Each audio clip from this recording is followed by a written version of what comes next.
At one night, there were several armored troops surrounding a man named Knox von Reinhaver, who they called Demon.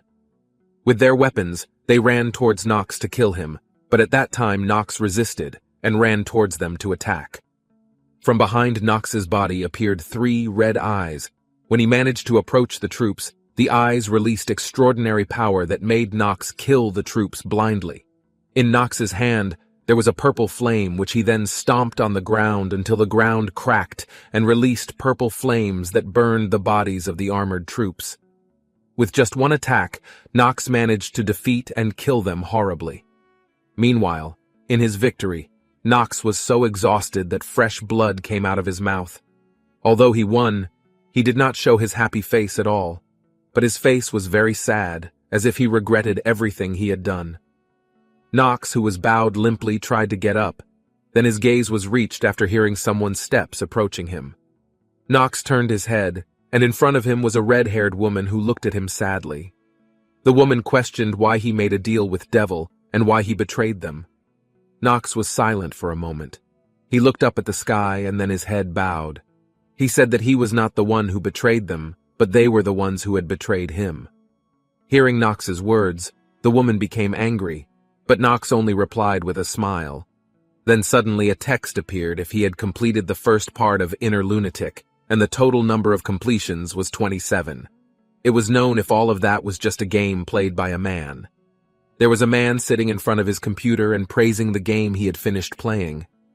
But the conditions around his place look very messy, where there are so many papers scattered on his table and also so many cigarettes end.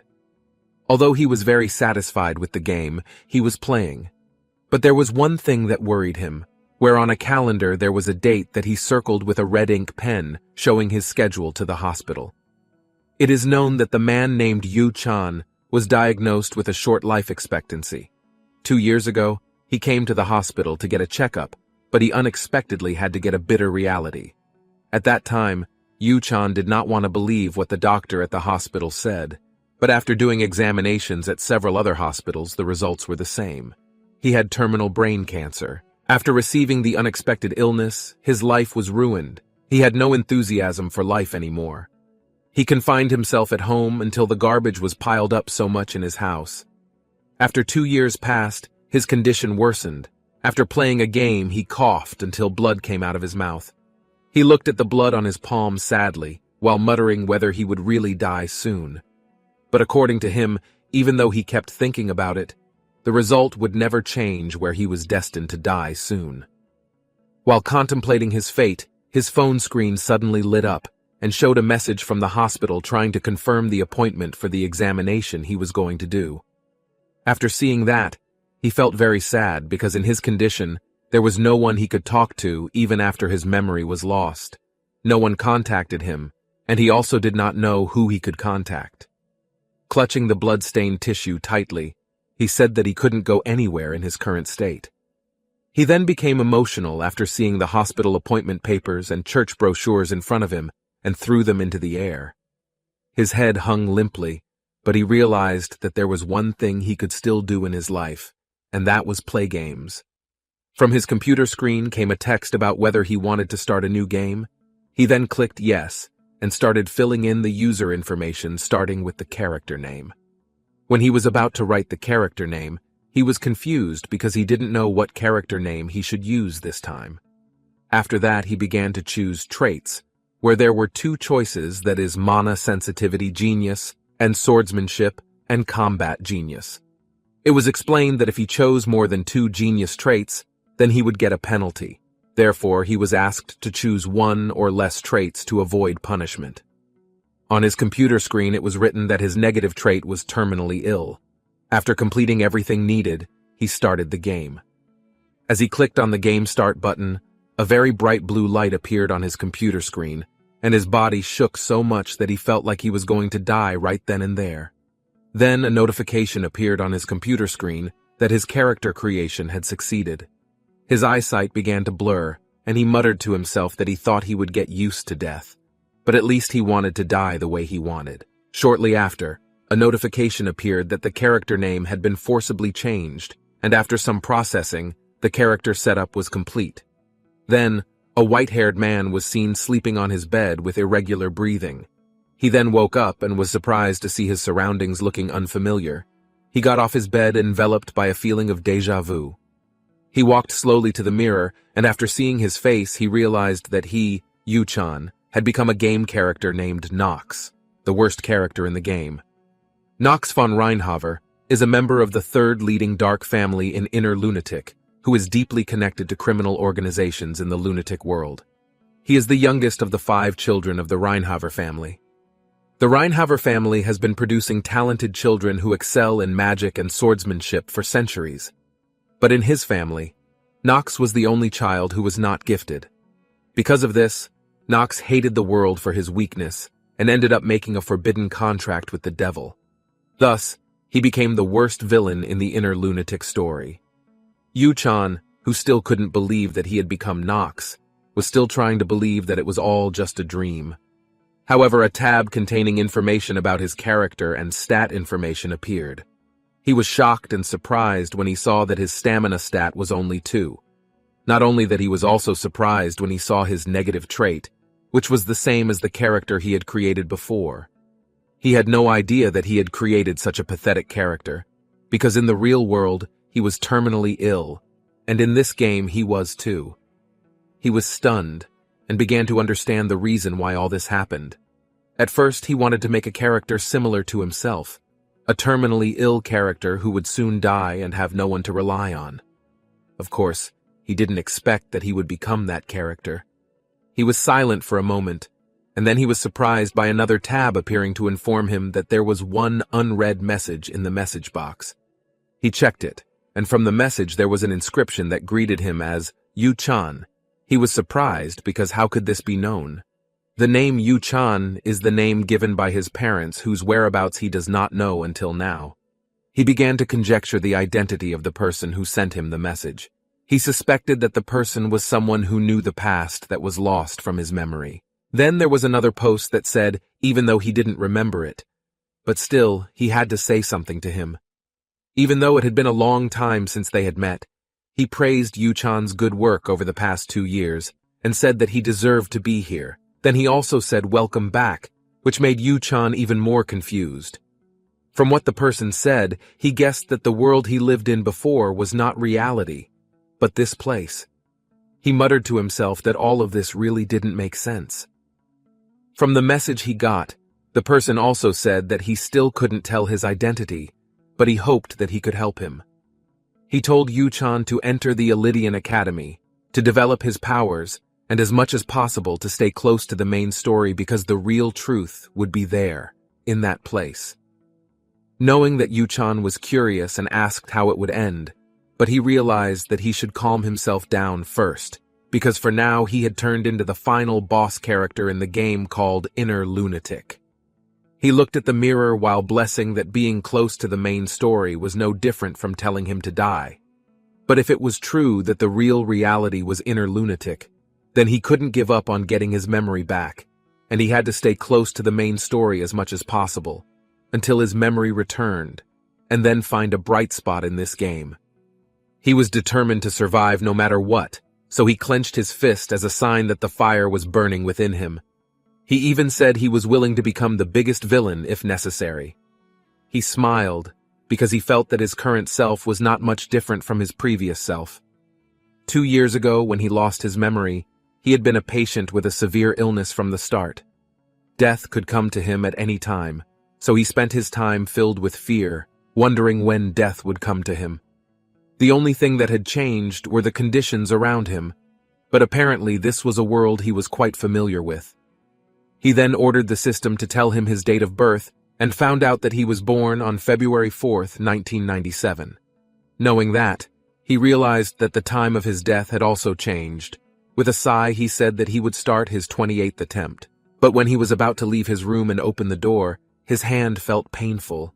Then a notification appeared if his negative trait was active, where he got a level 1 sprained wrist due to the effects of a minor illness. Therefore, it was requested that he get enough rest so that he could recover. Knowing that, he didn't expect that his body was fragile like glass. All the way outside of his room, he grumbled because of the weak body he had. Then, before long, he accidentally collided with a long-haired brown maid who was carrying a plate. As a result of the bump, the plate the maid was carrying fell over and broke. The maid complained in pain and prepared to scold the person who hit her. But she was surprised to see that the person who hit her was none other than Yu-chan, who had now become Nox's young master. Nox looked at the maid and realized that he recognized the woman in front of him as Rona. Rona panicked and hurriedly apologized to him and begged him to forget the incident. In Nox's mind, even though Rona was a side character but she always talked behind Nox's back, that was what he could remember about her. He couldn't believe that this woman in front of him was talking behind Nox's back with her innocent face. Nox approached Rona and said he would let her go just this once. He then showed his horrible face. Although Nox didn't continue his words anymore, Rona already understood his gaze. With a frightened expression, Rona nodded her head, a sign of understanding what Nox meant. After that, the atmosphere became silent. Nox looked at the faces of the other servants who were terrified to see him. He understood. For them, Nox was family trash. He didn't know how Nox could live his life all this time. Nox then planned to leave there, but his steps stopped when Rona asked where he was going at this early hour. Nox bluntly said that he was going to the training hall, which was greeted with surprised expressions by all the servants there. With a naughty smile, Nox asked Rona to come with him. Rona, who heard that, was shocked, like being struck by lightning, because in her mind, Nox would beat her with a wooden sword. The two of them then walked towards the training hall. On the way there, Rona continued to bathe Nox from behind with a confused face. Meanwhile, Nox seemed to be preoccupied with his own thoughts, where for now he first had to survive because after being in the presence of death, he became even more convinced that he actually still wanted to be able to live longer. In order to survive, he had to quickly adapt to his current environment. Holding his chin, he muttered to himself that he currently had no chance. As a pro who completed this game 27 times, he not only knew the secrets in this game, he then ordered to display the status window. Then in front of him appeared a tab that told information about inner lunatic, which was the demonic and the divine. Furthermore, it's a game where conflict with the Empire is the main focus, and has numerous fandoms around the world. What's special about Inner Lunatic is that each character has various growth paths with countless trait combinations. There are many low-level traits that is rare and common to choose from, while there are also genius traits, of which only one can be applied in practice. The genius trait made it easier for him to reach the top of the chosen field, but he chose 2 traits. That's because there is a feature called trait punishment in this game, a system that applies increasingly large punishments if the selected trait exceeds the limit. That's why he could choose 2 genius traits, swordsmanship and combat genius, specializing in the use of swords and other sharp weapons. This trait can help him to reach the peak of martial arts. Then the second is mana sensitivity genius, increasing sensitivity to magic. This trait can help him to achieve maximum efficiency in circulating mana. But there are still many other more useful things, namely the Eye of Discernment, which allows him to see the status window of other characters for the user's benefit. Then, Master of Acting, as the name suggests, it can help him be proficient in acting. Then Steel Mentality will also help him not to be afraid in battle or in dangerous situations. Thinking about it all made Nox so dizzy that he ruffled his hair, while Rona, who saw the strange behavior shown by the young master in front of her, felt confused. After thinking about several things that made his head hurt, Nox also planned for now he would deal with it one by one. Then after a long walk, the two of them arrived at the practice hall. While opening the gates of the hall, in his mind all he had to do was first he had to get rid of the curse of languishment first, a powerful innate curse of suffering, which was implanted in the player's body. Although the growth rate was reduced by half, the player was twice as vulnerable to enemy debuffs. While holding the wooden sword, Nox said that no matter how many times he thought about it, he only had one conclusion: that his body was really weak right now. Just a few times he swung his sword, sweat was already pouring out of his body, and he was getting so weak that the sword he was holding slipped out, and his body fell to the floor. He didn't expect that this curse of languishment was a curse that drained his strength. After resting for a long time, he tried to move his body, Still in the place where he fell earlier, he sat down and looked around the hall filled with well-maintained weapons. He thought it must be because the Reinhaver family's foundation was in swords. Among the various powerful noble families, what set the Reinhaver family apart from other families and caused them to become famous was their skill in swords and the element of darkness. Their swordsmanship was known to infuse their swords with the power of darkness and could allow them to slice through enemies with ease. In addition, because of their leader's sword, the weapon called the Dark Sword of Force will only be given to the successor who becomes the next head of the family. With a confused look on his face, Nox wondered if it had anything to do with him. Their advantages were not just their swordplay. Being part of this family also had many benefits, one of which was money. The Reinhaver family was arguably the best family in the world, which meant they had so much money piled up. Even they are still willing to give a large amount of money to their trashy youngest son, Nox said to himself while sighing. Nox's father, Theo, probably wouldn't care if Nox spent money, however. He wanted because Nox was a character who was always given all kinds of things. As the youngest son of a reputable family scum, it was obvious that Nox was a character who would spend a lot of money. Nox then tried to stand up, but because his body was weak, his legs were shaking from holding his body up. But even so, he wouldn't be able to run away before the thing he had asked Rona for was done. A few minutes earlier, just as Nox was about to do his training, Rona delivered the wooden sword, towel, and water for him. After making sure there was no one but the two of them, Nox asked Rona to stand closer to him. Rona was scared because she thought Nox would hit her. Seeing the excessive behavior shown by Rona, Nox became annoyed because even though he had absolutely no such malicious intentions. Nox then pulled Rona's ear to get closer to him, then he whispered something to her. Rona was surprised when she found out about what he ordered her. Rona refused the order and said that she would pretend not to hear what Nox said. Nox was very upset and clenched his fists while asking Rona not to say anything and told her to immediately do what he ordered. Seeing Nox about to hit her, Rona had no choice but to do as Nox told her, so she left. In Nox's mind, he said that he didn't know how well Rona could carry out the task, but if she could carry it out quickly, she could definitely bring it tomorrow. Nox then walked towards the drinking water brought by Rona and drank it. While drinking, he thought about how he could solve the problem of the curse and his low energy. While busy with his thoughts, he was surprised by a man who was standing behind him and greeted him. Nox was surprised because the man was the butler named Rotwell de Hernerock. He was the real power holder of the Reinhaver family and someone he couldn't mess with. Besides being the butler, he was also the right hand of the head of the family, who was none other than Nox's father, Theo von Reinhaver. At the sight of Rotwell, the hand that was holding the cup immediately trembled, as he did not expect such a difficult person to deal with to appear so quickly. From what he knew, Rotwell was a person who usually would not care about the youngest son of trash in the Reinhaver family. His behavior made Nox wonder the reason why he approached him. After putting down the cup he was holding, Nox then asked what the family butler was doing in a place like this. Then suddenly a notification appeared that the positive trait, Master of Acting, was currently active. Rotwell replied that he had been assigned by Nox's father to deliver news to him. Seeing Nox's confused face, Rotwell explained that Nox's father had insisted that he join him for dinner tonight. Nox panicked as he knew absolutely nothing, considering he had just transmigrated. Not wanting to take any chances, he asked Rotwell to tell his father that he would not be joining him for dinner tonight.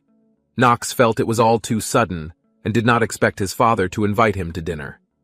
Investigating, from Rotwell's explanation again, it was known that the young lady from the Steelenor family had visited, where she came to attend night study. Then, if he didn't attend, Nox's father would be very angry.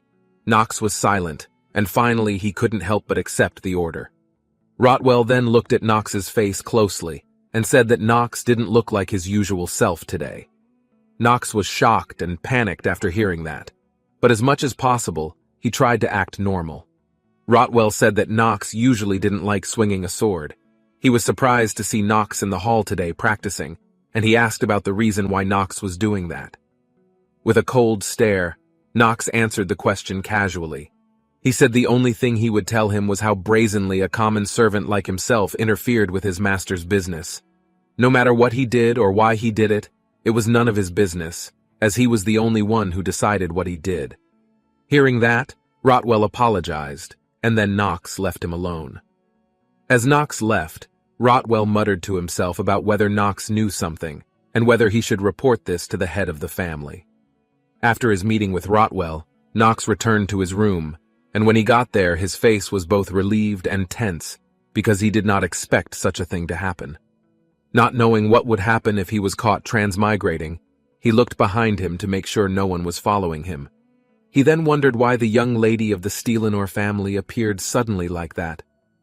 In the evening, when dinner was served, Knox, who was seated at the dining table, was severely criticized by his twin brothers for his presence in the dining room. One of his twin brothers asked if he still had ties to the family, and the question was answered by his twin brother with a mocking laugh, while saying that he did not expect to see his face there, and said that Knox was completely shameless. His twin brother also started gossiping about him being said to have beaten up a maid. Knox, hearing all this, could only remain silent and defend himself in his heart that it was not him who did it. Not long after, the dining room door opened, and a man appeared who was none other than Theo von Reinhaver, Knox's father. Not only alone, next to him stood a beautiful red-haired woman named Thalia von Steelenor, the young lady of the Steelenor family.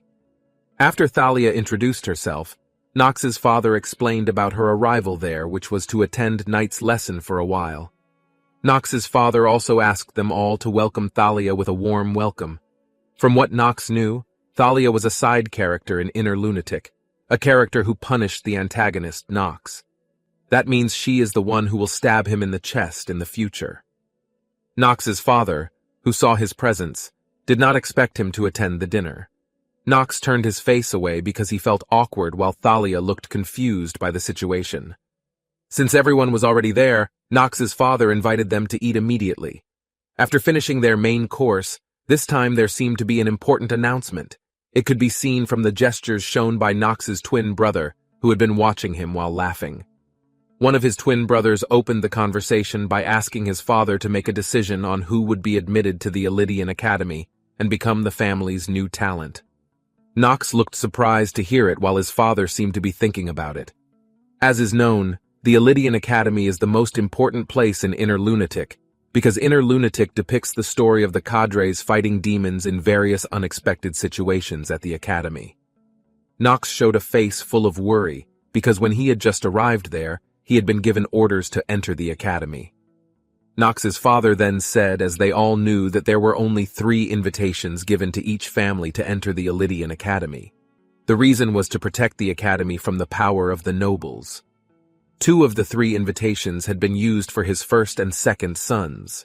Therefore, currently, the Reinhaver family only had 1 invitation left. Knox's face grew tense. Then his father began to say that he had to choose who would go there based on their family tradition. Knox replied to his father's words by saying that what his father meant was that the 3 of them would fight to decide who would go to the Academy. Hearing Knox's words, his father was surprised and did not expect that Knox would speak first. Knox's father then confirmed Knox's words and said that it would all be decided in a month, where he would decide who would go after seeing them compete at the training ground. After that conversation, his twin brothers began to mock him and told him to give up immediately, because in his very weak body condition, it was unlikely that he could fight with the 2 of them. The words of his twin brothers did not discourage Knox, but he bluntly said that the words spoken by the 2 of them should only be said after they won. Both twin brothers became angry after hearing Knox's words, but Knox did not care at all. While looking at the glass of wine in his hand, Knox became even more excited because he thought this duel would be the gateway for him to enter the Academy. Then, looking at his twin brothers, Knox firmly said that he would be the one to enter the Elydian Academy. His father and siblings seemed surprised by Knox's uncharacteristic behavior in front of them. Meanwhile, amidst the commotion in the Reinhaver family, Thalia was amazed by his confidence. Knox was surprised as he felt like he was getting attention from someone he shouldn't have. In Knox's father's workroom, Rotwell was seen reporting on Knox's suddenly changed habits. In the mind of Knox's father, he did not believe Rotwell's words before he saw it himself. He felt that Knox's heart had changed and began to worry that Knox was possessed by demon. Therefore, he asked Rotwell to keep an eye on Knox. Meanwhile, on the other hand, many maids were whispering about Knox coming to the training ground again. They didn't seem to expect what they saw, but they understood that he must have done it because of the competition that would be held in a month. They also asked why Knox was only running at the training ground. Knox immediately turned to them in annoyance because he could hear them gossiping very clearly. After running for a long time, the gossipers told him that his stamina had increased by 0.1. Knox was surprised because after the grueling training, his stamina only increased by that much. Knox tried hard to increase his physical strength because the requirement to activate sword and martial arts genius was that the physical strength value had to be 4. Unless one's stamina was as low as Knox's, they would start to unlock everything. But Knox is currently afflicted with the curse of languishment, for which he must increase his stamina by 1.9 a month. The curse of languishment, a curse that halved his physical growth.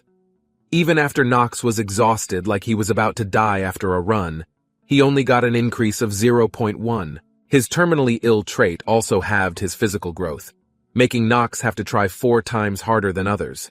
However, no matter how hard he tried, because he had the terminally ill trait, he could only increase his stamina to 15. Shortly in the middle of his training, he was surprised by Rona, who suddenly came calling him to inform him that she had brought the items he had requested yesterday. Knox smiled happily, as Rona was more dexterous than he thought, and praised her good work. From what he ordered, Rona managed to bring several items such as 3-headed serpent's poison, fairy's spring water, golem's core, and rapid physical growth scroll. Looking at the items in front of him, Knox was confident that after this, he would have no more problems where of course a pro who used the old-fashioned way. After getting the items, Rona asked Knox why he needed all of them, because according to her, all the items were poisonous, difficult to use. Even those were also medicines that people usually avoided, and only the scroll was what she thought was still useful for him. Knox answered seriously. He explained that they all avoided it because they didn't know how to use it. Rona was then surprised and confused. Then to answer Rona's confusion, Knox took the 3-headed serpent's poison and drank it all at once. Rona panicked because from what she knew the 3-headed serpent's poison was poisonous. This was indeed not denied by Knox where he realized it all. After drinking it, a notification appeared if his current stamina would increase by 1.5 temporarily, and the countdown started from now on. Knox felt sweat flowing so much on his body, making Rona become worried and tried to call the other servants, but the action was stopped by Knox. Then Knox ate the golem's core, making Rona even more shocked because she thought Knox was wrong to eat it like that. Then after that, another notification appeared saying that Knox would enter a hardened state, and the hidden part had been opened where all of that happened, because the 3-headed serpent's poison reacted to the golem's core. Seeing that Knox was very happy because it turned out that his hidden part was working, and he just needed to continue the action even though his condition did not look good at the moment. It was known that the original golem's core could make humans temporarily hardened to strengthen their defenses. It was an item used to make artificial golems, but if the item was used together with the 3-headed serpent's poison, then there would be a special effect activated, and the great thing was that the negative trait curse of languishment would disappear. Knox smiled satisfied with what he did, even though there were no more hidden parts to open. Meanwhile, Rona looked still panicked, and while asking about Knox's condition, then shortly Knox suddenly opened his shirt to make Rona shocked and blushed to see it all. The next step, Knox took Fairy's spring water and spilled it on his head, and the water flowed into his body, making the core golem effect disappear. Knox smiled and said to himself that it was a very interesting feeling, after which a notification appeared, telling him that a secret piece had been found. The player was temporarily given the blessed growth trait. Knox, for the umpteenth time, smiled happily, because the plan went according to what he expected, where the blessed growth trait would double the player's stat growth rate until stamina reached 5. Then the last step, Nox took the rapid physical growth scroll, then opened and tore it, making him successfully increase his stamina growth by 100%. After doing all that, it was certain that Nox had managed to get rid of his curse. With blessed growth, he had reduced the 50% physical growth penalty of the terminally ill. He had even used the scroll. As a result, his growth would be twice as fast as before. He began to wonder if he should increase his stamina now. He clenched his fists, preparing for his next action, but suddenly he was surprised by Rona, who started hugging him suddenly. With tears in her eyes, Rona looked worried about Nox's current condition, where when he undressed after drinking the poison, she thought that Nox was crazy. Nox was surprised by her words. To stop her nonsense, he quickly asked Rona to get a towel for him, but Rona was still silent with tears falling down her cheeks. Looking at Rona's face, Nox said to himself that since he managed to lift the curse, then he would let Rona be this time. In order for Rona not to worry too much about him anymore, he answered Rona's question by saying that his current condition was certainly fine. But that didn't make Rona calm down and offered Nox to call Butler. Nox smiled at Rona to reassure her that he was really okay. After calming down enough, Rona asked Nox if there were any other tasks Nox wanted to give her. Nox replied with a smile and told her to run. Sure enough, after Nox's affirming action, the two of them ran around the field together. From a distance, there was someone looking at the two of them, and that person was none other than Thalia. Seeing Nox desperately trying to train, she wondered why such a weak child would agree to compete with his brothers. Thalia's maid, Emma, immediately warned her not to underestimate the youngest son of the Reinhaver family, because her words were not worth saying. But Emma's words were immediately denied, because she thought what she said was not wrong, because Nox could not even hold a sword, so all he did was run without caring about anything. In addition, when Reinhaver's troops offered to teach him swordmanship, Nox refused, and he was sure that next month Nox would be beaten to a pulp. Thalia knew it would all happen, but she couldn't stop worrying about him. Because of her uneasy feelings, she said goodbye to Emma to go out to see Nox. When she approached Nox, he looked very tired after running for a long time. Thalia then approached him and reintroduced herself. Nox, who saw Thalia, could not say anything. In his mind, he was actually very surprised by Thalia, who came to him. Nox then asked Thalia curtly about her purpose in coming to him. Thalia was surprised by the cold attitude shown by Nox, but she tried to think positively. Maybe it was all because Nox was surprised to see her beautiful face. Thalia then asked Nox if he was practicing now, because he thought he could win from his brothers. Nox nodded, making Thalia even more curious about whether Nox thought he could win by just running like that. Rona, who heard their conversation, agreed with everything Thalia said. After that, Thalia offered to help him, but her offer was flatly rejected by Nox, and then told her to leave from there, making Thalia not expect to be rejected like that. Thalia then became very angry because of Nox's attitude towards her, while Rona looked panicked because with his nature like that, the girls would hate him. Thalia crashed into Nox's body and left there upset. Seeing Thalia's behavior made Nox confused. Then he tried to see Thalia's profile. From what he saw, Thalia apparently had an extraordinary talent. In Inner Lunatic, usually the average stamina of an adult was only 4, but seeing her stamina at 6 made Nox impressed. He began to think, even though she didn't have as much potential as 3 sword emperors or 4 continental sages, but her potential was enough to reach a level below them, even enough to kill 1 or 2 demons. Moreover, the fire attribute he saw in her profile would later rise as white flames and burn Nox, who had become a demon, to death.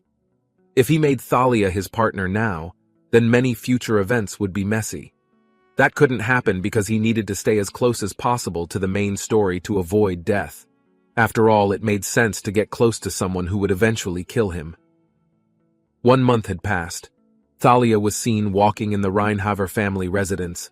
Her face looked very sad, because she remembered the times when she was training, where many people admired her prowess because she could understand sword techniques quickly. So many praised her that she deserved to be a member of the Steelenor family. Even so, until now as a member of the Steelenor family that people were proud of, she had never managed to defeat her older sister. Because of this, she began to doubt whether she could become a knight. Since ancient times, knights were individuals who would not be swayed by greed. They lived frugally with one goal in mind, which was to sacrifice themselves in the name of justice. Because of this mindset, one can only become a knight after learning many sword arts and techniques. She then began to think of Nox, wondering how he could beat his brothers with just physical training while his brothers had been training for their entire lives. Thalia felt it was impossible for Nox to beat them.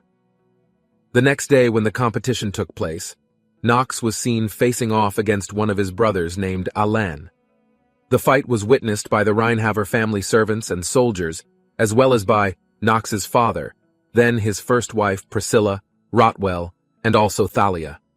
With a sharp look, Nox's father asked Rotwell about his opinion on the fight. Then it was heard that the battle for the right to enter the Elydian Academy was about to begin. After getting the signal if the fight started, his brother immediately tried to attack him. With an arrogant look, he swung his sword towards Nox. Before the event began, after Nox's father asked Rotwell what he thought about the fight between the two sons, Rotwell replied that, based on what he had seen before, young Master Alan would win. His opinion was immediately agreed by Nox's father, who also thought like him. After that, Rotwell muttered that he was very curious if the head of the family had anticipated if the outcome of the fight was different from what they thought. He then looked at Nox and thought that although it was true that Nox had changed, but he didn't get the impression that he would win because it was so outrageous and impossible. According to him, he had also previously walked the path of a knight, fighting on the side of the head of the family. The sword was something that was sometimes complicated, but sometimes it was also the simplest thing in the world. No matter how long one had practiced and how much one had internalized it, there was only one thing that could turn everything upside down and bring the stronger man to his knees, and that was the genius of a different world, as in an abundance of talent. He wondered if Nox was born with such talent. While stunned at the sight of Nox, he was surprised by the voice of the head of the family, who said that it wasn't that Nox didn't have potential, because with the blood of the Reinhaver family in his veins, there could be a possibility if a brat had been born with potential as great as the three sword emperors. Meanwhile, in the battle area, Nox was a little worried because his swordmanship and combat genius were inactive. He did not expect that on this most important day, luck would not be on his side. Because from the results of the training he had done so far, he in the end still could not raise his stamina to 4, which was probably currently at 3.8. While doing exercises by running, Rona, who was with him, kept complaining about whether she should keep running with him. Nox replied that as his maid, if she didn't run with him, then who else would help him? Nox then handed his towel to Rona, and she received it with a resentful look. He knew she was cursing him in her heart, but she denied it, saying that the look was because she accidentally bit her tongue. After seeing Rona's funny behavior because he teased her, Nox began to think again. By doing this much training, his stamina should have reached what it should be. He then looked at his stamina status through the eye of discernment, but he was disappointed because after the hard training he did, his stamina was only 4.5. Even side characters like Rona had a higher stat than him. Nox became silent, lamenting his fate. Then Rona invited him to return to the house because soon the sky began to darken, and she reminded Nox that he had to rest because tomorrow was his competition day. Realizing this, Nox was upset that the results were not what he expected, and that his training time was lacking. On the day of his fight against Alan, he was severely mocked by his brother and asked to give up the competition immediately. According to him, although Nox was a burden on the family, he was still his little brother, so he did not want to attack Nox excessively. Hearing his brother's words and behavior, Nox was sure that he was not really sincere in saying all that, because what he really wanted was for Nox to give up. Alan laughed, because what Nox said was true. He said it also because he only wanted to look good in front of the young lady of the Steelenor family. Nox then looked at his brother's stamina and found out that his stamina was at 8, making it unlikely that he could win in a normal way. Before the match started, Nox and Alan were reminded that in this competition, they had to accept whatever the result of the match was and not to oppose it. Nox's face looked very nervous. He said that if he lost this match, then it was impossible for him to restore his memory and find out who sent the letter. Even if he got a year's suspension, his life would be completely over. The match began. Alain unceremoniously ran towards while swinging his sword. The attack was lucky to be avoided by Nox. The action was praised by his brother. But Alain did not remain silent. He advanced towards Nox and began to attack him again. While he was being attacked, Nox thought that if he lost, then it meant he had to give up everything. But if he could win, then he felt like he could get everything in his grasp, Nox said as he smiled towards his brother. Then came the notification that Nox's stamina increased by 0.1. Meanwhile, Alain, who heard Nox's words, looked confused and said whether his attack was too strong and made him stupid. Alain continued to attack Nox, but this time his attacks looked a little brutal. Seeing Nox struggling under the onslaught, Priscilla smiled from a distance as she felt she had been worried for no reason after hearing that the youngest had changed. She was confident that in the end, the last child of the Reinhaver family to enter the Elydian Academy would be her son. Nox's father, on the other hand, who was watching the match, saw Nox as a very pitiful man. Hearing that comment from her husband made her smile slyly while saying to herself that one day the Reinhaver family would be able to dominate her. Nox's father then told Rotwell that he was really looking forward to seeing Nox at his best, as he felt he had changed. Rotwell offered to stop the match because if the match was allowed to continue, then Nox would take a long time to recover. Nox's father was still staring at the match. He knew his two twins, Alain and Hartz, had good skills, but they were not at the level of their like an uncut gem. Compared to Garen, his eldest son, their abilities were clearly far behind. The rule of might of the black sword, which subdues everything under its feet and makes its enemies kneel with its great power. Seeing Nox panting, Nox's father could only sigh and think just who in this world can he be taught from.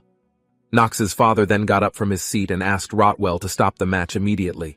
Meanwhile, Nox was still trying to withstand Alain's attacks until he managed to increase his stamina again. Then, suddenly a notification appeared that the swordsmanship and combat genius characteristics had been activated. Nox, while lowering his head, smiled with satisfaction. Seeing Nox's behavior, Alain laughed and said that right now Nox had lost his mind and was going crazy. Then the notification reappeared that the time stream genius skill had been used. Nox's strange behavior caught his father by surprise, and from behind Nox's body, a clock-shaped circle of yellow light appeared around him. As he looked at the people around him, Nox muttered that he had heard a saying that geniuses and ordinary people lived in different worlds.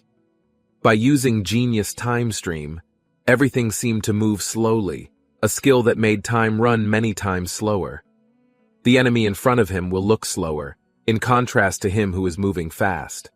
Although it was very difficult to use this skill to its full potential, as long as the swordsmanship and combat genius characteristics were active, then it was certain that he would easily read the enemy's movements. With that ability, Nox managed to read the movement of his brother's attack. He attacked and managed to make his brother's sword thrown away. Alain was clearly surprised by what he experienced at the moment, while Nox smiled triumphantly at him. Nox's attack not only knocked his brother's sword away, but also made his wrist hurt. Alain showed his anger towards Nox, while Nox looked relieved that he could finally attack his brother. But Nox realized that he must not let his guard down because his skill could only last for 5 minutes. Therefore, as soon as possible, he had to end the match within that period of time. Nox then told Alain that in the beginning he just wanted to play with him, but this time he was bored and wanted to end it all as soon as possible. In addition, he said that both of his brothers could attack him at the same time, making both of his brothers surprised. Nox then asked his father for permission to fight his two brothers together, making the whole hall surprised to hear his request. Nox's father then smiled. He felt that at this time Nox's aura had changed and felt like there was something he was hiding. Therefore, he thought he should watch him a little longer. Then Nox's father agreed to Nox's request, but his wife didn't seem to agree. Even so, the match restarted with Nox now fighting both of his brothers simultaneously. Both twin brothers were furious that Nox had humiliated them both in front of their father. But Nox ignored them and remained calmly holding his sword, preparing to start the match again. Then without further ado, the two brothers attacked Nox simultaneously, but Nox managed to parry both of their attacks with ease. Although the two brothers had worked together to defeat him, Nox's speed made it difficult for them both to deal with him. Then Nox's mastery of underground lower sword art increased thanks to the special effects of Genius Time Stream. Nox looked very satisfied with his achievement. He then continued to parry the attacks of his two brothers. After many attacks, neither of them could touch Nox's body. While his brothers were busy trying to attack Nox, their bodies collided with each other. The two brothers glanced at Nox, and Nox could read the expressions shown by the two brothers where they must have thought, how could Nox, who was a disgrace to the family, could change so drastically? While his siblings were strategizing, Nox knew that and wouldn't let them chat in the middle of their match. Previously, Nox had only defended against his brother's attacks, but now the time was right for Nox to turn to attack them both. Nox swung his sword at his two brothers, causing them both to be cornered and fall down due to his attacks. Just as Nox defeated them both, the duration of his Genius Time Stream also ended. Seeing the two twins fall, their mother called their names in worry. Meanwhile, Nox was visibly relieved after the referee announced that the match was won by him. His brother's face looked very upset, because he did not expect him to be defeated by his younger brother, who had been called the scum of the family. Nox then dropped his sword. He glanced at his father with an awkward smile. After the match was over, Nox excused himself and left the arena. Thalia, who saw Nox leave, tried to catch up with him. Outside the hall, Nox looked very tired, and on his hand there was a spot of blood coming from his nose. It was because he overexerted himself with the duration of his skill. The Time Stream Genius skill actually has one big disadvantage. If used past the time limit, then he will be affected by the rebound debuff effect, making Nox's life now reduced by 2 days 17 hours. More clearly, the effect of this skill is to take his life permanently. It is the worst debuff that makes him easily fall ill. Plus, he already had a severe illness, but it was fortunate that the effect didn't happen in front of people because if caught by even one person, his enrollment to the academy would definitely be cancelled. But while grateful for it all, he was surprised by Thalia, who came to him and found out that he was currently injured. Nox was shocked, not expecting that he would be found out so soon. Plus, of all the people there, Thalia was the one who knew about it. After all, his father must not know the side effects of this skill. Seeing Thalia, Nox was about to scold her, but before he could speak, Thalia said that she didn't think Nox could defeat his brother with his weak body. Nox became astonished.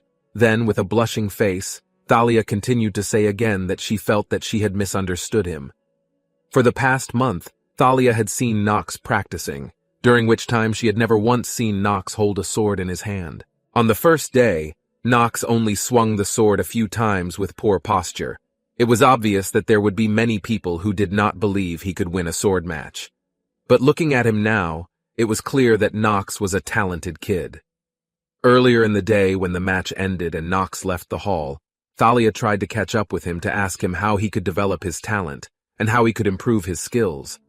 But after finding Nox, she didn't expect to see Nox in pain. She didn't expect the weak man standing in front of her right now to be the man who won the match with his amazing talent.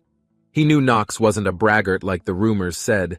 He was just training hard so he could win at any cost.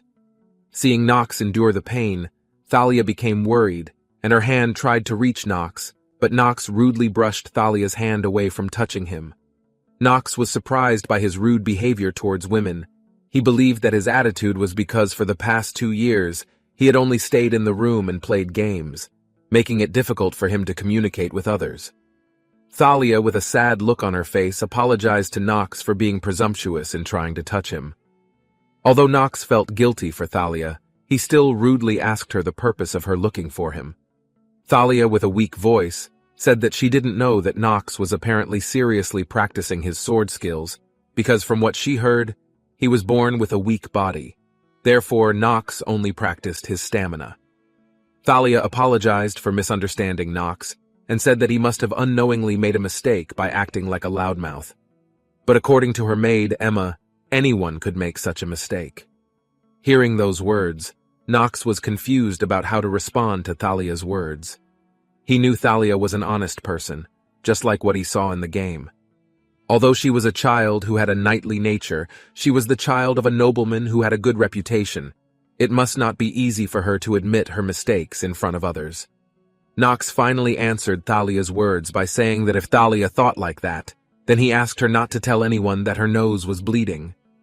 Thalia immediately answered with confidence and promised not to tell the incident she saw earlier. Hearing her answer, Nox felt relieved because it seemed like he didn't have to worry about her anymore. Nox left while telling Thalia to keep her promise. Thalia also saw Nox's departure with a red face that blushed. In the evening, in Nox's father's study, he spoke to Rotwell that it seemed his prediction was correct about Nox's talent. He then asked Rotwell what he thought about it. Rotwell replied that he still didn't understand at first because Nox was only on the receiving end, but at his age now he was convinced that Nox was the best among children his age. Nox's father agreed with his opinion. While holding his chin up, he said that he wasn't sure why he felt that way, but he believed that Nox was still hiding his talent. Therefore, Nox's father asked Rotwell to keep an eye on his every move, but he could only watch what he did, and Rotwell immediately agreed. Nox's father looked increasingly curious about Nox's talent, and wondered silently if Nox had the talent to inherit the power of the Black Sword. Clenching his fist, Nox's father told Rotwell that he didn't have much time. As someone who had an important role in this, Rotwell promised he would do his best. Meanwhile, in Nox's room, a tab appeared in front of him and informed him that he had completed the tutorial quest, where he was told to win his first battle. Seeing the tab that always appears, Nox is surprised because even though it is said that this is a world that becomes reality, the system like this game still exists. Then, after completing the quest, Nox got a reward where he got 3 stats distribution tickets for free. Nox was initially happy with that, but he turned into annoyed because he should have been given the reward earlier so that he wouldn't be too tired of running for a whole month just to increase his stamina to 2. He then opened the status window and looked for which stats he should increase. It wasn't stamina that was increased, but this time he chose the luck stat. The reason was because this was a stat that could not be raised by his own efforts. The value of luck stats was much higher than anything in Inner Lunatic. To confirm the truth, Nox tried to check it. Then a notification appeared that Nox would be given the privilege of completing several rounds, namely 27 times. He got 1 random traits gacha ticket. Nox was surprised that even the system benefit was still there, and he decided to immediately draw it. Soon, a very large gacha tool appeared in front of him, making Nox feel a little strange because he saw it directly with his own eyes, where he usually only saw it when playing games. Nox then immediately drew it. According to him, when he maximized the luck stat, there was a 95% chance he would get intermediate or higher. In gacha, there are several color levels: gray for below low grade, silver for intermediate grade, gold for high grade, while rainbow color for highest grade. Nox silently hoped that he would get a gold or higher grade item. The gacha ball then came out, and when he opened it, it contained a gold-colored paper scroll. When he opened the paper, he got the high-grade traits, Power of the Supreme. Nox looked very happy and did not expect to get that. Then information appeared regarding the trait where the traits were useful for reducing the opponent's aggregate stat by 20%, when Nox had a lower total stat than them. With sparkling eyes, Nox did not expect such a debuff skill to appear. He then remembered that he still had rewards left, namely, skill confirmation tickets. The skill he would get from there was already determined, one of the hidden pieces that could be obtained from the Reinhaver family. To get it, he felt that he really needed that skill. He knew his father would soon call his older siblings to the residence, and it would be useful there. But now that he thought about it, wouldn't it be a while before Gran, his second brother, would return home after a long time since the graduation of the Elydian Academy? To fulfill his duty as a knight, he went on a journey. Nox became dizzy as he had to think of many things, starting from the peace, then now Gran. But even though he seemed to have been deprived of rest, at least now he no longer had to worry about Thalia. He was sure she wasn't a character who would break her promise, especially since there was no reason for her to approach him again. Having just said that last night, the next morning Thalia again met him. Nox looked desperate because he thought their business was over yesterday. Nox also asked Thalia what else she wanted from him. Thalia stammeringly answered Nox's question that she wanted Nox to teach her to get stronger quickly like him. Nox was silent for a moment because he was confused about the answer, but then he said that he knew that during this month-long training, Thalia had always peeked and watched him while training. Thalia was surprised to hear the words peeking from Nox's mouth.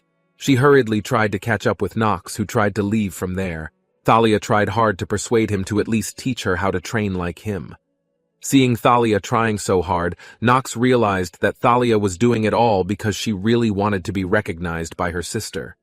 Nox then turned to Thalia and said before she asked him for that or even thought about practicing, "Think about the abilities she had." Thalia looked at Nox, making him feel awkward because he had never chased someone. Nox asked Thalia not to compare herself to other people, and then left Thalia, who was stunned after hearing his words. Thalia felt sad because, again, Nox left her just like that. Meanwhile, after Nox managed to avoid Thalia, he looked back several times to check whether Thalia was chasing him or not. He thought that for a girl who would eventually kill him, he didn't need to show her how he got the hidden pieces. Not far from where Nox was, his father was watching his strange behavior. Nox arrived at the Reinhaver family's stables, which was one of the 3 places on the continent that kept famous horses. There he met his father, Rotwell, and his siblings. As Nox had expected, today his father would tell them to choose the horse they would ride for the rest of their lives. Horses in the inner lunatic, not only for the Reinhaver family, but horses were sacred beasts for the entire continent. If one wanted to become a knight or a mage, they had to choose one horse in their childhood. Then that horse will be their partner for life. While the Eludian Academy also teaches horsemanship separately, there are many big battles in the second part of the game's storyline. So once their horse died, then they had to raise it again from scratch. Moreover, teleportation magic was very expensive. That's why horses became a very important transportation suggestion. Nox was determined he had to choose the best horse there. As the winner of the competition, his father gave him the opportunity to choose the horse he wanted first. Looking at his 2 older siblings who were jealous of him, Nox looked at them while giving a smile full of satisfaction. Nox entered the stables and his father waited to see which horse his youngest son would choose. There were so many cute and nice horses, but that wasn't the horse he was looking for.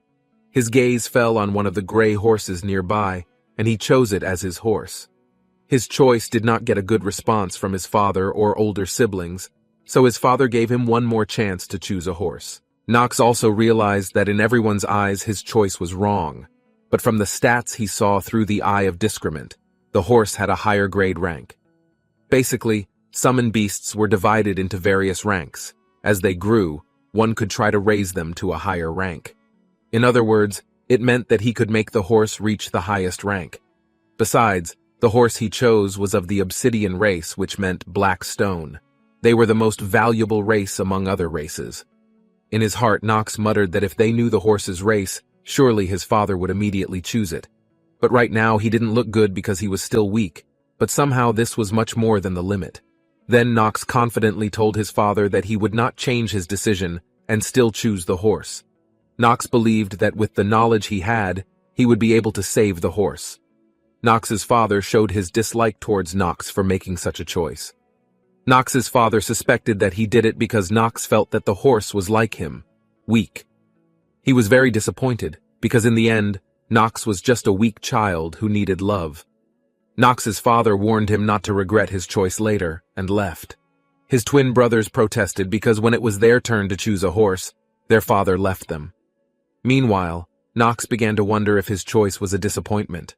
While he was daydreaming about it, he was surprised by Rotwell, who asked him to choose a name for his horse.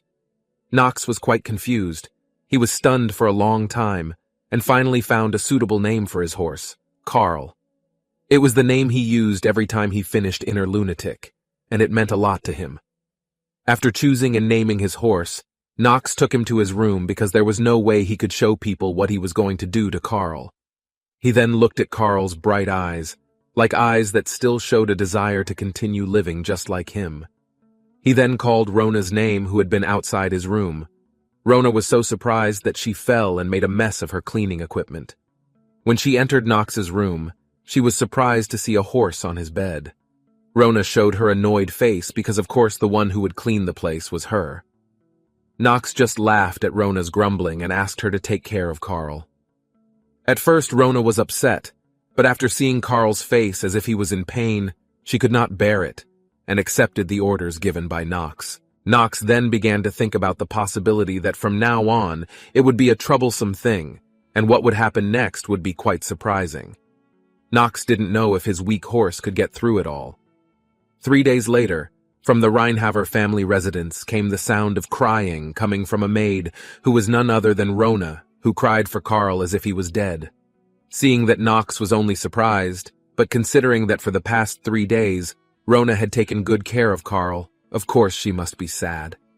Actually, from the beginning, Nox had known that all of that would happen where Carl would not be able to be saved. Disturbed by Rona's crying, Nox asked her to be quiet because her voice made him unable to focus.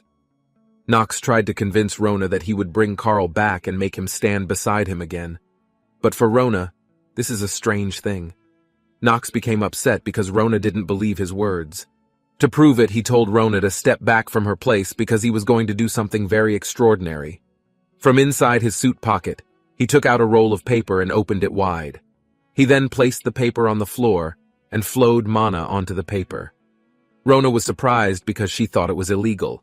Because Rona always protested his actions, Nox became annoyed because he couldn't concentrate. He said that if it continued like this, he would kill Carl twice. If all that happened, then it was all because of her. Rona immediately shut her mouth, while Nox tried to concentrate on saving Carl. Actually, Nox wasn't so sure about what he was doing, because let alone using mana, he couldn't even find enlightenment for his mana sensitivity genius trait. In the Empire, a person under the age of 15 was forbidden to use mana, except for members of the imperial family. Thanks to this regulation, the children of the imperial family have magic skills that are several times better than students who just learn magic afterwards. Therefore, all he could do at the moment was to flow mana like a waterfall. While doing so, he felt a weak energy under his fingertips, then shortly realized that it was mana. Nox smiled because he felt that what he was doing was very fun. He then used the skill confirmation ticket.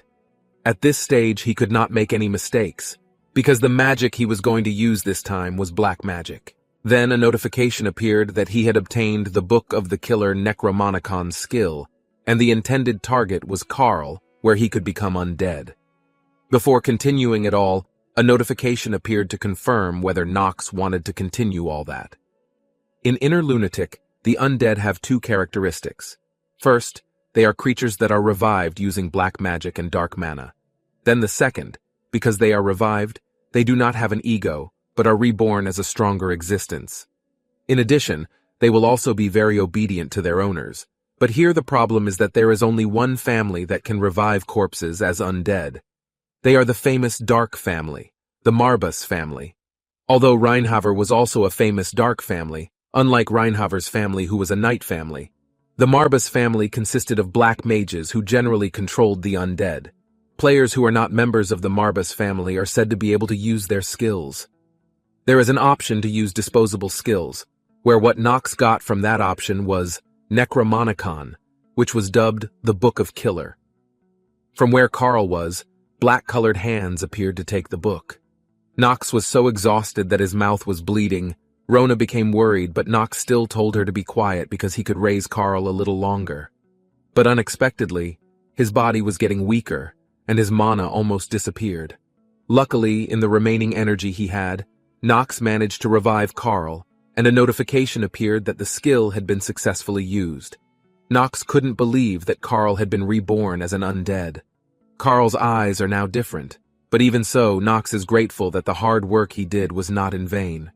Nox tried to get up and walk towards Carl, whose information and power stat had been upgraded. Nox stroked Carl's head and said that from this moment onwards, he was the master. Not long after she said those words, Rona came to hug Carl and herself while crying. Rona cried hysterically because she thought something bad would happen to the two of them. She also scolded Nox because he used mana as he pleased. Carl, who heard that, looked away, making Rona upset, and asked her to return the carrot she had given him. Seeing the behavior of the two of them, Nox could only smile while massaging his shoulders that hurt from being overwhelmed. After Carl got back on his feet, he had to find the secret piece next. A few days later, at night, Nox walked out of the Reinhaver residence with a shiny stone and a map. Nox was grateful that the path he traveled had not changed much compared to the one in the game. He made the journey to find the second secret piece of the Reinhaver family, where it was a ring-shaped item that he had to get, a key item that could even alleviate the terminally ill trait. Nox continued to walk towards the forest. His heart became uneasy because during the journey, he felt that someone was following him. Before entering the forest in front of him, there was a warning that the forest was a place where children disappeared, so children were strictly prohibited from entering the forest because they could get lost and die. Looking at the sign, Nox muttered to himself that he didn't want to die a second time either. When entering the forest, a notification appeared that he had now entered the forest of missing children. If Nox failed to complete this quest, then Nox would die in the forest. Nox did not care, and continued his journey into the forest. The forest of missing children, a forbidden forest in Reinhaver territory due to the darkness and fog that enveloped it. No matter how great a pathfinding ranger was, it was a place where it was difficult to find the way. Just as the name suggests, anyone can become a lost child who gets lost in it. But there is another meaning behind the name. It is known that if the person is an adult who is able to defeat the demonic beast, then that person will not get any artifacts. In addition, there was a system where the difficulty level of demonic beasts would increase dramatically for adults. Nox couldn't remember how many times he had died while trying to find an attack method worthy of his name. With that said, Forest of Missing Children's difficulty level was at least 2.5 stars, and of course with a maximum of 5 stars. For Nox, this was truly the most difficult game. In fact, he tried hard to conquer the forest without knowing what items would come out. But looking at it now, he should be able to get items that match the terminally ill trait. Before continuing his journey, Nox made a torch to illuminate his journey, which might be very long. While holding the torch, a strong wind hit him, making the torch flames sway here and there.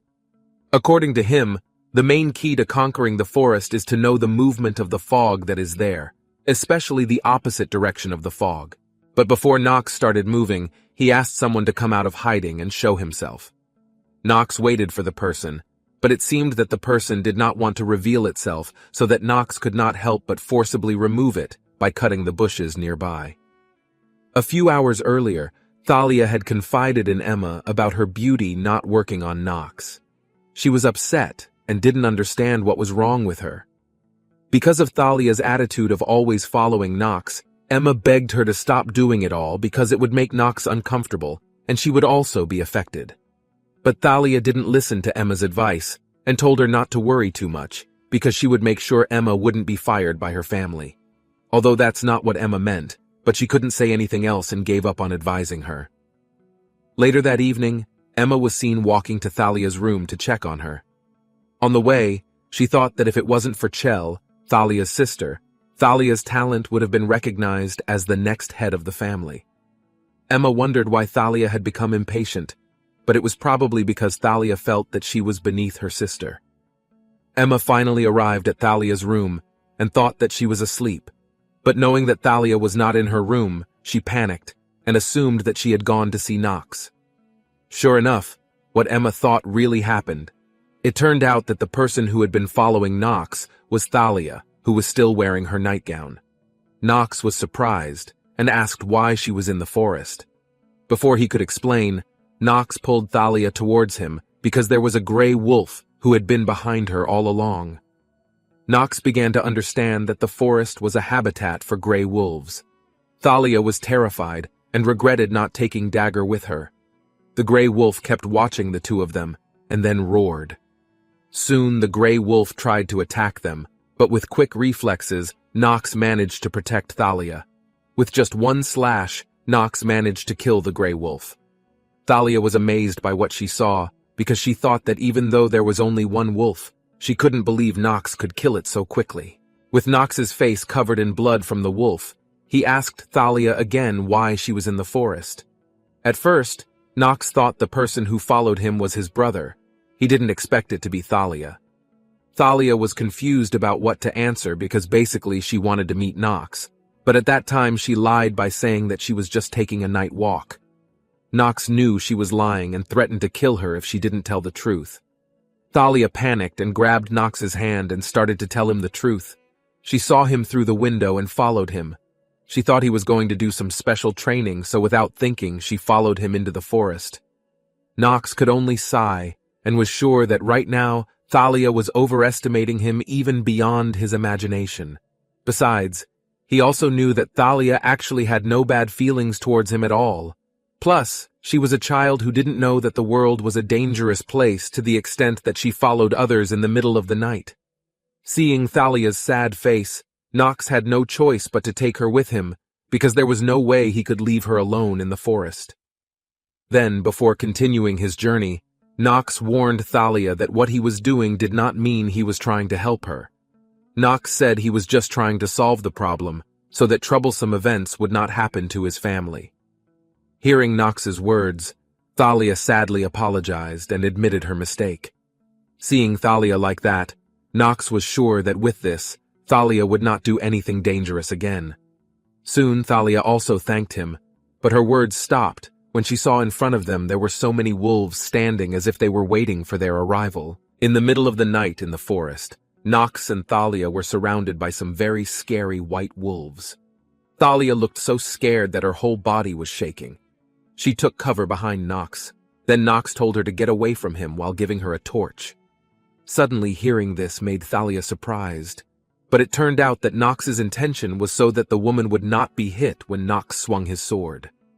Nox walked forward towards the pack of wolves while holding his sword. Despite the unexpected trouble, he had to refocus. This was the place before the scenario started. Since it was still in the prologue area, no boss monsters would appear. But an elite monster one rank below the monster would appear, which was an evolution of the Grey Wolf Nox had just slaughtered, the elite Grey Wolf. Although Nox knows his enemy, that doesn't mean everything will go smoothly for him. There were times when they realized that there was a possibility that they had been cornered. The pack of wolves jumped at Nox simultaneously. He thought that at times like this, when he was still Yu-chan and playing inner lunatic, he was just a weakling. Then Nox immediately attacked all the wolf packs blindly. Thalia, who saw the incident before her eyes, was immediately dumbfounded. She thinks that Nox is a very great figure. Thalia was sure that Nox still hadn't shown all his strength. That's because she remembered that the sword technique just now was far greater than when Nox fought against his brother. Thalia was curious and wondered if Nox had ever killed a Grey Wolf before. Then Thalia's face looked glum. She thought that Nox might still think she was very weak. Not long after, a much larger wolf arrived. It was an elite Grey Wolf. Suddenly, they both looked very surprised to realize his arrival. The servants went around all sides of the palace looking for Nox and Thalia. They shouted out the two children's names. They found 2 small footprints leading into the forest. That made them wonder if the footprints belonged to Nox and Thalia. The servants said that it was possible that young Master Nox had gone to the Forest of Missing Children with Miss Thalia. But the newly arrived butler Rotwell interjected that it was impossible. He informed that the reason was because it was a forest that the Reinhofer family hadn't even managed to conquer yet. The Forest of Missing Children is one of the highest-ranked places in the Reinhofer family. Although the Reinhofer family was known as the strongest dark family in the south, the truth was that there were still forests that they hadn't managed to conquer. It was basically the same as saying that they were incompetent.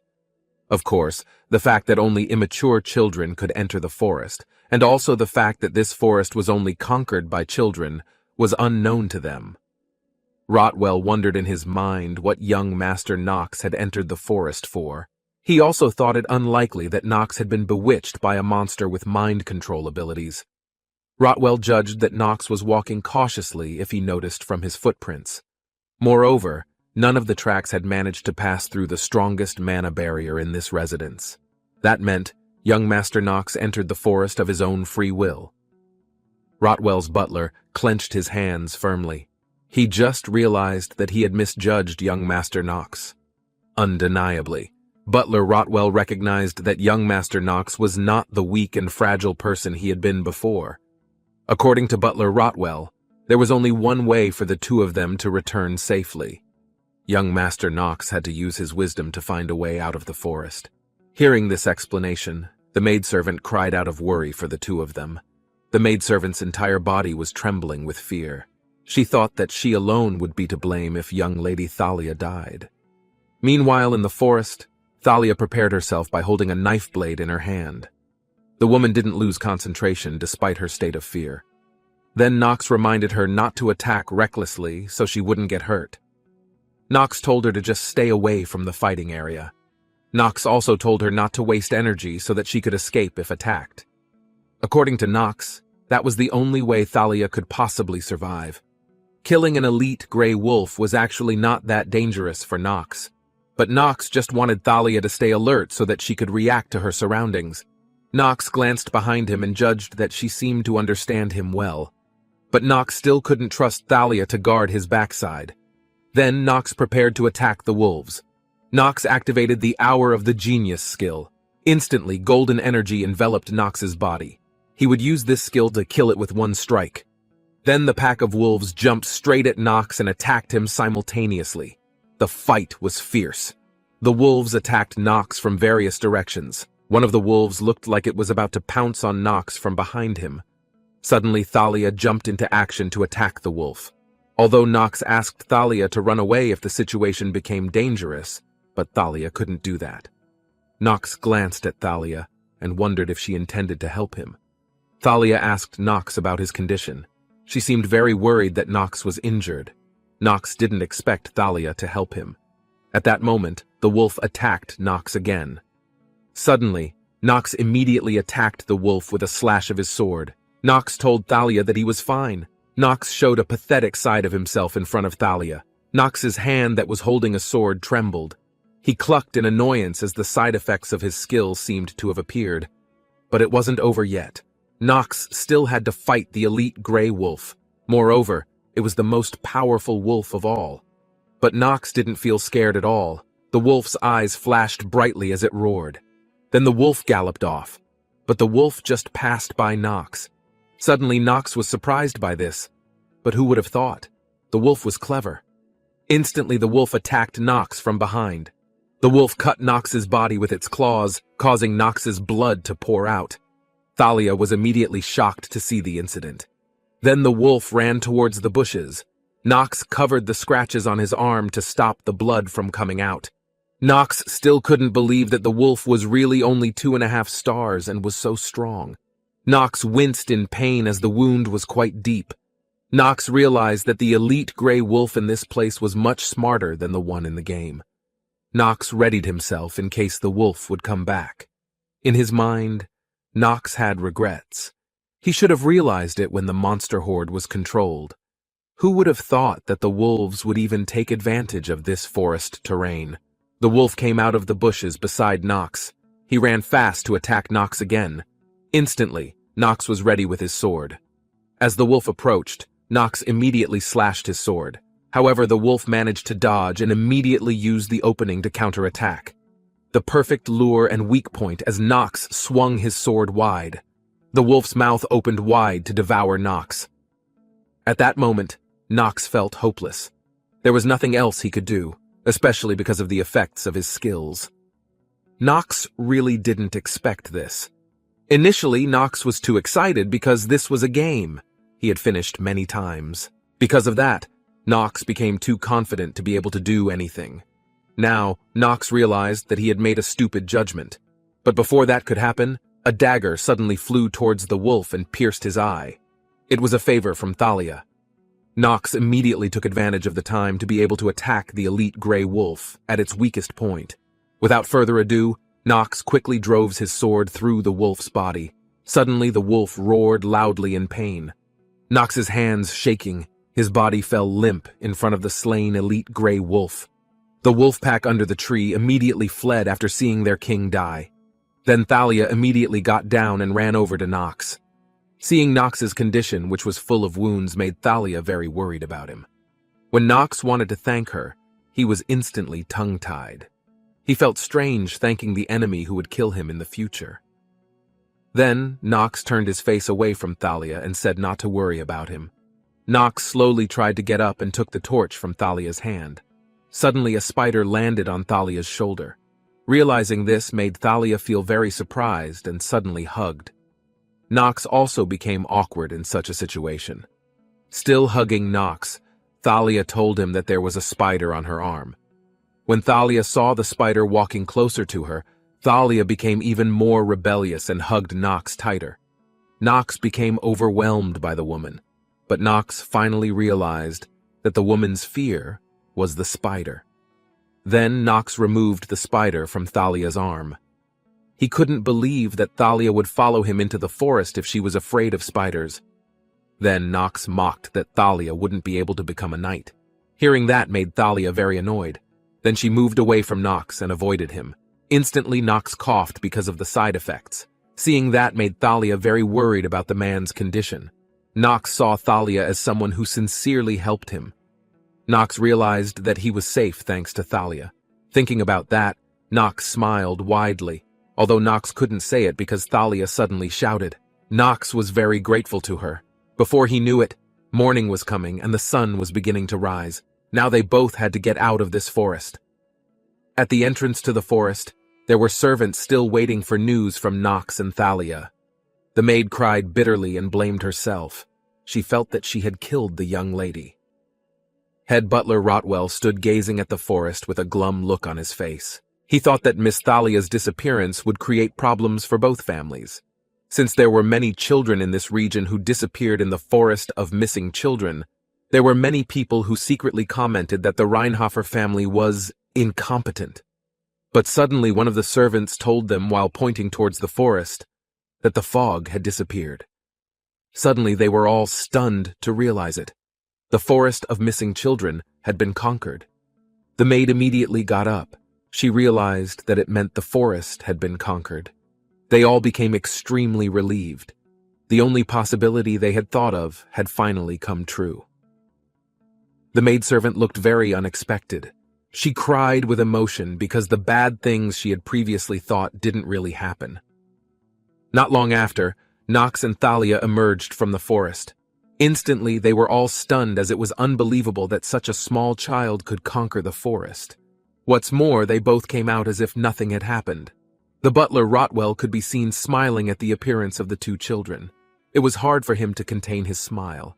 Now, Butler Rotwell was certain that the Reinhofer family's succession hierarchy would be shaken violently. Meanwhile, Nox was very confused to see all the people who had gathered in front of the forest. The waiters immediately welcomed the two of them. The maid Emma hugged Thalia very tightly. Then Butler Rotwell told Nox that other family members were also worried about him. But Nox couldn't believe that they were worried about someone like him. Thalia soothed Emma's maid, who was not crying. Then Emma's maid pulled Thalia's collar because she was going to take her to tell her about the Steelenor family rules once again. Thalia felt guilty and apologized to her maid. Then Emma's maid smiled wryly and confessed that she couldn't possibly dare to blame her. Servant Emma would let the head of the family teach Thalia about the rules directly. Seeing Thalia with her servant made Nox remember Rona's servant. Nox guessed that Rona's servant also seemed to have extraordinary stamina. Then Emma's servant approached Nox and thanked him for protecting Thalia. Nox said that he intended to go into the forest with her. Hearing that, Thalia immediately bowed her head in guilt. Then Nox glanced at Thalia. He said that Thalia had also helped him a lot. Nox reminded Thalia not to blame herself. Instantly, Thalia was stunned while looking at Nox with a very deep gaze. After that, Nox returned to his residence. Arriving inside, Nox immediately threw his belongings and sword on the sofa. Nox sighed. He felt relieved to finally make it home safely. But he didn't expect that Rotwell would be waiting for him outside the forest with the knights. It was completely beyond his expectations, but even so, Nox had managed to get what he was looking for, which was the secret piece. Nox had obtained an accessory, the Black Flame Ring. The item had a special effect. When defeating an opponent using the item, a small amount of their life energy will be taken and turned into their own. The higher the rank of the opponent, the more life energy would be stolen. Nox thought that the Black Flame Ring was the only artifact that could steal the life energy of others. Even so, wearing the ring did not mean that his life would be longer. One's life could not be extended indefinitely. Moreover, it wouldn't be that easy to get rid of chronic diseases with just a small amount of life energy to steal. Nox slowly put the ring on his finger. He thought that as long as he was trying to make progress, it was still better than living a life on the brink of death without hope. The quest window displayed that Nox had equipped the Black Flame Ring. Nox can now sense life energy, and also his mana has increased. Then Nox looked at the door. He knew that Rona was standing in front of the door. Then Nox called out to her and told her to come in. Slowly the door opened and Rona poked her head out a little. She didn't expect Nox to know where she was. Rona asked if Nox had the ability to see through objects. Then Nox confirmed it. Immediately Rona was shocked. She thought that Nox could also see her body. Then Nox snapped his fingers at the maid's head for talking carelessly. Rona felt that Nox's finger flick was more painful than the previous one. Then Nox invited her to arm wrestle with him. Waitress Rona felt confident after winning once against him. Then she made a request to increase her salary if she won again. But if she lost, then Rona was willing for 20% of her salary to be deducted. Without further ado, they finally started the arm wrestling. But immediately Rona lost to Nox. Rona was immediately shocked to realize her defeat. Rona immediately came to her defense, reminding Nox that it was inappropriate for a respected son to reduce the salary of a servant. Nox responded calmly. Then Nox offended Rona about the rumors that had spread about him being useless in the Reinhofer family. So Nox decided not to care about such trivial matters of honor. Nox laughed contentedly, mocking Rona. Nox was immediately surprised to see the quest window that popped up a notification that he had obtained a negative trait. Finally, Nox canceled his salary reduction. Then look at Nox's face, which suddenly turned pale. Nox didn't care about that. He was satisfied with just getting the ring. Now Nox just needed to rest. It's been 6 months since Nox obtained the 2 secret pieces, Carl and Black Flame Ring. But unfortunately, Nox never got the chance to use them. That's because Nox was serving his sentence. Nox sighed. Like it or not, Nox had to serve the sentence. But deep down, Nox couldn't accept this punishment. He felt he hadn't caused any trouble. Nox even thought that he had successfully conquered the forest of missing children. But in the end, it was Nox who was punished. They should have rewarded him. Then Nox looked at Rona, who was behind him. He asked her opinion about it and hoped that she would agree with him. But Rona replied that she was a servant and her salary would be cut if she spoke ill of the head of the family. Nox then threatened her that he would cut her salary if she didn't act according to his will. Because she was afraid of the threat, Rona finally defended Nox and said that the head of the family was too cruel to Nox. Nox sat on the sofa thinking about how he could get out of this punishment. Nox felt that he had tried hard to adapt to this life by living a fairly productive life while keeping an eye on Carl's growth. But he couldn't continue to sit idly by like this. His life was getting shorter. Nox chuckled as the damn system seemed more interested in his life than himself. Nox clenched his fists. He couldn't stand this anymore. Finally, Nox moved to immediately see his father and ask permission to go out. But right at the same time, Butler Rotwell walked into his room. He told him that the head of the family had called him. What a coincidence, Nox thought. The bodies of the soldiers were lying on the ground with blood all over them. Theo stood in the center holding a sword in his hand. It was a picture of the past on the night of the massacre. Where demons swarmed, humans were trapped by them, and the night of slaughter. Theo slowly opened his eyes after remembering the horrific event. He thought it was a great disaster. Theo was convinced that one of his sons might someday learn the supreme black sword. But Theo couldn't just control the possibility, he needed a definite talent, because one of his sons had to kill him. Not long after, Rotwell's butler came and told him that Nox would be arriving soon. Then Theo told Rotwell's butler to bring him in. But before that, Theo thought about the incident a few days ago, where Knox was able to conquer the forest. The forest of missing children was a place that even Theo himself didn't know how to conquer. Theo thought that Knox should be rewarded accordingly. It turned out that the reason Theo delayed the reward was because there was strong resistance from the family's followers. The followers didn't believe that Knox could do that, so they started an investigation to check whether Knox had really conquered the forest or not.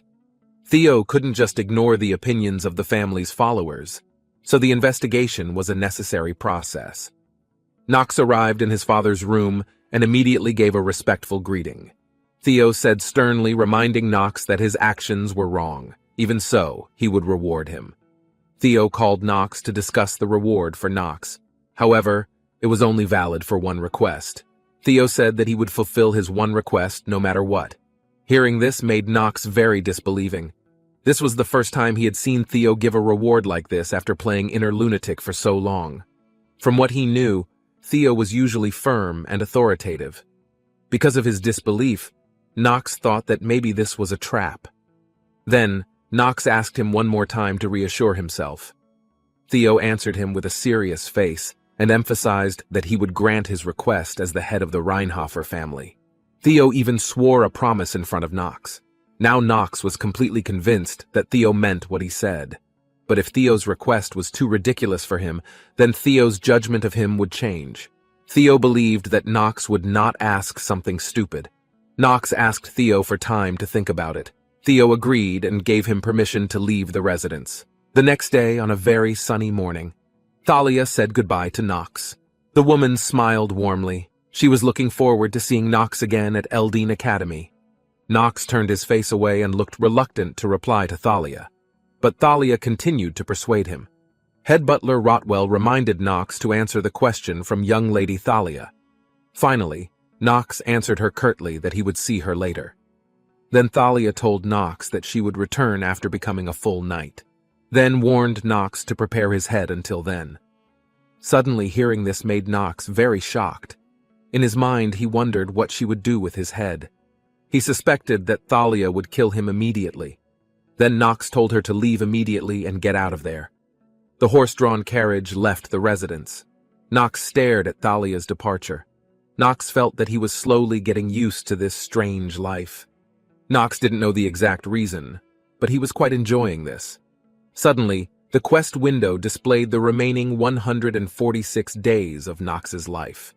Knox realized that he had no time to relax. A few days later, Rona approached Knox and said that she needed to add new maids and servants.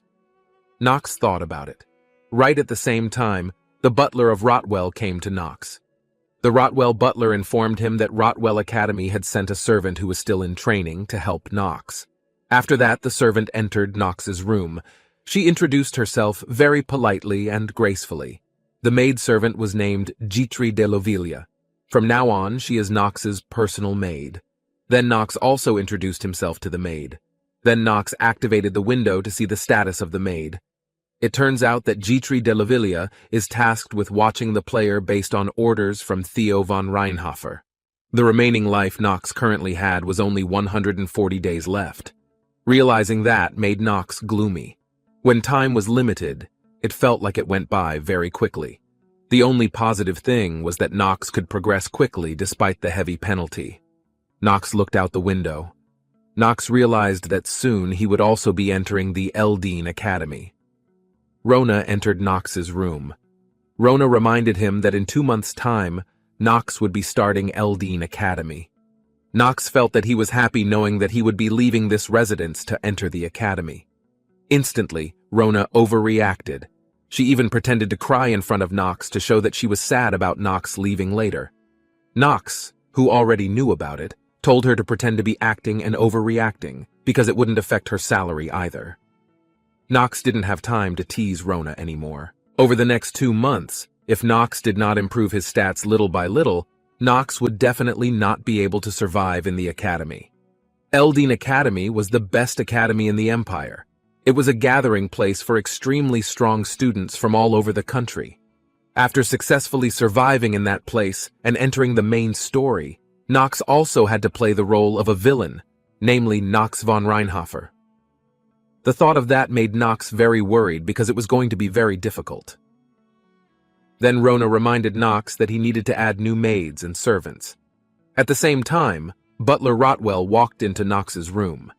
He informed him that the Eldine Academy had sent a servant who was still in training to help him. That servant was Gitri de Lavilia, who from today became Knox's personal servant. Then Knox looked at the maid's stats.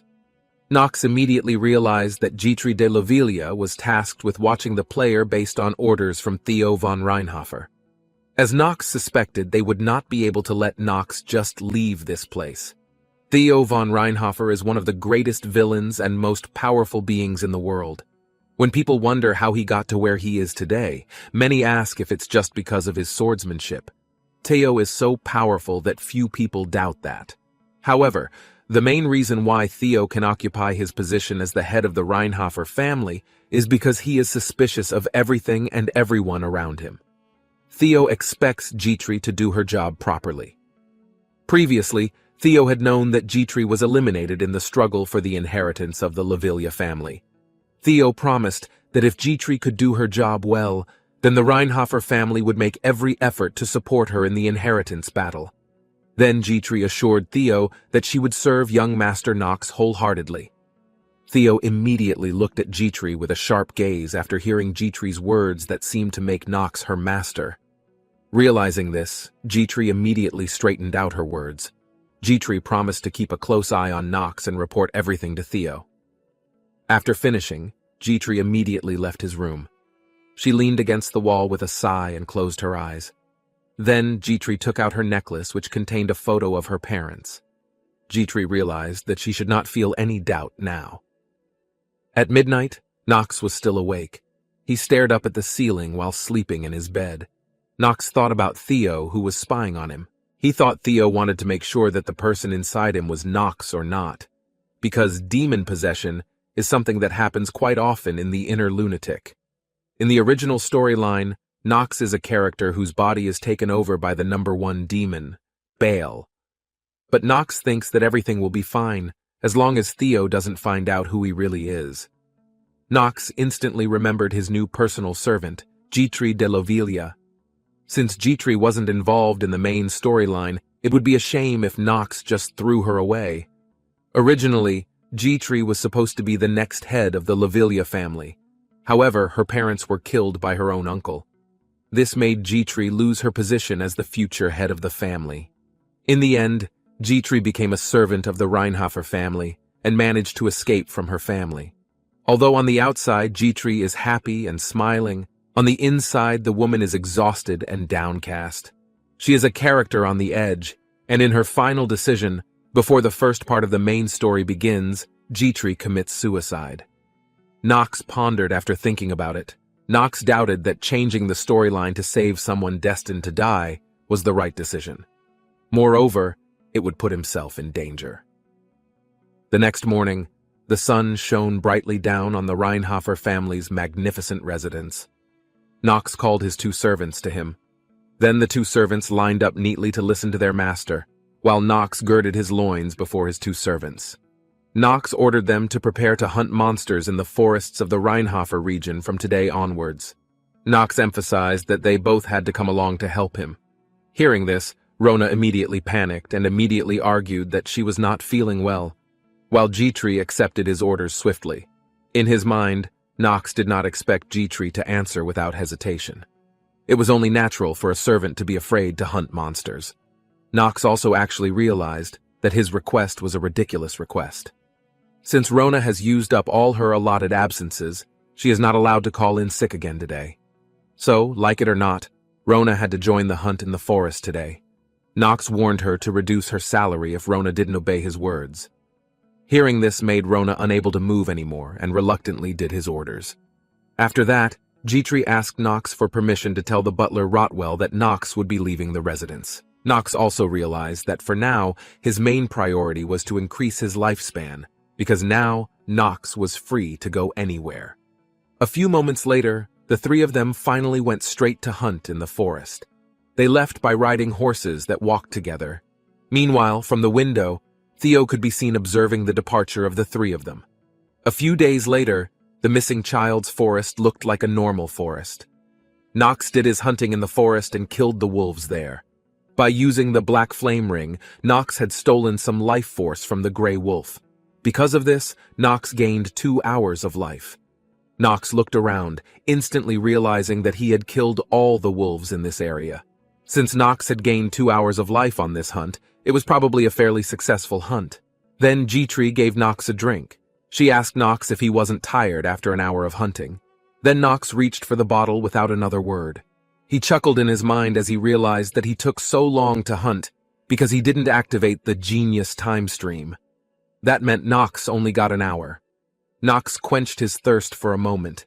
He thought to himself that he couldn't kill monsters every hour, but his biggest concern was the limited number of monsters. Without Nox realizing it, he had already killed many monsters because he had been hunting for several days. At this rate, his plans for a good life were in danger of being completely ruined. Since there were no more monsters to hunt, Nox finally decided to return to the mansion.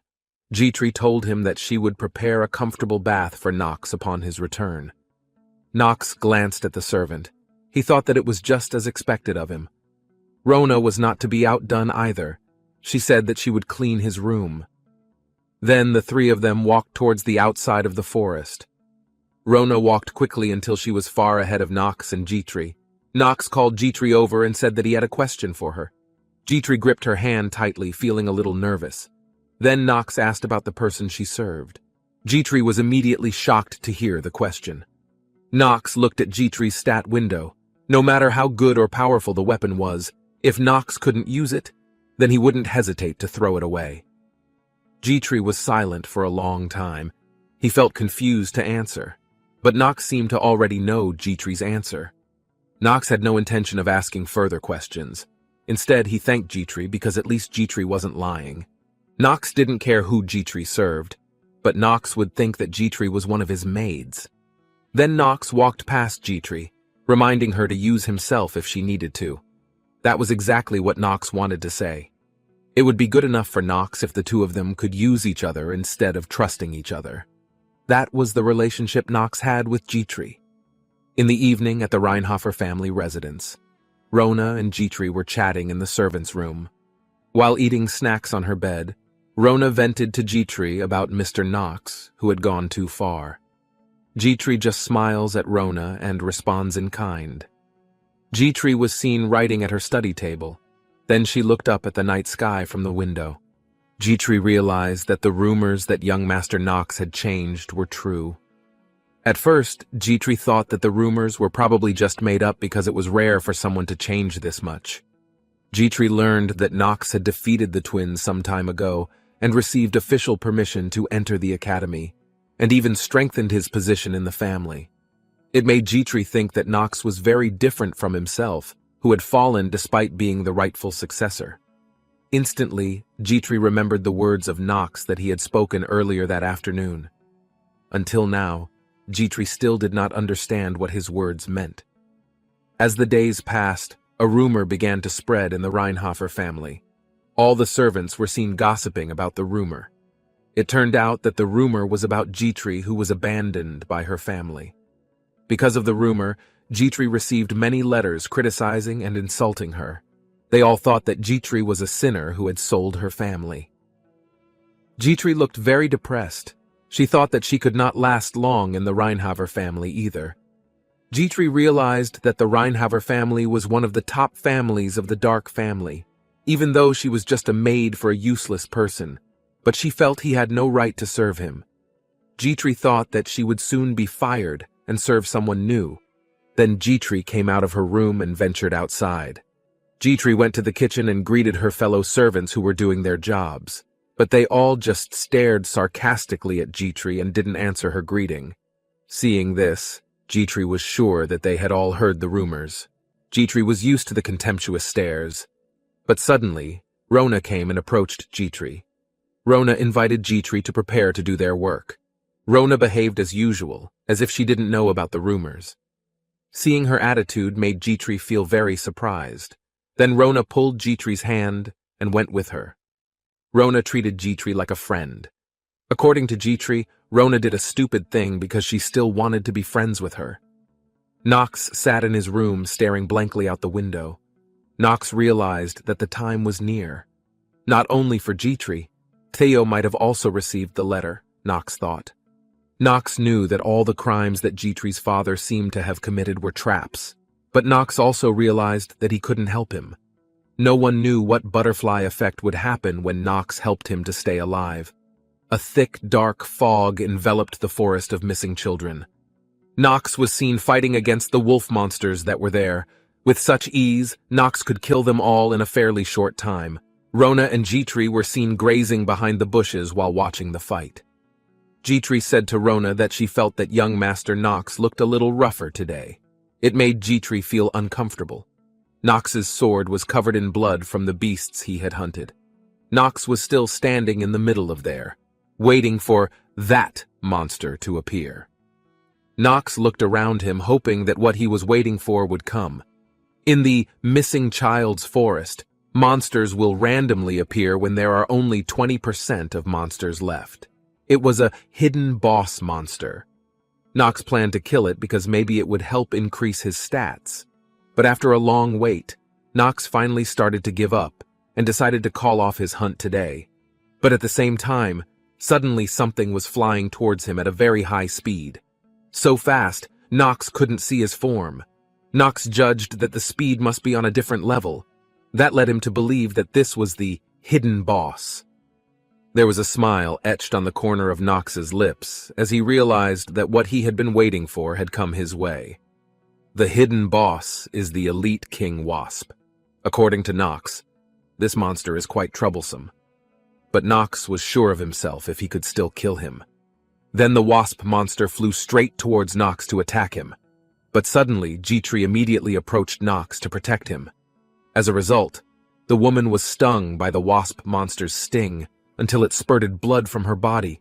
Even without Jitri's help, Nox was able to block or avoid the attack. Nox was also very surprised why Jitri helped him. Nox would not waste this to save Jitri. Instantly, Nox activated the genius time stream. When Jitri was a child, she once cried because she fell. Her father said that the wound on her knee never fully healed. That's what Jitri's parents said, that her wound never healed. But Jitri felt that it wasn't only the wound on her knee that didn't heal, but also her heart. Jitri remembered Nox's question about who she served. Jitri's mind was filled with images of her uncle who had killed her parents, and Theo, Nox's father. Jitri saw the figure of Nox who was trying to resuscitate himself. Nox's face looked very panicked and worried, but Jitri didn't believe it. But it wasn't the expression of someone trying to use her. Jitri felt curious. Slowly, Jitri's vision began to blur, and she finally lost consciousness. Meanwhile, there was Theo sitting in his office. He was reading a letter he had just gotten. The butler Rotwell said that the Lavilia family had completely evicted Miss Jitri. Then, Theo rested his chin. He thought about the reason he had brought Jitri to his residence. The reason was to take over the Lavilia family.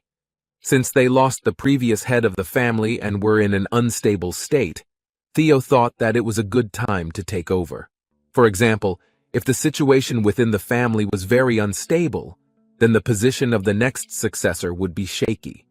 With the Reinhaver family involved, Theo thought he could make them submit somehow. But none of that could be done if Jitri was removed from the family, even before Theo put his plan into action.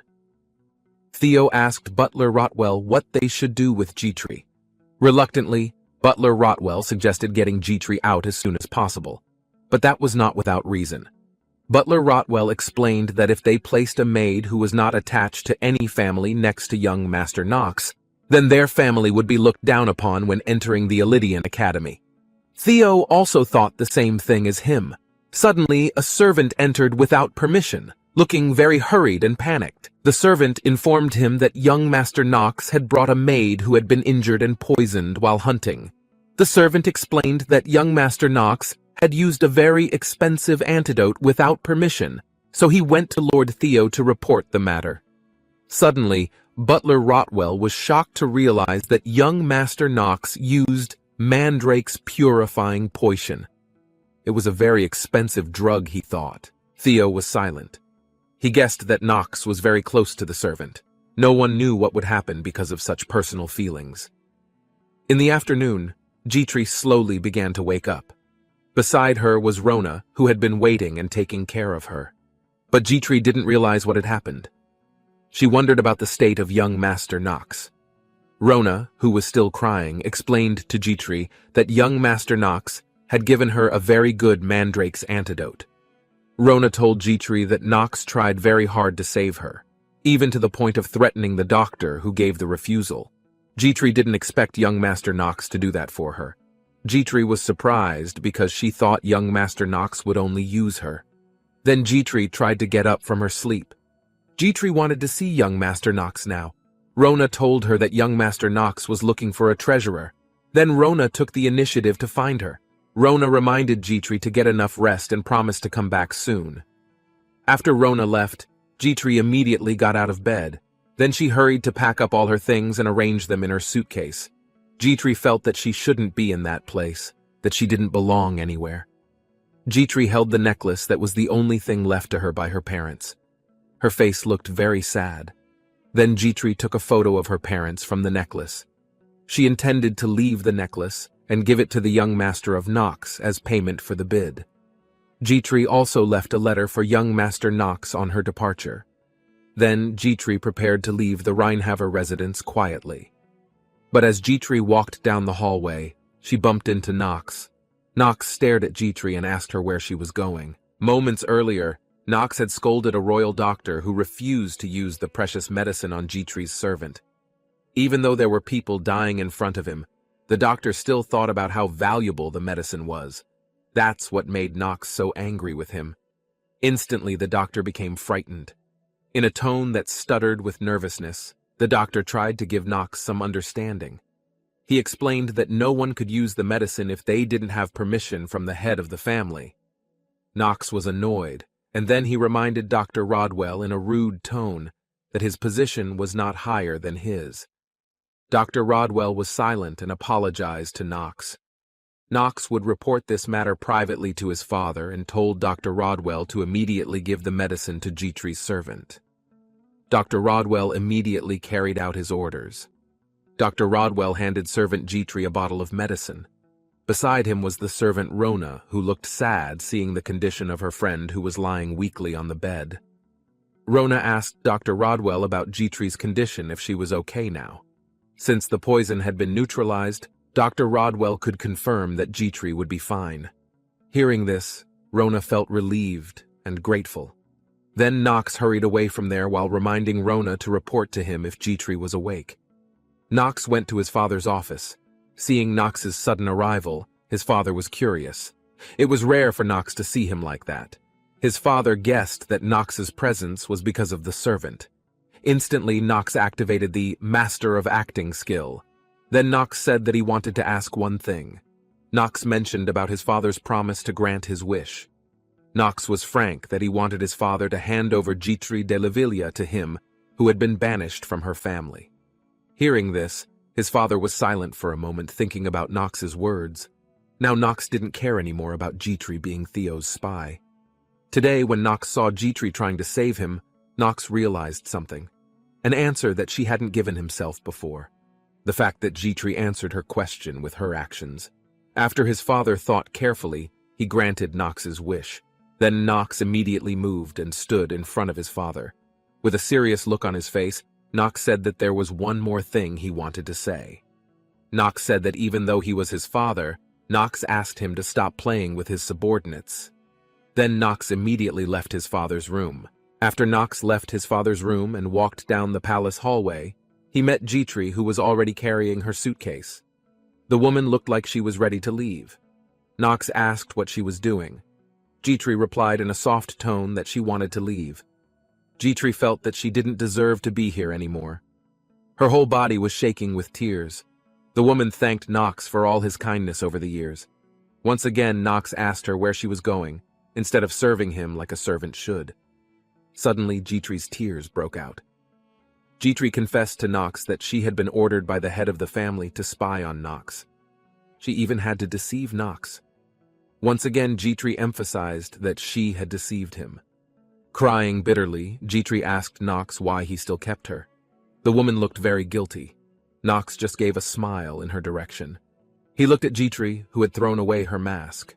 According to Nox, this side of the woman now felt much more like a living human being, where Jitri chose not to give up and continued to fight despite having to go through difficult and dark times. Nox understands Jitri's mistake because he thinks many people deceive others in the beginning. But still, for Jitri, who has made a big mistake against Nox, that was precisely the reason for Nox. After making a big mistake against him, Nox asked Jitri to take responsibility for her actions so that she could not leave here. Nox ordered Jitri to stay here.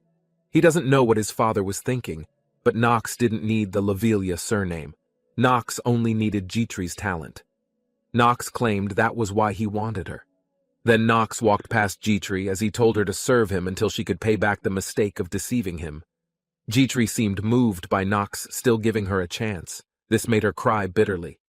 Jitri promised Nox that she would stay by his side until the end to serve him. Hearing that, Nox smiled. The next morning, the servants started working and cleaning the palace. There was Rona gossiping with the other servants about yesterday's events. Rona told them about Nox threatening the doctor to save Jitri. At the same time, Nox suddenly arrived with Jitri. Nox reminded Rona not to insult him in front of his directly. Suddenly, Rona was surprised. She didn't realize that Nox had been listening to her all along. Then Rona immediately turned her attention to Jitri, who was carrying a basket of dirty clothes. Rona immediately took the basket and reminded her not to work too much first. Then Rona said goodbye to go wash clothes first and hurried away from there. Nox sighed at Rona's behavior, which always made a scene. Then Nox checked if Jitri knew that she would be entering the Eldeen Academy with him in 2 months. Jitri nodded. She had even made a few preparations for it. Preparations that were the basic equipment Nox would need, such as books, medicines, emergency items, clothes, and student uniforms for external travel. Nox looked at Jitri, who no longer forced herself to smile in front of him. Nox felt more comfortable with Jitri's current figure, because they didn't have to praise each other unnecessarily or engage in unnecessary pleasantries. But if they were cornered by the situation, even if their backs were against the wall, they would not betray each other. Nox felt that was enough for him, for his relationship with Jitri. Nox seemed to be relaxing while reading a book. Then Jitri suddenly asked Nox if Nox was okay. Nox immediately looked at Jitri as if asking what she meant. Jitri told him about a negative rumor about Nox that had spread recently. Hearing that made Nox surprised. He was a little impressed that there were still worse rumors about him than the ones that had spread. Jitri seemed hesitant to say that. Then, Jitri told him that the rumor that spread about the reason Nox still made Jitri his servant was because Nox liked Jitri. Nox was instantly speechless after hearing that. He didn't think he would feel embarrassed like this for playing Nox's role. Then Nox apologized to Jitri for being involved in people's talk because of him. But Jitri didn't mind at all. Moreover, that was not the reason she told Nox. Jitri just thought that maybe Nox was uncomfortable with this kind of rumor. Nox felt that the rumors were nothing compared to the previous rumors that he was a useless fool and an incompetent youngest son. But according to Jitri, Nox wasn't that bad. Jitri had indeed heard about the Nox rumors before. But what Jitri had heard was the rumor that Nox was a pervert. Still curious about the rumors, Jitri immediately asked Nox about the truth. Hearing these words from Jitri made Nox a little frustrated. Even so, Nox realized that his image had improved now. Previously, Nox was labeled as a useless and weak frivolous person, but now he was just a pretty good boy who acted up a lot. But he has to find a balance. In the end, Nox is the antagonist character. He has to be the antagonist for the protagonist to shine, because he is not the protagonist in Inner Lunatic. Nox forgot about the rumors. Then he changed the subject. Nox told Jitri that he had a task for Jitri. In order to survive in the Eldeen Academy, it was not only Jitri who had to make preparations, but Nox also needed to prepare himself as well. Jitri asked what preparations Nox was referring to. Jitri's single-minded trait refers to how he completely trusts a certain person. There was a smile on the corner of Nox's lips. He thought that it wouldn't be a problem if he divulged some of his plans to Jitri. In fact, Jitri needed to know more about him so that Nox could easily assign her tasks. Nox told her that he planned to learn magic before entering the academy, and Nox wanted Jitri to help him. Hearing that, Jitri was immediately surprised. Jitri did not expect that Nox was still desperate to plan this, even though he knew that it was illegal in the Empire. This was confirmed by Nox. After all, Nox thought that he was a useless child, plus he had a passionate spirit. Because Nox seemed adamant, Jitri could not avoid it. Jitri was also convinced that Nox had a reason for his decision. Jitri was willing to look for a basic guidebook that could help Nox. Nox judged that Jitri was indeed a competent person, as he had expected. There was a commotion in the courtyard outside. Nox, who was curious, finally came out and looked from the balcony. One of the people there said that young Master Grain had returned. Hearing that, Nox immediately realized that he had almost forgotten such an important event. The opportunity to extend his life had finally arrived. Then Nox called Jitri and told her that it looked like he had to go on a very distant mission for a while. Hearing this, Jitri was already feeling bad. She wondered about the plan his master was referring to.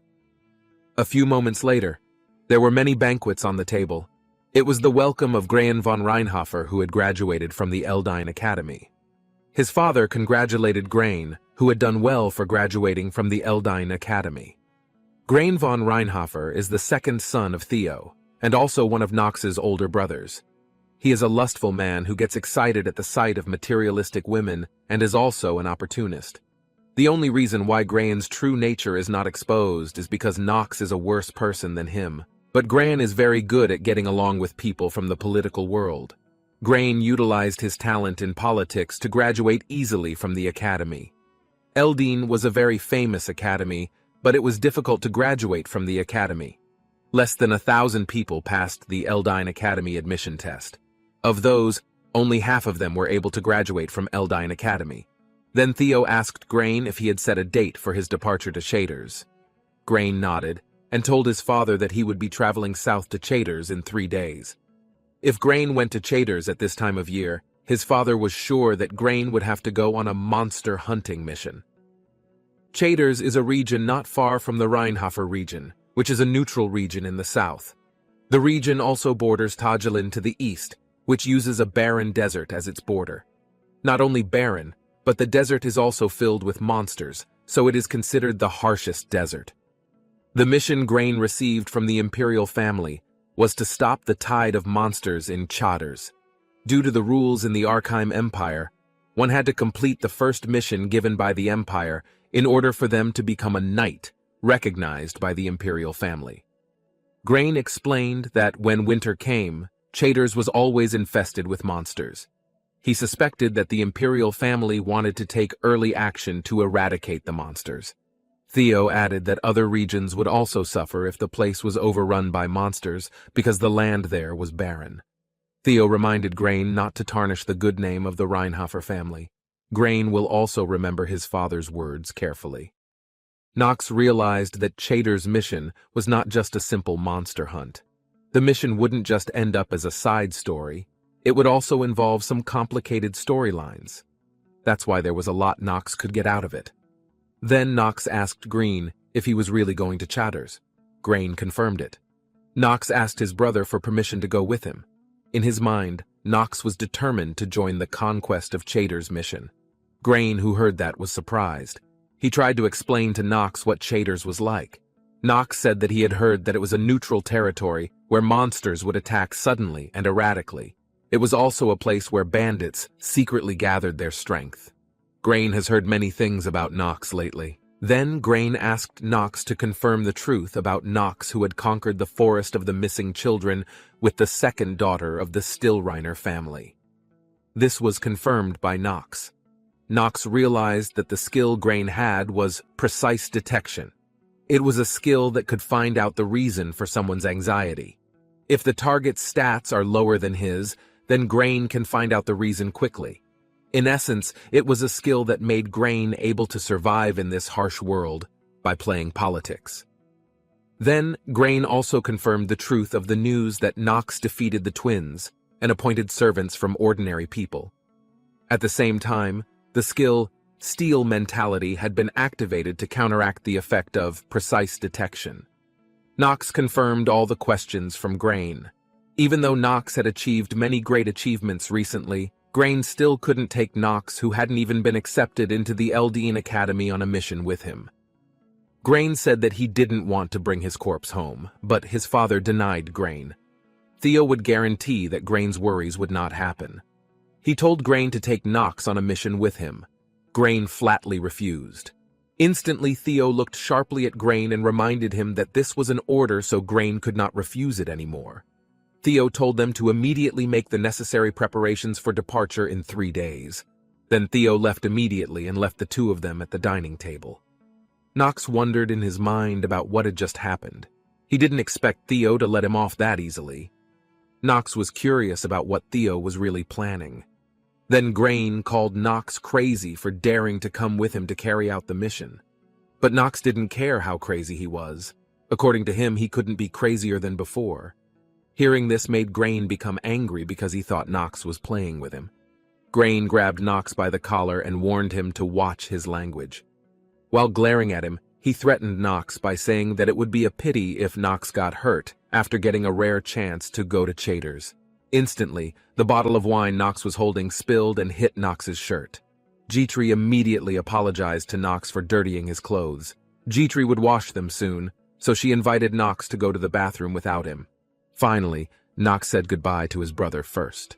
While walking to the outer door, Nox looked at Grain and said, "See you again on the day of departure for the conquest of Chaytor's in 3 days." Grain was seen holding back his emotions while clenching his fists. Nox and Jitri walked in the hallway of the palace. Nox thanked Jitri because thanks to her, he was able to avoid troublesome matters.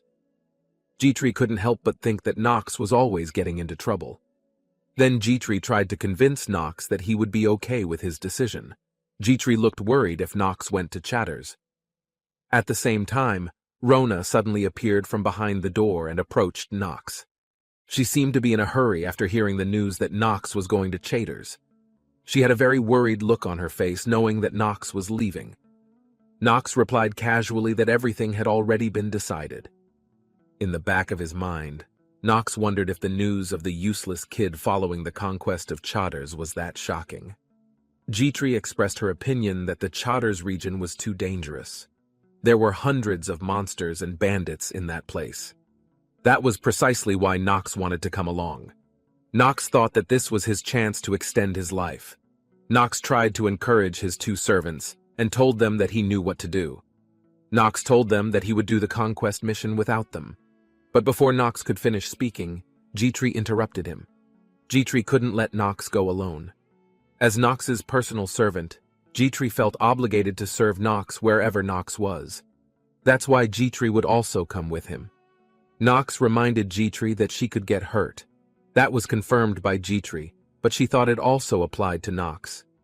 Jitri had heard from Rona that Nox was very weak and prone to illness. Jitri doubted that Nox could travel far without her, because Jitri knew that Nox often forgot his luggage, and that Nox's clothes also had to be washed. Jitri didn't think Nox could do that alone. If Nox thought about it, all of Jitri's words made sense. Even though Nox doesn't need to worry about what Jitri mentioned earlier when this is still a game. Nox thought that if he died, then Jitri's position in the Reinhofer family would also be in trouble.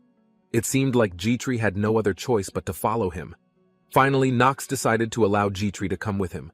But Nox reminded Jitri that she had to listen to his orders. She also had to learn how to ride Carl. Jitri told him that he was already close enough to Carl. Hearing this, Rona was surprised and did not expect Jitri to get closer to Carl. Rona was curious how she could do that. Jitri used half of her salary to buy a high-quality sugar cube for the horse, and Carl opened it immediately. Rona became upset because she had mistaken the straw for Carl's food. Nox told her that the point was that Rona would stay here while Jitri would help her. Then Nox ordered Jitri to make preparations since she was coming. After that, there was a knock on the door. Then the butler Rotwell came over to Nox. He said that the head of the family wanted to give Nox an item. Knox instantly remembered Theo's words earlier, saying that he would provide all the necessities for the mission. Knox suspected that this was one of the items Theo was referring to. Knox felt confused as to why Theo was siding with him at dinner just now. It made Knox believe that Theo was up to something. The moon and stars adorned the night sky at the Reinhofer residence. Knox came to visit Theo in his room after he heard that his father wanted to give something to him. But whether Knox could obtain this item or not, it would depend on Knox himself. Theo explained that this was a sword that belonged to the first head of the Reinhofer family. Knox felt that this was really unexpected because this item never appeared in Inner Lunatic. Even veteran players like himself, who had completed this game 27 times, didn't know anything about this item. Knox wondered why Theo had given the sword to him. Knox really didn't understand the situation. Then Knox walked over to the sword. He was determined to get his hands on it. The sword may have looked old to Knox, but it was the sword that had accompanied the head of the first family throughout his life. Theo said that this was the sword he kept with him. Knox asked Theo for an explanation of the test he had to pass to obtain this sword. Then Theo told him to hold the sword. Without thinking, Knox immediately grasped the sword. Instantly, there was a purple aura of purple color created around the sword. Knox's mana had been absorbed. Then the color of the blade also changed. Theo had guessed that Knox had begun to sense mana. Theo looked enthusiastic and immediately moved from his place. Theo explained that this sword absorbs mana from its master and releases it many times over. Knox judged that it didn't seem like an easy sword to use. Instantly, Knox widened his eyes in surprise. The system also displayed a warning that Knox's mana was being absorbed very quickly. Due to the sudden change in conditions, the Master of Acting trait became unstable. There was a panicked look on Knox's face as he thought it would be dangerous if his mana continued to be absorbed this quickly. Then Theo told him that if Knox wanted to receive the sword, then he only had to hold the sword for 10 minutes. Knox muttered in his heart. Theo said that the name of the sword was Stormbringer. Knox was seen withstanding the force of the sword with all his might. Instantly, the system brought up detailed information about the sword. However, according to Knox, this kind of information is not important now. Then the system notifies if Knox's mana has been depleted and looks for other energy sources. The system forcibly converts the player's life force into mana. Knox's life force became drastically reduced. Seeing this made Knox panic. No matter what, Knox would just give up. But strangely, Knox couldn't let go of his sword. It made him annoyed and muttered, "Damn sword." Meanwhile, Theo was only watching Knox.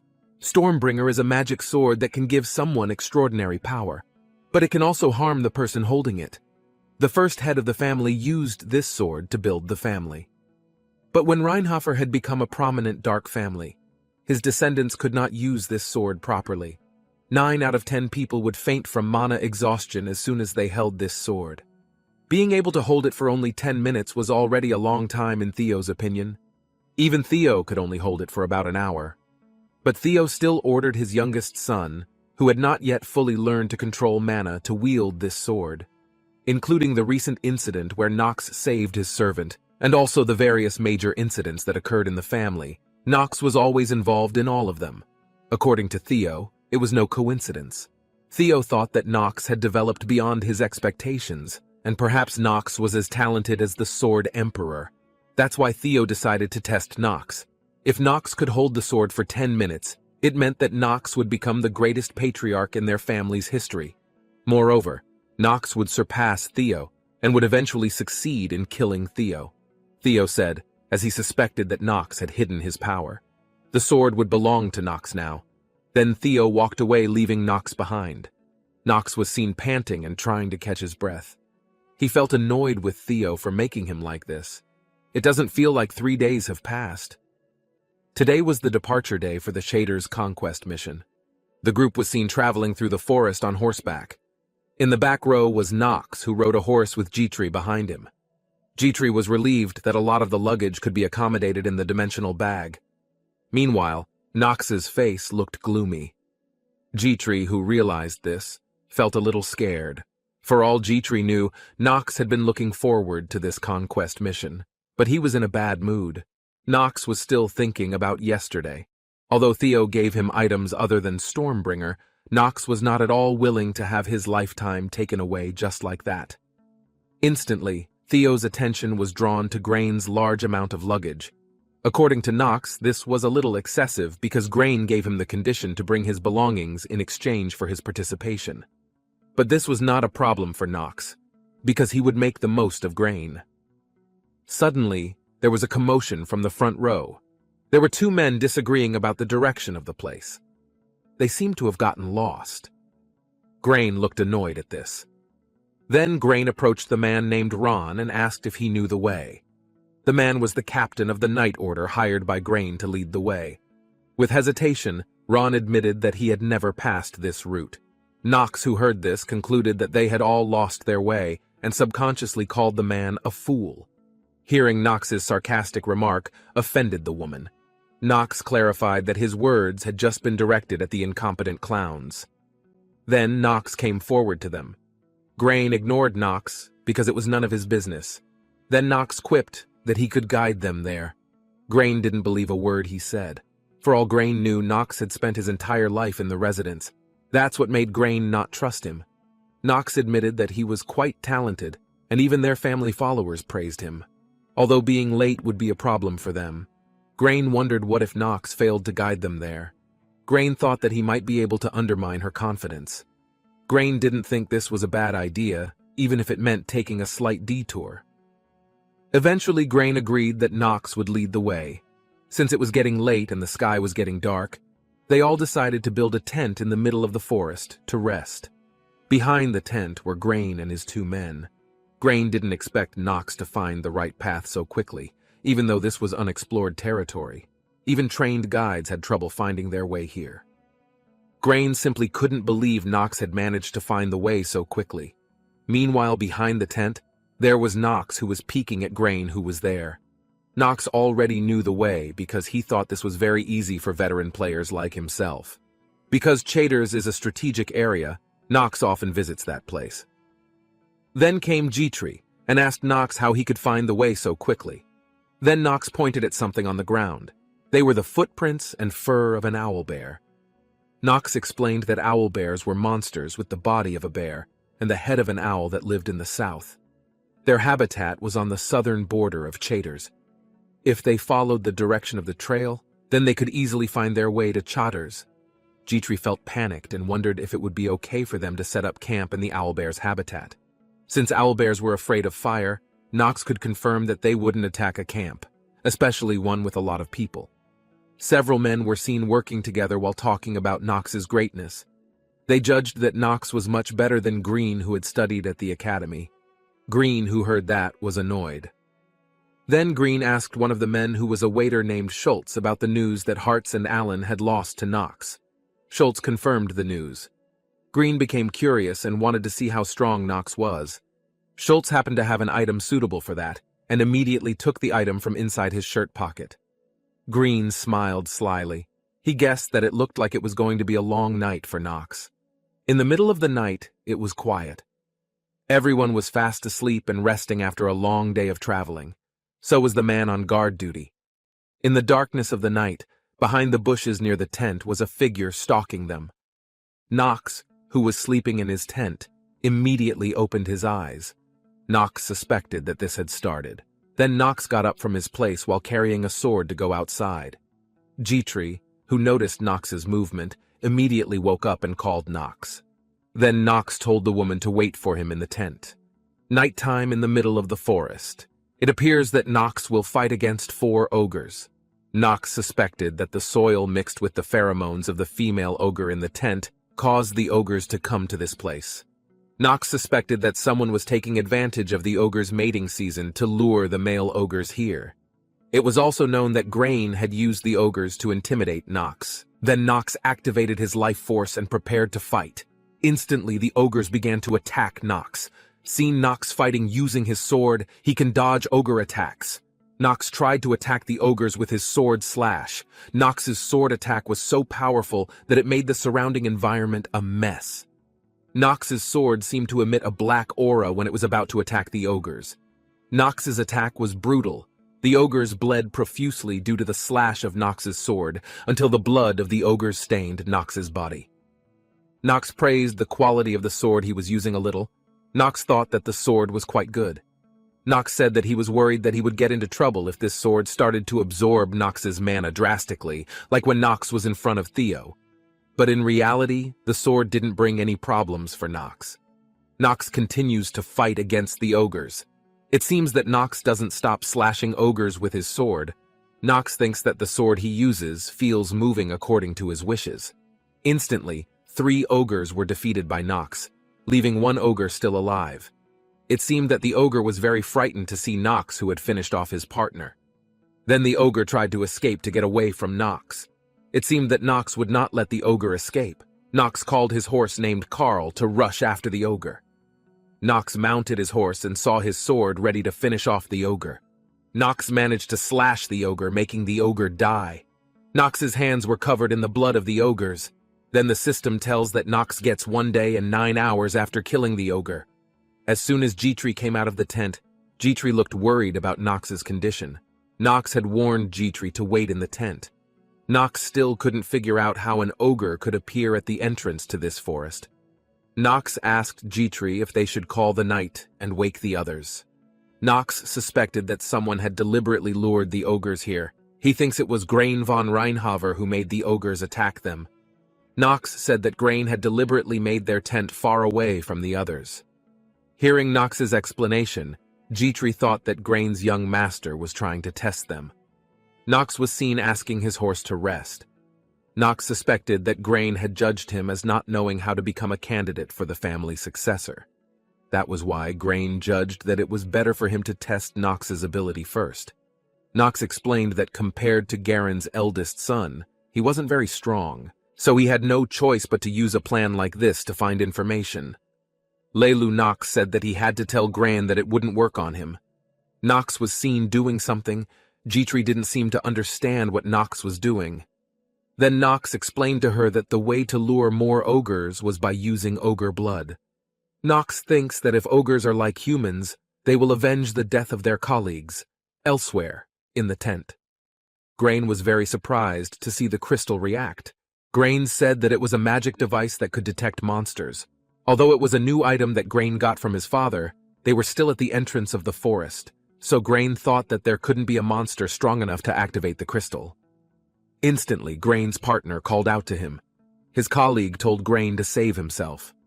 Grain looked confused and didn't know what had happened. Then Grain's partner said that the ogres came to this place. Grain's colleague said that the ogres appeared in very large numbers. Grain was very surprised. They felt unlucky because this was not a place where ogres would appear. The next day it was seen that the ogres had been defeated. Instantly, Grain was very angry with his partner. Grain suspected that his partner had planted ogre blood in his tent. Grain's partner explained that he did not plant in the tent of Grain's young master. Grain's colleague looked confused. He was very sure if he had planted it in Nox's tent. Elsewhere, on a very sunny morning, Nox and G-Tree had woken up from their sleep. G-Tree invited Nox to have breakfast. Then Nox asked G-Tree to sit and eat with him. But G-Tree refused Nox's invitation because G-Tree was a maid, so G-Tree could not eat with Nox. Then G-Tree said that if they were currently on a mission, it would be a problem if G-Tree prepared her own food. Nox added that there might be monsters that suddenly appeared in their place. Nox tried to scare G-Tree by saying that there would be 10 ogres in their place, just as there had been in Grain's tent. G-Tree looked a little surprised. She told Nox that she had just thought that the master she served was a little shameless. Nox laughed after hearing G-Tree's words. Then Nox said that G-Tree had to get used to it. On the other hand, in Grain's tent. Grain was seen ordering his men to clean up his tent. Grain added to his men to throw away the tent with ogre blood. Grain silently said that maybe this was why they would face ogres continuously. Elsewhere, G-Tree asked Nox what Nox would do now, whether they needed to help Grain and the others. Then Nox told G-Tree that they didn't need to help Grain and the others. G-Tree thought that it meant Grain and the others would continue to be attacked by the ogres. Nox was seen having breakfast, while explaining to G-Tree that even if they went far away from this place, ogres would continue to appear in front of them. Knox added that it was his intention from the start. Knox thought that if he told Grain, then Grain might be angry with him. Knox said that they needed the ogres as soon as possible. Knox was looking at the sky. Then Knox told Jitri that they had to pack up and leave immediately. On the other hand, an ogre was seen walking through the forest. The ogre seemed to realize that someone was watching him in another corner. Instantly, the ogre was attacked by someone very brutally. The place instantly became covered in blood. The morning sun shone brightly on the vast mountains. This was the second day of their journey. Knox looked very confident. He had managed to understand the terrain of this area. Knox was a little worried because the Chaters were still quite far away, but that didn't matter to him. Then Grain called Knox and asked him about what Knox wanted to do with the ogre behind them. Knox tried to calm Grain down and said that he could defeat the ogres. Knox explained to Grain that if they could carry out a large-scale conquest in this place, it would attract the attention of other monsters. Therefore, they would do everything in their power to get out of this forest as soon as possible. Knox added that there would be no problem if they could get out of this forest as soon as possible. Without realizing it, Grain felt that Knox had taken over the army as commander. The other colleagues were a little surprised. They never knew when Knox learned about the ogre. Seeing Knox always tapping the ground with his stick, Knox explained to his colleagues he did that because monsters could appear at any time. Knox said that monsters would appear in this place. Then Knox's partner looked very scared after hearing the words from Knox. While Knox and the others were traveling, a monster suddenly appeared in front of them. Instantly, the horse they were riding rebelled because it saw the appearance of the monster. Knox realized that it was the worm. The worm is a monster that looks like a snake and an earthworm. In the inner lunatic, the worm is known as a dragon that is deformed because it has not yet developed. Although like that, the worm cannot use magic, but the worm is known to be very strong. Knox explained that the worm's strength was still harder to defeat than 10 ogres coming at them at once. Knox seemed to be laughing. This was the time Knox had been waiting for. Although the soldiers may have been surprised to learn that Knox was trying to pull the worm out by tapping the ground, there was nothing they could do. Then Knox ordered them all to prepare for battle and hide in the bushes. They were surprised by Knox's order to hide. One of the men wondered if they wouldn't attack. Knox smiled slyly at them. Knox had no intention of defeating the ogres in the first place. Several ogres appeared near them. Jitri looked panicked and scared seeing it. Knox tried to calm Jitri down and told her that he had a plan. Knox told Jitri that the monster that the worm loves and hates at the same time is the ogre. Ogres are the worm's favorite food, but they always seek revenge. In essence, they are hostile to each other. That's why senior explorers know how to handle them. There was a fierce battle between the ogre and the worm. They were attacking each other. Meanwhile, they were all watching the fight while grazing behind a tree.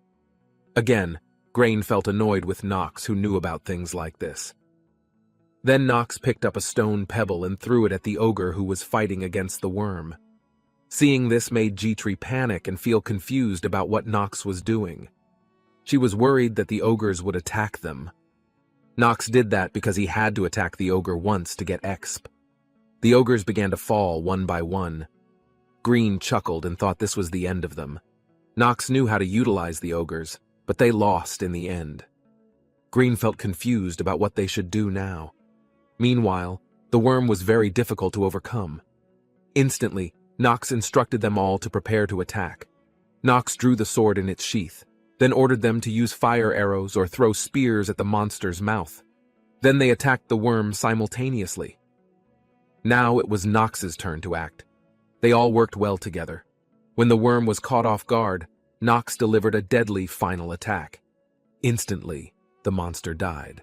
The screen on the system showed that Knox's lifespan had increased by 10 days for defeating the worm. Knox really didn't expect himself to get an extra 10 days. At first, Knox thought this was a medium-sized monster. If it wasn't for the ogre, they would have had a hard time killing it. Along with the curse of the languishment, there was another one. The blessing of growth that Knox had used was gone. Knox was very sorry about that. But finally, Knox's stamina reached 5. Instantly, everyone cheered at the greatness of Knox, who had defeated the worm monster.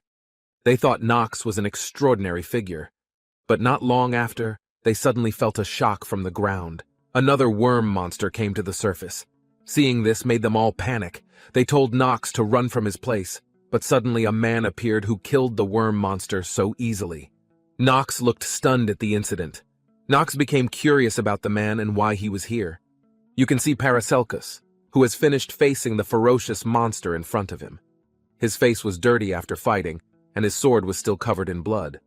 Nox, who was with Gran, saw Paracelsus dubbed as a sword genius. Nox wondered in his heart what Paracelsus would do next in a place like this. As far as Nox knew, Paracelsus was the young man with the strongest character in the inner lunatic. Currently, Nox will travel to a Chadres village with Grain and coincidentally meet Paracelsus. Paracelsus is one of the 3 Swords Emperor, along with Theo and the student of Selkis.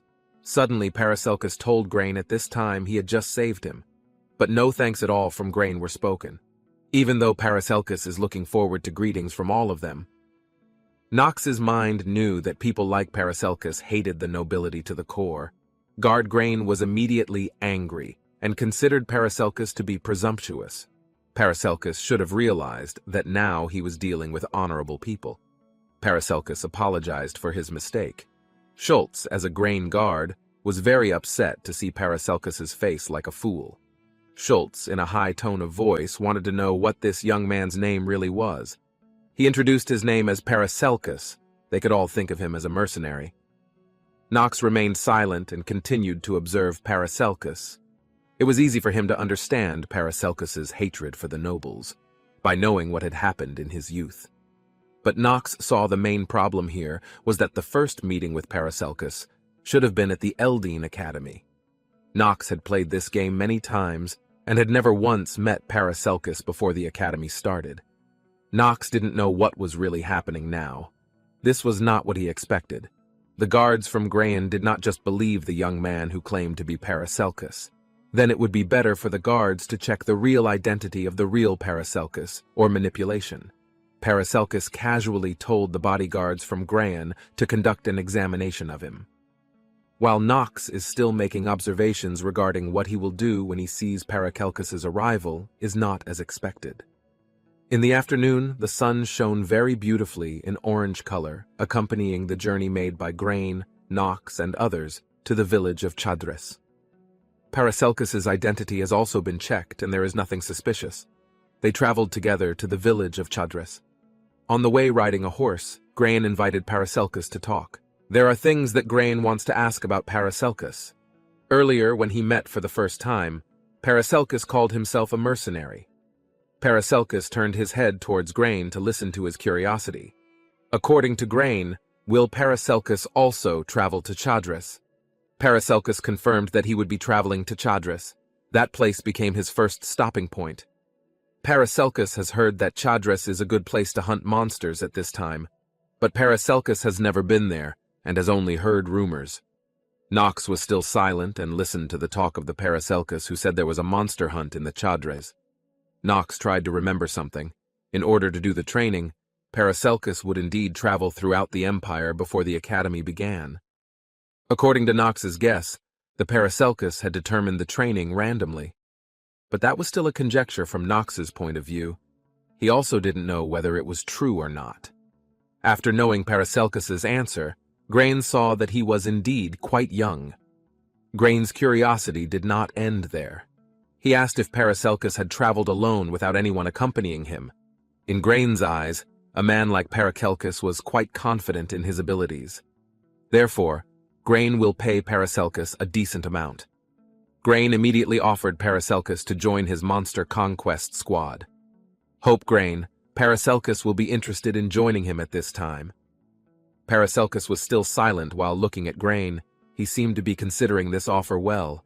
After thinking, Paracelsus saw that Grain was the son of one of the Swords Emperors, Theo Reinhofer. So it is undeniable that Paracelsus is very curious about Grain and also Nox. Nox and Jitri's faces immediately looked towards Paracelsus. Suddenly, Schultz was angry with Paracelsus because he was considered to have spoken presumptuously. Schultz's emotions have never subsided since he first met Paracelsus. Grain asked Schultz to be calm and not to do anything without his orders, seeing Paracelsus, who was still confused about this offer. Grain gave Paracelsus time to think properly. After that, only Paracelsus answered whether he accepted his offer to join or not. In Grain's opinion, Paracelsus is a skill that can kill in a worm with one attack. This meeting was indeed profitable and good for him. So, whatever it is, Grain hopes that he can immediately recruit Paracelsus to be part of it.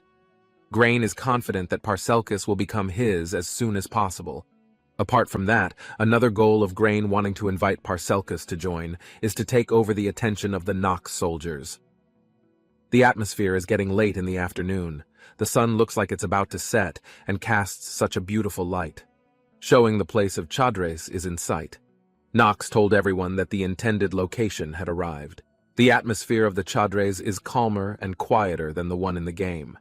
There weren't many people doing activities in the village. Nox saw with his own eyes about Chadres. They all arrived in front of the gate to enter this place. There is a guard beside the gate. Gran looked at the condition of this area and found that many wild rats had appeared. It seems that this rat is indeed disgusting. The look on Grain's face seems to dislike it. Suddenly, a little girl came to the group of Grain and Nox. This little girl with her dull face asked for food to those who had just come to Chadres. Grain looked sarcastically at the little girl. Grain didn't want to care about a little girl who could only beg. Nox immediately saw the little girl. The child's face looked very sorry and really needed food. Then Paracelsus also saw a small child who asked for food. The setting he was the same as Grain was cynical. Not long after, there was a man who welcomed the Reinhofer family, namely Tegan. Tegan happily greeted Grain and Nox and did not forget to introduce himself. Tegan is a resident of Chadres, who works as the head of village security. Tegan knew that the person who came was Grain von Reinhofer, a graduate of the Eldine Academy, along with his younger brother named Nox von Reinhofer. Previously, Tegan had been told that this brother and sister would come on a conquest mission. Grain, in his heart, said that this was one of the meetings with the Sword's Emperor by accident. The expectation of this meeting was indeed very high because the two sons of the Reinhofer family were going on a conquest mission. In Paracelsus's view, although Grain as a nobleman's son can defeat Worm with a great and stunning sword technique. However, Paracelsus felt that Theo Reinhofer's son remained as a spoiled young master who came from a noble family. Paracelsus found this very disappointing. The village Chadres were clearly not functioning properly in general. Meanwhile, the Order of Knights was busy misusing public money to fill their own stomachs. Then this made the villagers unable to survive the attack of the monster wave. Therefore, it was unexpected that they were already at the point of being satisfied, even if they had something to eat. The little girl took her brother and peered at a building looking towards Grain and Nox. Tegan saw that the sun was about to set. Then the Tegan will tell the details of the mission tomorrow. It would be better now for Grain and Nox to rest. Tegan had also provided a place to stay that wasn't luxurious. But Tegan really hoped that they could all rest comfortably after a long journey to the Chadres village. After that, they all immediately put their horses to rest. Nox had entered the inn first, while Grain was still outside and glanced at Paracelsus. The gaze indicated that Grain asked for an answer to the offer earlier. That way Paracelsus will give an answer about the offer to join earlier. Grain made sure whether Paracelsus had really decided the answer well. Easily, Paracelsus rejected the offer to join together. Hearing Paracelsus's answer, Grain was very unexpected. After rejecting it, Grain wanted to know what Paracelsus's plan was. He hoped Paracelsus wouldn't fight the monster wave alone. Nox heard Grain's conversation with Paracelsus. If it comes to that, first of all, Paracelsus intends to move places according to the original plan that was drawn up. So Paracelsus has high hopes that the mission of conquering Grain and his team can succeed well as desired. Hearing those words, Grain thought that Paracelsus was an annoying commoner. According to Paracelsus, if someone has the ability, they will succeed in the world. Rumor also says to follow competent people. That's how the world works. Seeing this situation, Nox was sure that he and Paracelsus would meet again sooner than expected. After the afternoon, it was now nighttime. The state of the Chadres village at night is also getting quiet, and all the groups from Green and Nox have already rested. Nox saw G-Tree, who had not rested at all. He asked G-Tree to rest immediately and move again tomorrow. After G-Tree decided to sleep, then Nox looked outside and opened the window. Nox saw a small person asking for food earlier, starting a fire. Their condition was indeed very poor. Nox, who could not bear to go out and would give food. After arriving outside, Nox asked this little girl if she wanted to eat. It just so happened that Nox had prepared food for the three of them this evening. They were enthusiastically happy to get food. Nox asked the three of them to eat immediately so they wouldn't get sick, but one of the little girls asked if it was really okay to eat this food. In his heart of Nox, he couldn't save everyone, so he felt that this could be because of Yuchan's kindness and generosity. The little girl immediately became sad and expressed her gratitude. In Nox's heart, he wanted to create a future where they didn't have to beg for food anymore. In order to realize this, Nox and the others will survive in the Chadres first. When the children were busy eating, it turned out that G-Tree saw what Nox had done. She had not yet rushed to sleep and followed Nox's activities when going to give food. As G-Tree suspected, it turned out that Nox was just pretending to be cold to the little girl before, even though Nox's heart was actually very kind. The next day, Grain and Nox and their entourage were already preparing for a meeting with the Taigen. On this day, the Taigen would give a little explanation. The southern region of Chadres was usually infested with monsters during winter. Therefore, the Taigen always asked for help from the imperial family. Grain was busy looking at the state of this Chadres village. After that, Grain asked if this was the only way the Taigen protected the Chadres village. Taigen confirmed that it was very old, so it needed repair.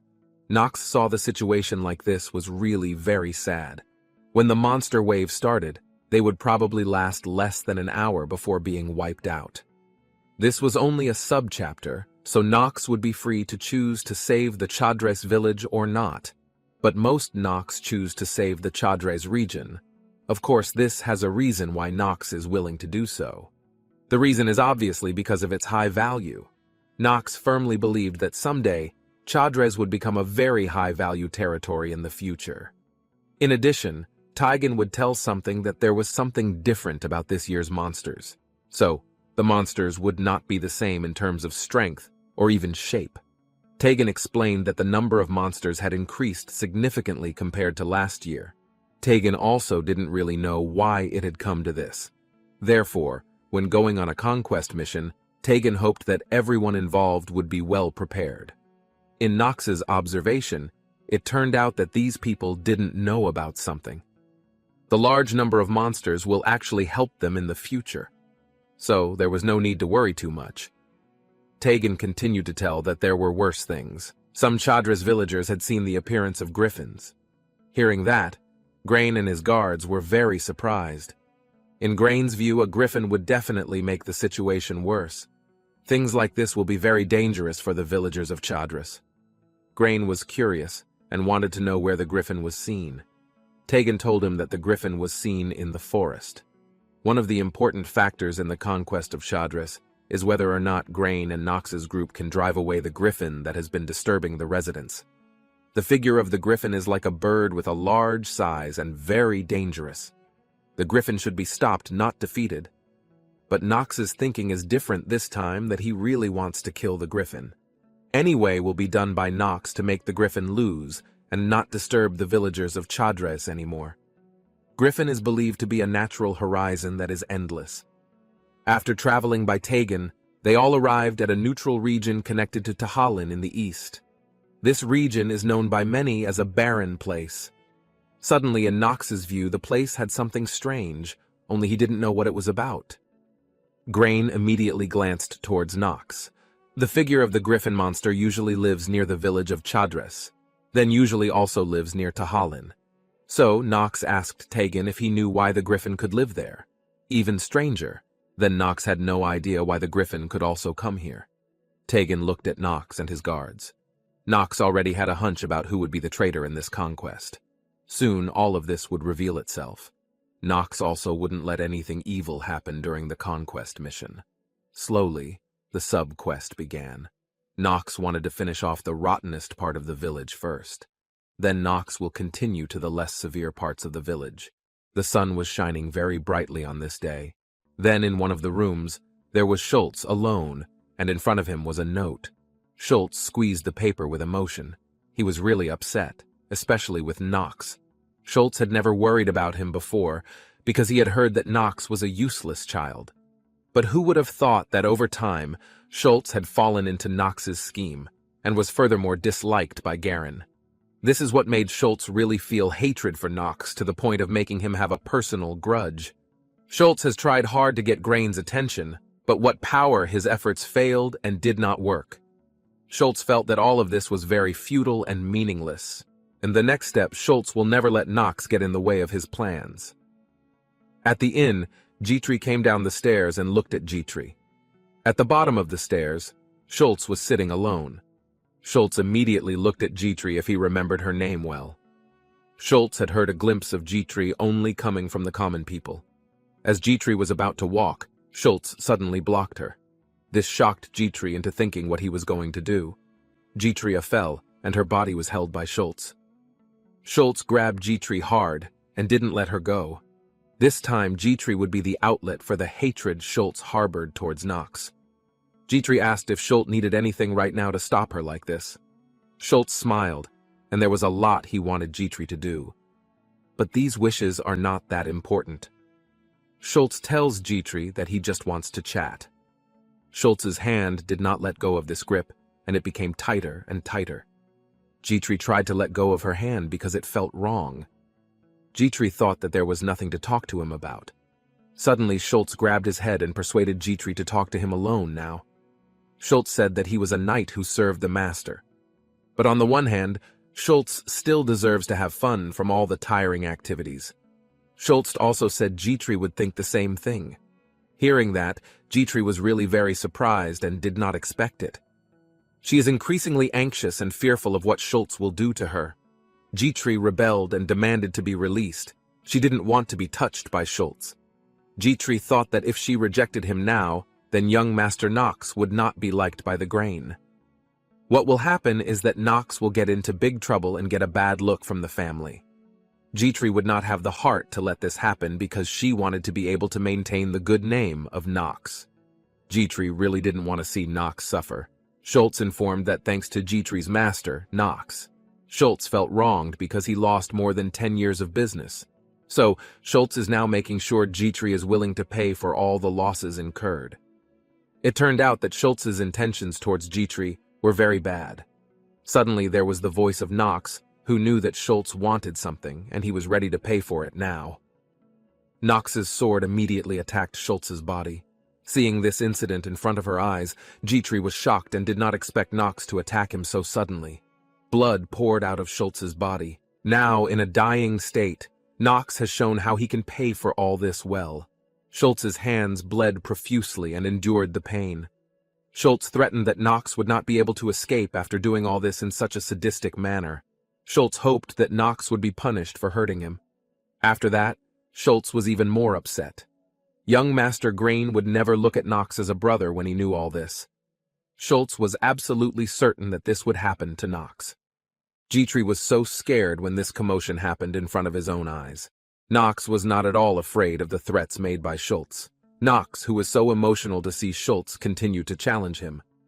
Without thinking about it, Nox immediately gave another attack using a sword towards Schlutz's hand until he made him helpless over all this.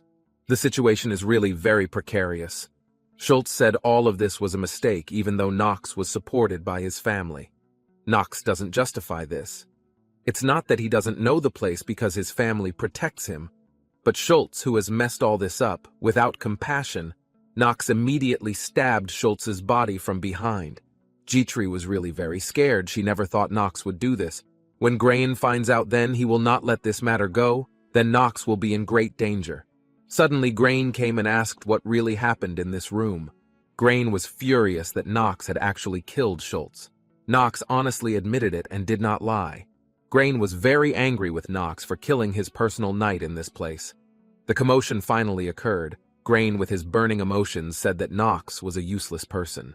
Even worse, this day Nox killed Grain's knight who had been accompanying him. Nox told his brother that he had misunderstood all of this well. Nox gave directions to his brother that he should ask first, why do all this sadistically? Grain became increasingly angry and pulled his brother's shirt. Whatever Nox's explanation, Grain would not be able to believe it. With a high dragon, Grain asked for an explanation of why Nox had the heart to kill Schultz in such a sadistic way. If Nox's reason did not make sense, then Nox would not be able to escape severe punishment. Nox gave an explanation that Schultz had committed an offense against G-Tree, then the action taken by Nox as the master. Surely Nox will not be silent to see all this happen. G-Tree is a woman and must be properly protected. Grain is getting emotional just because of that, even though G-Tree is just an ordinary person and is not important to be glorified. Hearing his brother who belittles G-Tree like that, Nox is even more unacceptable. Nox hopes his brother can take responsibility for his words. Instantly, a purple flame that came from Nox came out. Grain began to feel that this was the power that came from Nox. The hand that had been holding Nox's shirt was now released. In Grain's mind, a person who was considered useless like Nox turned out to have hidden talents. Nox should have reported this to Grain directly, and not just killed him. Nox told his brother, who might have forgotten, Nox was a useless child in the family. So Nox wouldn't be used to reporting, even waiting too long. That's why Nox did all this. He advised his brother to leave this matter to his father alone. Then the decision will be made after returning from the conquest mission in the village of Chadres. Grain is getting furious with his brother's behavior. It looks like Nox wants something. Then Grain agreed with the suggestion. They both would decide on this settlement with their father when they returned home. Nox was happy to see that his brother agreed with his wise decision. After the incident, Nox called G-Tree to come out with him. Then they both immediately went out, and G-Tree carried a bag. Grain continued to think about this incident, wondering how long his brother had been so strong. Then, there was the sword that Nox was using, like it was familiar and had seen it before. Therefore, Grain must not underestimate his own brother in the conquest that is still ongoing in the village of Chadres. Now Grain must remain vigilant because his brother unwittingly has power secretly. While out together, Nox asked G-Tree whether she was hurt or not. Nox hoped that G-Tree had not suffered any injuries in the tense incident. After walking together, Nox and G-Tree arrived at a well located outside. It was G-Tree's intention to wash some clothes today. Nox accompanied G-Tree and continued to ensure that her condition would be fine. Nox's head kept thinking about what would happen in the future. Nox was anxious and wondered if there would be an uproar among the soldiers. They seemed to be divided and confused about which one to choose. Nox also still didn't know whether the soldiers would go with Grain or Nox. After thinking about the anxiety regarding the soldier, Nox once again confirmed G-Tree's condition, whether injured or not. G-Tree had said that she was now fine and unharmed. Nox, as her master, really cared about G-Tree's condition. Nox just didn't want to see G-Tree suppress everything just because he was afraid to reveal it honestly. As G-Tree faced the well, she looked back and asked if Nox was okay now after the horrific incident. After that, G-Tree still couldn't figure out why Nox would commit murder, even though murder is the most terrible thing and not good for anyone to do. But G-Tree was sure Nox was doing all this for a reason. Spontaneously, G-Tree's tears came out. She already felt very sad. Actually, G-Tree really regretted that this incident could happen. G-Tree is very afraid that if this case gets bigger, then the impact will be that G-Tree will get a lot of enemies. Plus, Nox will get a dangerous threat. G-Tree really feels uneasy in her mind. Plus, this incident involved G-Tree wanting to be harassed by Schultz. That was the expression of the fear that had been haunting G-Tree's mind. After hearing G-Tree's anxiety, there's something she should know. G-Tree should have known the nature of the master she had been serving. Nox was the useless son of the Reinhofer family. Many people thought of Nox that way. So no matter what, G-Tree had to take it all in stride without overthinking it. G-Tree immediately bowed her head. But Nox asked G-Tree not to bow her head like that. After crying and wiping her tears, G-Tree will remember the advice of her master. Seen the atmosphere at the inn, Grain, who was alone while drinking. Grain still couldn't figure out why Nox had the heart to do all this. Grain threw down his desk. At first, when Grain's father gave the responsibility that had to be done for Nox, Grain only considers it a troublesome task because it takes care of and supervises all the activities of his brother. But on this mission, Nox became a much different person in Grain's mind. Nox's previously quiet attitude now looks even more ferocious. Grain would never have expected his younger brother to be like this. Moreover, the sword owned by Nox is increasingly curious about him. The sword is not just any weapon that can be underestimated. The design of Nox's sword is almost very similar to his father's. Grain didn't know where his sister got that kind of sword. At first, Grain didn't notice the changes that happened to his own brother, because he was too focused on taking care of his work. But this time, after Schultz's death, it made Grain think of Nox. Now on, Grain must be able to watch out for his own brother. Grain did not want to let his guard down because there was a potential danger. Now Grain has lost Schultz as a knight who always accompanies him. Usually, Schultz, who can always be trusted by Grain to oversee the actions taken by his younger brother. When Grain was alone, one of the captains came and met him. This captain wants to report that the situation on the first floor has been resolved properly according to orders. But there are things that the captain judged. He saw for himself that young Master Nox was different from the rumors he had heard. The captain also didn't know why all this could have happened just like that, hearing the report said by this captain. Grain confirmed in his heart that it was not only Nox who was different, but also this captain. As far as Grain knew, the captain who came to him at this time was a captain of the Knight Army. Moreover, it has been operating in this area for quite a while. Even Grain himself has investigated the background of this captain to make sure it is good. Grain must really be able to be careful because he doesn't want to get caught up in things that make him lose. It was even more surprising how someone like the useless Nox could know this place better than the captain. Grain is really what has possessed his younger brother to be like this. Grain has also paid this captain to be able to work well. He will not pay him if he is just lazy. The monster wave hasn't started yet either. So the step that will be taken by Grain is to use his night troops again. All plans for the conquest of this mission must be carried out properly, even though now Grain is being hit by a murder incident committed by his own brother. Grain will give work to this captain. Grain made sure that this captain could get rid of all the bandits and monsters around properly.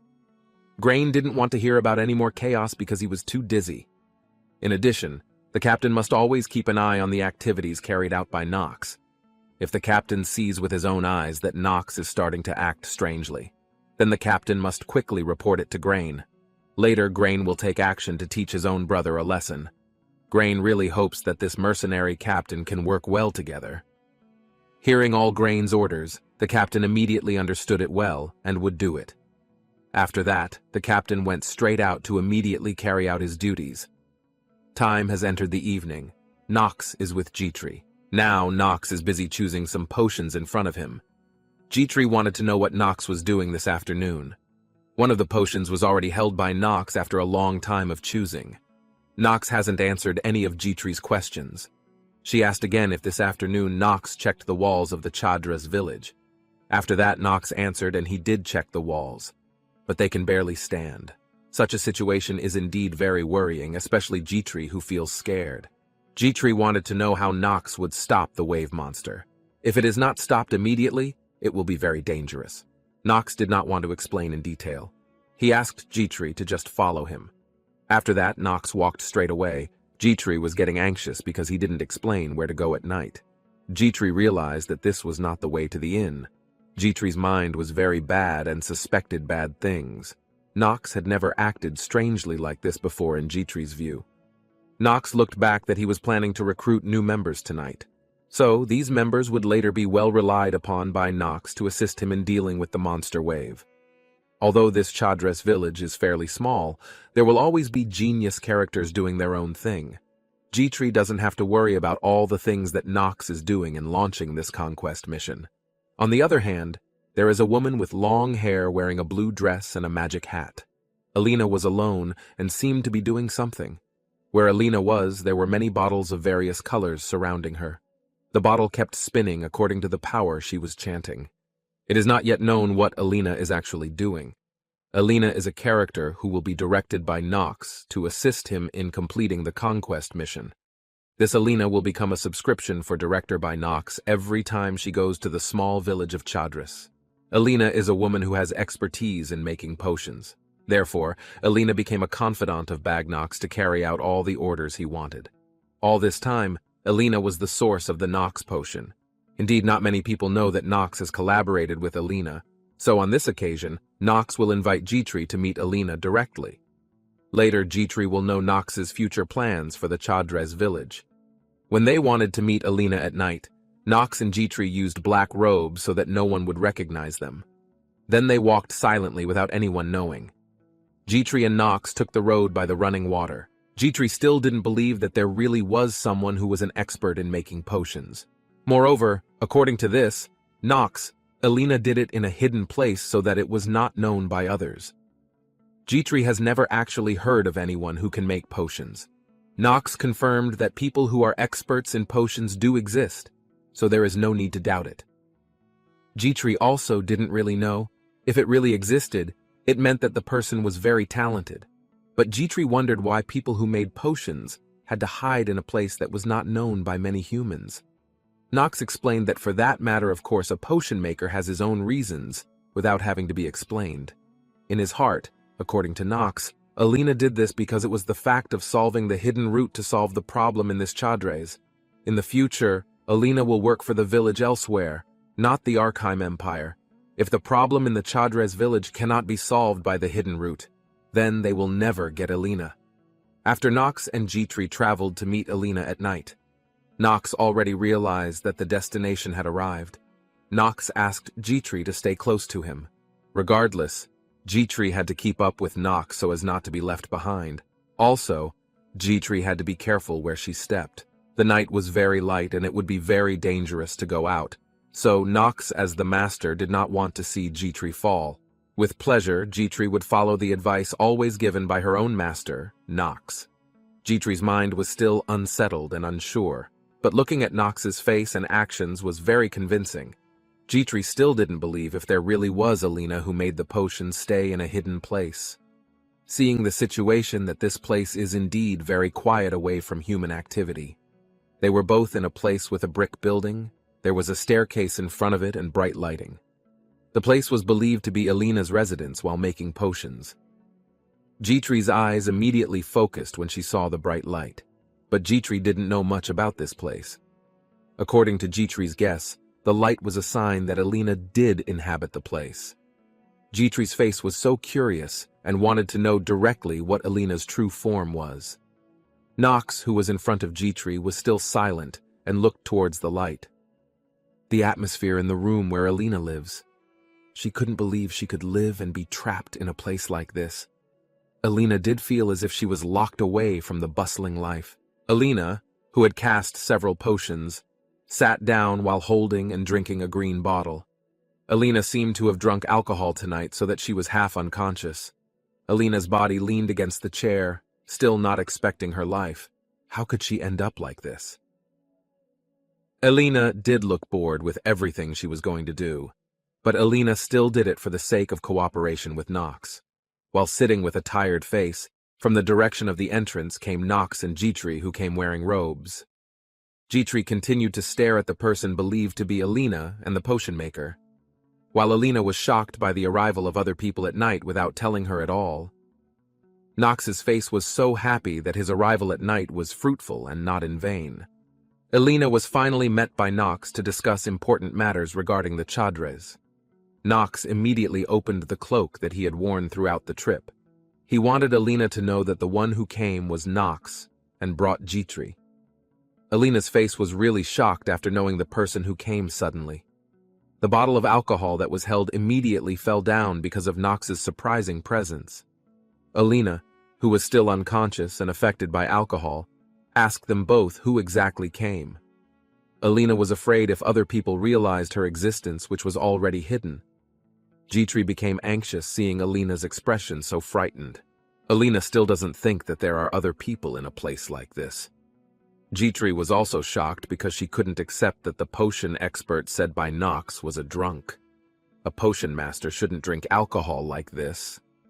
It was the first time Jitri had come across such an unpleasant impression of a woman potion master. Alina, who fell to the ground because she felt threatened. Her face was full of anxiety and fear. After a few minutes, Alina started to wake up and get better. Alina really apologized if in this case she had shocked Jitri and Nox who came. Alina had her own reasons why she drank alcohol because she felt that her life was trapped in a hidden place. Alina felt very guilty and previously did not know that they both came from famous families. Alina bowed her head and deeply regretted her behavior earlier. Seeing Alina who felt bad, Nox said that this would not be a problem. Nox came here because there was a purpose to be discussed directly. So, this time, Nox hoped that Alina could understand his intentions. Alina immediately agreed to the words of Nox, who would say something important to her. At this point in the story, Alina is a genius character who has the highest development potential and is also a potion expert. So, Nox relies heavily on Alina's abilities to help him in the monster-conquering mission that will take place in the village of Chadris. Alina is used to doing various kinds of potions. Therefore, Nox put his trust in Alina's expertise. Whatever it is, Nox must be able to get it and work with Alina. Whatever way Nox will do his plan well so that everything runs smoothly. Even though Alina does have flaws, everyone undeniably does have advantages and disadvantages that exist in each of them. Nox also won't give up whatever Alina has, even though it's a shortcoming. There was a notice about Alina's identity. Alina's gender as a woman with the age of 21, her race belongs to half-elves. In addition, Alina has the main element, namely wood, while the achievement does not exist. The skill possessed by Alina is the blessing of production. Nox immediately found out information about himself from Alina. Nox immediately closed his eyes because he had expected this before. Nox just remembered that the genius character who could be recruited by an unexpected person from the Reinhofer family. So more or less a potion genius. Maybe Alina will have problems, but we have no choice. So Nox will still choose Alina to be able to work with her. Alina had to blush because she had been noticed by Nox. Suddenly Alina apologized and didn't know why Nox kept glancing at her. But from the bottom of her heart, Alina apologized for making Nox angry. Jitri approached Nox and wanted to say something to him. Jitri understood that she had no right to say this. But Jitri thought it was not a good decision to recruit a drunkard even though Alina was very good at making potions. Jitri disagreed because Alina showed herself how her habits were often done. Hearing the opinion of Jitri, Alina understood very well and knew this was not the right action to take. So far, Nox had thought of many things to help her in her mission to conquer monsters. So now Nox has run out of options, therefore making Alina as a person to work with him. Alina was just silent because Nox and Jitri were busy talking to just the two of them, so she was confused about what to do. Alina immediately called the two of them and asked for an explanation of why he could find her whereabouts here. Nox wanted to just say it straight away without further ado. Nox asked Alina, who is an expert in making potions, to join him on a conquest mission. If Alina wants to follow Nox, then he will grant his greatest wish. Alina was surprised to hear the offer spoken by Nox, who wanted to invite herself to cooperate. But Alina apologized and spoke nervously. Nox saw Alina's body tense up after she said the offer to work together. Once again, Alina apologized because she could not accept the offer. There are things that Alina needs to do in this place. So, Alina really apologized for not being able to accept the offer that Nox had given her. Alina refused the offer because there was a reason she couldn't tell anyone else. So Alina could not possibly accept the offer and ignore her more important affairs. Nox spontaneously said that Alina refused this because it was related to her own friend, May. Alina didn't think how could Nox know her friend. According to Nox, in the future, May's fate will be beheaded in a sadistic way. Alina was speechless again. She became anxious to hear it. But if Alina can accept the offer given by Nox tonight, then there is a possibility that May can be saved. Alina really didn't expect why Nox could know the life that happened in the future. Nox hoped Alina would change her mind after saying so. In a dark room, there was a purple-haired woman sitting. She remembered Reinhofer, who was going to save May for her, but he asked her to join him. But an orange-haired woman named May asked if she wanted them to pay more taxes. But that month, they had raised taxes. The woman was one of her friends who always defended people who managed to survive and live in that place. Then the imperial family had given funds, but they had not repaired the walls. So at that time it was better for she to be dragged and replace her. So if only at that time she had reacted more aggressively.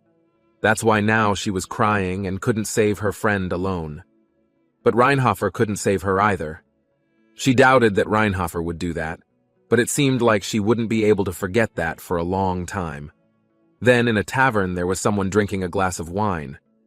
The man wearing the robe asked what Grain was doing. The man said that he was just an insane person, even though they were just pretending to act like a night order. But he believed them without a doubt, but even though they found it by chance. But it was also useful, and they were going to search the headquarters of the Ron Knights. He even managed to find a gold object with a sword logo. With that, they might get a bigger job. But if they showed the badge to the Reinhofer family, then they would think that he was from the Ron Knights and give him the benefits that were appropriate for his position. But even though it was just a coincidence, it was interesting that they had the same name. So if they took Grain hostage, then they could get a pretty big ransom. Besides, what they were talking about was the Reinhofer family. But the brown-haired man asked if it was okay, because they were the most influential family among the other 3 dark families. So he doubted if any bandit group could survive after that, because they dared to mess with him. But the black-haired man said that he was a coward. The brown-haired man pointed at him and said that was why people called him insane. But a man raised his hand asking them to stop. He asked them where they were now. So they were in the Chaudhars region, a region neglected by the imperial family. So after they took Grain hostage, they just needed to take the ransom and escape to the east. He also didn't care about how much influence the Reinhofer family had, because they wouldn't do anything in an enemy country surrounded by desert. Then they just had to enjoy a luxurious life after asking for protection in that place. Therefore, their captain was indeed great. The man said that if there was a child named Knox von Reinhofer, he would definitely blow their cover. The bandit captain thought that he was indeed a very dangerous person, because he had a persistent personality. So he asked him to tell the others, don't get involved with him until they finish their business in that place. The black-haired man asked why he was being such a coward, because it was just a child, and he felt that they didn't need to worry about it. The captain said that was true and asked them to continue drinking. But suddenly the candle went out, as if someone had blown it out. They were all confused, and it suddenly became dark. Someone asked what happened and who put out the candles.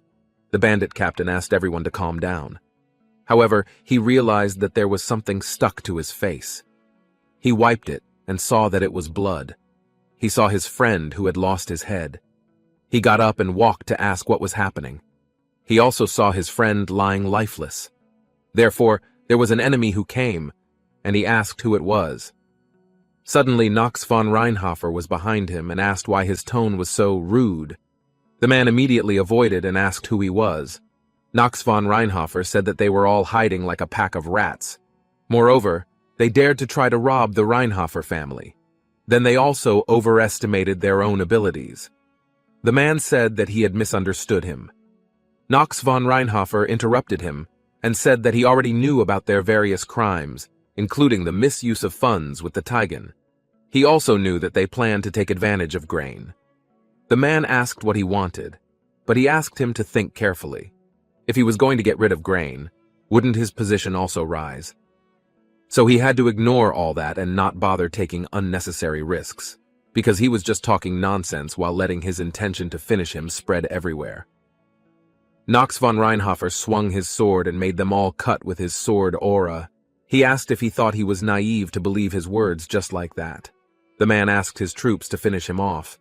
They started attacking him simultaneously. However, Knox von Reinhofer easily overcame them and continued to swing his sword. The man saw him who had been hiding all his abilities for that long. Therefore, he had to finish it immediately. He brought out his power and asked him to remember his words if he would die because of his own arrogance. Therefore, his story was over. Then the man swung his sword with the southern sword technique. Knox von Reinhofer had guessed that his mind was narrower than he thought. He swung his sword to destroy the sword energy. Status window appears if he has destroyed the enemy's attack as a genius swordsman. They were all surprised how he could stop the sword technique. Nox von Reinhofer put the sword on his neck and slashed it. He asked if they dared to ask what he wanted to do. So, he would get what he wanted. Status window if he had succeeded in learning the southern sword technique. Status window appears if he has destroyed the enemy's attack as a genius swordsman. He also has succeeded in learning the southern sword technique. He closed his eyes if he meant he had become a genius. So it only means that someone is stronger than others. If that's not what it means, then does it mean that someone who has proven will reach a higher level? So there won't be many people who can reach it. But since he risked his life, he repeatedly asked himself the same thing over and over again. Therefore, will he really become a genius? He opened his eyes and said in his heart that compared to the sword technique that he would later learn, it might not be much.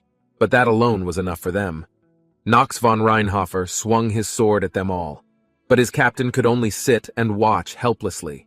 Southern sword technique cheater, a sword technique that took more than 10 years to master. But how could a kid like him know that technique? Nox von Reinhofer was in front of him with a pressing aura. The man was scared and stepped back. He said that if he finished him off, then he would not just sit still. So maybe he had heard all his actions. Nox von Reinhofer said not to talk silly things, because there would be no witnesses who could see him finish his life. The man said that everyone in that place was still alive and would see it. Nox von Reinhofer interrupted him and asked him to listen carefully. If all he wanted to do at that time was to finish them all off. But he felt that everyone still did not understand. So, if there were no survivors to tell all the events, then it would just look like an ordinary murder. So that's how the world works. Nox von Reinhofer swung his sword and there were bloodstains. Then May was being held hostage with her hands cuffed and her face full of wounds. A man asked if she didn't want to work and be sold to another noble. He slapped her cheek and asked if that was what she meant. May said that there was no way she would follow his words. The man pulled her face and asked what she could do now. Moreover, what could someone like her do now? But maybe she could only crawl on the ground. But suddenly there were drops of water stuck to her clothes. He asked what she had just done. He was very angry and slapped her face again until it bled. The man thought that he would sell her to the Black Mage, because he knew that May had done her best. But that time she interfered, which made him wrong. Therefore, she saw that there was something wrong with her talent. May said that she was talented in swords. But why is that?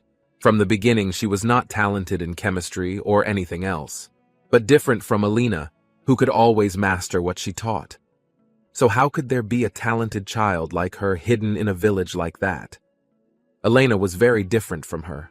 The woman said that if only she was not an orphan and a victim of war, but instead, she came from a noble family even though she had a low status. But at least she could get out of the orphanage later. Elena was a genius alchemist.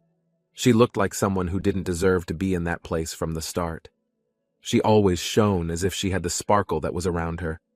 But her smile was so bright that it made him jealous of her. That's why she decided to sacrifice herself and replace her, because she believed that Alina was able to achieve many things compared to what someone like her could achieve. May said that crawling on the ground was a normal thing for her. Then whatever she did later after she died was none of her business, while sticking out her tongue, because she didn't want to be a burden to Alina. The man hit her again until she bled. However, someone spoke up asking she to stop hurting herself, because if she came out of that place as a corpse, then Alina would feel sad. The man asked what Nox von Reinhofer was doing in that place. He called him and said that according to the law of the imperial family, he would be executed. Then Taigen would receive the execution sentence. Then his friends were all dead, and he should just surrender. Taigen said that the incident was really unfortunate. However, did he come to that place alone? Taigen was very happy because it seemed like the young master of the empire was starting to underestimate him. So, did he think he could beat him alone? Nox von Reinhofer smiled and asked why he couldn't beat him alone, because everything had gone according to his expectations. However, that didn't matter anymore, when he swung his sword.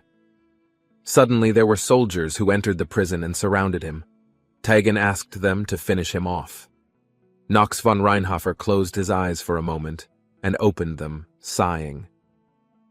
Nox von Reinhofer activated the hour of genius. There were many clocks that rotated when he swung his sword at him. Then the time had started for 5 minutes. But when he finished them all and reached May, it only took 3 minutes. Then the time left was 4 minutes 55 seconds. He gave May a potion. She asked who he was. Nox von Reinhofer said that after she woke up from her sleep, everything would be over. Teigen was surprised to see him who could defeat them all. He saw him off guard and immediately attacked him. But suddenly he fell and his leg was cut off. He was stunned in fear to see Nox von Reinhofer, who finished off all his troops quickly. Then there were many bloodstains that filled the room. Nox von Reinhofer said, "Don't expect him to die that easily." Teigen was scared to see him walking towards him. He said in his heart if that really happened, if he lost to a child. But he was the great Teigen, lost. Therefore, does it mean he will become a genius? So at that time, he was asking himself again, if the genius is the character, Nox von Reinhofer. But what does that mean to him? Nox von Reinhofer raised his sword and swung it. Then there was a bloodstain. Then the captain of the Knights of the Cadre's mercenary corps. His father was the most prominent person in the village. All men wanted to be like him and everyone respected him, but his father asked him if he knew the reason people followed him. But he didn't know. But his father asked him to answer because it was power. So if he had power beyond reason, then he could do anything, because that was the law of a city on the border of the Arkheim Empire. Teigen asked if his father was the strongest person on the continent, but unfortunately not, but if he was just one of countless people on the continent. Then there would be a lot of strong people on the continent, and there were many children the same age as him, so clearly stronger than him. So that's how the continent is at war. So the reason he survived all that time was because he chose not to fight Nox von Reinhofer. He must be one of the geniuses his father said. So it means that he has a talent that cannot be surpassed by anyone. So the reason he will die now, because he has chosen to fight it. Nox von Reinhofer stabbed his body and blood hit his face. Then Alina was sitting pensive with a sad face. She saw May, who called her name. Then Alina cried while hugging her, because she was very scared and thought she had left her. May calmed her down and said that it was okay now. But she apologized to her, because she was selfish, because she didn't think she would leave her again while she was in that place.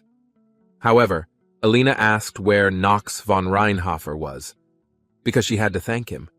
The green-haired woman said that he was taking care of everything and chatting. She felt that Nox von Reinhofer was taking his time to have a heart-to-heart chat with his brother.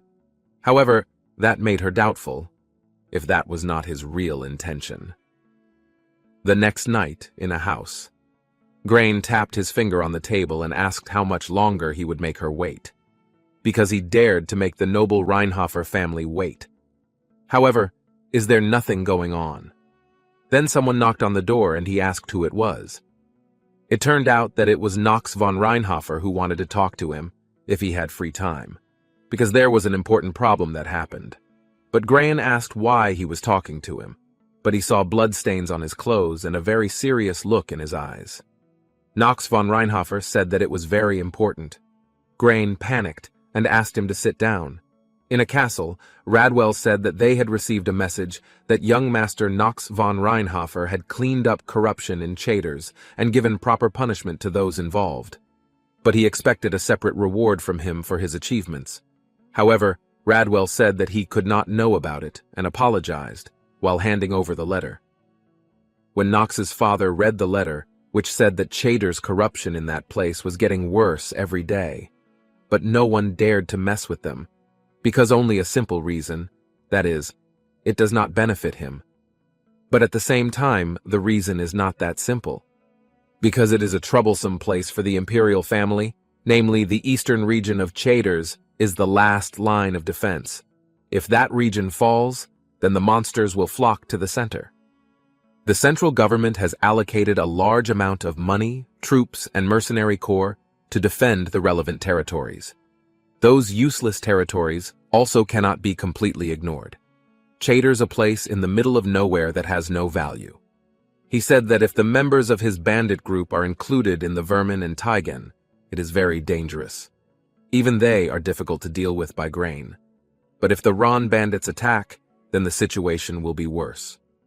Because they can't handle a situation of that level, they also don't deserve to be called members of the Reinhofer family. Because from the beginning he had assigned the Black Sword Knight with them to keep them from dying. But it would be better if they would talk about Knox von Reinhofer. So what he understood was that Knox did not have the generous nature to clean up corruption without any reward. So it was the same as the request for Chatters, because he wanted the imperial family to give him the authority of that place in the middle of nowhere. But what could he do to get that place? In the letter, if Knox von Reinhofer would not get any results, then he will leave his position as the youngest son of the Reinhofer family. Theo, Knox's father, thought if he risked his rights as the youngest son of the Reinhofer family. Radwell asked if he would refuse his request. However, Theo accepted his son's request, because if Knox could defeat everyone, then he would definitely get the jurisdiction of that place, then give it to Knox. However, that place was a good opportunity to see how great his ability was in managing the territory. Radwell understood what he meant. Then he would send a letter to the imperial family and start talking about getting the Chater's authority. After Radwell left, he sat pensive thinking about Knox von Reinhofer. He wondered what he would do in the future.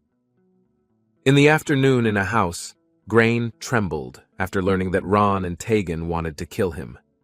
Moreover, he was made their subordinate. He was annoyed because he was sure he had checked their identities. But they dared to take advantage of it by deceiving the Reinhofer family. But there is something more important than that, if Knox von Reinhofer is more troublesome. Knox von Reinhofer asked why he was looking at him like he was afraid of him.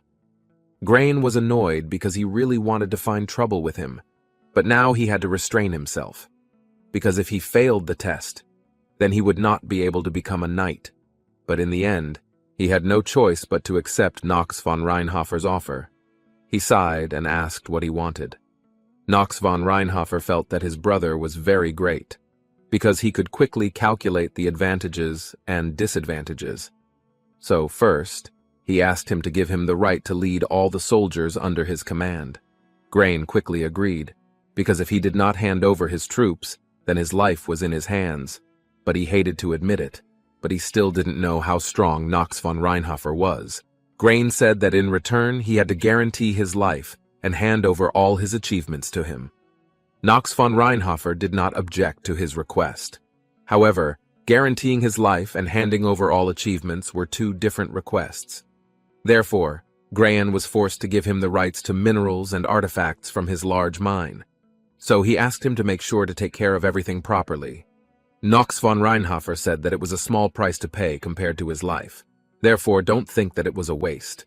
Then he asked for his help while he was in the Chatters. He also hoped that Grain would not do anything rash. Then Aileen was reading the metallization potion and corroding potion that she had never made. However, she felt that she could make it. Therefore, Knox von Reinhofer said she was very good. However, was it okay? Because his plan was too dangerous. Although she didn't deserve to ask that. However, was there a specific reason why he had to kill the Griffin?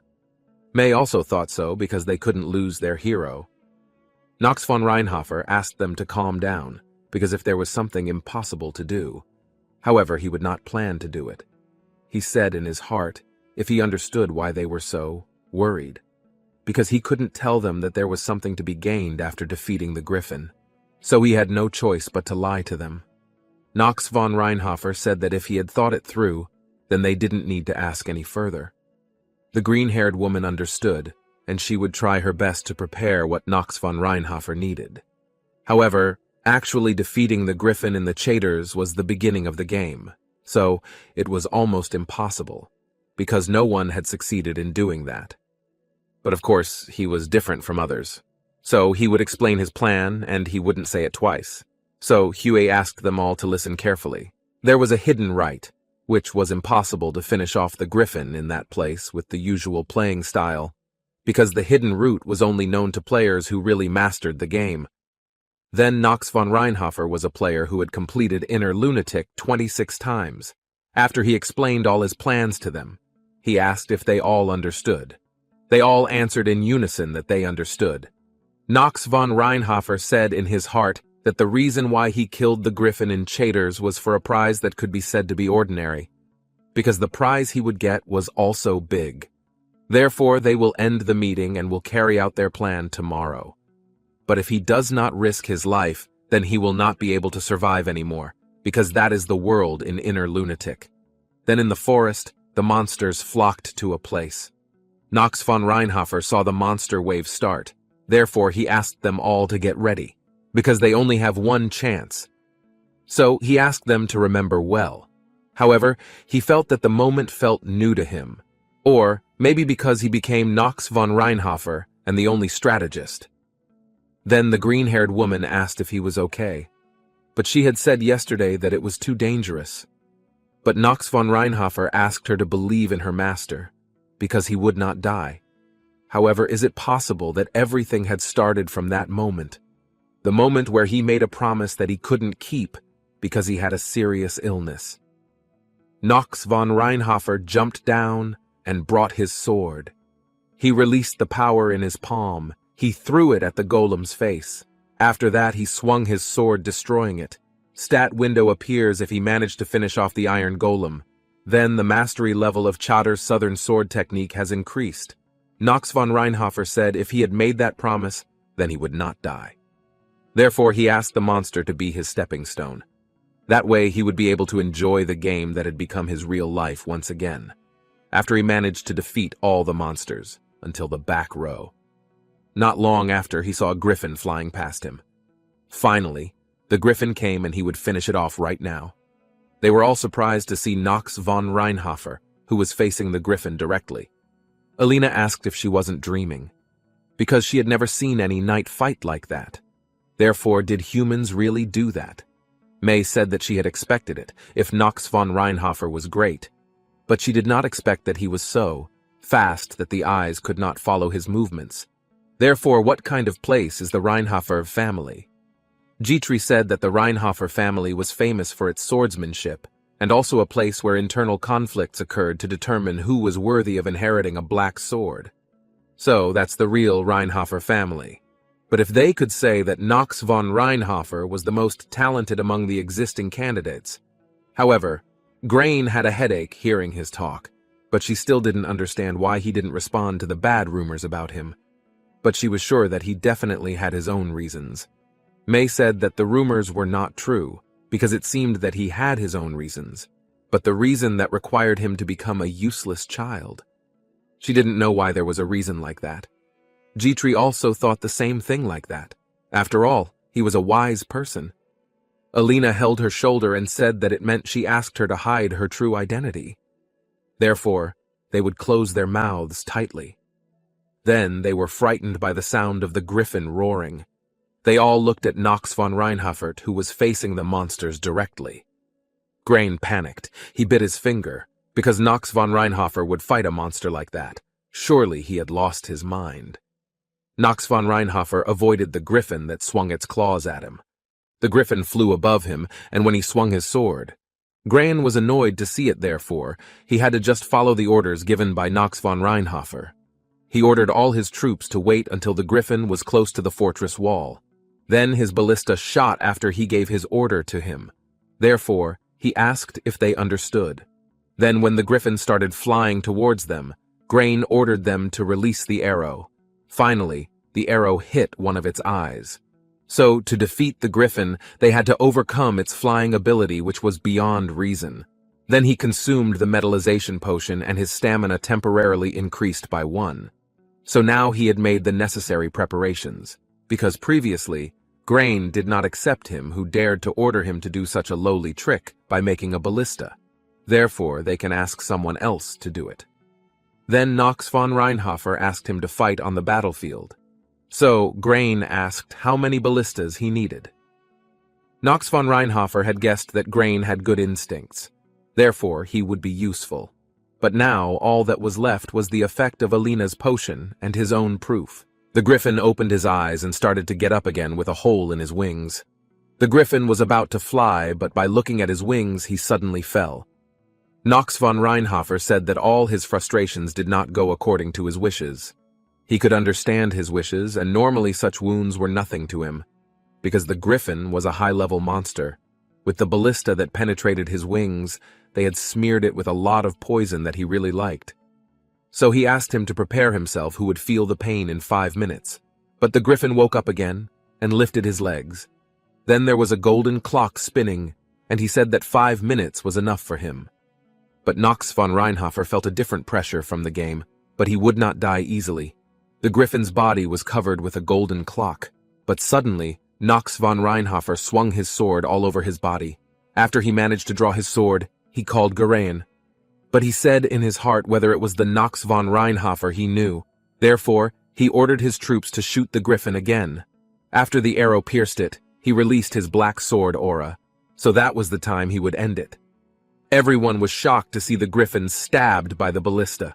Knox von Reinhofer released his sword aura, Black Execution. However, the griffin was still able to lift its legs. Suddenly, Knox von Reinhofer swung his sword and cut off its legs. Then he immediately cut its body into 2 parts. Finally, he managed to defeat it.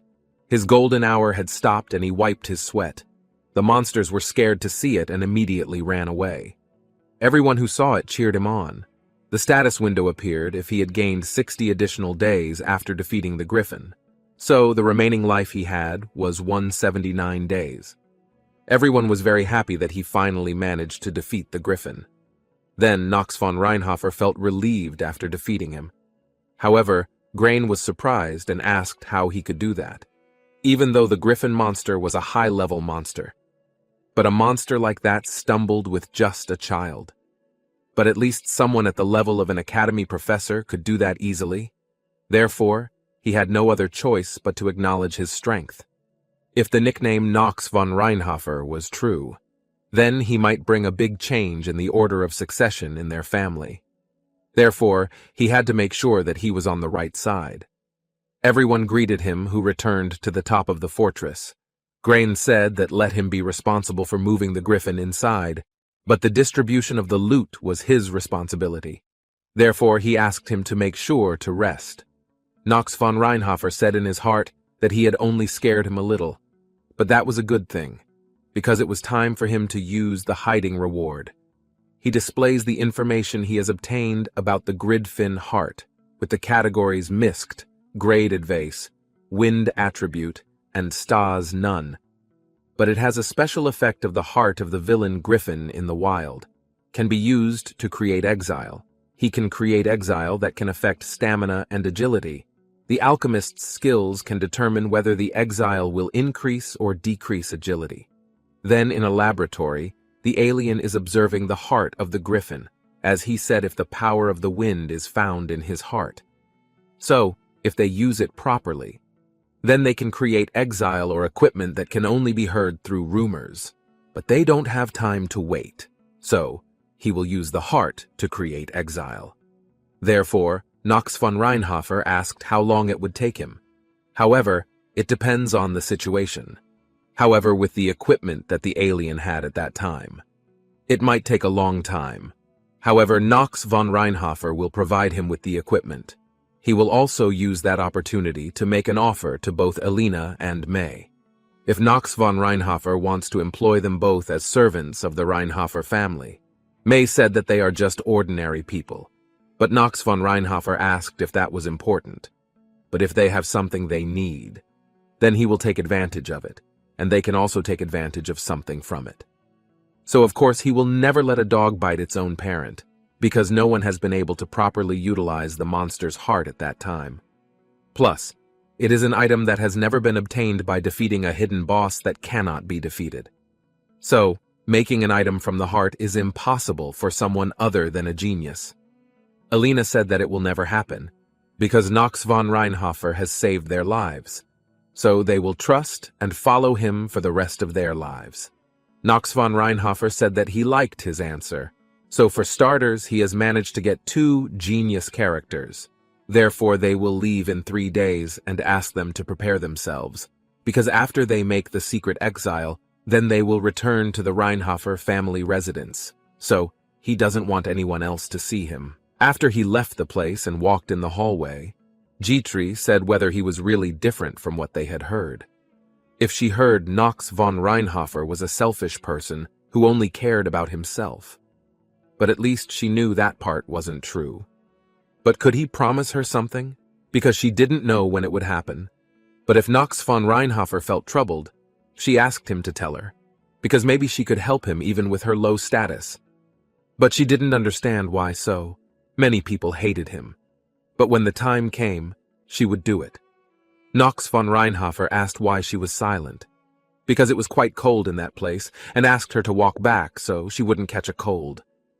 Dmitri smiled, seeing Knox von Reinhofer lying down with a compressed forehead. Knox von Reinhofer said that he knew what she was going to say, but he asked her not to say that, because it was very embarrassing. But Dmitri said that it was okay and that the situation was indeed normal. Besides, he was still growing. The status window appeared because he had a negative flu disease level 2 and frequent sickness level 3. He had a negative chronic cough disease level 4. Knox von Reinhofer felt that it was really ridiculous. Then a man said that the young master had returned. Then the horsemen entered the residence. Redwell asked if they were his new servants. Knox von Reinhofer replied that it was true. Then everyone whispered that he had brought 2 more women. So it seemed that a leopard could not change its spots even though it had developed. However, someone asked him to shut his mouth because if he heard it, they would be in trouble. But it was not strange that he would be sentenced to beheading, because his experience with the woman when he was young was good. However, the rumor of Knox von Reinhofer conquering the missing children's forest might be a lie. However, what the head of the family said was true and could not possibly lie. Knox von Reinhofer said in his heart that no matter what he did, his nickname of a useless child would stick and not disappear. However, it could not be helped. He stroked his hair and said that they should work hard, but it seemed like they had a lot of free time. After they all left, Redwell said that the head of the family wanted to meet him privately. Therefore, it is something that Knox von Reinhofer has been waiting for. In a room, Knox von Reinhofer is meeting his father. He said that he had heard about his great contribution, because in delivering everyone who returned safely from the Chadres region and also eradicating the malignant existence in that place. Even Grayan also acknowledged his ability. Knox von Reinhofer asked if his brother told him. If his brother said that if it weren't for him, then he wouldn't have been able to complete his night training. Knox von Reinhofer said in his heart what Grayan was planning, but now his father called him not because to talk about useless topics like that. So he had asked for a task that seemed impossible. But he managed to complete it and had brought the Reinhofer family name. Therefore, he will fulfill his promise to him. He gave the letter with the stamp that the Chaders region was now his. Knox von Reinhofer expressed his gratitude for the magnanimity of the head of the Reinhofer family. But Knox von Reinhofer saw his father knocking on the table. He felt that there was something he still wanted to talk about. His father asked if Knox von Reinhofer, the youngest son, was interested in inheriting his position. Knox von Reinhofer was surprised and annoyed why he suddenly acted like that. The next day in a place, there was a red-haired man looking at a round golden object. He saw a griffin that had died and was finished off by Knox von Reinhofer. A servant behind him said that Reinhofer would finally start moving. But from what he heard, if they had obtained the Chaders territory and the territory was in the hands of their youngest son, Knox von Reinhofer. The man asked Kremiser to prepare for war, but Kremiser asked if they were okay.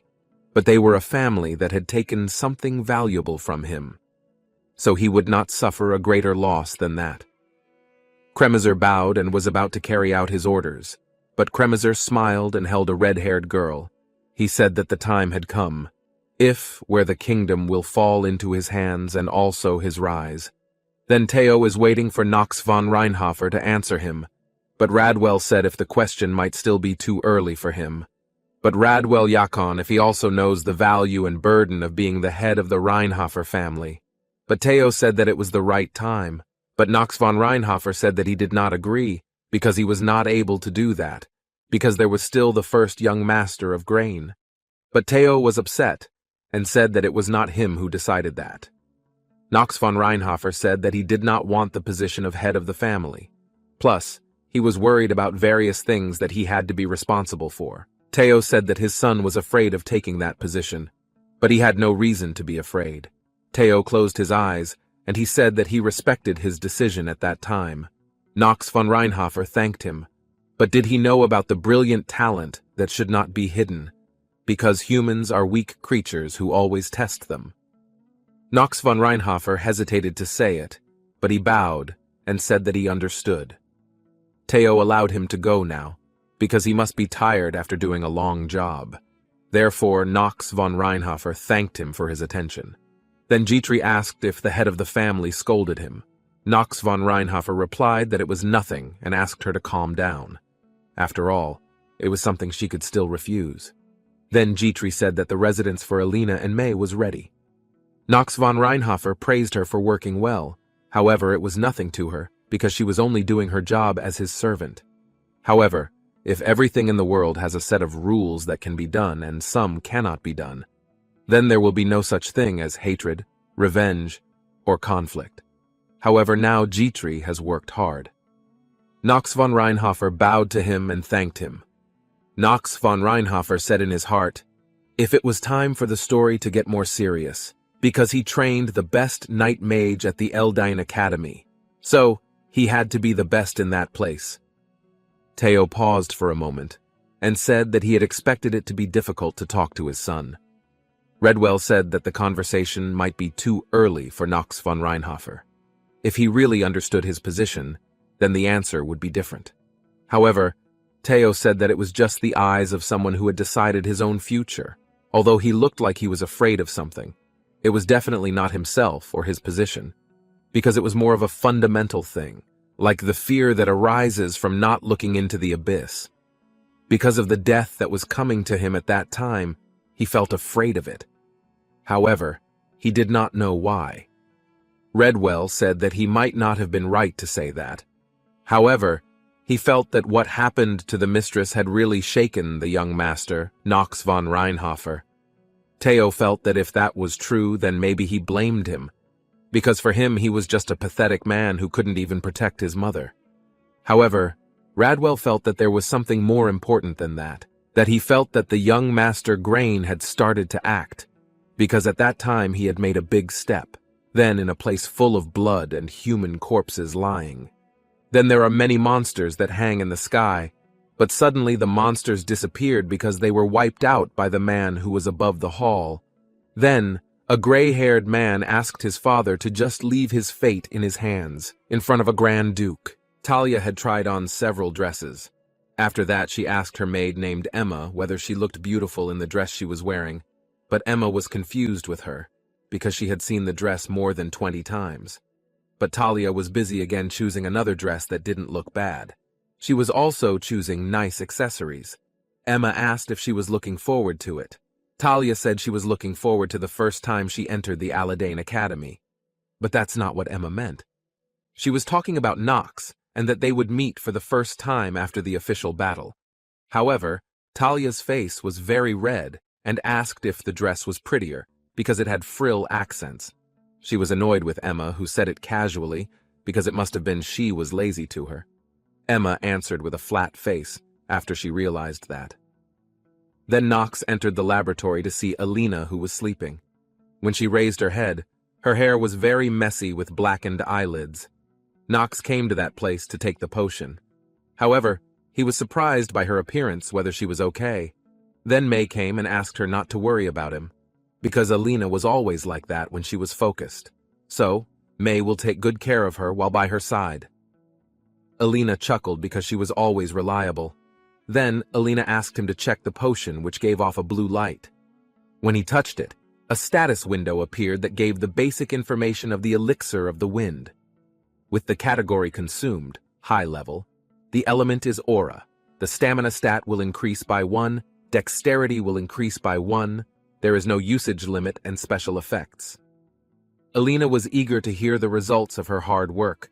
The status window appeared again, if the effect was increased by 200%, because it was formulated directly by the genius alchemist Elena. Nox was very happy because he finally got the elixir of the wind. The item didn't just permanently increase 1 point of stamina, but it also activated the dexterity hidden stat. Dexterity was a perfect combination with time stream genius. It was therefore a good choice if he got both at that time. However, Elena is a genius potion maker. Therefore, Nox would definitely feel difficult if she couldn't get it. Therefore, Elena was very happy with Nox's praise, saying that she had done a good job. Then he drank the potion. After that, a strong aura appeared from his body as a result of the potion. Then Nox smiled and said that since everything was ready, then they should go to Eladane. The status window shows the basic information of Nox von Reinhofer, male gender, 15 years old, human species, main element of darkness, and has no achievements. Then the positive traits of sword and combat arts genius. Genius of mana sensor, invisibility vision, memorization master, mental steel, acting master, with neutral darkness inspiration. But the negatives are, he has a limited life, sickly, cold hands and feet and possession. His stamina stat is 6.1, mana is 9, luck is 10, willpower is 11, charisma is 26, and hidden hunting agility stat is 7. His skills are active genius time stream, dark world sword technique with intermediate level, southern sword technique with ignition that can change type. But based on traits, his lifetime is limited, and he has 150 days left to live. But his mana stat has reached 10, so the mana sensor genius has appeared. That afternoon, in a luxurious building, Nox stepped out of the carriage. Everyone was excited to see the silver hair and lavender eyes of Reinhofer's youngest son. They had also heard that he would be entering the academy that year. But he was a troublemaker. Someone told him to be careful when he spoke, because they could die if they got caught. Nox asked why everyone was making so much noise. Therefore, there must be a dog barking. Everyone was scared and quiet, swallowing hard. Then Zitri saw a horse-drawn carriage coming towards them. Then a brown-haired woman got off. Nox looked at the woman who had arrived earlier. The status window appeared because the acting mazer's trait wavered for a moment, so now the player is being shaken. Then the woman said that it was her first day at the Eladane Academy, so she asked Talia, who was on the horse carriage, to get off and greet Nox. But she became misbehaved and asked him to wait a moment. Then Talia got off the carriage with a shudder. Nox said in his heart that she was basically his family's messenger, but he didn't think that something like that would happen without him realizing it. Because previously Nox was surprised, because Talia and he were engaged. It was also not an open secret. But the problem was that Nox didn't know. After he confirmed it himself, it turned out that it was true that their family did the engagement arbitrarily. That made him unlucky. Then Talia was confused and called his name, but Nox turned his face away from her.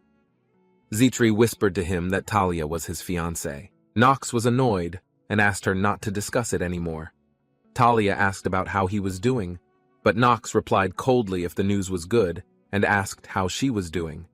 But Talia's face flushed and answered the same as him. Then they all turned their heads as they heard the sound of horses and carriages stopping. Nox was stunned because the thing he couldn't avoid had finally come, namely one of the genius units of the Eladane Academy, the trading star and head of the Rebelin family that dominated the entire continent, namely a red-haired woman named Eleanor de Rebelin. Eleanor asked if it was Nox Reinhofer. She didn't expect that Nox would enter the Eladane Academy, so she was very happy to meet him. Eleanor is a woman who was hated by Nox in the past. Eleanor de Rebelin, a noble from a lowly trading family that he underestimated. She also didn't expect them to meet again like that. Eleanor de Rebelin, the only daughter of the multimillionaire Rebelin family that powers the entire continent, as well as one of the continent's stars who will dominate the business world in the future. A unit nicknamed the Golden Fox. Plus, the window status appeared because the acting faltered for a moment. As a child, Eleanor once met the real Nox. At that time, Eleanor was confused. Then Nox came and asked if a lowly person like her was royalty. She was very sad because she bought the family name with money.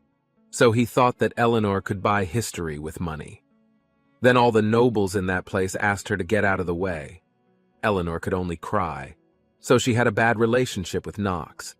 It was also one of Knox's many karmas. But now that it was, his karma became unlucky as well. But he glanced at the two of them, who would later plunge the sword into his heart. Eleanor asked what was wrong with him, why he wasn't his usual self. Knox asked what it looked like. But she felt that he already knew, but it seemed like he was just the type of person who wanted to hear the answer straight from someone else's mouth. Knox was upset that things weren't going smoothly. So Knox asked her to leave, if she only wanted to make a scene with him. But Eleanor had already guessed that his nature had not changed at all. Knox asked her if what she wanted was a confession from him. But Eleanor apologized to him, because there was nothing he could ask of the Reinhofer family's troublemaker. Knox could already tell that she hated him. So now he would look into her traits. The window status appears if the invisibility vision trait has been used. Then information is displayed about the character Eleanor de Rebellin, with female gender, age 15, human species, main element wind, and no achievements.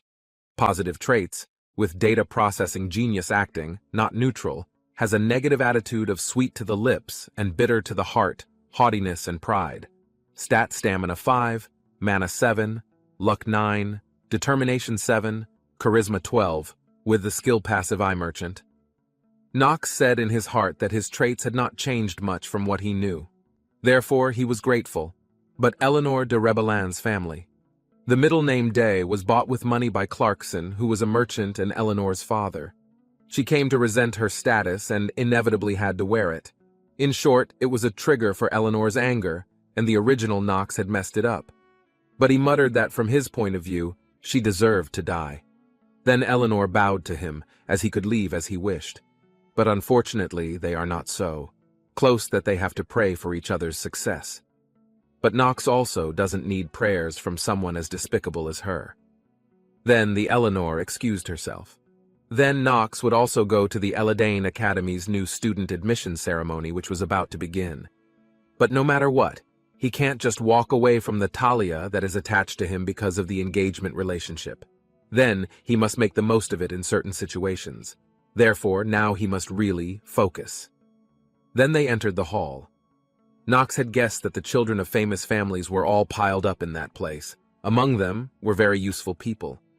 So, he just needed to recruit them without affecting the story. But they were all undoubtedly units. But the real story will start to get twisted once he pulls them over to his side. So, he must be careful in getting close to them. Knox asked it seemed that many people in that place were staring at him, but was it just his feeling? Zitri also felt so, because without realizing it, many nobles were looking at him. Therefore, Knox confidently answered that he was popular. Talia asked if the threatening gaze was also popular. Then came the voice of someone asking if their voice was heard. Then everyone began to bow when a girl in white hair eating a lollipop greeted them all. People were confused and wondered who the little girl was and where the professors were. The woman asked how it was possible for such a thing to happen during the admission ceremony of the Sacred Academy of Eladane. But everyone assumed that she was separated from her parents. But she greeted them all. Maybe she was just a polite person. Knox said inwardly that she was a monster that could not be judged by the outside alone. The status window popped up about the basic information. She was named Noah von Trinity, with female gender, age, and species unknown. Having an Ice Mane Elam, Solus Feet, an Eladane Academy recruiter, and 4 sages. Positive traits: genius mana sensor, ignorant, with a negative attitude complex is very short, cute since birth and lazy. Stamina 21, mana 26, luck 8, determination 22, charisma 10, has passive skills Sea of Mana, intimidation of losers, and active skills Water Ball, Cold Beam, Blizzard. Therefore, as much as possible, he should not find trouble with her. So Knox asked her to shut her mouth if she didn't want to die. Noah greeted them all if he was happy to meet them. So she was the new rector of the academy. But she became angry after hearing a small word or something like that again. Then they would die. That time she was about to start the entrance exam for the Eladane Academy. Everyone who heard that panicked. Then a brown-haired man raised his hand and said that he had just heard about it. Noah said that it was a new chancellor's rule to filter out untalented people like trash. Then a magic circle appeared in the center of the hall. Noah prayed for those who had hopefully returned safely. Then everything will start from that place and Nox must survive. Then all the students disappeared instantly. They all fainted after arriving in a forest. Then a man shouted loudly asking them all to wake up, because they were all young and they dared to sleep in front of the instructor. Therefore they were insolent to him. But he saw not a single student who could survive. But he saw that Nox was the only one who managed to survive. But his body was staggering, because he was forcing himself to survive. However, the influence of the middle level with the forced transfer cannot be underestimated. But he swallowed as the man came closer to him. The man's head was shining without any stains like the one in the game. Because it was so shining, the background was glaring. However, he said that he once had thick hair. Vernon is an instructor and one of the students who graduated early. The players nicknamed him Takoyaki Vernon, due to his unique and refreshing hairstyle. But it is his footwork technique that is more impressive. Therefore, Nox must establish a good relationship with him. Vernon was upset and called Nox gray hair. He asked why Nox was looking at him with such a glazed look. But he asked in his heart if Vernon didn't realize it. But he replied that it was okay. Then the status window appears, because he activated the acting master's positive trait. Vernon warned him in advance and remembered himself well, because he was very sensitive. So if Nox thought strangely about him, then he wouldn't save her. But Nox interrupted him to explain about the entrance exam, because they were talking about something else. But before that, Vernon said that he had to wake up those who were sleeping, so he advised Nox to cover her ears if she didn't want her eardrums to burst. After Nox closed her ears, Vernon immediately took out the magic in his hand and clapped his hands. Suddenly there was an echoing sound that woke them all up. A brown-haired man was angry and looking for the person who made the noise. Vernon hit his head and said it was him. Everyone closed their eyes because of the glare on his head. Vernon said that he not only cursed at her, but he also frowned at the instructor. Therefore, they were looking to die with him. Then they apologized to him. Then Vernon asked the medical team to move the students who had not woken up to a safe zone. So, at that time, he would start explaining about the Eladane Academy entrance exam that time. Nox said in his heart, if it was a summary about entering the Eladane exam. First, they will hunt demonic beasts on the island by using the magic with all their might. In return, the demonio beast will leave behind a gem of a certain color. The lacier the gem's magic power, the higher the value. Then people will definitely ask why. However, it is already more advantageous to have a gem with stronger magic power. However, that is not entirely true, because there are two things that are assessed in the first Eladane test. The first is mana sensitivity, with points that have been assessed. Then they will check how quickly the student will wake up from the influence of Noah's mid-level magic. The second is to check whether the student can detect weak magic power. So, those two abilities can increase the survival of magicians during a real war. Nox muttered that they wanted to filter out the good and bad students from the start, so that was the point. It was a labyrinth made by Chancellor Noah von Trinity. It was filled with creatures that non-smart students like them couldn't fight against. So, in particular, they would allow them to form teams. Then they were all given their weapons. Vernon said that the team had 8 members, so he asked them to take action quickly. Then he will wait for them at the top. Then they were all scared and some still wanted to ask questions. However, he had already left, but the brown-haired man's head still hurt, having been hit on the tiles. Then a pink-haired woman asked if any of them wanted to join her. Then Eleanor would give them a reward on behalf of her family for the person who wanted to join her. Everyone was busy looking for a group. However, Nox walked alone without a team. Because he will look for the inner lunatic. Having an ordinary performance and position will not be enough to survive during the annoying game. Therefore, the most important thing in the game is knowledge. To survive with his limited body, he must monopolize the opportunity. In order to do so, he will play alone. Then Vernon felt something strange to think about. Because how could a new student survive the Chancellor's mid-level magic, and even he wanted to conquer the forest alone? Therefore, he is not afraid of danger. But he was different. The look on his face said that there was nothing to be afraid of, no matter how bad the conditions are, if he is the sleeping dragon of the Reinhofer family. So he asked him to show them the talent he had. While in the cave, Nox managed to defeat many monsters that produced a lot of mana stones. When Nox defeated all the monsters, there was a white-haired woman who followed him. Then Talia, along with her group, managed to defeat the Aserolf par. But she was worried about the whereabouts of Nox, who did not know where, because she wants to invite him to fight together. Then the woman with light purple hair shouted, asking what she was doing, because she had given Talia an honorable role to protect Princess Penelope. But why didn't she finish off the demonic beasts happily? Then the yellow-haired woman said that they seemed to have climbed high enough. The purple gem they got was of the highest level. However, the pink-haired woman felt that it might not be so open, because it was the test of Noah von Trinity, the fourth Sange, so there might be something she was hiding. The yellow-haired woman felt that she was right. However, she was worried about everyone who was already exhausted. Okay then, they will likely find it difficult to get higher under such circumstances, the red-haired woman said in her heart, if she had promised to help Princess Penelope to sit in the highest position, because the Arkheim Empire was in ruins. Because everything can return to normal as long as that woman takes the throne. Therefore, she must find a way.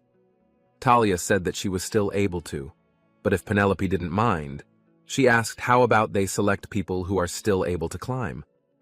Penelope was silent for a moment and invited them to continue again. So she asked everyone to hold on for a while longer. Then Nox is in a snowy place and his body is cold.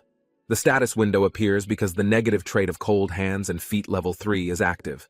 Movement speed and heart and lung power decrease. Then the player's stat decreases and movement will become slow.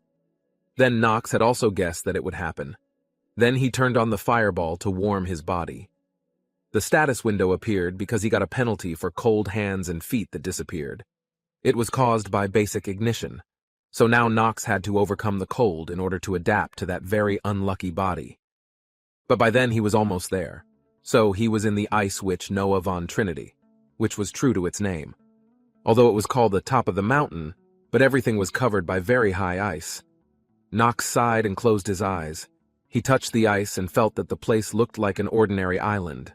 However, it was not, because that place was Noah's artificial labyrinth designed by the incomparable Noah von Trinity, where everything was created through magic. Thanks to that, all the objects and demonic beasts that appeared in that place contained Noah's magic power. But he didn't know how much mana he had, but that didn't matter anymore. Suddenly the ice cracked and there was a very strong vibration. After that, ice troll monsters appeared and surrounded him. Ice troll monsters are known as creatures with a strong life force. They are one of the newbie cutters, but that didn't matter to him. Suddenly the monster hit him with his weapon and swung at him. But Nox managed to dodge all its attacks. When the monster brandished its weapon, Nox immediately held it back with his sword casually. Nox said in his heart, if Noah was a wizard who was infatuated with a talented student. However, there was no way she would corner a student who had not entered the academy until then. In addition, ice trolls are not weak creatures that can be defeated by a student, because at least the difficulty level was at the middle to lower level. So if he was in a real situation, then the monster would be easy to defeat at that level. Then there was a white-haired woman who was peeking at him from behind a tree.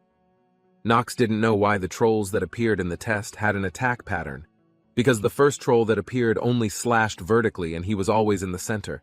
The next troll also only slashed horizontally. Its range was also wider than the first troll, but it was slower. That last troll had a piercing pattern. However, he was the weakest, so it was like that. Therefore, it would be able to take him down. Then he swung his sword to slash it many times. After that, he thrust his sword into the troll's chest. Not long after fighting the trolls, finally, he managed to defeat them all, and he also found the black gem. So that's the only reason he didn't look for other gems until then, because the black gem was hidden by Noah. Therefore, he can exchange it for the scroll that is most needed now, the time stream genius. So after that, he will strengthen the skill. Then the Eleanor team got the purple gem. So with that, their team would be able to get the top rank among the new students. So they would be able to look forward to the top rank. Eleanor felt that it wasn't bad, but as they said, that alone was enough to get a good score. But she didn't know why she kept thinking about Nox. Earlier, her father had asked her why she had quarreled with the young master of the Reinhofer family and how it had happened. Then her father had also told her many times that no one could look down on them anymore. Therefore, they had to rise to a higher position. They even had to sacrifice everything they had.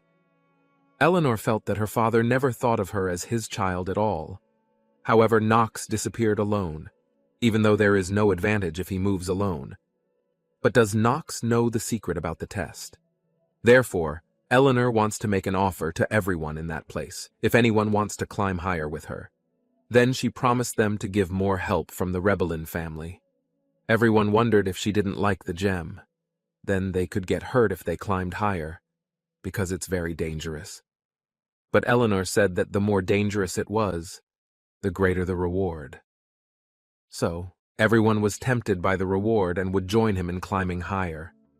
But she felt sad that it all ended up being about money. She didn't know what Nox was thinking, but it wouldn't hurt to check. So that's when they set off. Nox was still in that snowy place. Then his reason for acting arbitrarily and resisting such danger was quite clear, because there were benefits that he would get, although there was almost no chance to strengthen his time stream genius skill. But it could be said that it was almost impossible without unlocking agility, which was a hidden stat. So now he will inevitably be conspicuous. However, while he was walking, a knife was suddenly pointed at him, and he immediately parried it. Then a white-haired man appeared, who said that he did not expect to meet him again in that place. So, he was very happy to meet him, the young master of the Reinhofer family. Nox was very upset, and felt that their meeting was impossible, because he met with Paracelsus, with male gender, 15 years old, human species, and steel special elements. He had the positive traits of sword and combat genius, medical genius. He is neutral pride, strong and weak. Has negative traits of laziness, obsession, and contempt for nobility. His stamina stat is 10, mana is 8, luck is 2, determination is 10, charisma is 25. He also has the passive skill of Swordmaster, active skill of Swordman, Wanderer Sword, Healing Blade with basic level. Paracelsus is one of the strongest units in the Inner Lunatic, as well as one of the 3 Swordmasters. However, he did not know why the influential unit that was a student of Celsus suddenly appeared. Because in that episode he should have been fighting with the main character, then inspired by the kindness of the main character when saving Eleanor, who was in crisis. However, Nox felt something strange about Paracelsus throwing the knife. Then where is the whereabouts of the main character Inner Lunatic who should fight him? Then Paracelsus was attracted by he who held a sword like that, but he felt that Nox had to give herself to him. Then the Nox activated the acting genius trait. That's why he said that Paracelsus was lowly. Then Nox thought that his guess was right, if that character should exist in that world.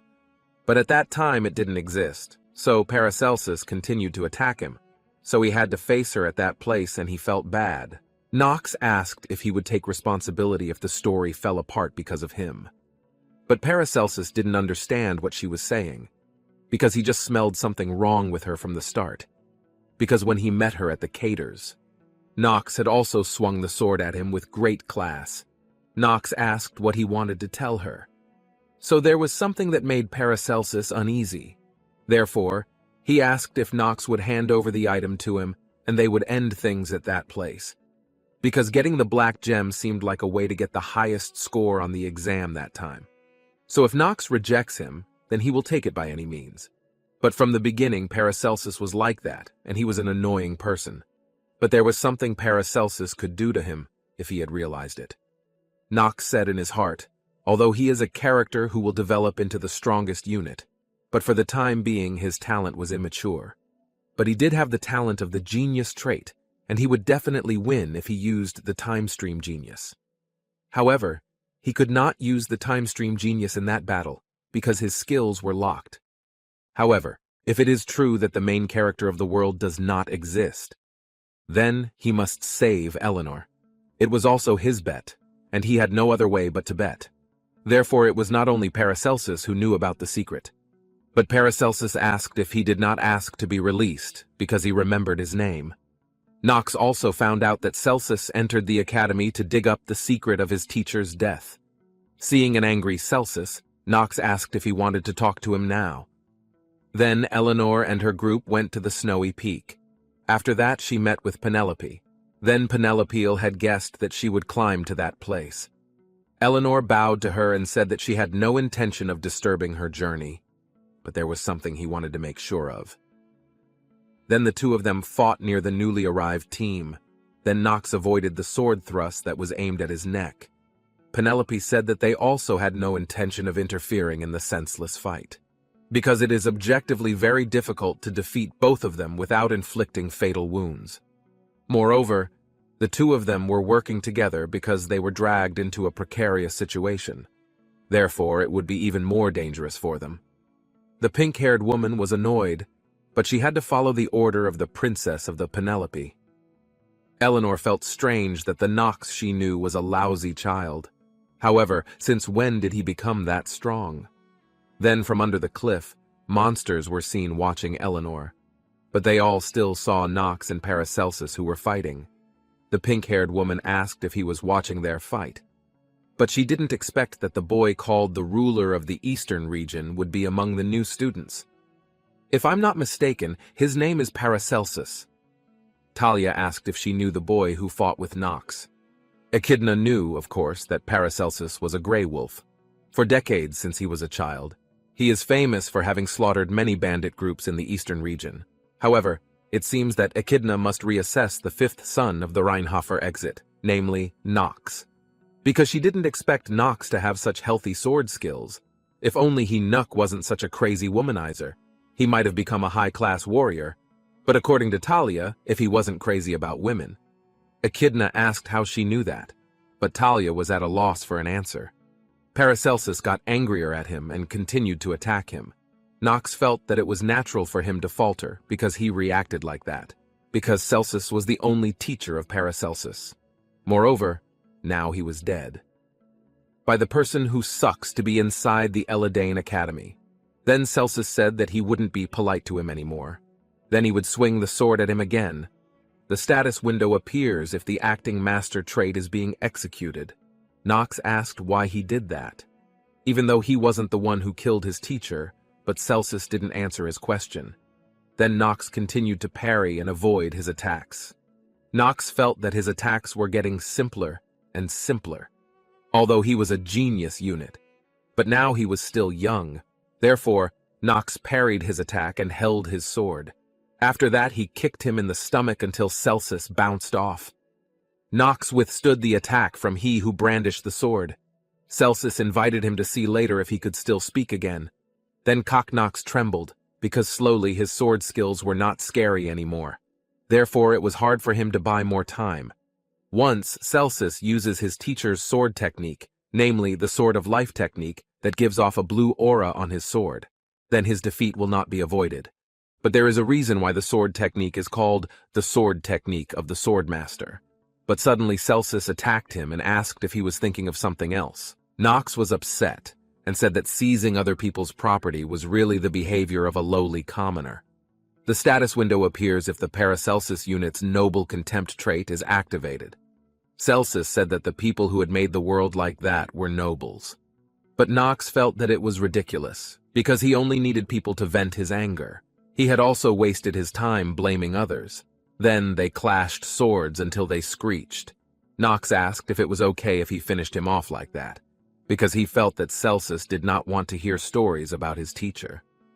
Nox glanced at Eleanor, who was watching him. So he now only needed to buy a little more time, because the time when the demonic beast that attacked Eleanor appeared was exactly 9 o'clock, but it was already 8:58. Celsus said that he could still hear the story as long as his tongue was still attached, even though he had cut off his hands and feet. Knox asked if he could still escape alive after wounding the nobleman, but Celsus asked him to think about it later, because there was more and more of their audience. Knox was fine with that, because it was the last straw. Celsus said that he was very confident, therefore he would try to attack her again. However, Knox smiled and activated his clock skill. Celsus was surprised and asked how he could be that fast. Finally, Knox managed to hit him away and said that it was not his time to care about him. Eleanor was surprised that he gained speed in an instant, even though he fought Paracelsus, the strongest person among the new students. But suddenly Eleanor felt something approaching her, a black shadow behind her. But it was very fast, so it was a night walker. Suddenly a black shadow appeared in front of her and she had no time to dodge. Then she could suddenly die on the spot silly. She lowered her head and felt very scared. But Knox cut down the monster to save her. He said that Eleanor looked pitiful. Eleanor didn't expect how he could save her. Knox said that they were a group but still couldn't handle such a creature. But actually she's reaction was very natural, because nightwalkers are demonic beasts with medium to high levels. Plus, it wasn't originally in Noah's maze, because the real monster is Celsus, who killed his teacher Paracelsus. Therefore, it is likely that he is the main character involved in the problem that time, although at first Eleanor was destined to be the sacrifice. However, after being saved by the main item character, his cold nature began to melt. But that doesn't mean anything to Eleanor, because in that world there is no main character. Then Penelope said that it was very rude. But it was true that he had saved Eleanor, but the incident did not make sense to her. Knox bowed to her. She said that Instructor Elidane and Rector Noah von Trinity should be held accountable for the matter, because Nightwalkers are not monsters that ordinary students like them can handle. But the enemy has no opponent. But Knox found it strange that he thought that she was the one who understood the river best. Echidna was angry and asked Knox not to scorn her princess, because she also agreed that the problem was in that place, because she also helped them. Knox saw that the woman with dusty pink hair and very typical pupils was Echidna von Genos. She is the future head of the Genos family who is close to the princess, but her other name is the Snake of Greed, because it is clear that the Genos family is not close to the Reinhofer family, because from the beginning, the family of darkness would not be close to the family of chastity in the lunatic Aenir, where there is a plot that is that easy. Therefore, there is nothing to say anymore to the dog of the family of chastity. Echidna asked if he was disrespecting the Genos family. Knox asked if he looked down on him, what he would do. But there was someone on the hill. The man was Vernon, who shouted loudly asking them to stop fighting. Then he jumped down from the hill. After he got down, Knox asked if the exam was over. So at that time, the exam was over. Nanum Vernon did not expect that there was a child who actually got the black gem. Knox Uag was unexpected, because it turned out that he was great except for his thick hair. Therefore, Vernon announced that the first place winner of the Academy entrance examination this time was Knox von Reinhofer, who carried the black gem. The other students who had Ungi gems were all equally placed second. But is there any objection to that? Penelope raised her hand and asked if the previous night walker attack was part of the test, because it didn't look like a subspace demonic beast at all. Then they needed an explanation from her, but it was being investigated by them. However, it is not enough to replace Eleanor's life that was almost threatened.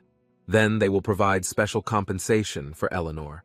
In addition, he will also give a special reward to Knox for saving his partner. But Knox doesn't need that, because he doesn't want to get involved with Eleanor again in that way.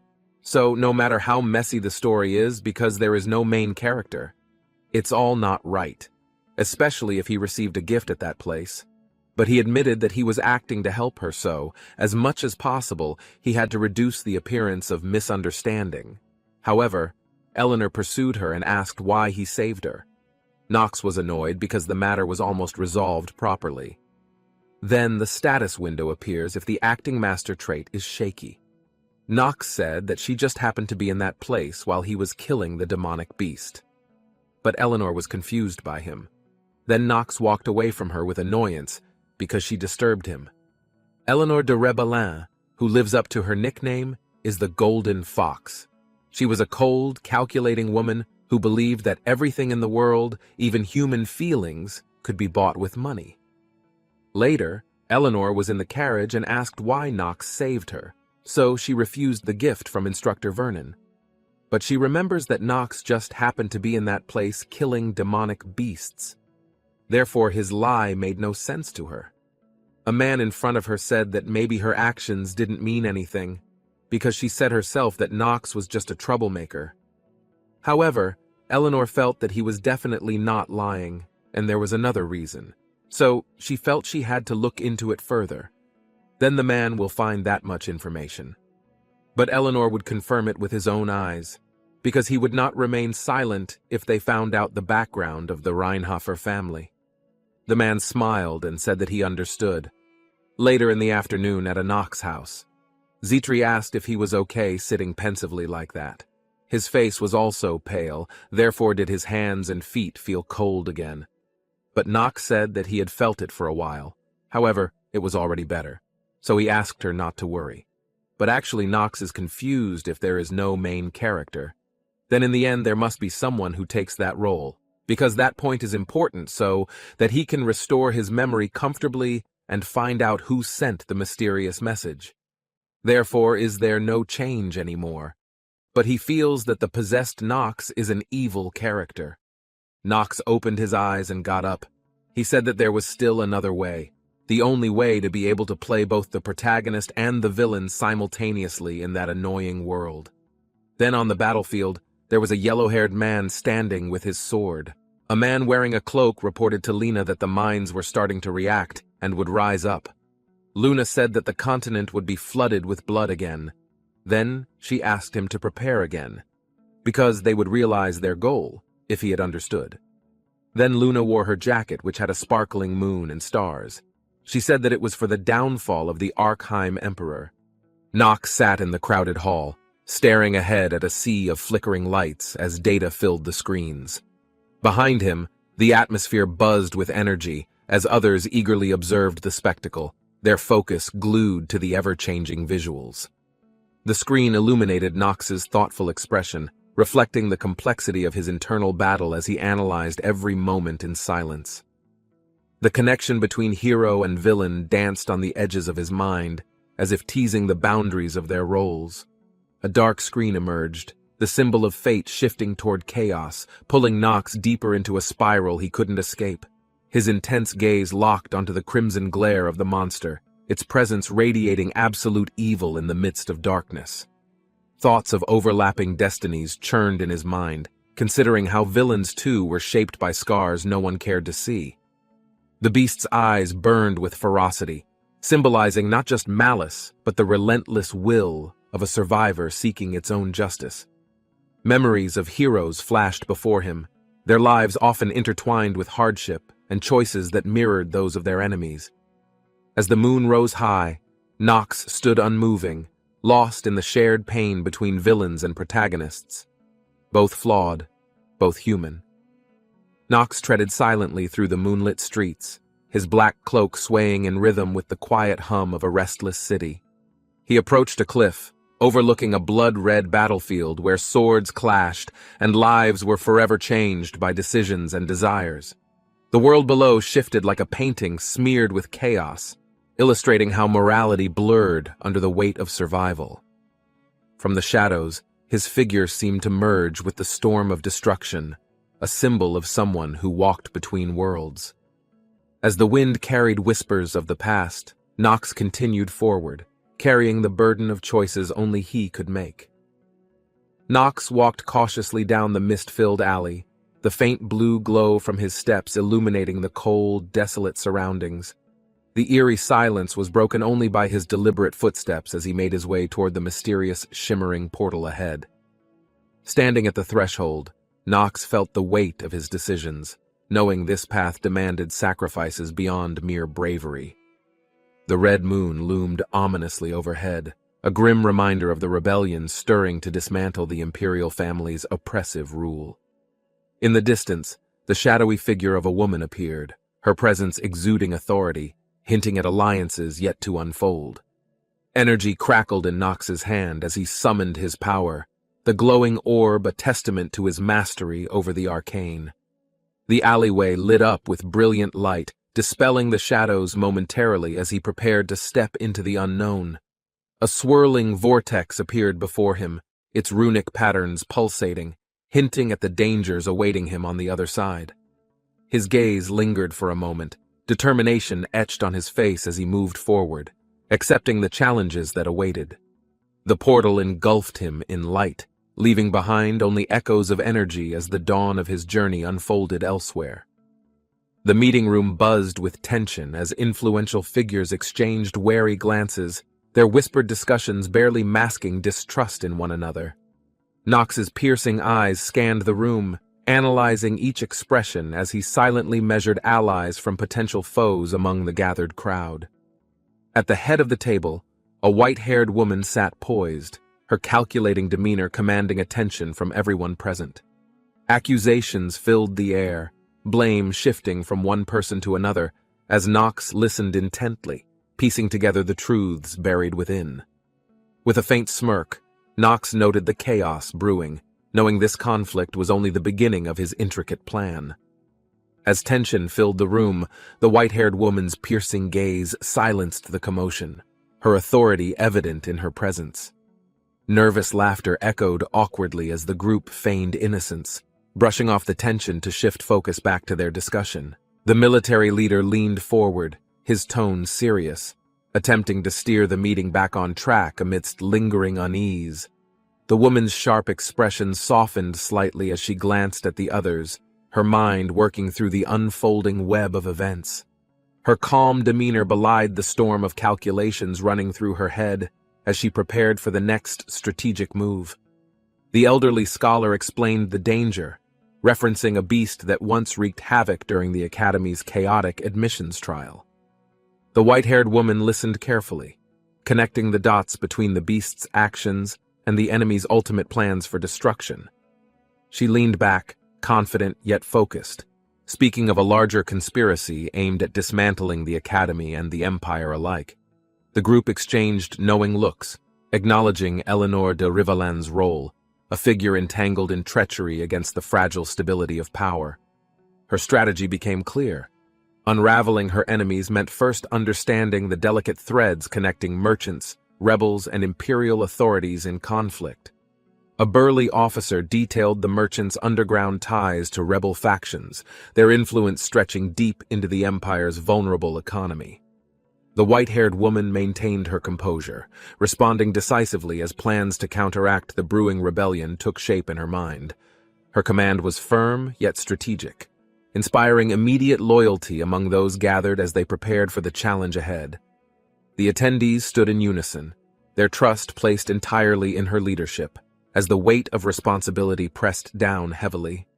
The woman exited the room gracefully, each step a promise of action, her resolve cemented to protect what mattered most.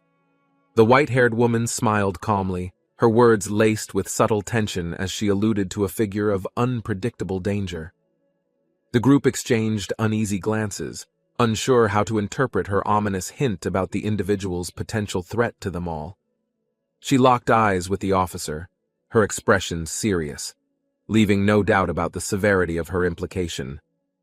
Meanwhile, Nox moved through the dimly lit alley, his silhouette blending with the shadows as he prepared for his task. The desolate path ahead revealed traces of destruction, a testament to the chaos he would soon find himself confronting. The white-haired woman mentioned a student with unparalleled potential, sparking curiosity among the group, each eager to learn the name. Speculation filled the room as whispers of disbelief surrounded her rare acknowledgement of another's strength, an unprecedented occurrence in their discussions. The name, Nox von Reinharber, echoed across the room, leaving the group stunned at the mention of his infamous reputation. The woman's confidence in her words carried weight, her acknowledgement of Nox's capabilities drawing a mix of doubt and intrigue. Beneath the surface, she understood his complexity, viewing him not as a villain, but as someone unpredictable and potentially indispensable. Nox's piercing gaze reflected determination as he contemplated his next move, aware of the expectations surrounding his notorious identity. The white-haired woman remained composed, recognizing the threat he posed, but also the untapped strength that might outweigh his recklessness. Around the table, opinions clashed as the group debated his reliability, unsure whether to view him as a threat or asset. In the woman's mind, the question lingered. Was his potential worth the gamble, or would his involvement bring even greater chaos? The tension in the room grew as she declared Nox's importance, knowing his path might redefine the course of their future. Amidst murmurs of disbelief, the room buzzed with speculation. Many questioned Nox's reputation, doubting his ability to meet expectations. Suspicion lingered in the air, uncertainty evident on the faces of those who once dismissed him as unremarkable or unworthy. In a dimly lit tavern, Nox entered quietly, scanning the rustic surroundings for a familiar figure to guide him further. The hum of chatter surrounded him, blending with the clinking of glasses as he approached the counter, seeking information. The barkeep raised an eyebrow, addressing Nox with curiosity, unsure of his purpose in a place known for guarded secrets. The barkeep, Karen, observed Nox carefully, his sharp instincts alerting him that this young man wasn't a mere wanderer. Nox studied Karen in return, recognizing his demeanor betrayed the hidden strength of someone tied to the underworld. Karen leaned closer, lowering his voice as he tested Nox's resolve, gauging whether he could trust him with key information. With a subtle nod, Karen gave Nox the go-ahead, intrigued yet cautious, recognizing the cryptic code he had shared. Nox's resolve remained firm as he stepped toward the concealed passage, prepared to take the next step toward his goal. Inside the dim cellar, Nox's sharp gaze assessed the surroundings, the air heavy with mystery and the scent of aged wood. He glanced back briefly as Karen mentioned his alias, a name that carried weight and commanded respect in secret circles. Nox moved deeper into the hidden passage, the narrow corridor filled with relics of past dealings and silent, lingering whispers. A faint light ahead revealed the true nature of his destination, a secure path leading toward the headquarters of Lumatic. His mind sharpened with focus as he prepared to infiltrate the network, determined to uncover secrets essential to his mission. Nox reached for a peculiar flask, his steady hand carefully measuring drops into a glowing chalice, activating its hidden properties. Whispering a sequence, 8, 4. The cryptic numbers unlocked the mechanism, unveiling an ancient energy coursing through the artifact. The air around him thickened as the chamber reacted, glowing arcs of blue energy crackling and circling him ominously. Power surged through Nox's body, illuminating the room with streaks of light, signaling the artifact's activation and a drastic shift in reality. A vortex erupted, its raw energy wrapping around him, launching him into a realm unknown, brimming with both peril and promise. Nox braced himself as the swirling energy consumed him, forcing his mana into reversal, disrupting his balance within the vortex. A system announcement echoed, disabling his mana sensitivity genius trait, adding an additional challenge to the already disorienting scenario. As the teleportation process completed, a pulse of light transported him to an unfamiliar location, glowing runes marking the destination. Nox staggered forward, momentarily weakened by the mana disruption, his vision flickering as he adjusted to his disoriented state. Catching his breath, he assessed his surroundings, realizing he had reached the inner sanctum, a place few dared to tread. Nox walked cautiously, the dimly lit halls whispering secrets as an ominous figure approached from the end of the corridor. Emerging from the shadows, a blonde woman clad in silver armor stood before him, her piercing gaze locked onto his. She raised her weapon slightly, questioning his presence, her stance both defensive and commanding, demanding answers from the intruder. Nox recognized her immediately as Luna, a mysterious figure whose reputation was as enigmatic as the secrets of this realm. Tension hung thick in the air as they exchanged silent stares, each evaluating the other in this unpredictable encounter.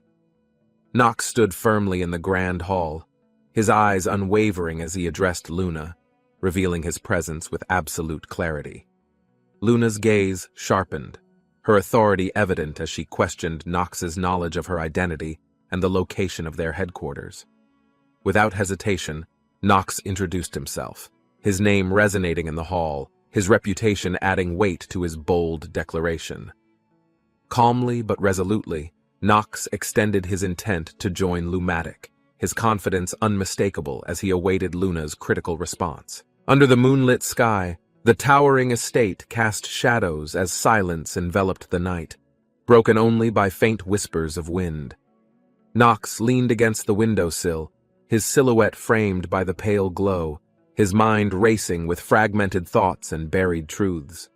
Memories surfaced, his teacher's death haunting him, while pieces of an elusive puzzle about Nox von Reinharber unraveled slowly in his mind.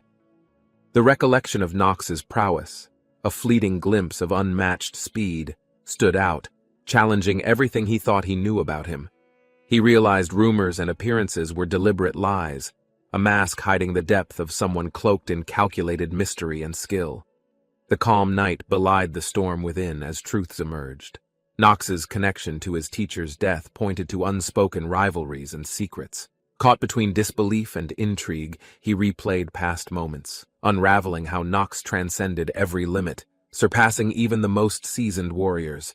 His mind dwelled on the deception surrounding Nox, doubting how the Reinharber family managed to conceal such strength for so long. Even the fragments of data felt unreliable. The contradiction of rumors painted a more enigmatic figure, impossible to decipher fully. Gazing at his reflection, he vowed to uncover the layers hiding Nox's truth, determined to challenge whatever stood in his path. Pacing the room, frustration gripped him as questions burned unanswered. Why would the Reinharber family shield someone of such terrifying potential? He clenched his fists, setting aside his confusion. The weight of his resolve overshadowed any lingering doubt about Nox's origins. The moon's light illuminated his expression. Determination etched deeply as he decided to trample any obstacle, noble or otherwise, blocking his goal.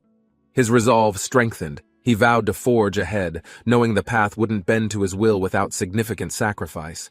As the moon climbed higher, his shadow stretched, a harbinger of the inevitable clash awaiting in the depths of destiny. Nox's expression hardened under the moonlight as he reflected on the fractured state of the empire and its failing leadership. Memories of the Empress's tyranny surfaced, her power crumbling as political factions divided, igniting a power struggle within the royal court. The crown symbolized hope and chaos, passed between hands vying for control, with betrayal lurking at every corner of the palace. Penelope, the princess, worked in the shadows, rallying allies to challenge the first prince in the empire's dangerous political chessboard. Nox resolved to tread carefully, knowing survival demanded choosing a side while maintaining the freedom to maneuver for his own goals. Standing beneath the night sky, Nox received his final task, a mission that would determine his future in this shifting realm. His mentor's words lingered, urging him forward as the stakes grew heavier and the shadows of past failures loomed ever closer. A masked figure emerged from the darkness, blood dripping as the weight of sacrifice became an inevitable part of their plans. The final breath of an ally left Nox grim, reminded of the price paid by those who dared to challenge fate. He clenched his fists, staring into the night as a silent vow to honor their efforts and complete what they had started. Haunted by loss, Nox awoke in his chambers, his body trembling from the vivid memories of the battle's aftermath. The moonlight illuminated his weary face, beads of sweat tracing paths down his cheek as he struggled to steady his breath. Pain radiated from his chest, the emblem glowing faintly, a constant reminder of the sacrifices tied to his destiny. He muttered bitterly, his frustrations surfacing as he fought to silence the echoes of his mentor's final words. Gazing out the window, Nox steeled himself, knowing he couldn't afford to falter, not while the Empire's fate hung in balance. Nox adjusted his stance, determination burning in his eyes, knowing that aligning with Luna meant walking a path fraught with peril. The system's notification faded, its cryptic message leaving Nox to reflect on the magnitude of the alliance he was about to form. Luna's gaze remained sharp, her presence commanding respect, as if daring Nox to prove his worth beyond mere words. The flames of her memories flickered behind her, illuminating her fierce resolve and the unyielding spirit forged in countless battles. Nox's thoughts raced, Learning Luna's unmatched swordsmanship meant earning her trust, a task as daunting as the Empire's inevitable downfall. Nox pondered deeply. Aligning with Luna would grant him access to knowledge and techniques beyond his reach, shaping his future battles. Observing her precise movements, he admired Luna's swordsmanship, each strike honed to perfection, leaving no room for doubt in her abilities. His resolve strengthened as he considered the sacrifice it required, joining Lumatic, a criminal organization entangled with the Empire's fragile balance. Luna's piercing gaze challenged him, her mistrust evident as she questioned the motives of a noble willing to risk everything. Standing firm, Nox revealed his intent, a calculated decision to bring down the Arkheim Empire, even at the cost of his lineage. Luna smirked faintly, intrigued but cautious, as Nox offered to act as a spy, infiltrating Eldine Academy on Lumatic's behalf. She questioned his competence, testing his conviction with words sharp enough to wound, searching for any cracks in his resolve. Without hesitation, Nox met her challenge, his voice unwavering as he declared his capability, prepared to prove himself in action. The tension between them thickened, Luna's distrust clashing with Nox's determination, their shared goal binding them in a tenuous partnership. A moment of silence passed before Luna's expression shifted, an acknowledgement of Nox's potential, though trust remained far from earned. Nox faced Luna, her piercing gaze testing his boldness as he confidently introduced himself, knowing trust would not come easily. Luna's unwavering stance held authority, acknowledging his name but withholding judgment, signaling her intent to observe his abilities firsthand. Duff, one of Luna's trusted allies, stepped forward, his shadowy figure marking the start of a significant turning point. With a subtle nod, Luna gave the command, ordering the lunar trial to test Nox's resolve and potential for loyalty. Nox adjusted his cloak, sensing the gravity of the trial, prepared to face whatever challenge awaited him under Luna's watchful eye. Duff handed Nox a dark garment, his tone brisk and commanding as he directed him to prepare for the upcoming trial. Nox donned the cloak, its weight a reminder of the trials ahead, blending into the night as the group moved forward. The vibrant hues of the sky mirrored the intensity brewing within, a silent prelude to the monumental task awaiting Nox. Stepping into the marked circle, the air grew heavy, the symbolic arena amplifying the stakes for what lay ahead. Nox tightened his grip, fully aware that the lunar trial would push him beyond his limits, with no room for error. Duff explained the trial's purpose, his voice steady, emphasizing the importance of breaking Nox's resolve to truly awaken his latent potential. Nox's curiosity piqued as Duff revealed the hidden mechanics, exposing the grueling nature of traits designed to test physical and mental limits. The trial's core philosophy was clear. Despair was the only path to unlocking true strength, a cruel yet necessary step forward. Nox's mind raced, grappling with the brutal reality, knowing that only by embracing this trial could he grow beyond his current state. The fiery aura of the circle ignited, engulfing Nox in its crimson glow, marking the start of his grueling transformation. Under the ominous glow of the red moon, Nox felt the pressure of the trial as it began to unfold.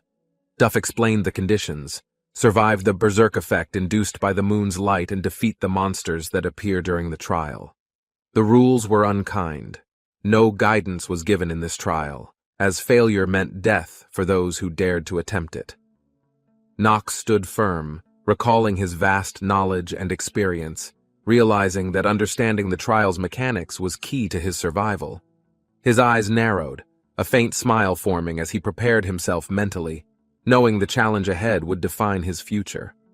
Nox exchanged a determined glance with Luna, her piercing gaze testing his resolve as she laid bare the trial's consequences. Luna declared the outcomes. Either Nox would pass and become a member of Lumatic, or fail and die, a merciless ultimatum. The words hung in the air, yet Nox's smirk grew as if daring fate itself to try and stop him. The intensity between them heightened, the tension crackling as Nox silently accepted the risk, his confidence unwavering despite the grim stakes. Luna's expression softened slightly, a flicker of intrigue crossing her face as she turned to initiate the trial, leaving Nox to prove himself. Duff stepped forward, activating the ritual by spilling a small vial of crimson liquid, its contents spreading like fire across the circle. The ground trembled, and a dark aura rose, pulsating with an eerie red glow as the trial officially commenced. Nox remained still, his eyes locked on the swirling energy, his heart steady as he prepared for the chaos ahead. The ritual reached its peak, the energy converging into a singular point, erupting into a surge that engulfed the entire arena. As the atmosphere grew heavier, Nox stepped forward, the red light illuminating his determined figure as the trial's true horrors awakened. Duff watched as the ritual reached its peak, the red glow intensifying, casting eerie shadows on the surrounding trees and stones. The circle crackled with energy, and monsters began to emerge from the darkness, their glowing eyes fixated on Nox. Nox observed the monsters carefully, calculating their strength, aware that overwhelming brute force would only lead to his immediate downfall. The berserk energy seeped into him, testing his sanity, but his calm resolve kept him from succumbing to the overwhelming pressure. With a confident stance, Nox smirked under the blood moon, determined to outsmart both the trial and its ruthless design. Nox's lips curved into a confident smirk as the crimson moonlight consumed him, his aura intensifying under the trial's pressure. Luna observed with narrowed eyes, wondering if Nox had lost his sanity or if this was the resolve of true determination. The trial system's alert flashed, berserk status activated, warning of the mental risks, while simultaneously enhancing Nox's physical capabilities beyond normal limits. His senses sharpened, power coursing through his veins as his stats surged, preparing him for the brutal challenges to come. The crimson sky rippled with raw energy as Nox stepped forward, his blade glowing ominously in the pulsating red light. A dark, swirling force began to form around Nox, its intensity growing stronger with each passing second, distorting reality itself. Streams of crimson energy spiraled towards him, merging into his form, his violet eyes glowing with an otherworldly brilliance. The energy surged uncontrollably, threatening to consume him entirely, as his resolve to master it only grew more unwavering. With a cold smirk, Nox gripped his weapon tighter, standing firm as the chaotic power bent entirely to his will. A heavy tension settled in the air as the glowing text hovered above him, listing the risks of his bold choice. Far behind, onlookers stood frozen, their expressions a mixture of shock and disbelief at the recklessness of Nox's actions. The scene radiated unease, each person silently wondering how someone could embrace such immense danger without hesitation or fear. The onlookers watched as Nox seemed to grow stronger, their murmured doubts drowned by the sheer weight of his resolve. Despite their concerns, nobody dared to move closer, acknowledging that Nox's unwavering determination was beyond anyone's ability to influence. The darkened battlefield felt eerily silent as whispers of Nox's lineage reached the group, invoking memories of the Reinharber legacy. His actions, reckless yet deliberate, reminded everyone why those bearing his name were feared for their unyielding ambition and power. The glow surrounding Nox cast strange shadows, his figure radiating confidence as he pushed beyond the limits of mortal strength. Even as uncertainty lingered in the minds of the onlookers, there was an unspoken trust in his ability to endure. A faint smile flickered on one observer's face, silently vowing to ensure that Nox's daring act would not lead to failure. The fading sunlight painted the battlefield as Arya turned away, her expression unreadable, watching Nox's overwhelming power engulf the scene. Her mind raced with thoughts of his resolve, wondering if his gamble would save them all or doom everything around. Nox moved with a commanding presence, his dark aura growing thicker, swallowing every hint of weakness that dared to emerge. The group's uncertainty hung heavy in the air, their instincts torn between stepping forward to help or retreating to save themselves. Arya clenched her fists, her eyes narrowing as determination hardened within her, silently preparing to support him however necessary. Shadows twisted violently as Nox charged forward, his blade glowing fiercely, cutting through the darkness like a beacon of defiance. Demonic beasts rose from the ground, their fiery breath scorching the soil, surrounding him in a circle of crimson death. With precise movements, Nox's blade clashed with one creature's claws, unleashing sparks that illuminated the fierce chaos of his battle. His every step carried purpose, striking down beasts without hesitation, his expression unwavering as he pushed further into the fray. The battlefield erupted in violent energy as Nox faced the horde alone, an unstoppable force defying every monstrous challenge before him. Blood stained Nox's hands as he stood tall, his violet eyes burning fiercely, refusing to falter against overwhelming odds. The battlefield grew eerily silent for a moment, as the beasts hesitated, sensing the intensity of his unwavering resolve. Nox raised his blade once more, dark energy flowing through it like a torrent, radiating power beyond comprehension. Each strike from Nox shattered the monster's advances, his focus sharper than ever as he tore through their defenses. The horde finally scattered, the ground trembling under his steps as the victorious figure prepared to face what came next. Nox's gaze hardened as he struck the beast, his blade flashing through the dim light with unparalleled precision and force. Blood sprayed across the battlefield as Nox pushed forward, his body moving fluidly, cutting down the monstrous creatures in waves. Shadows of beasts loomed larger, their ferocity growing, but Nox's determination never wavered, his movements gaining an almost inhuman rhythm. One beast lunged at him, teeth bared, but with a deft spin, Nox plunged his blade deep into its heart. As the beast collapsed, Nox paused momentarily, his breath heavy, eyes scanning the field for the next challenge awaiting him. Standing tall amidst the carnage, Nox exhaled slowly, his figure radiating raw energy as the crimson moon illuminated the scene. From the shadows, another wave of monsters surged, their snarls echoing as their glowing eyes locked onto Nox's fearless form. Nox's blade hummed with dark energy, its sharp edge cleaving through the air as he prepared for the next onslaught. His enemies fell one by one, the battlefield trembling under the weight of his relentless strikes and unyielding presence. In the eerie silence that followed, Nox stood victorious, his strength unmatched, though his body bore the marks of battle. A surge of power coursed through Nox as he stood in the magical circle, his genius traits enhancing his abilities. The glowing script explained his unique advantages, his unparalleled talent neutralizing the dangerous effects of the Crimson Moon's abnormal energy. His mastery of swordsmanship and mana sensitivity made him the perfect warrior, an anomaly capable of defying impossible odds. With a smirk, Nox realized the unfair advantage his traits granted, fully embracing the role of the battlefield's ultimate force. As the energy settled, Nox turned his focus outward, ready to channel his newfound power against the challenges still ahead.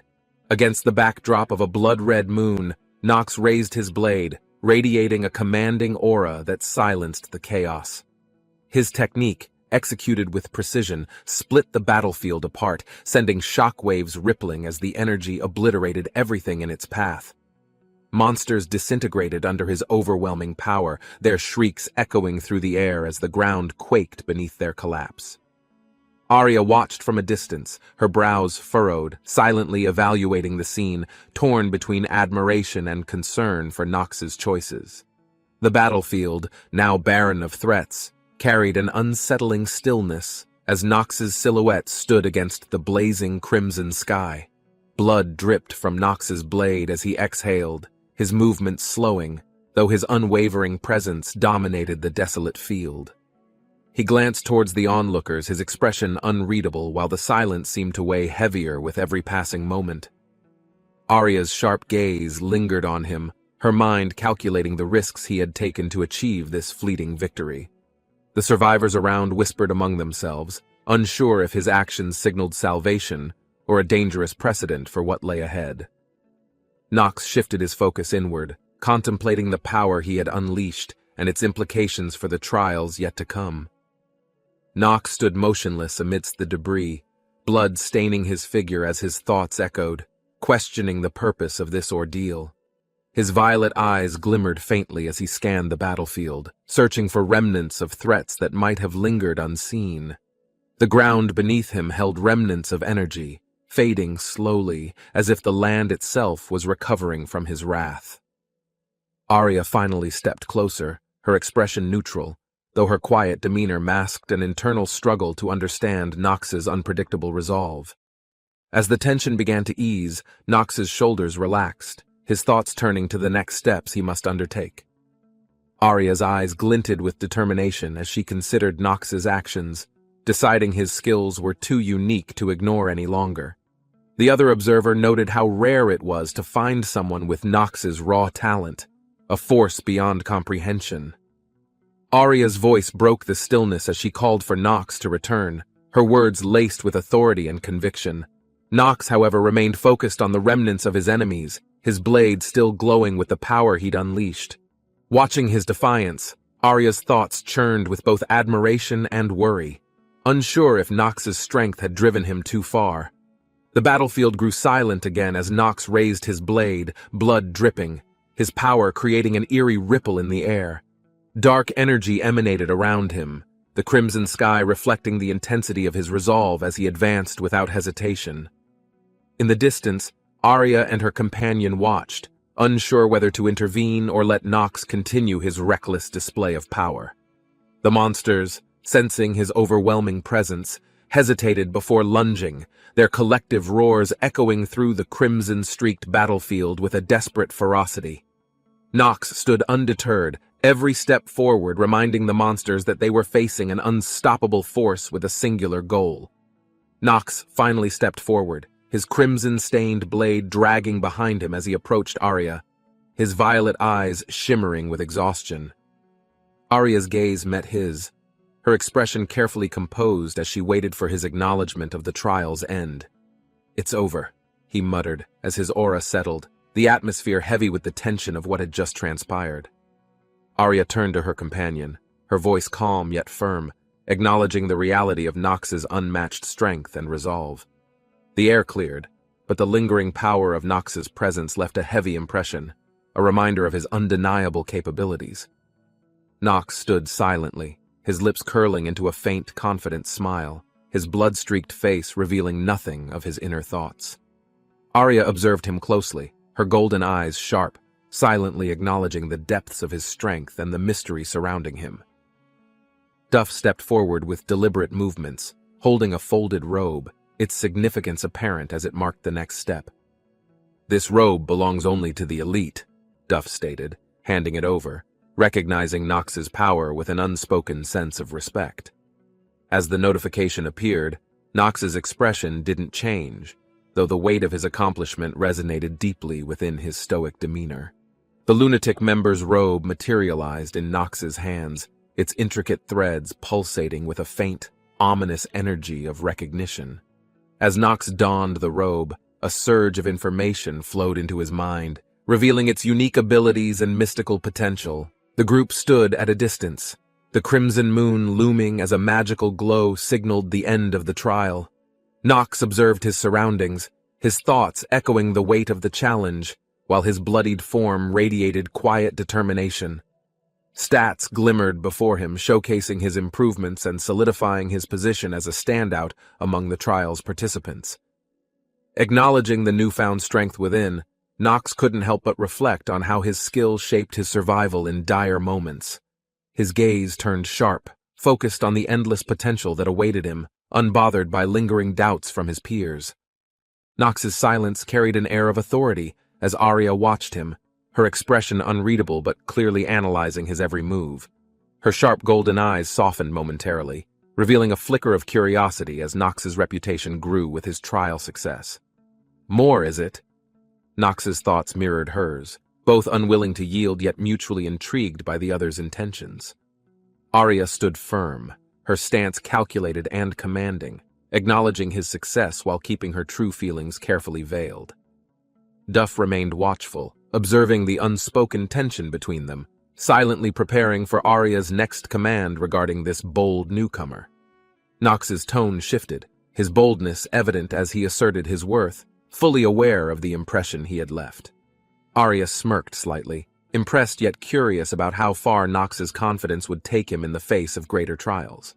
With a casual gesture, Arya ordered Duff to retrieve an item, her calm demeanor masking her deeper thoughts. Duff promptly returned with a mysterious mask, its intricate design holding significance that only a few could truly comprehend. The mask symbolized acceptance, a subtle yet powerful gesture that left Nox prepared for the challenges yet to come. Arya presented a mysterious artifact, its glowing design captivating as she revealed its purpose, a unique tool of significant power. The artifact, Moon Shadow, had the ability to create clones, an invaluable asset for espionage within the Academy's intricate politics. Arya explained its significance, emphasizing its potential to aid Nox in navigating the dangerous and deceptive world awaiting him. Nox accepted the artifact, his expression calm but resolute, fully understanding the responsibility and opportunity it carried for his future. With a faint smirk, he confirmed his satisfaction, silently preparing himself for the challenges the artifact's power would demand. Nox inspected the artifact, its weight in his hands reflecting the seriousness of its purpose and the danger it symbolized. A notification confirmed his compatibility with the artifact, granting him the ability to wield its unique powers without restriction. The interface detailed its clone creation process, showcasing the artifact's complexity and the thought required to use it effectively in critical situations. Nox pondered its potential, his violet eyes glowing faintly as he envisioned the strategic advantages this rare item could provide. As the clone materialized beside him, its likeness uncanny, Nox realized the depth of this new power he now possessed. Holding the mask in one hand, Nox expressed his gratitude, his tone steady, yet acknowledging the magnitude of the gift. Arya introduced Lunatic's hierarchy, describing the 5 ranks and emphasizing the importance of Nox starting at the foundational 3rd rank. Nox nodded in understanding, his mind already calculating how to rise within this complex structure through skill and strategic alliances. With a commanding presence, Arya instructed Nox to prepare, her confidence in his potential tempered by the challenges awaiting him. The group stood silently under the crimson sky, a quiet acknowledgement of the path Nox had now chosen to tread. Arya crossed her arms, her sharp gaze locked on Nox, silently vowing to witness whether he would meet her expectations. The portal shimmered behind Nox as he stepped through, his figure disappearing while Arya and Duff observed in thoughtful silence. Duff, still pondering, acknowledged Nox's unique abilities and wondered aloud how he managed to withstand the overwhelming madness of the moon.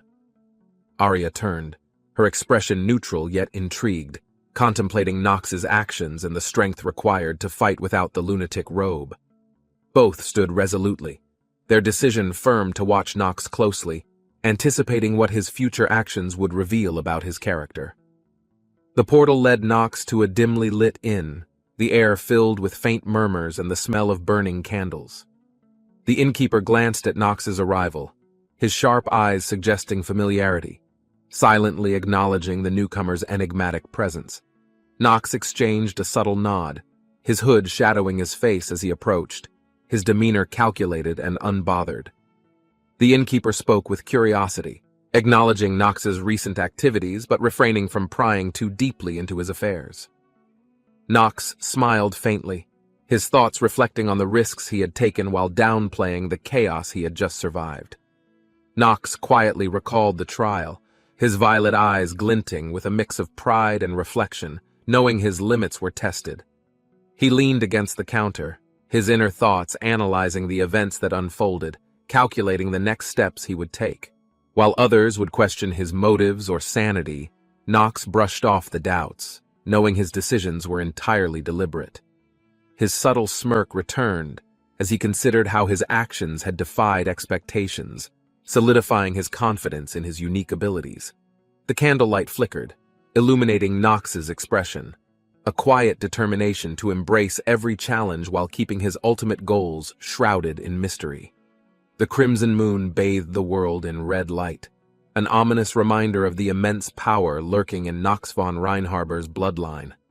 Energy crackled in the air as Nox's unique talents awakened, sharpening his reflexes and amplifying his mastery of combat precision. The flow of mana within him surged like a tidal wave, a natural attunement to magic that felt almost supernatural.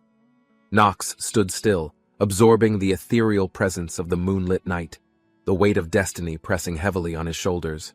His weapon pulsed in response, vibrating with raw power. A strange calm settled over him as fate seemed ready to unravel. Inside the tavern's dim glow, the clatter of mugs faded into the background as Chiron cautiously approached the cloaked figure. Nox remained seated, his presence quiet but commanding. Chiron's hesitant steps betrayed the unspoken weight that filled the room. The flickering candle cast long shadows as Nox quietly observed the surroundings, always aware but never fazed by the attention. Chiron's subtle movements were formal but tense, a sign of respect to someone known for more than his title or strength. The air shifted with unspoken recognition as Chiron nodded, the silent exchange marking a moment of acknowledgement between strangers. The dim light shimmered off the wood as Chiron leaned forward slightly before stepping back, aware that the time to part had come. The tavern noise felt distant as Nox moved away from the warm, familiar chaos toward the cool expanse of the street. The crisp night air greeted him like an old companion, its chill serving as a reminder of his solitary journey. Lanterns flickered along the cobblestone paths as late-night workers unloaded crates, their chatter blending into the hum of distant bells. Ahead, the grand estate loomed with its towering spires. Nox's resolve hardened as he continued toward the inevitable trials ahead. The dimly lit room welcomed a tall figure in a black cloak, his shadow casting an ominous presence behind him. The maid quickly noticed his arrival, her sharp gaze revealing a mixture of concern and disapproval as she stood nearby. Her attention shifted to his posture, noting his composed demeanor despite his unannounced return on an otherwise significant morning. The young man hesitated, contemplating how carefully he planned his exit earlier, wondering if any details had been overlooked. The maid moved closer, her steps firm, her stance clearly conveying she was not ready to let the matter slide. Her expression shifted to a mixture of frustration and care, signaling how often she had dealt with his unpredictable actions before. Despite the young master's past challenges, she thought about how he could still regain trust and prove his worth to others. Determination filled her as she reflected on how much effort it would take to restore his reputation within the family. His subtle sigh and distant gaze hinted at a long day behind him, though he wasn't revealing all the details. She silently observed his mannerisms, her thoughts running wild with curiosity as his unreadable face hid something she couldn't grasp. He reflected deeply on the tension brewing among the nobles, understanding how alliances and rivalries shaped the environment he navigated daily. The inclusion of a particular individual had shifted dynamics, creating situations that were both unpredictable and dangerous for those unprepared. Her curious eyes followed his actions, sensing that he was calculating a strategy that only he fully understood. He reached into his cloak and presented her with a small pouch, a gesture meant to prepare her for uncertainties ahead. She grasped the pouch with hesitation, its weight a subtle reminder of how unpredictable their world and his plans could be. The maid stared at the small pouch in her hands, curiosity filling her mind as questions about its contents arose. Her cautious expression revealed the weight of responsibility, clutching the pouch as if it held the answer to unseen threats. The young man stood confidently, his calm demeanor suggesting a plan formed in the shadows, hidden even from those closest. Doubt lingered in her thoughts as she pondered whether to open the mysterious pouch or leave it for later emergencies. His unwavering gaze silenced her hesitation, leaving no room for argument as she clung to the pouch with trembling resolve. The maid adjusted her posture, determined to fulfill her duties, though the unease of her master's secretive behavior unsettled her. With each step, she felt the gravity of the day ahead, knowing her role in protecting him would only grow. The room filled with faint whispers of tension as his calm, calculated demeanor exuded a quiet yet commanding authority. A mysterious glow illuminated the air, signaling an unseen force, marking a new chapter in the journey he had chosen. The weight of his accomplishments solidified as the air around him grew heavy with the reality of his latest decisions. A soft hum filled the air as glowing symbols materialized. their presence a testament to the power his actions had summoned. The ethereal light danced around him, creating a serene yet ominous aura, signaling a monumental shift in his destiny. His expression hardened as an angelic figure emerged from the radiance, a vision both captivating and foreboding in its clarity. The brilliance of the scene cast shadows behind him, a stark reminder of the balance between light and dark forces.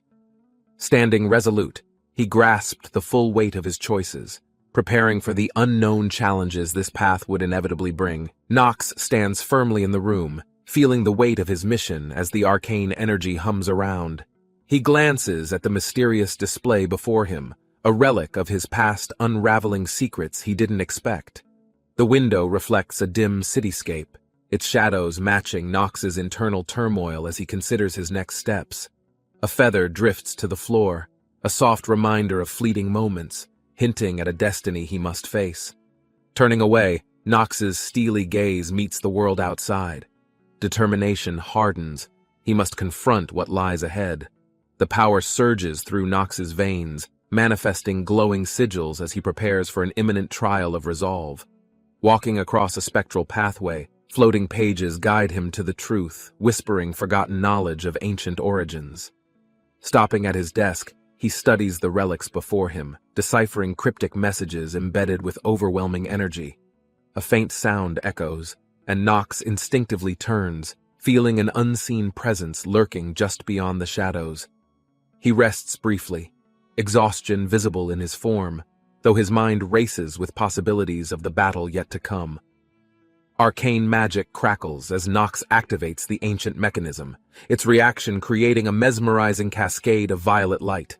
The energy pulses sharply, forming intricate symbols mid-air, each one unlocking a deeper layer of the mystery surrounding him. Nox's intense gaze reflects his focus as his hand hovers over a glowing artifact, hesitation briefly betraying his confidence. The artifact hums, awakening a memory he'd buried deep. He grapples with its weight, questioning what he thought he knew. The relic rests on his desk.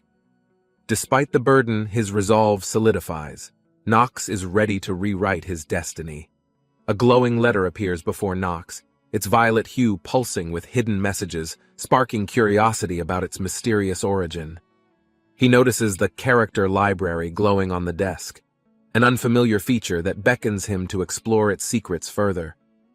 Leaning closer, Nox's eyes widen in recognition, disbelief clouding his thoughts as a list of enigmatic names emerges before him. His finger hovers over a name, selecting it cautiously. The library reacts, revealing layered profiles, each with detailed histories. With narrowed eyes, Nox processes the data, intrigued by the connection between these characters and his unraveling journey forward. Flicking through the library, a glowing projection of characters' profiles envelops Nox, revealing hidden relationships and buried truths about them. One profile grabs his attention, a fiery-haired warrior. The depth of her past sparks a realization crucial to his plans. Nox studies the details carefully, piecing together a complex web of alliances and dangers embedded within the profiles. A smirk forms on his lips as the information fuels his strategy, pushing him closer to executing his bold move. Determined, Nox realizes the library might just be the ultimate tool to outwit his foes and secure his success. Violet magic reflects in Nox's eyes as he realizes the library's power. It holds knowledge of allies and adversaries alike. A spark of confidence emerges. He whispers to himself, piecing together the importance of those he's met in his journey. A grin spreads across his face as he adjusts his plan, inspired by the limitless possibilities the library offers him. Rising from his seat, Nox acknowledges the unseen forces at work, intent on discovering the mastermind behind this unexpected development. Staring at Theodore's stats, Nox mutters under his breath, preparing for a confrontation with the powerful figure ahead. Nox reflects on the overwhelming challenge, recalling his mentor's words. Doubt lingers, but a newfound resolve begins to take root. His lips curl into a smirk as he acknowledges the truth. His success hinges entirely on his unrelenting determination. A deep breath steadies his resolve. Nox studies the ornate mirror, confronting the stark reality of his chosen path. Despite the weight of expectations, he adjusts his cloak. A sharp grin confirms his readiness to embrace what lies ahead. The room's atmosphere grows heavy, but Nox brushes it off. He's prepared for anything, no matter the odds or challenges. A mysterious scroll in his hand reveals rigorous tasks: combat training, strategy, and lore. Nox smirks, ready for the journey.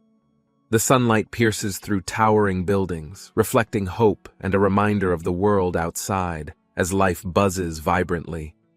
Onlookers gather at the gates, their hushed murmurs hinting at events stirring behind closed doors, filled with tension and curiosity. Inside, bustling servants maintain their duties. Nox's shadow enters the room, his presence unnoticed, observing the unfolding interactions. In a corner, whispers spread among the staff. Gossip lingers about ambition and envy as glances are cast toward Nox's arrival. A young maid glares at another servant, her sharp tone hinting at deep-seated rivalry fueled by ambition and class tension. Her audience nods in agreement, adding fuel to her words. Jealousy and sharp whispers weave a hostile narrative within the group. Another maid shifts uncomfortably, gazing toward the entrance, thoughts lingering on ambitions beyond her rank. The air grows heavy with gossip. The group's chatter grows louder, masking nervous glances. Suspicion festers as they exchange smug comments, each pretending to remain unaffected. A sly remark about their master cuts through the noise, sending a ripple of laughter and tension across the gathered maids. The maids whisper exaggerated tales of their master's behavior, their laughter filling the room with thinly veiled mockery and disdain. Snickering grows louder as one mentions Nox's family name, questioning its worth. The words cut deep, though masked in sarcasm. Anger simmers as Nox's servant clenches her fist, enduring the insults hurled at her master without flinching outwardly. Her piercing gaze betrays years of endurance, knowing her loyalty is a strength they underestimate, despite their relentless taunts. She steels herself, ready to defend her master's dignity, refusing to allow baseless gossip to tarnish his reputation further. Her eyes burn with resolve as she reminds herself of the honor she must protect, despite her fragile position. She steps forward, defying their mockery, determined to defend her master's legacy, even if her own worth is dismissed. With a firm voice, she challenges the maids, her unwavering loyalty shining brightly amidst their scoffs and dismissive stares. The room quiets momentarily as her unexpected courage captures their attention, though some exchange knowing smirks, unwilling to relent. Nox's servant tilts her head, calmly inviting them to discuss their grievances outside, determined to confront them face to face. A maid smirks, condescendingly reminding her of her own perceived inferiority. The tension in the room rises noticeably. Without hesitation, she states her purpose, protecting her master's honor from slander, regardless of their dismissive attitude or high-ranking claims. The maid boasts about her prestigious role, subtly asserting her superiority, but her words fail to shake the servant's resolve.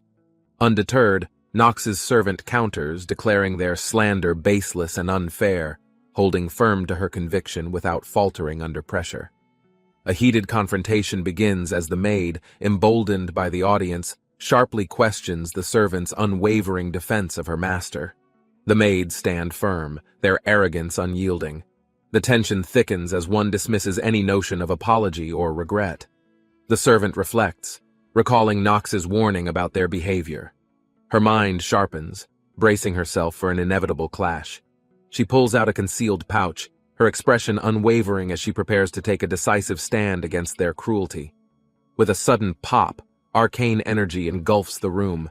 The atmosphere shifts drastically, and the maids freeze, startled by the display. Nox appears, his presence commanding respect and fear. His gaze locks on them, ready to deliver an unshakable verdict. The air crackles as Nox surveys the room.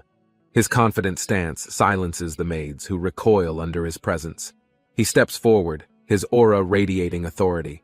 His eyes meet theirs, his displeasure palpable, even without uttering a word. Addressing them directly, Nox's tone is icy. He declares the futility of their actions, leaving no room for justification. The maids exchange worried glances.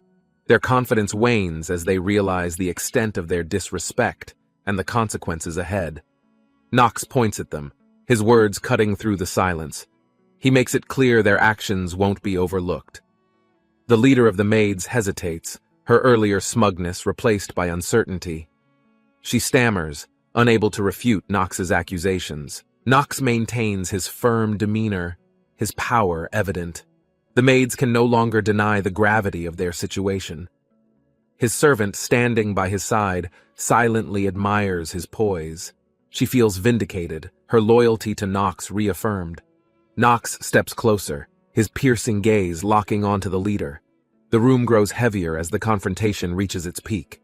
The maids are left speechless, their defiance shattered. Nox's authority has left an indelible mark, ensuring they won't forget this day. Nox smirks, his voice laced with menace, reminding them of the consequences if their insolence continues unchecked. The maids tremble as the tension breaks.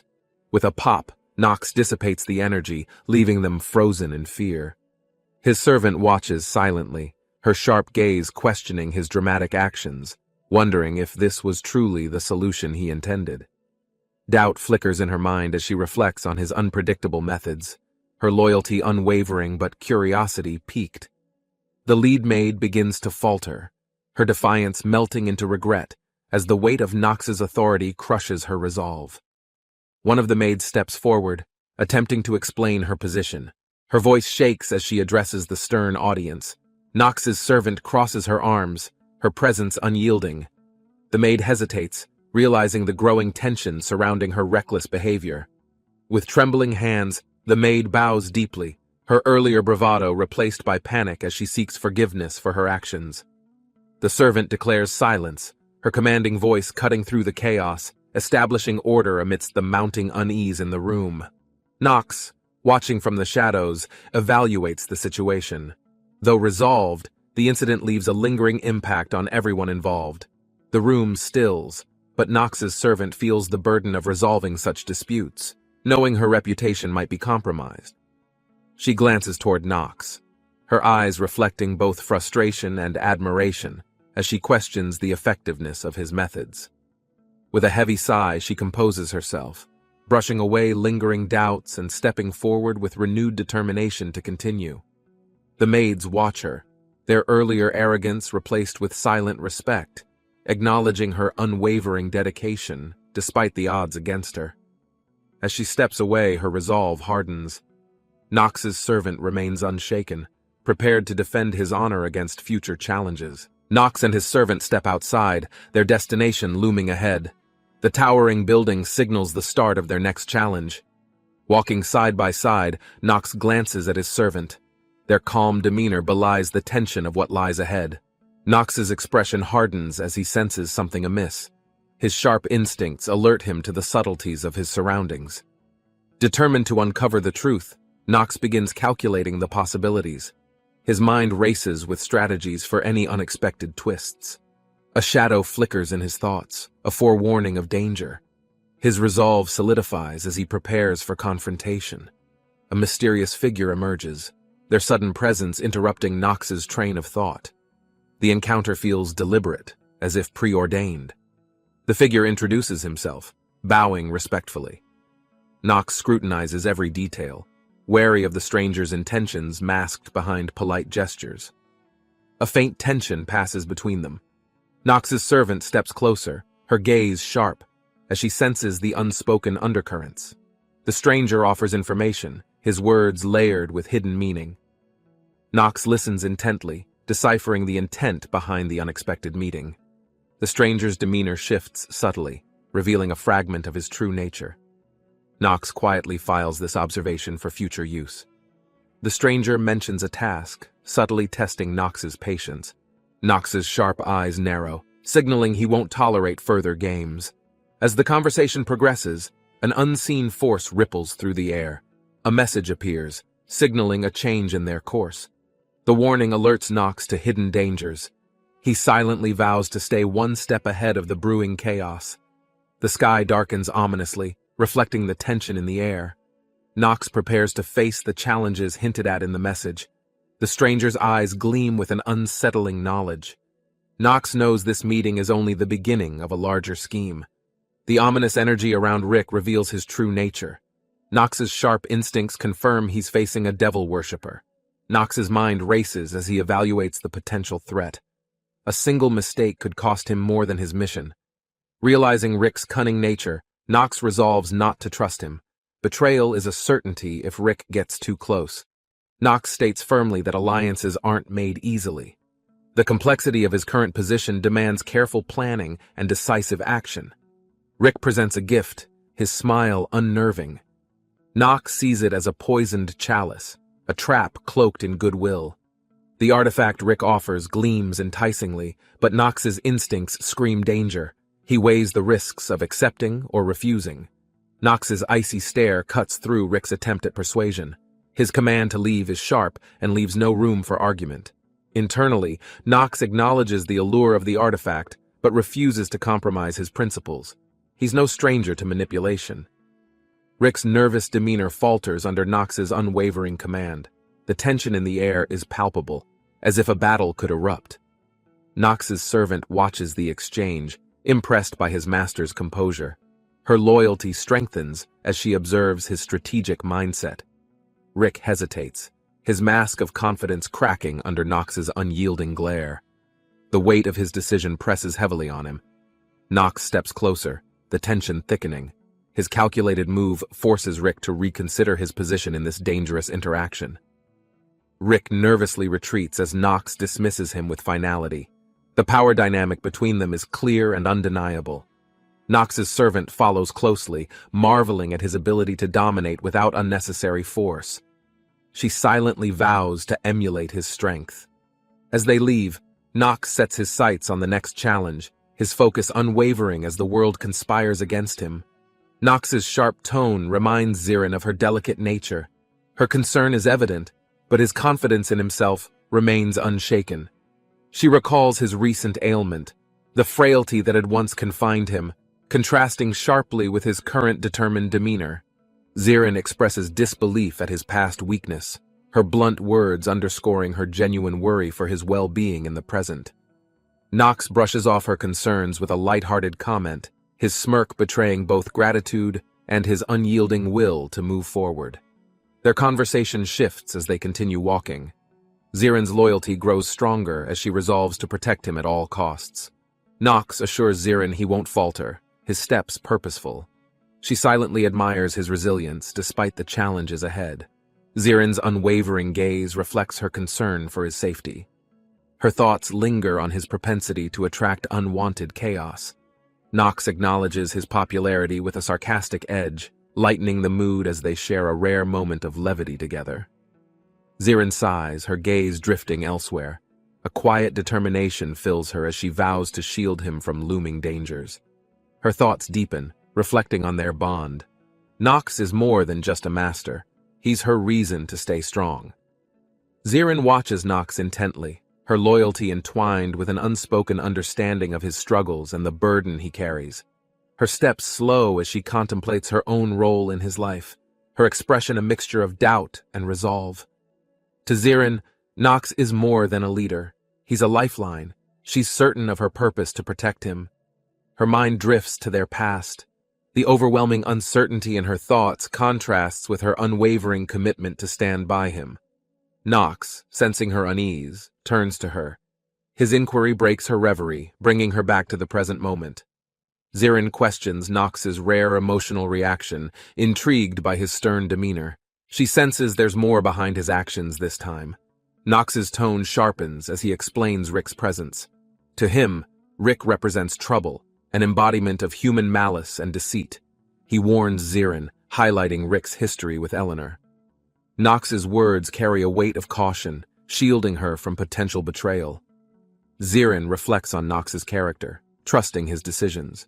She knows his choices, though harsh, always stem from calculated reasoning. Her thoughts linger on Eleanor, piecing together fragments of the past. Zirin silently vows to uncover the depth of their history. Nox dismisses Zirin's doubts with a slight nod. His confidence radiates as he steps forward, ready for the next challenge. The path ahead feels daunting, but inevitable.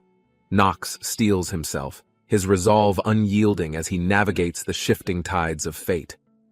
Zirin observes his unwavering determination. a quiet respect building within her. Her loyalty strengthens as she matches his determined stride.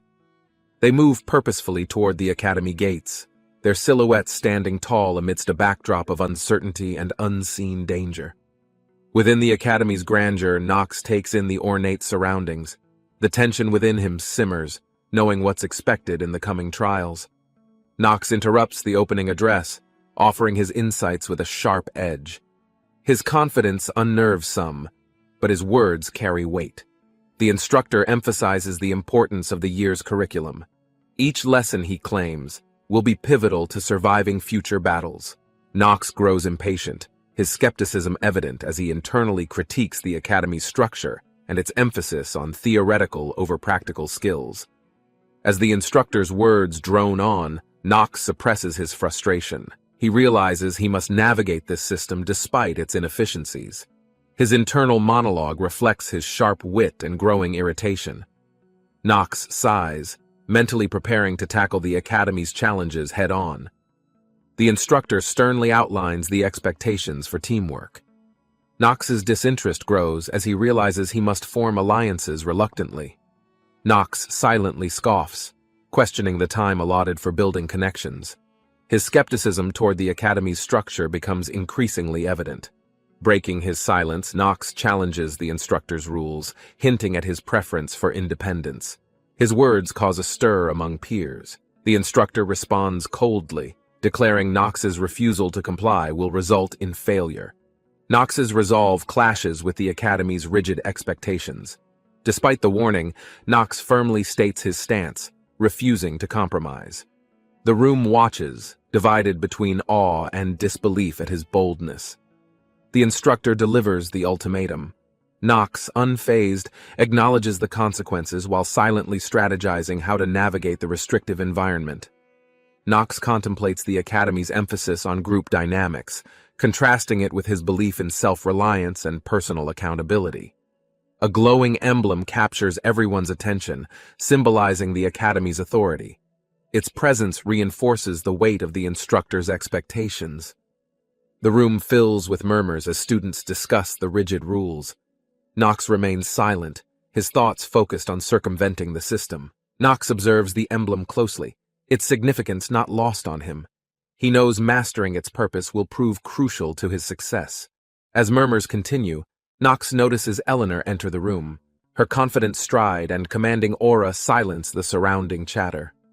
Eleanor's presence unsettles Nox slightly, her calculated demeanor contrasting sharply with the disarray of the room's social dynamics.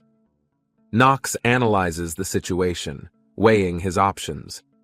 Finding allies among the social chaos feels both unavoidable and deeply unappealing to him. Eleanor exchanges pleasantries with peers, her sharp eyes scanning the room. Her interactions hint at her strategic nature and influence. She approaches Nox, her gaze locking with his. Their unspoken history adds tension as the air grows heavier around them. Nox pauses as Eleanor addresses him directly. Her confident tone and piercing gaze draw the attention of everyone around them. Eleanor's voice carries an undercurrent of challenge, mentioning her past gift. Nox braces himself, anticipating her next move. She smirks, her intent clear. Eleanor isn't here for pleasantries. She's asserting her presence and dominance in the room. Nox remains composed but internally questions her motives. Eleanor's unpredictable nature keeps him on edge as he plans his next response. Her playful expression masks her true intentions. Nox prepares himself for a verbal battle he knows will require all his wit. Eleanor's confidence grows as she offers a proposition. Her words suggest alliance, but Nox senses the layers of manipulation underneath. Nox hesitates, recognizing the potential danger of her offer. Her calm demeanor contrasts sharply with his growing unease. Eleanor leans in, emphasizing her point. Her tone is both persuasive and commanding, leaving little room for Nox to decline outright. Nox inwardly debates, weighing the risks of teaming up with someone as cunning as Eleanor. Trust is a luxury he can't afford. Eleanor's parting words linger, her smile unwavering. Nox realizes this is just the beginning of their inevitable, complex partnership. Nox glances up, catching Eleanor and her companion approaching. Their confident strides disrupt his quiet resolve, signaling inevitable confrontation. The air was heavy with anticipation as Thalia stepped forward, her crimson hair swaying with confidence. Something about the moment felt different. Knox stood in silence, his sharp gaze following her every movement. The tension in the room thickened, signaling an inevitable confrontation. With a swift motion, Thalia summoned her power, flames bursting to life around her. Her expression remained steady, unwavering in determination. Knox observed closely, calculating each possible outcome. The flickering fire reflected in his cold eyes, revealing his deep understanding of the unfolding moment. Everything seemed to slow as Thalia prepared herself. This was no ordinary situation. This moment could shift the course of everything ahead. Knox narrowed his eyes, an unexpected emotion flashing across his face. Thalia noticed his hesitation, a rare break in his usual composure. The expression on Thalia's face remained unreadable as she studied him. She knew him well enough to recognize the flicker of surprise.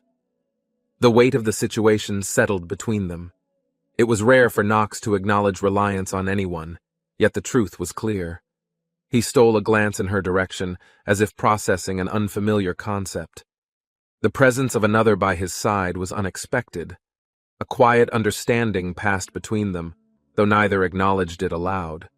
The world moved forward, yet something between them had already shifted. Thalia glanced around the ornate hall, her mind already working through possibilities. The pieces were moving, but one more was needed. Knox remained thoughtful, his presence grounding the moment. The decision was clear. Standing alone was no longer an option. The room was filled with uncertainty, but Thalia stood firm. She had chosen her path, and there was no turning back. Despite the tension, Knox recognized that control was slipping from his grasp. Choices were limited, and hesitation could no longer afford them safety. A fleeting smirk played on Thalia's lips, not of arrogance, but of understanding. The game was set, and the next move awaited. Knox lowered his gaze, thoughts racing. The weight of the situation pressed against him, demanding a decision he couldn't ignore. Flames roared in the distance, casting eerie shadows. The battlefield was set, yet victory seemed further than he would have liked. A monstrous force loomed within the inferno, its presence undeniable. Power radiated from it, promising destruction unlike anything he had seen. Darkness surrounded Knox, his form barely visible as magic crackled in the air. The moment called for strength beyond mere talent. His expression hardened, every muscle tensed.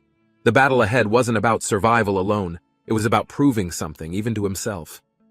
The murmurs of the gathered students filled the hall, their eyes shifting between each other. The tension crackled like lightning in the air. A confident figure introduced himself, stepping forward without hesitation. His words carried ease, but Knox saw through the bravado almost instantly. A screen materialized before them, shimmering with data. Knox scanned it quickly, his instincts already analyzing the potential risks ahead. The information wasn't what he expected. His mind processed the stats displayed, but something felt completely off about what he saw. A cold realization struck him. This wasn't right. Something was either missing or deliberately hidden. His grip on the book tightened.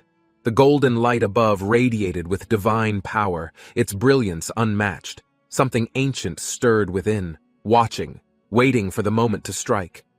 A warm glow surrounded him, but instead of reassurance, unease settled deep within. This power felt foreign, beyond his understanding. The system's words confirmed it. Whatever was happening wasn't by chance. It had been set in motion long before this moment. Whispers of disbelief spread among the spectators. Some smirked, some scoffed, but Thalia remained quiet, eyes locked onto Knox's expression. Despite everything, she found herself intrigued. No hesitation flickered in his gaze. He was ready, no matter what came next. Thalia smiled confidently, her fiery hair catching the light. Introductions weren't necessary. Her presence alone spoke volumes, commanding immediate attention. Across from her, Knox remained unreadable. His gaze held no amusement, only quiet calculation, as if weighing every possibility. A quiet tension filled the room, expectations unspoken. Whatever came next would determine the course of their interactions moving forward. A firm hand tapped against the polished table. Decisions had been made, and there was no room for hesitation anymore. Their fates were intertwined for now. The semester had begun, forcing Thalia and Nox together in ways neither had expected nor fully understood. Footsteps echoed through the grand hall as Thalia walked forward, adjusting to this new reality. There was no turning back now. Nox moved beside her, his expression unreadable. Partnerships were rarely formed by choice, but survival often required unexpected alliances. Questions lingered between them, yet no immediate answers surfaced. They had been thrown into this situation, and now they had to adapt. The academy loomed ahead, its golden chandeliers reflecting the weight of expectations. A new chapter had begun, unpredictable and unavoidable. Thalia flicked Nox's shoulder playfully, breaking the moment's tension. Whatever lay ahead, she refused to let uncertainty dull her fiery resolve. Sunlight spilled through towering windows, painting the marble floor in warm hues. The academy was grand, but far from welcoming. Outside, the city buzzed with life, its streets filled with merchants and scholars alike. Beyond these walls, an entirely different world existed. The academy gates held power, both a privilege and a prison. Once inside, few had the luxury of returning unchanged. A gentle breeze carried hushed conversations through the air, whispers of ambition, rivalry, and secrets waiting to be uncovered. Somewhere within the crowd, unseen eyes watched Thalia and Nox closely. Every step forward meant stepping deeper into something much larger than themselves. Nox leaned against the wooden table, eyes sharp. The weight of the conversation didn't concern him, but the information did. Coins clinked as he examined the potions before him. Deals in this place were made quickly, with a little room for hesitation. The golden shimmer caught the sunlight, reflecting a transaction beyond mere money. Power, survival, and opportunity were the real stakes here. Nox knew talent wasn't lacking, just the means to nurture it. People failed not from weakness, but from the world's indifference. A voice erupted angrily behind him. Trouble was never far in these streets, and Nox had little patience for unnecessary distractions. The marketplace pulsed with activity, filled with whispers, bartering, and unseen dangers lurking beneath the surface. Nox remained unfazed, navigating with practiced ease.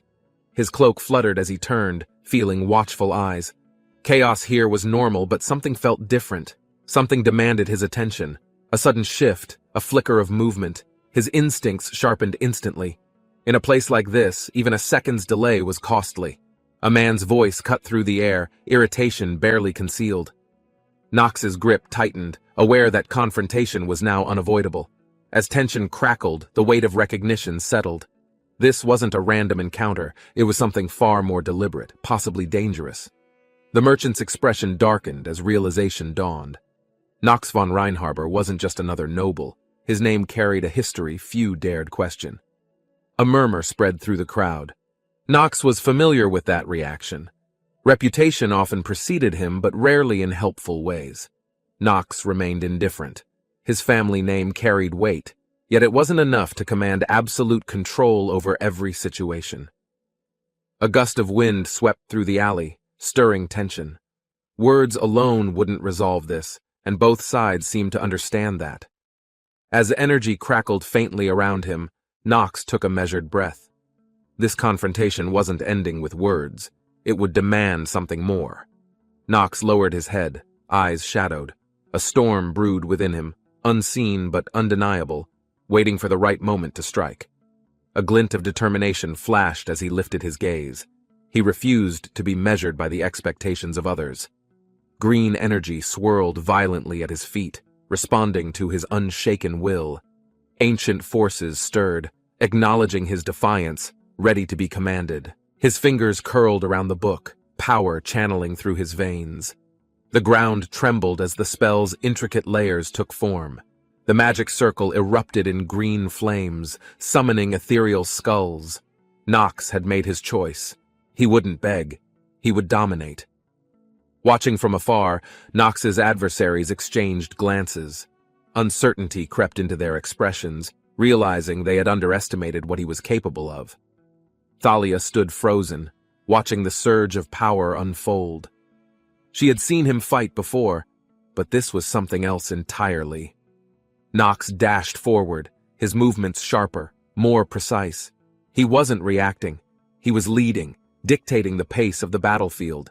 The green flames twisted violently, forming skeletal warriors. The world itself seemed to hold its breath, watching his magic reshape reality. Panic flickered in the crowd. This wasn't a noble playing at power. This was a force neither side could fully control. A sharp voice cut through the chaos, but Nox ignored it. His mind was locked on the battle. Nothing else mattered. A maid with piercing green eyes stepped forward, determination in her stance. She sensed something deeper beneath his power, something dangerous. Nox turned, his violet eyes flashing with unreadable intensity. His power wasn't a question of strength, but of dominance and survival. The ground cracked beneath the weight of his magic.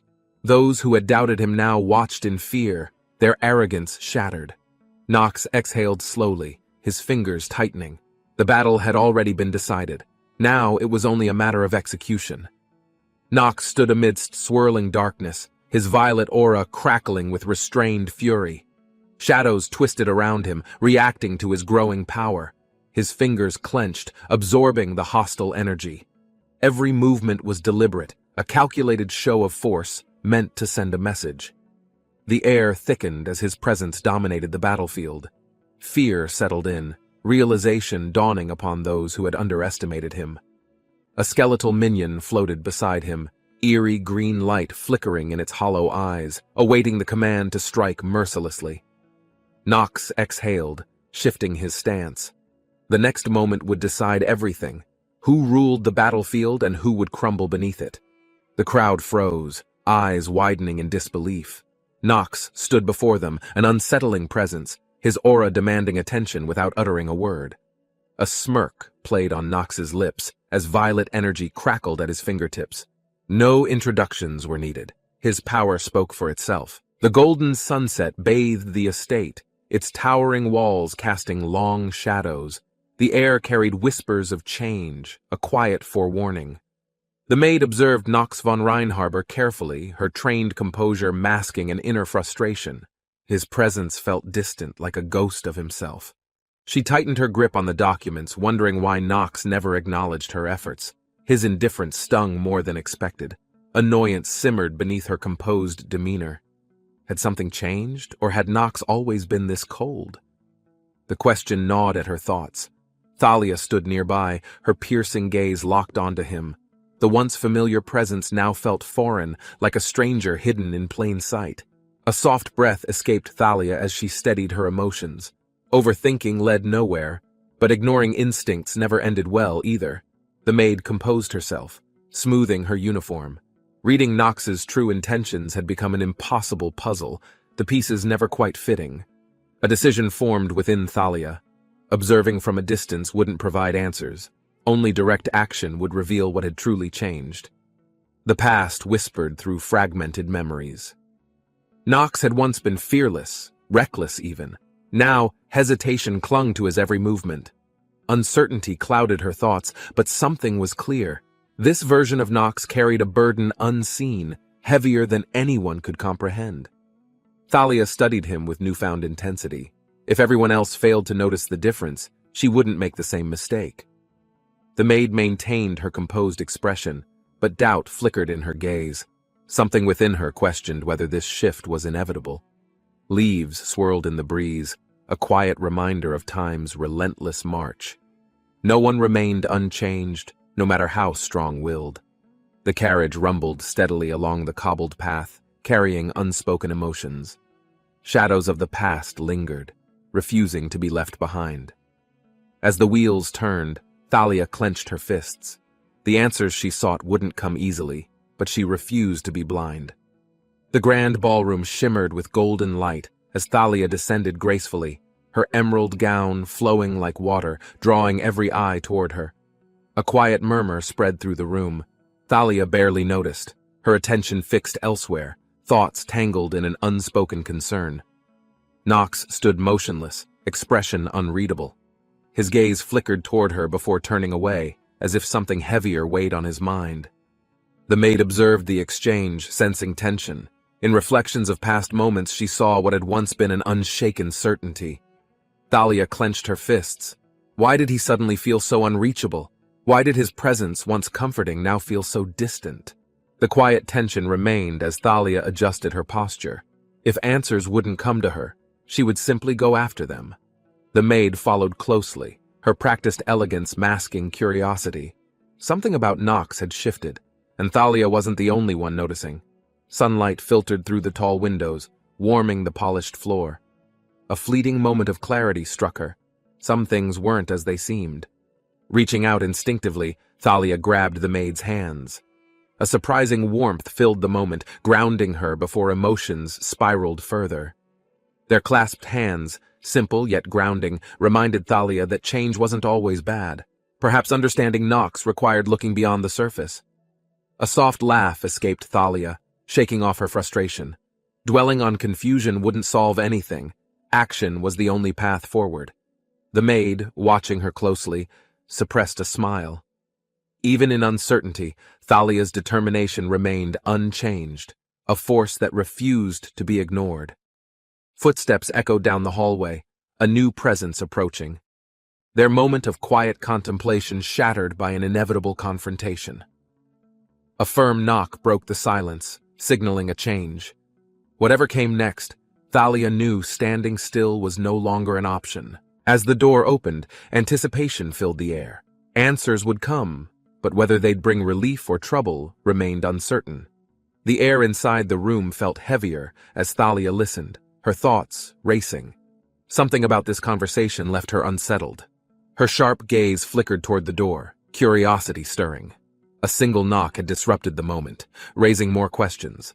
The newcomer introduced herself confidently, yet Thalia remained skeptical. Encounters like these rarely came without hidden intentions lurking beneath the surface. Memories of past encounters resurfaced, echoing in her mind. Every conversation, every decision, carried unseen consequences waiting to unfold. The maid observed with quiet amusement, understanding more than she let on. People often overlooked how closely she noticed every detail. Tension crackled in the air as Thalia reacted instinctively, eyes narrowing. The unspoken weight of expectations made everything feel suffocating. Her hands clenched as her heart pounded. The words struck deeper than expected, a reminder of responsibilities she couldn't escape. The realization dawned. Things were moving faster than she anticipated. Holding back now would mean losing control over her own fate. Her expression hardened, doubts pushed aside. She wouldn't waste another second standing still while the world moved without her. Without hesitation, she moved, determination burning in her steps. Answers wouldn't come to those who waited, only to those who acted. The sun cast long shadows as Thalia stood firm, facing the unknown. Whatever lay ahead, she refused to turn back now. A sinister presence loomed, dark energy curling through the air. The game had shifted and the real challenge had begun. The mysterious figure's smirk held unreadable intentions, power crackling at his fingertips. Watching, calculating, waiting for the perfect moment to strike. Green flames erupted, twisting violently. A warning, a threat, or an invitation. Uncertainty filled the air, leaving no room for hesitation. From a distance, unseen eyes watched, decisions already made. Thalia took a breath, ready to step forward, no matter the cost. Dark energy crackled as the silver-haired figure's eyes gleamed, his presence radiating an eerie aura that unsettled those watching from afar. A sudden rush of movement disturbed the ground. Someone dashed forward, urgency in their steps, determined to reach him before disaster struck. Green flames flickered around the cloaked figure, whispering ancient incantations. Shadows twisted unnaturally, responding to his will with a silent promise. A skeletal form rose from the flames, glowing ominously. Its hollow gaze locked onto the living, waiting for an inevitable command. The creature stood unnervingly still, as if contemplating existence itself. Then, with a sickening creak, it turned toward the battlefield. The skeletal monster shrieked, the unholy sound echoing through the air. Dark magic pulsed, thickening the atmosphere with unnatural tension. An explosion of purple energy erupted as magic clashed violently, forces colliding midair in a spectacle of raw destructive power. The ground trembled under the sheer force, a vortex of energy twisting reality itself. Only the strongest could withstand its presence. The silver-haired figure's expression remained unreadable, eyes calculating. This was merely the beginning, a prelude to something far more dangerous. His fingers tightened, magic surging through his veins. With a single motion, he crushed the swirling power, reducing it to nothingness. The battlefield fell eerily silent, dust settling. Green embers still flickered, remnants of the summoned entities fading into empty darkness. Echoing footsteps broke the quiet, deliberate and steady. Another figure approached, radiating a composed yet equally powerful aura. A piercing gaze met the silver-haired figure's own, measuring, weighing, calculating the next move in their inevitable confrontation. Words were unnecessary. Their powers spoke for them. The question was not who would win, but how much destruction would follow. With a slow exhale, the air tensed once more. This battle was far from over. It had only just begun. The silver-haired figure adjusted his stance, his gaze unwavering.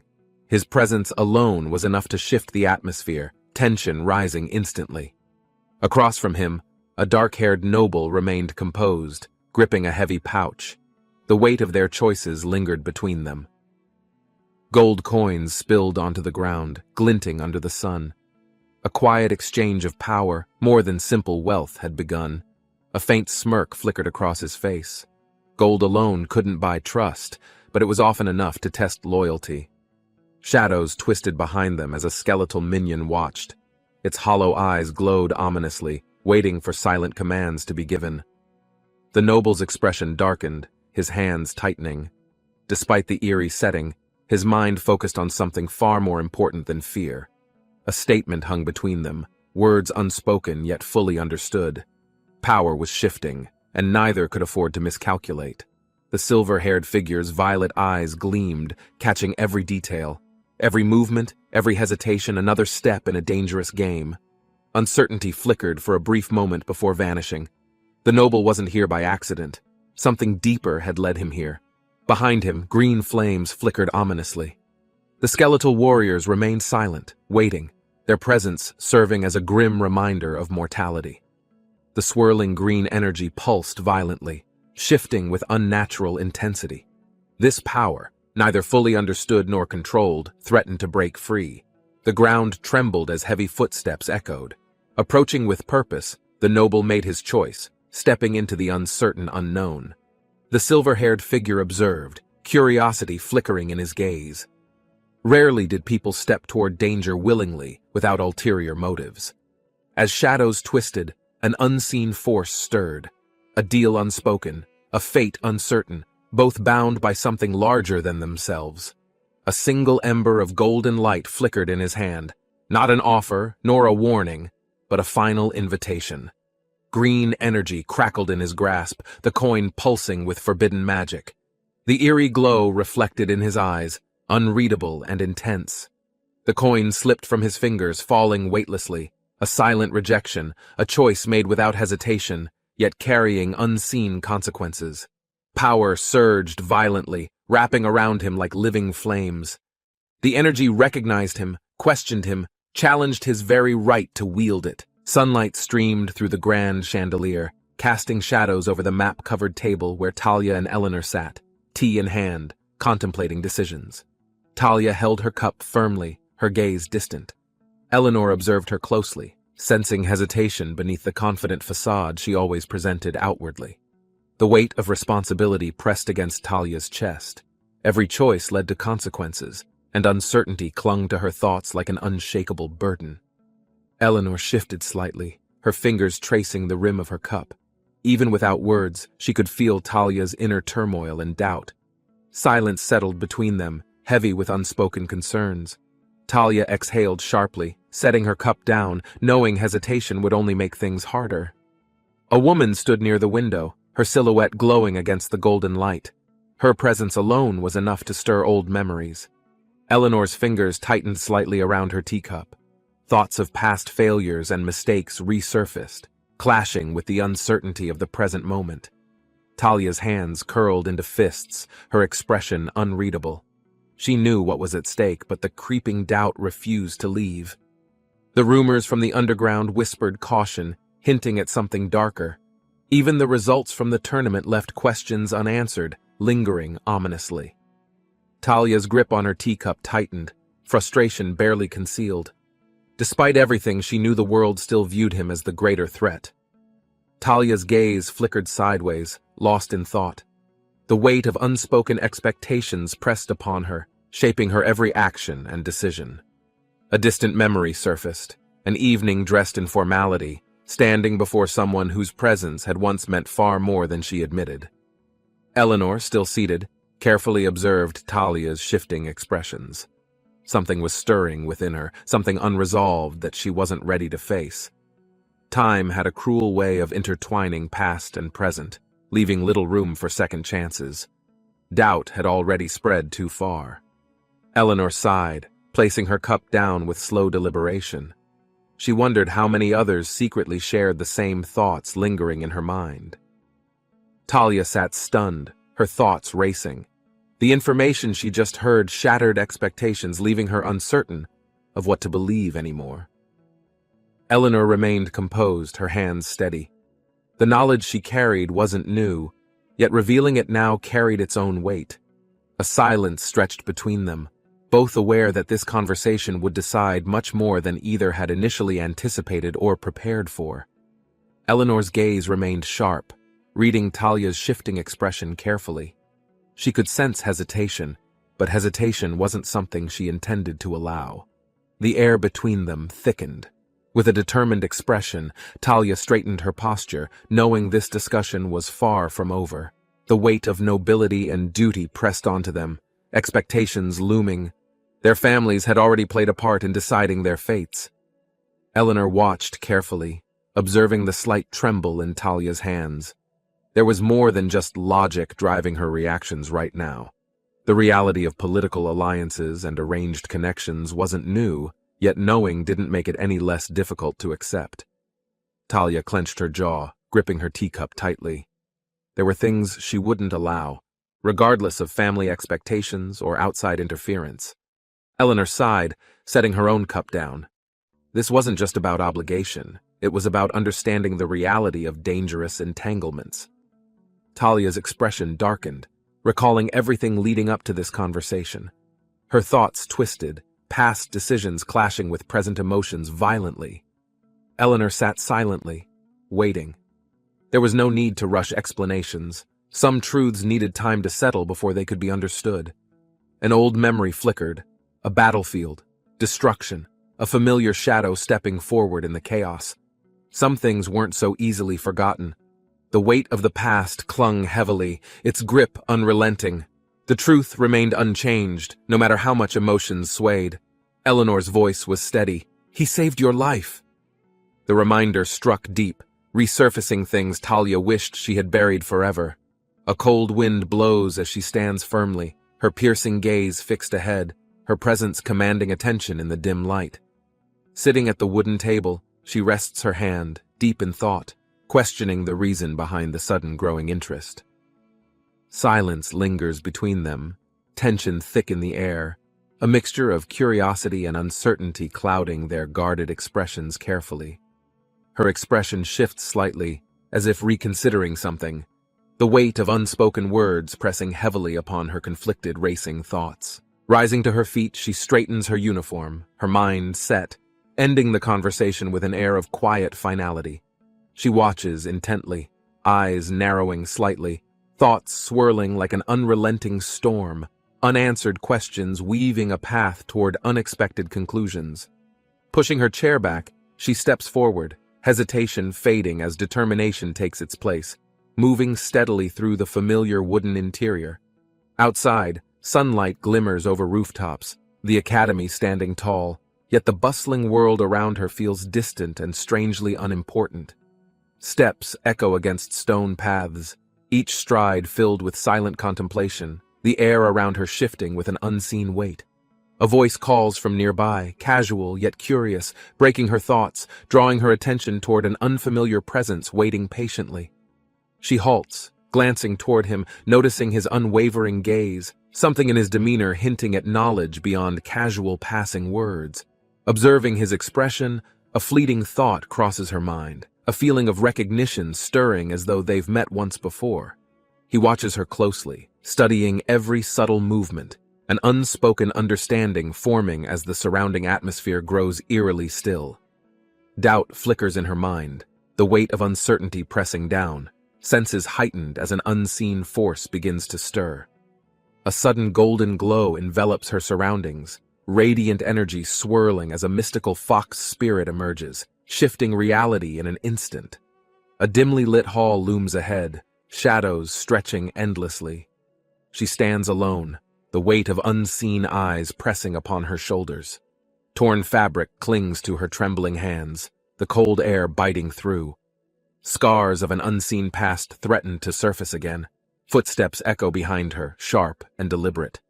Two figures emerge, their dark attire blending into the gloom surrounding their silent approach. Outside, the golden sun casts a fleeting warmth, yet the lingering chill in her chest refuses to fade so easily. Hands clenched tightly, she watches the distant horizon. The weight of unspoken memories pulls her back, but she refuses hesitation.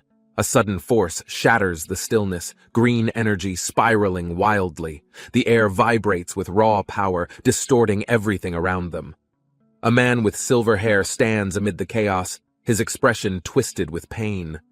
The energy around him pulses erratically, uncontrollable. His head throbs, a sharp pain shooting through his skull. Darkness edges his vision, the world swaying beneath his weakened stance. Distant figures retreat in fear, their forms blurring. His vision sharpens momentarily, recognizing the urgency of controlling the volatile power surging. A gust of wind rips through the space, green light intensifying. The energy shifts, revealing another presence hidden within shadows. Nox stands unmoving, silver hair reflecting the eerie glow. His gaze remains cold, yet something within his eyes flickers uncertainly. The other man watches carefully, fingers curling around the dark energy. There is no hesitation, only the weight of unspoken understanding. A single movement sends energy crackling, raw power condensing. The surrounding atmosphere thickens, tension growing as an invisible force locks between them. Nox exhales, his shoulders stiffening. Thoughts race through his mind, calculating possibilities while gripping the unstable energy swirling at his fingertips. His opponent smirks knowingly, stepping forward. Luck won't save you, the unspoken message clear. The battle begins with no room for retreat. Green energy swirls violently, the force distorting the space around them. His stance remains firm, calculating the situation with practiced precision. Shadows dance across his sharp gaze, thoughts moving quickly. Every movement matters, every choice shaping the outcome of this dangerous encounter. A flick of his fingers sends power crackling outward. The air thickens as tension mounts, both forces refusing to retreat first. Below, distant figures observe, barely comprehending the immense power clashing above. The battlefield is shifting, yet none dare to interfere. He exhales, gripping the energy tightly, controlling its wild force. His opponent watches closely, a subtle smirk forming at the sight. Nox remains composed, silver hair catching the eerie glow of energy. His focus sharpens, readying himself for whatever comes next. His opponent tilts his head, fingers tapping lightly. The battlefield is no longer just physical, it has become a game of wits. Behind them, visions of skeletal figures loom, dark symbols intertwining. The weight of history presses down, urging decisions with consequences. A chessboard manifests, pieces shifting with unseen hands. The battle's true nature reveals itself, strategies unfolding within layered deceptions and intent. His opponent chuckles, amused by the game before them, yet beneath the amusement lies something more, something calculating, waiting for opportunity. The air hums with power as unspoken understanding settles between them. Every move is a risk, every hesitation a potential downfall. He remains still, expression unreadable. The opponent watches, anticipating his response, the next act in this intricate battle of control. A slow inhale steadies his mind. The pieces are moving, yet the real challenge lies in deciphering unseen motives beneath actions. Fingers tighten, the weight of expectation pressing heavily. There is no room for error, no space for doubts or second-guessing. His eyes narrow, decisions locking into place. The opponent smiles knowingly, sensing the moment the game shifts toward an inevitable conclusion. Energy dissipates into the air, the lingering force crackling before vanishing. Dust settles, revealing the aftermath of an intense, fateful encounter. Shadows stretch long against the golden light, the weight of battle leaving behind scars unseen, etched deeply into the fading silence. Footsteps press into the dirt, steady yet weary. The ground tells a story of conflict, imprinted with both struggle and quiet acceptance. A glance toward the horizon, the world expanding beyond the battlefield. Uncertainty lingers, yet something new begins stirring within the distance. The Grand Academy stands untouched, glowing under the sunlight. The future looms ahead, waiting for the next move in Destiny's game. Footsteps echo against the stone bridge, leading toward towering gates. A figure moves forward, determination evident in each measured, steady step. Ice-blue crystals shimmer around the entrance, a cold presence lingering. A figure stands within, eyes unwavering, ready to fulfill Destiny's call. Golden gears turn endlessly, mechanisms shifting unseen. The weight of countless choices builds, each ticking second shaping the uncertain path ahead. Eyes glow beneath shadowed light, an unspoken resolve solidifying. The moment has arrived, where past and future collide within unyielding fate. A massive golden clock tower loomed above, its gears spinning endlessly as time itself seemed fragile and uncertain in the moment. Nox sat alone, bathed in the dim glow of his computer screen, reflecting on choices that had led him here. Strange notifications filled his vision, reality glitching as words materialized. His consciousness blurred between two worlds, unable to resist the unknown force. His body trembled as numbers and symbols surrounded him, his heart pounding while the system rewrote his very existence into something new. Suddenly, cold wind rushed against his face. He stood before an unfamiliar grand structure, confused yet aware something had changed forever. A figure restrained by crystalline chains shivered before him, their piercing blue eyes filled with fear, desperation, and a silent plea. "If you want power, you must prove your resolve," the prisoner's voice echoed, their presence overwhelming despite their weakened, trembling form. The magical barrier cracked slightly as energy surged. The prisoner smirked, sensing Nox's hesitation, daring him to take the necessary step. A blinding burst of light engulfed them both. Ancient words reverberated as if the world itself was acknowledging an irreversible change. From within the ice, the figure emerged, their aura terrifyingly powerful. "You think fate bends so easily? Let's test your determination." Nox clenched his fists, his breathing shallow. The system's voice rang in his mind. His decision carried greater consequences than expected. "Can I truly control this fate?" He glanced at his trembling hands, realizing he had crossed a threshold he couldn't undo. A screen flashed, declaring his status altered. The world watched as his name became something feared, unknown forces stirring in response. "No turning back now," he muttered. The ice shattered completely, revealing the prisoner in their full, terrifying glory, chains finally broken. "Your choice has consequences," they whispered. The air grew heavy as a sinister presence appeared, amused by the unfolding spectacle before them. Nox watched as the entity bit the cookie, her cold eyes showing amusement. Power surrounded her, chilling the air unnaturally. He stood firm, his composed smile unwavering. The tension was thick, both aware this encounter carried weight beyond mere words exchanged. Memories of a distant past flickered. Footsteps in the sand, whispered promises, shadows lingering in the places he once called home. His gaze darkened as the realization sank in.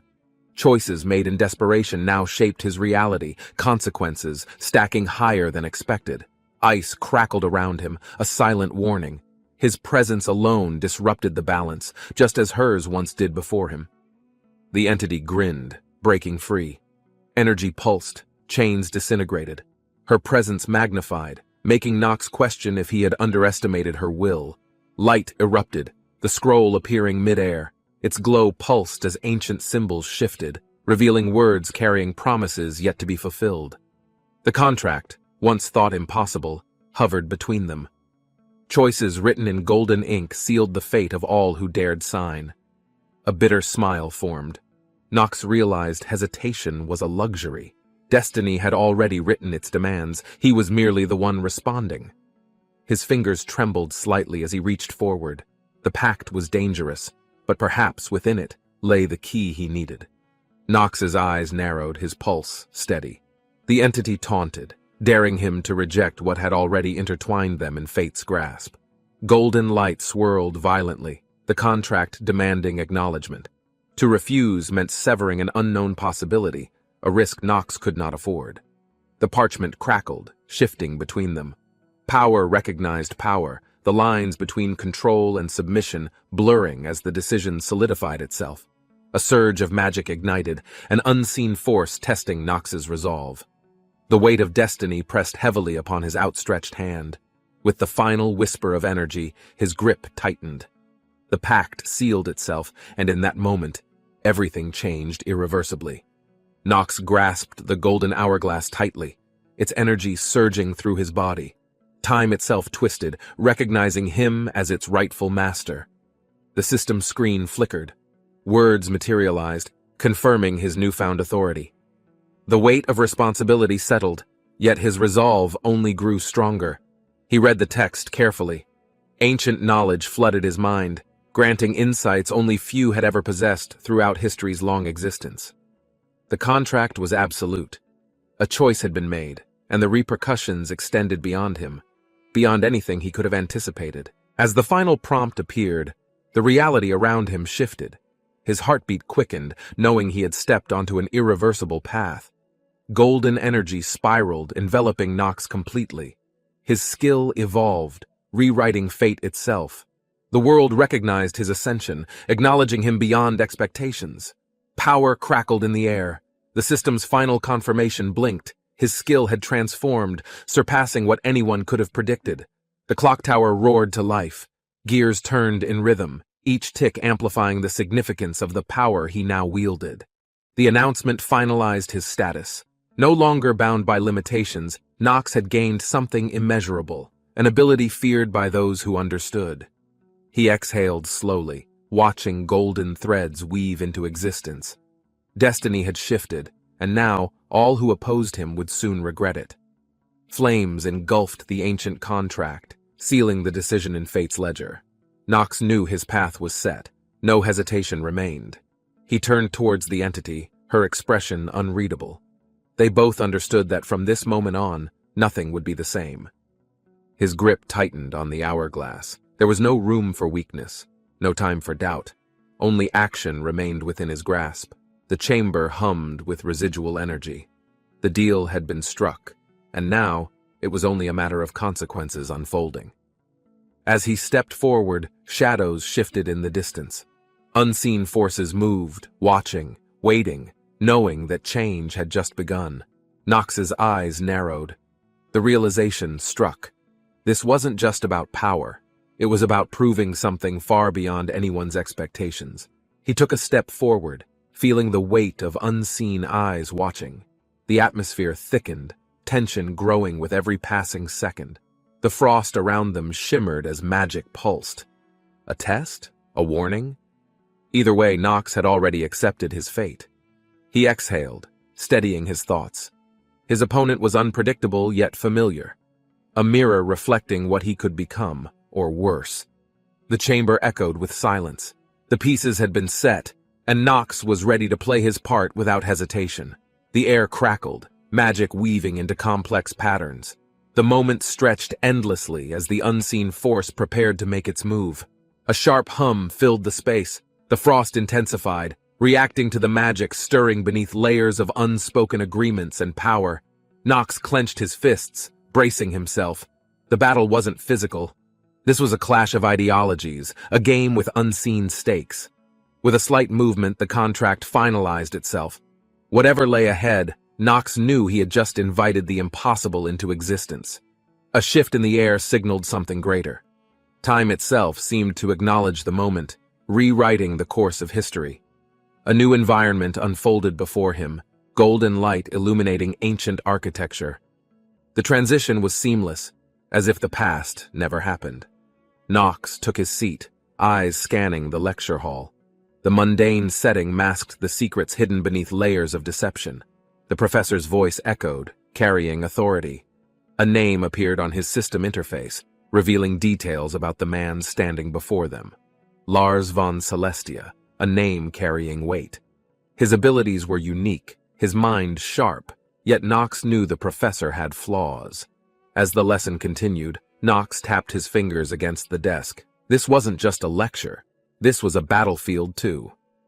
Nox leaned back, observing the lecture unfold. This was more than a class. This was another battlefield, one requiring strategic thinking. Professor Lars von Celestia paced, his voice steady. His teachings weren't just words. They were subtle challenges, testing the minds before him. The professor's sharp gaze swept the students, measuring their understanding. The true lesson wasn't just magic. It was recognizing unseen patterns. Nox's eyes narrowed. Something about the way Celestia spoke felt deliberate. Was there a hidden message woven between his carefully chosen words? The hall remained silent as the professor continued. This wasn't about memorization. This was about survival, about knowing when to act. The room held an air of anticipation. Nox glanced around, analyzing the expressions of his peers, who truly understood and who didn't. A question was posed. Simple on the surface, but layered beneath was a trap for those who answered without careful thought. The silence stretched. Nox recognized the moment. Hesitation could be a weakness, but acting too soon could expose vulnerabilities he wasn't ready to reveal. A faint smirk tugged at his lips. He already knew the answer, but timing mattered. Let someone else take the fall first. A hand rose from across the room. The response given was flawed. The professor's gaze sharpened, disappointment evident in his expression. Nox finally spoke, his words calm yet precise. The atmosphere shifted. His knowledge was undeniable, leaving no room for further debate.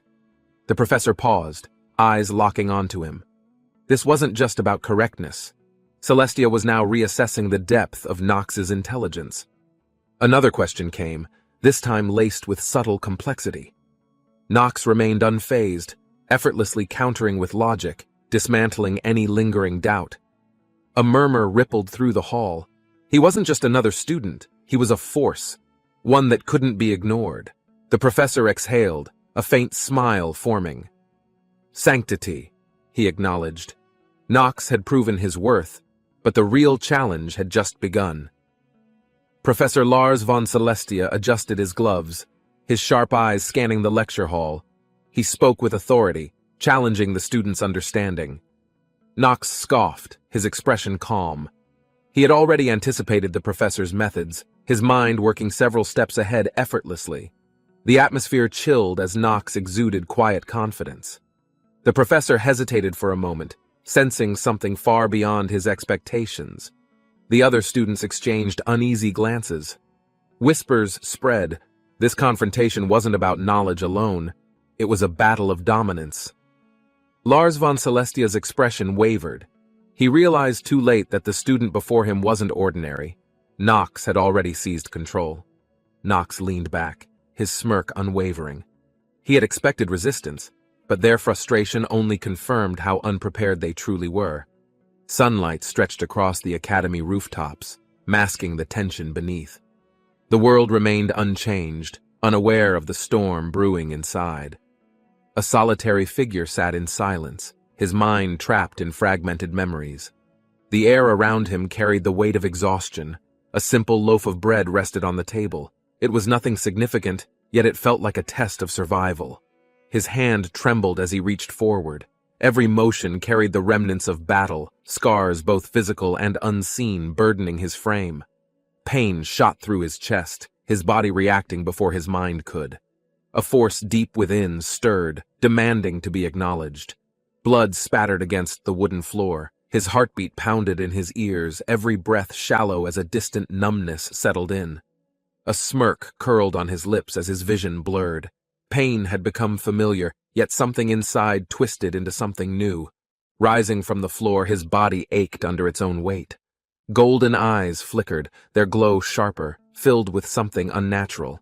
The mirror reflected something different, an unfamiliar yet recognizable presence, a gaze unshaken, as if it had always waited for this moment. A quiet realization settled. The academy feared the monsters outside its walls, yet the true danger had always been lurking within. Shadows stretched unnaturally, walls closing in as unseen whispers crawled through the air. Something ancient watched, patient but expectant.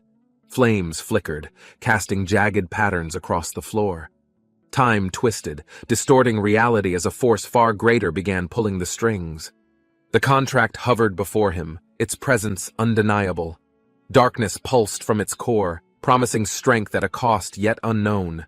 His fingers brushed against the parchment, an invisible force threading itself into his veins. The choice had been made before hesitation existed. The room erupted in crimson light. Golden eyes darkened as power surged, sealing his fate in ways he had never imagined. The morning sun cast long shadows as a hand reached for the worn cap. A familiar routine carried a heavy past. With slow movements, the cap settled onto his head. A transformation, not of appearance, but of the person underneath. His eyes held determination. The weight of unspoken battles, sacrifices, and choices had led him here, to this unavoidable moment. The academy hall loomed ahead, grand yet indifferent. A place of learning, yet also one of silent, hidden power struggles. Stepping inside, whispers followed him. He had already become a presence impossible to ignore, whether for admiration or quiet resentment. Professor Lars von Celestia's voice carried across the room. His words held weight, each lesson layered with hidden meaning and challenge. The topic shifted, but beneath the surface, tension grew. Knowledge was power, but only if one understood when to wield it. Eyes flickered toward Nox, silent anticipation growing. Some sought weakness, others gauged strength, yet none could predict what lay ahead. The system's text flickered before him, unseen by others. Warnings, insights, and confirmations all woven into the flow of reality. The professor's composure faltered. The unexpected response had shaken him.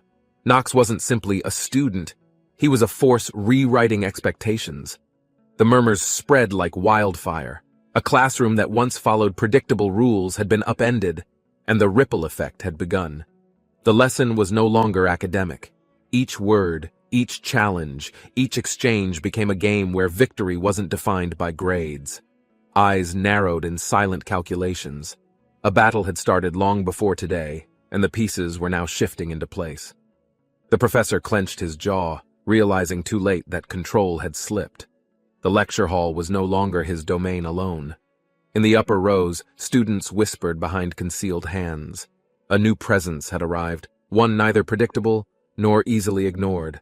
Gasps spread through the hall as eyes locked onto the cage. The creature inside radiated menace, its restraint barely holding. Professor Lars von Celestia's voice remained composed, his presence commanding attention. The lesson had shifted beyond theory into dangerous, real application. Chains rattled as the creature stirred. A low growl echoed, its instincts reacting to the atmosphere of calculated tension. Students hesitated, some stepping back unconsciously. They knew this wasn't just an exercise. It was an unspoken test of true potential. The professor smirked, a challenge hidden behind his words. Those who understood knew that power wasn't given. It was demanded and proven. The creature's glare locked onto the students, measuring their fear. Weakness invited attack, and hesitation only emboldened the predator's instinct. Two figures stepped forward, magic flickering around them. The Academy's reputation relied on more than knowledge. It thrived on power struggles. Elemental forces clashed in midair, energy pulsing through the room. Strength alone wasn't enough. Understanding control determined the victor. The professor's eyes gleamed with interest. Every move, reaction, and spell cast revealed far more than words ever could. The unspoken question loomed. Who among them truly understood power? And more importantly, who would dare to claim it for themselves? Nox stepped toward the cage, eyes calm, presence unnerving. Unlike the others, he showed no hesitation, only quiet, calculated confidence. The creature stilled, sensing something different. A predator recognized another predator, and this moment wasn't about dominance, it was acknowledgement. A silent test unfolded as the air grew heavy. Nox's mere presence disrupted the rules, bending expectations in his favor. The professor observed with intrigue. This wasn't just talent, it was something far rarer, something that couldn't be taught or replicated. The room fell silent, the clock ticking away. In 15 minutes, a victor would emerge, and nothing would be the same. The professor smirked, fingers gripping the stopwatch. This wasn't just an exercise, it was a deliberate test, meant to establish control. The creature inside the cage stirred, reacting instinctively. Its instincts recognized something unfamiliar, something that disrupted the natural balance. Nox remained composed, his expression unwavering. The weight of expectation pressed down, yet the moment had already shifted in his favor. A flicker of frustration crossed the professor's face. The controlled scenario was unraveling, slipping from his grasp far too quickly. The air grew tense as the creature trembled. It was no longer resisting. It was acknowledging a force greater than its own. The tension cracked as whispers filled the hall. Some laughed, others exchanged uneasy glances. They all sensed the shift in control. A single student chuckled, unable to contain amusement. The situation had turned absurd, an outcome no one had truly expected. Energy pulsed as the professor struggled to keep composure. His carefully structured authority teetered dangerously close to collapse. Nox's gaze remained steady, observing every reaction. This wasn't arrogance, it was calculation, a silent understanding of the pieces in play. A hand raised from the back, cutting through the noise. The request was simple, yet its implications carried undeniable weight. The professor's eyes widened, hesitation flickering across his face. He wasn't prepared for this outcome, for a request so calmly delivered. Nox stood unmoved, his voice carrying the finality of someone who already knew how this would end before it even began. The professor swallowed hard. Logic dictated control, yet his instincts screamed otherwise. He had underestimated a variable beyond his calculations. The golden glow flickered, signaling a shift. The classroom had become an arena, where influence mattered more than simple knowledge.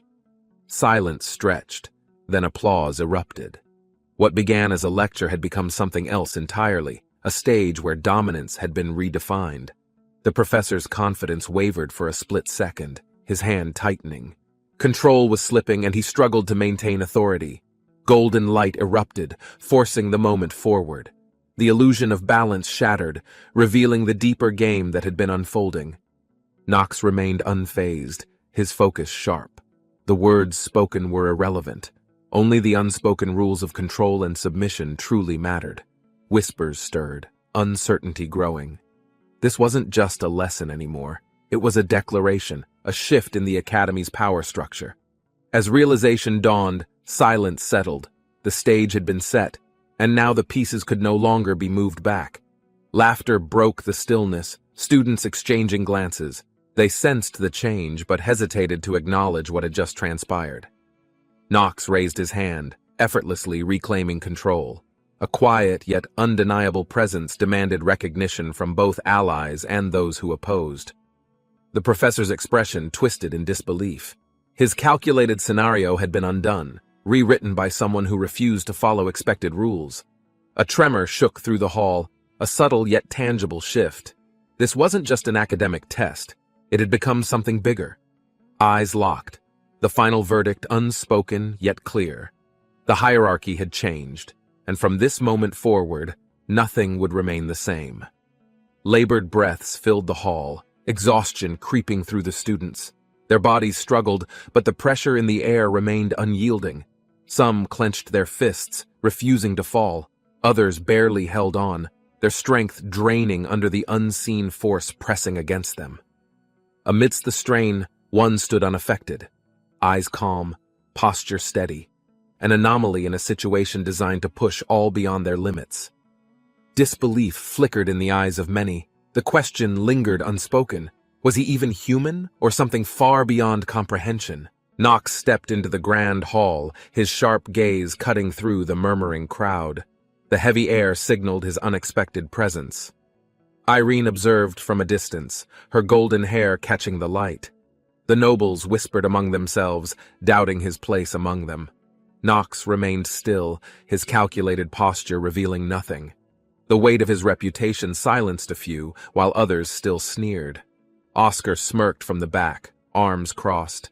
A quiet challenge lingered between them, the nobles waiting to see who would fold first. Edwin raised his voice, commanding attention. The self-proclaimed judge of talent gestured dramatically, setting the stage for an inevitable confrontation. Edwin enjoyed the eyes on him, relishing the chance to declare his views. His words painted a picture of distorted merit. Knox listened without expression, scanning the room. Nobles lived by influence, yet talent often had no place in their world. Edwin lifted his chin, satisfied by the murmurs of agreement around him. He failed to notice the tension settling over the hall. Knox exhaled slowly, a glimmer of something unreadable flickering in his silver eyes. A subtle shift sent a chill through the room. Edwin faltered for a moment as silence thickened. The nobles stood frozen, sensing an unspoken warning beneath Knox's composed stance. Edwin tightened his grip on his cane, unwilling to back down. He relished control and now sought to turn the tides. Knox remained unimpressed, letting the moment stretch. The chandeliers above cast shifting patterns on the marble floor, mirroring the shifting tension. Knox traced a memory in his mind, one of unseen shackles. True power had never been about recognition, but control over fate. Oscar sensed it first, a locked path only a few could tread. The chains in Knox's mind rattled, waiting to be shattered. Alex stood in the distance, magic swirling at his fingertips. The future had already begun shifting, whether Knox wanted it or not. Knox stood unwavering, shadows swirling around him.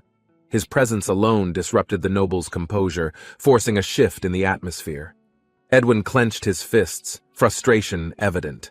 No matter his words, the situation never bent in his favor when Knox was involved. Knox observed the scene from a distance, unimpressed. Power games like this felt tiresome, yet his presence alone stirred tension. Edwin realized his words carried little weight. His carefully crafted argument crumbled, forcing him to rethink his approach against Knox. The nobles exchanged glances, recognizing an invisible battle unfolding. Every subtle action between them was shaping a much larger, unseen conflict. Edwin forced a smirk, regaining his composure. His voice dripped with forced confidence as he tried to maintain his authority. Knox turned slightly, uninterested. His calculated indifference spoke louder than words, unraveling the noble's fragile grip on the situation. The hall held its breath, students watching in silence. The weight of unspoken words hung over them, tension building slowly. Knox walked away, signaling his final stance. He had no interest in entertaining meaningless debates fueled by wounded pride. Edwin called out, his voice betraying urgency. The moment slipped from his grasp, leaving him desperate to reclaim control. Irene leaned toward Luna, golden locks cascading over her shoulder. A playful smirk lingered on her lips, watching the scene unfold. Luna sighed, shaking her head. She understood Irene's amusement, but power struggles like these only led to further complications. Irene feigned innocence, twirling a loose strand of hair. Her words were light, but her eyes revealed something much sharper. Knox paused, distant thoughts clouding his mind. The game unfolding before him carried far more weight than the nobles realized. Irene tilted her head, golden eyes gleaming. A necessary play, she mused, her expression unreadable beneath the grand chandelier's glow. Knox moved swiftly down the hallway, his mind clouded with lingering thoughts. The evening air outside carried an unsettling chill. Knox leaned against the wall, rubbing his temple. The Academy's politics were exhausting, yet ignoring them wasn't an option anymore. Knox sighed, watching the flickering chandeliers above. Power shifted in unpredictable ways, yet nobody seemed to grasp the true dangers ahead. Knox exhaled sharply, brushing off his frustration. The academy's corridors felt emptier than usual, though something unseen lingered in the silence. Outside, the academy basked under the moonlight. The stars flickered against the dark sky, a stark contrast to the turmoil within. Nox narrowed his eyes, mind wandering. A troubling thought refused to leave him, lingering like an unwelcome shadow in his chest. The day had been nothing short of exhausting. Every interaction, every moment, seemed to drag him deeper into unwanted entanglements. Whispers echoed through the halls, trailing behind him. Their words carried weight, speculation growing about the events unfolding around him. At dinner, the atmosphere remained tense. Nobles exchanged glances, their conversations hushed as they observed his every move. Worst of all, even moments of solitude had become a rarity. Someone was always watching, waiting for him to make a move. Edwin slammed his hand against the table, frustration evident. His patience had worn thin, and his attempts to control Nox had failed. Nox met his gaze, unbothered. Power games like these were predictable, yet Edwin's persistence had begun to turn into an obsession. In the dining hall, the tension escalated. Nobles whispered, debating whether Nox would finally respond or let Edwin tire himself out. A sudden shift in energy sent a chill through the room. A heavy force lingered, pressing against those unaware of its source. A familiar presence sat in the corner, watching. Unfazed by the theatrics, they simply observed, waiting for Nox's next move. Nox sat at the table, deep in thought. The flickering candlelight cast shadows, mirroring the uncertainty clouding his mind. Marie placed a cup before him, her expression unreadable. The air between them was thick with unspoken words and hidden intent. Nox watched her carefully. Her presence, though seemingly ordinary, always carried a weight that made him question everything around him. A message appeared before him, the glowing letters pulsing faintly. It was a warning, a reminder of the game's stakes. Outside, the academy stood silent under the moon's gaze. But within its walls, the pieces of a larger scheme were moving. Guards rushed forward, blades drawn, their intent clear. The air crackled with tension, their fear barely concealed beneath trained expressions. Nox moved, his presence alone shattering the illusion of control. Darkness coiled around him, swallowing hesitation and doubt. A slash cut through the silence, the first drop of blood falling against polished marble. The battle had already begun. Nox stood still, his aura suffocating. Magic pulsed through his veins, responding to his will, bending reality with unyielding force. The guards hesitated, realizing too late that their mission was doomed. Against him, strength alone would never be enough. Nox stepped forward, his movements slow and deliberate. The flickering lights overhead cast eerie shadows, elongating his already imposing figure. The nobles, watching from the balcony, exchanged uneasy glances. This was beyond what they had expected, beyond what they could control. A voice broke the silence, laced with amusement. The weight of authority carried through the hall, demanding attention without force. His lordship stood at the edge of the room, observing. A man who wielded power not with magic but presence. The room trembled as energy surged. Power, history, and fate intertwined at that moment, and none of them could escape. Dark energy spiraled into the night sky, distorting the air. The force radiated from below, sending shivers through distant onlookers. The man in the suit stiffened, his expression shifting. He had underestimated the growing presence before him, a mistake he regretted. A noble in the grand hall raised an eyebrow. The shift in power was undeniable, a disruption to their structured world. He remained unfazed, his presence commanding the room. No fear, no hesitation, only the certainty of someone who had seen worse. The elder noble leaned forward, curiosity flickering in his gaze. "Have you grown since last time?" he murmured, voice laced with amusement. He wiped the blood from his cheek, unconcerned. The evening had taken an interesting turn, though he remained completely composed. The noble across from him smirked. His words were calculated, each syllable carrying the weight of a man who had lived long. He adjusted his grip on his sword. There was no room for doubt, no place for hesitation in this confrontation. The shadows behind him pulsed, as if alive. They responded to his emotions, whispering the dangers of what lay ahead. The noble chuckled, sensing the shift. "Is that all?" he mused, though his posture suggested he wasn't entirely confident. He took a step forward, the floor creaking under his weight. He had no intention of dragging this night any longer. The nobles watching from the sides stiffened. This wasn't a debate anymore. It was a test of strength, a battle of will. A blade gleamed under the dim lights, reflecting the tension that crackled between them. One wrong move would shatter everything. He allowed himself a rare smile, cold and sharp. The battlefield belonged to him, and everyone present was simply a witness. Power surged, filling the hall with unrelenting force. The battle had already begun, and none of them could escape its outcome. Nox stepped forward, his gaze calm but unwavering. The air between them grew heavier as tension crackled like an unspoken challenge. Edwin laughed, his voice carrying false bravado. The man beside him smirked, their confidence fueled by their numbers rather than skill. Edwin sneered, mocking the situation. His words dripped with amusement, but an underlying irritation betrayed the cracks in his composure. Nox remained unfazed, his presence alone shifting the atmosphere. There was no need for words when silence carried more weight.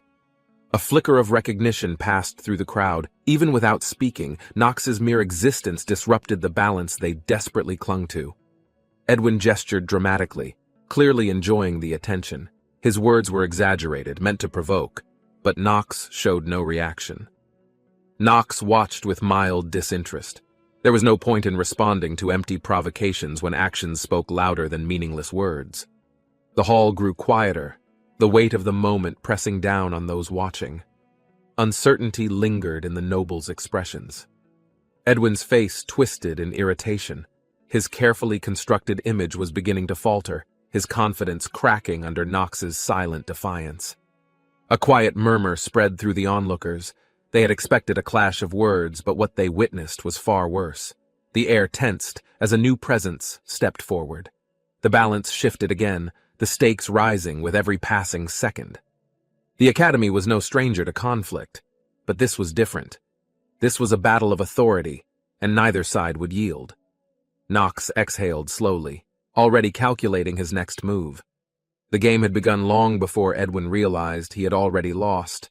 A noblewoman observed from a distance, her expression unreadable. To her, this was not a simple dispute. It was a test. Edwin forced a smile, though frustration burned in his eyes. He had played his hand, but Nox refused to fold. A cloaked figure stood before a swirling mass of darkness, an ominous presence looming over the unknown depths of its power. Shadows coiled around a cursed blade, its eerie glow pulsating with an energy that threatened to consume everything in its path. Yuchan clenched his fists, facing an unfamiliar noble. The tension between them, thick as unspoken challenges, filled the air. The noble's sharp eyes measured him carefully, a smirk forming as he toyed with the power dynamics of their conversation. A cryptic remark hung in the air, leaving Yuchan questioning whether this meeting would become an opportunity or a threat. The grand hall radiated authority, every noble present carrying the weight of expectations, their gazes locked on the unfolding discussion. The noble's words dripped with condescension, attempting to corner Yuchan into an unfavorable position, testing his ability to maneuver. Yuchan's jaw tightened as he recognized the game at play, knowing one wrong move could shift his fate entirely. Tension crackled between them as veiled threats and careful wording dictated the terms of their unspoken battle for dominance. A regal figure overlooked the exchange, her calculating gaze revealing nothing, though her presence alone dictated the room's unchallenged hierarchy. The conversation shifted suddenly as Yuchan's back straightened, preparing himself for the inevitable turning point in this power struggle.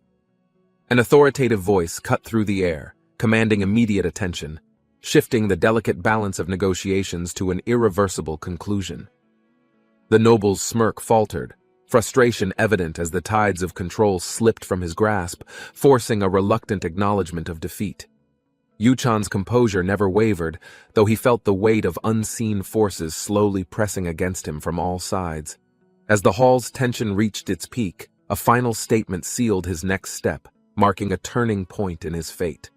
The wooden doors creaked open, revealing a dimly lit hall where Yu-chan stepped forward, prepared for another unpredictable confrontation.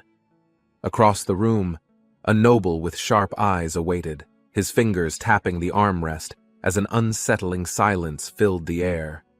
The tension grew thicker as Yu-chan's presence challenged the long-standing hierarchy, an unspoken battle beginning before any words were exchanged. An amused smirk formed on the noble's lips, masking deeper intentions, as if testing how far Yu-chan would endure. Power struggles within nobility always carried consequences, and Yu-chan knew every decision he made would shape his survival in this world. The noble's words carried weight, his measured tone concealing motives, while the atmosphere shifted with the gravity of his looming declaration. A parchment was unveiled, ancient symbols glowing as the room filled with murmurs, signifying an event that would change everything. Yu-chan's gaze hardened, knowing whatever was inscribed held immense power, possibly tying his fate to forces beyond his understanding. A circular rune flared beneath them, magical energy pulsing through the space, signifying an upcoming trial none could ignore. The noble's expression darkened as he presented a contract, its meaning clear. This wasn't a choice, but an unavoidable path forward. Yu-chan's heartbeat quickened as the noble's smirk widened, the stakes of this interaction becoming undeniably clear.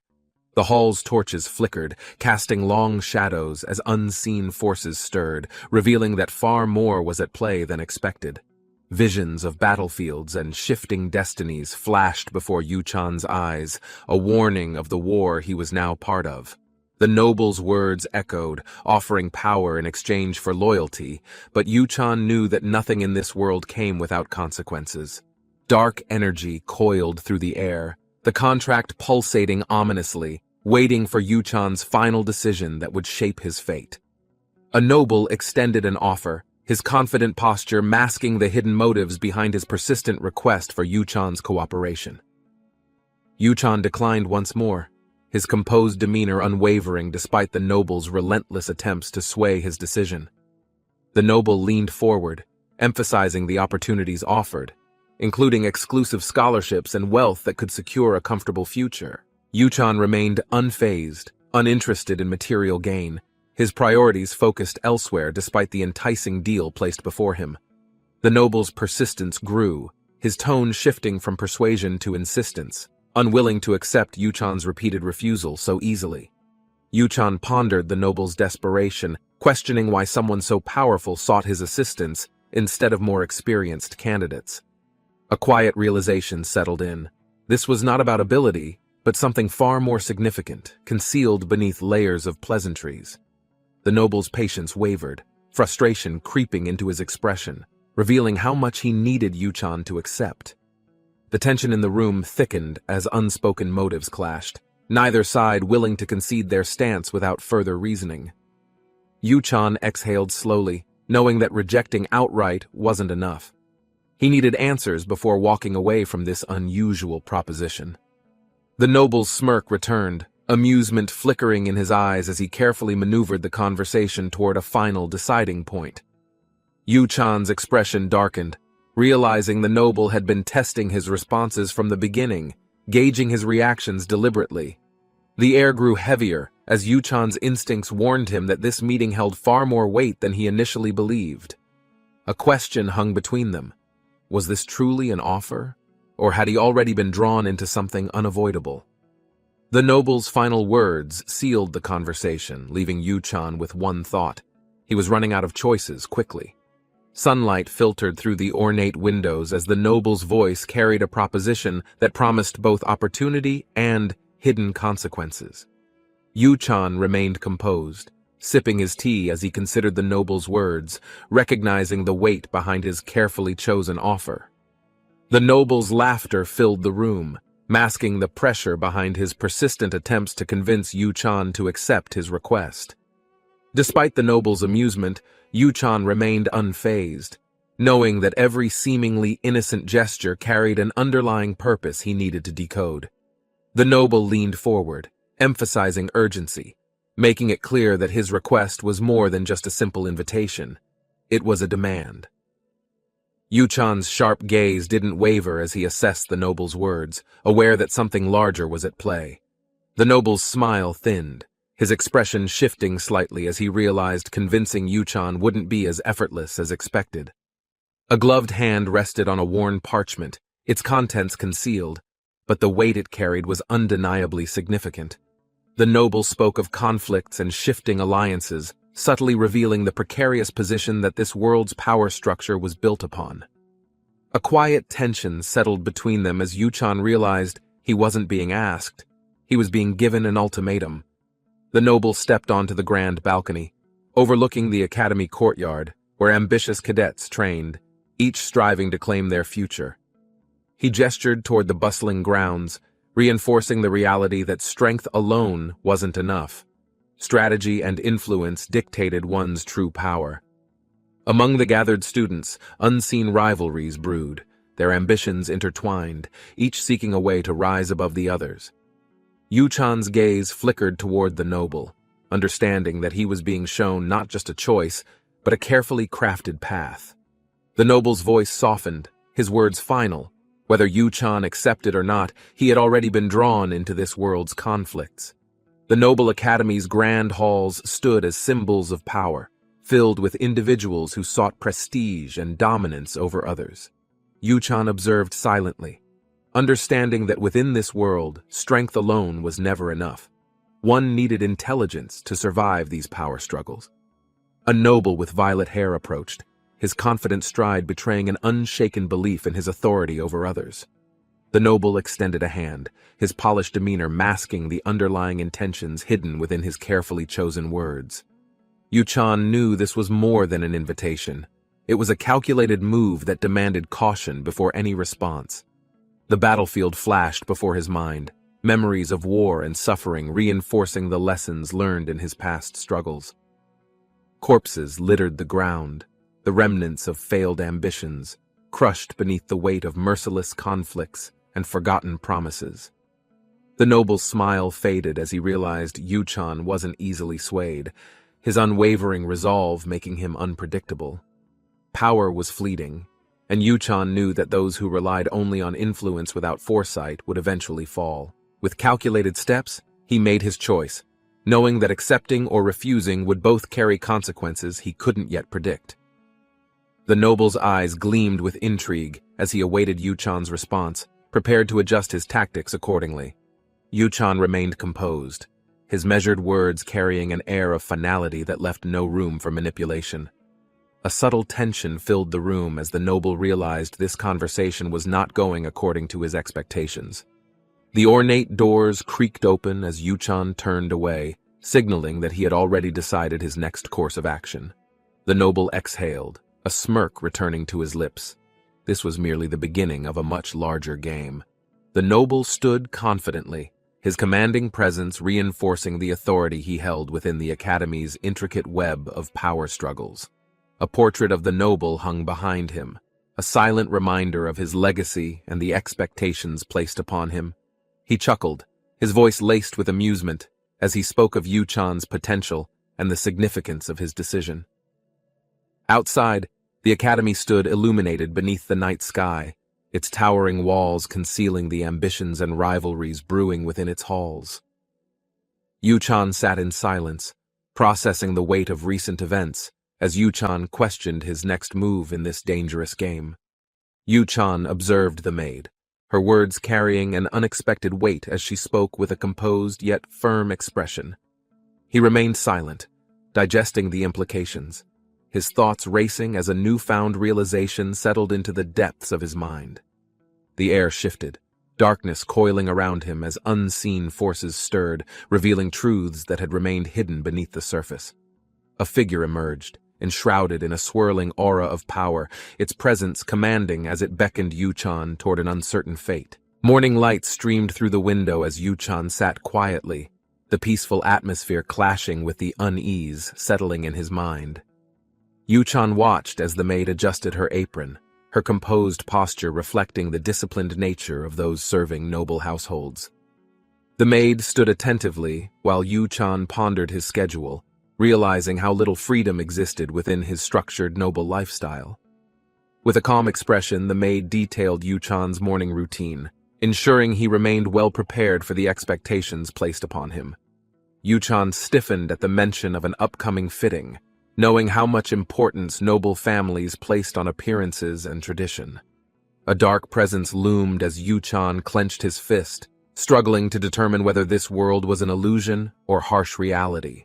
His mind raced with uncertainty, questioning whether his current role was truly his own or simply forced upon him by circumstance. Turning his gaze toward the maid, Yuchan's thoughts deepened, considering whether she had also noticed the unnatural shifts around them.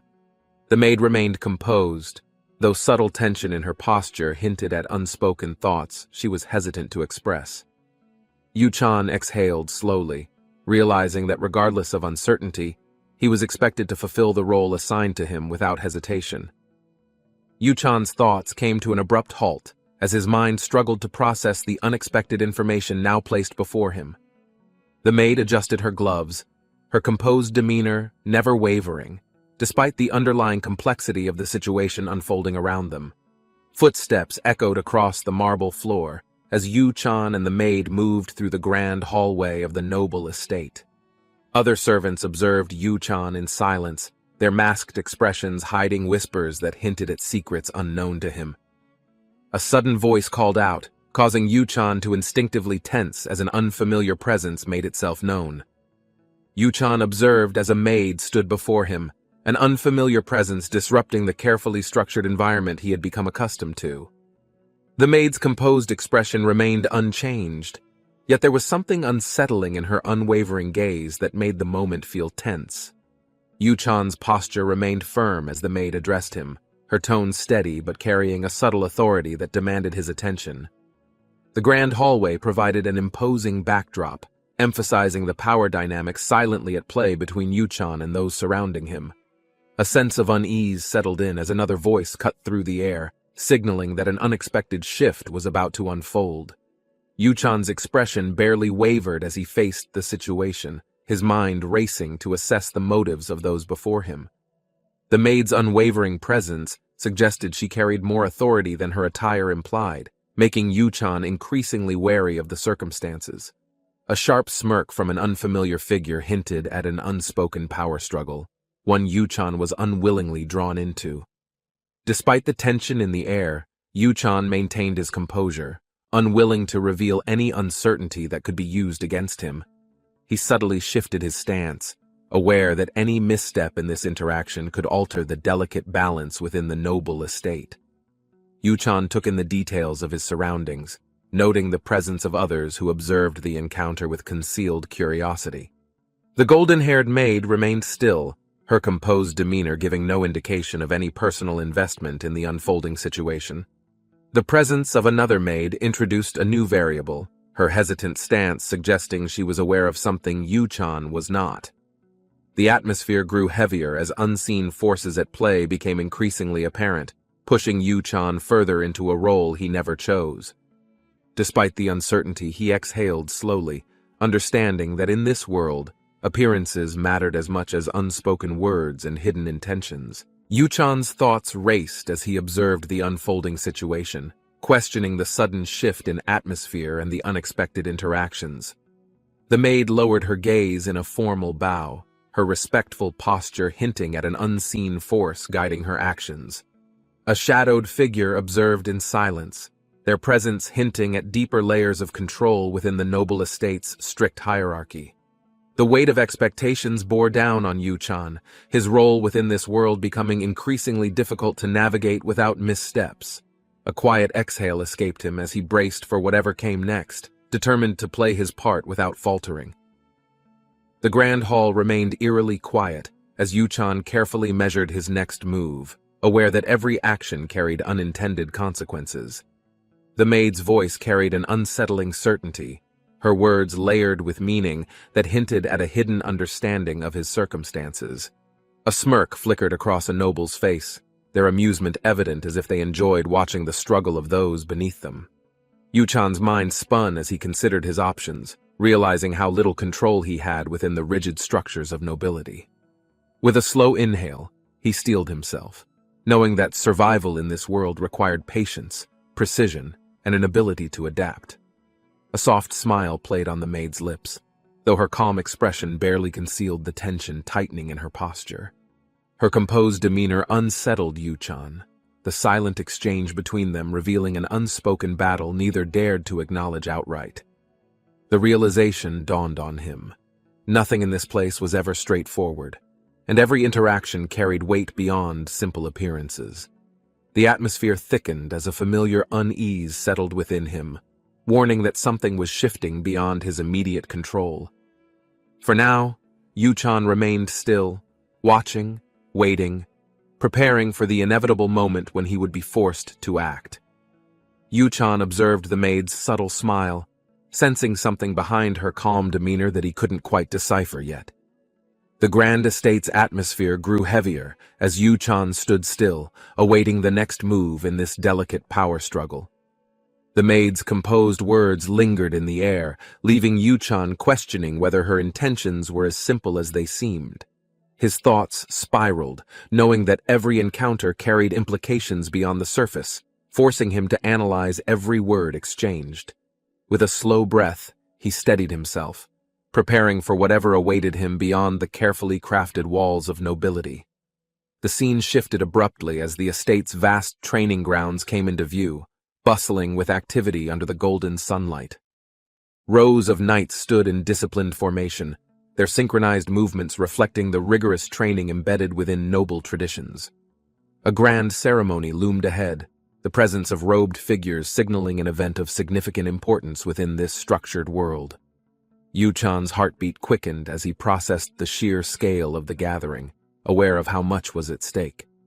Beneath the grand cathedral's towering stained glass windows, a figure levitated, their aura radiating a presence beyond mortal understanding. The energy surrounding the figure shimmered, golden arcs of light weaving symbols in the air, marking an undeniable moment of change.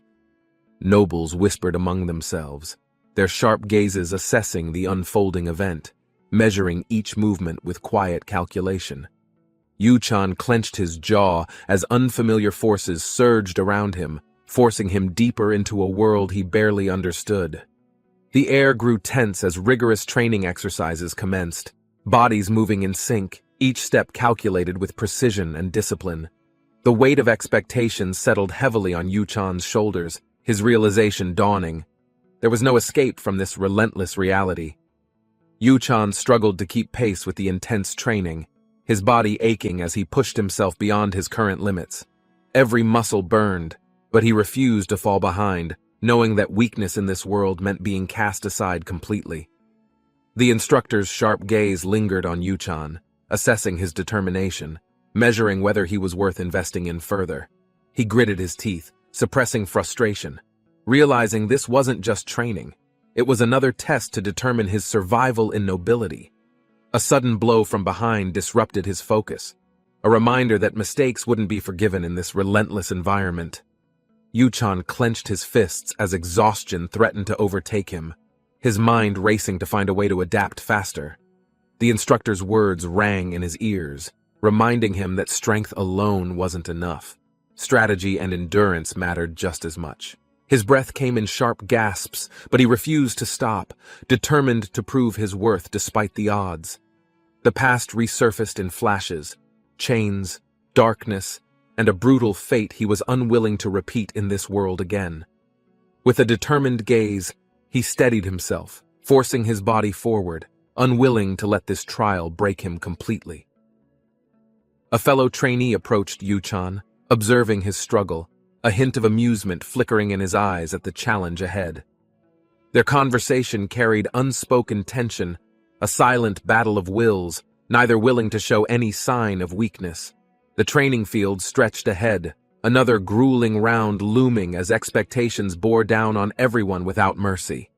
A notification flickered before Yu-chan's eyes, disrupting his focus, forcing him to acknowledge that something far greater was at play. As the sun shone overhead, he exhaled slowly, steeling himself for the relentless trials still waiting in his future. Yu-chan exhaled sharply, wiping sweat from his brow, muscles aching after relentless training under the watchful eyes of his instructors. Despite exhaustion, he straightened his posture, knowing that weakness would invite further scrutiny from those who already doubted his abilities. The wide training field stretched before him, the air thick with tension as recruits prepared for their next grueling physical test. A piercing gaze lingered on him, an unspoken challenge pressing against his shoulders, daring him to prove his true worth. A smirk flickered across Yu-chan's lips, determination settling in as he readied himself for whatever trial awaited next. The training grounds faded into memory as Yu-chan entered the bustling marketplace, blending into the crowd beneath his dark, hooded cloak. Shadows clung to the alleys, whispers filling the air as unseen forces moved within the city's labyrinth of trade and deception. A merchant's keen eyes studied Yu-chan's approach, suspicion flickering behind a practiced smile as hands tightened around hidden weapons. Words exchanged carried layered meaning, each phrase concealing a deeper message, testing whether trust could be given or deception lay ahead. With a sharp turn, Yu-chan vanished into the crowd, the weight of unseen eyes reminding him danger lurked in every corner.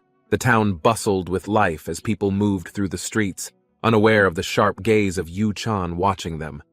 A sinister grin spread across a man's face as he spotted Yu-chan, his voice dripping with amusement, sensing a worthy target. Yu-chan stood still, adjusting his hood, feeling the weight of this encounter. Trouble had a way of finding him quickly. The air grew heavier as a mysterious figure approached. Their presence carried a strange intensity, making Yu-chan instinctively raise his guard. In an instant, everything changed. Rage ignited within, his body crackled with dark energy, transforming him into something far more terrifying. Strange floating text flickered before Yu-chan's eyes, information appearing in a way only he could see, revealing a hidden power. More system messages flooded in, confirming his abilities had changed. A forbidden skill activated, promising overwhelming strength at an unknown cost. Yu-chan's fingers twitched as he absorbed the details, a smirk forming beneath his hood. This power, he would use it wisely. The marketplace bustled, oblivious to the growing tension. Magic swirled as a merchant unknowingly triggered an unseen force tied to Yu-chan. With a slow exhale, Yu-chan's gaze hardened. The system had spoken. Everything was already set into motion, and there was no stopping it. Yu-chan walked through the market, his sharp eyes scanning the scene, assessing the people, calculating his next move carefully. A cheerful merchant chuckled, unaware of the lurking danger. He believed today was lucky, but fate was already shifting. The merchant clapped, satisfied with his success. His business thrived, his confidence high, until the moment things started to go wrong. Yu-chan tilted his head slightly, amused at the irony. People were always so sure of their control, yet so easily shaken. The merchant bowed in gratitude, but the warmth in his eyes faded as Yu-chan's presence darkened. The game had already begun. The merchant's grin widened, his eyes glinting with hidden intent. Yu-chan noticed, instantly suspecting some kind of scheme unfolding before him. Standing firm, Yu-chan met the merchant's gaze, his expression unreadable. He knew this man wasn't as simple as he seemed. He clearly approached me with a plan, Yu-chan thought, his mind racing. Something about this felt too deliberate to ignore. His instincts screamed caution. If he played along, he might uncover something useful, or walk straight into a carefully laid trap.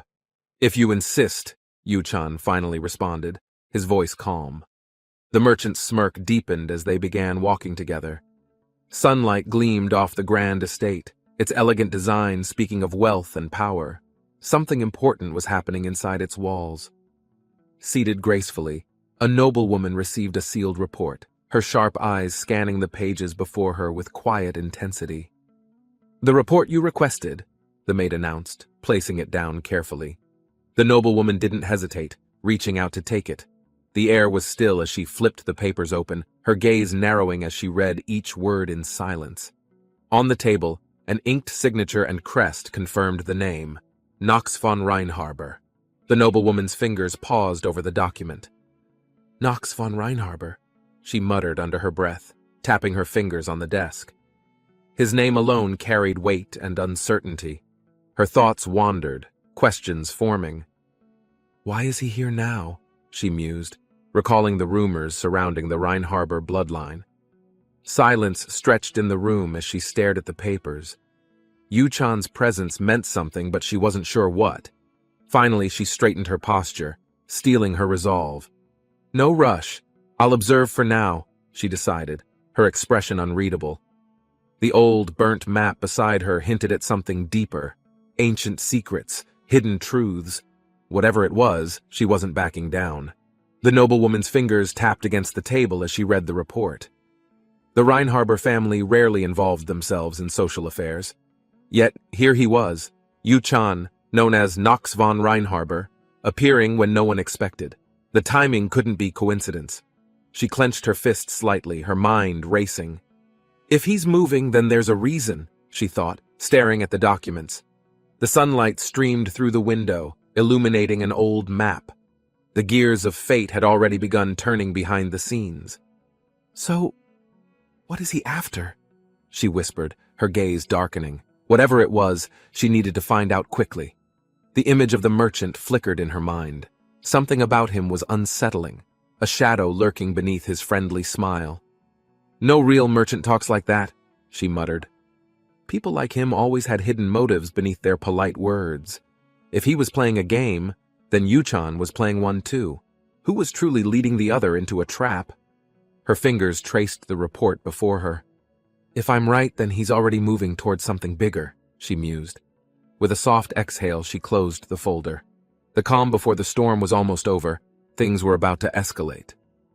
She straightened in her chair, staring at the approaching nobleman. His presence alone was enough to bring tension into the room. With a single motion, he shut the folder. Simple rule. Knowledge means power, he stated, his voice firm and unwavering.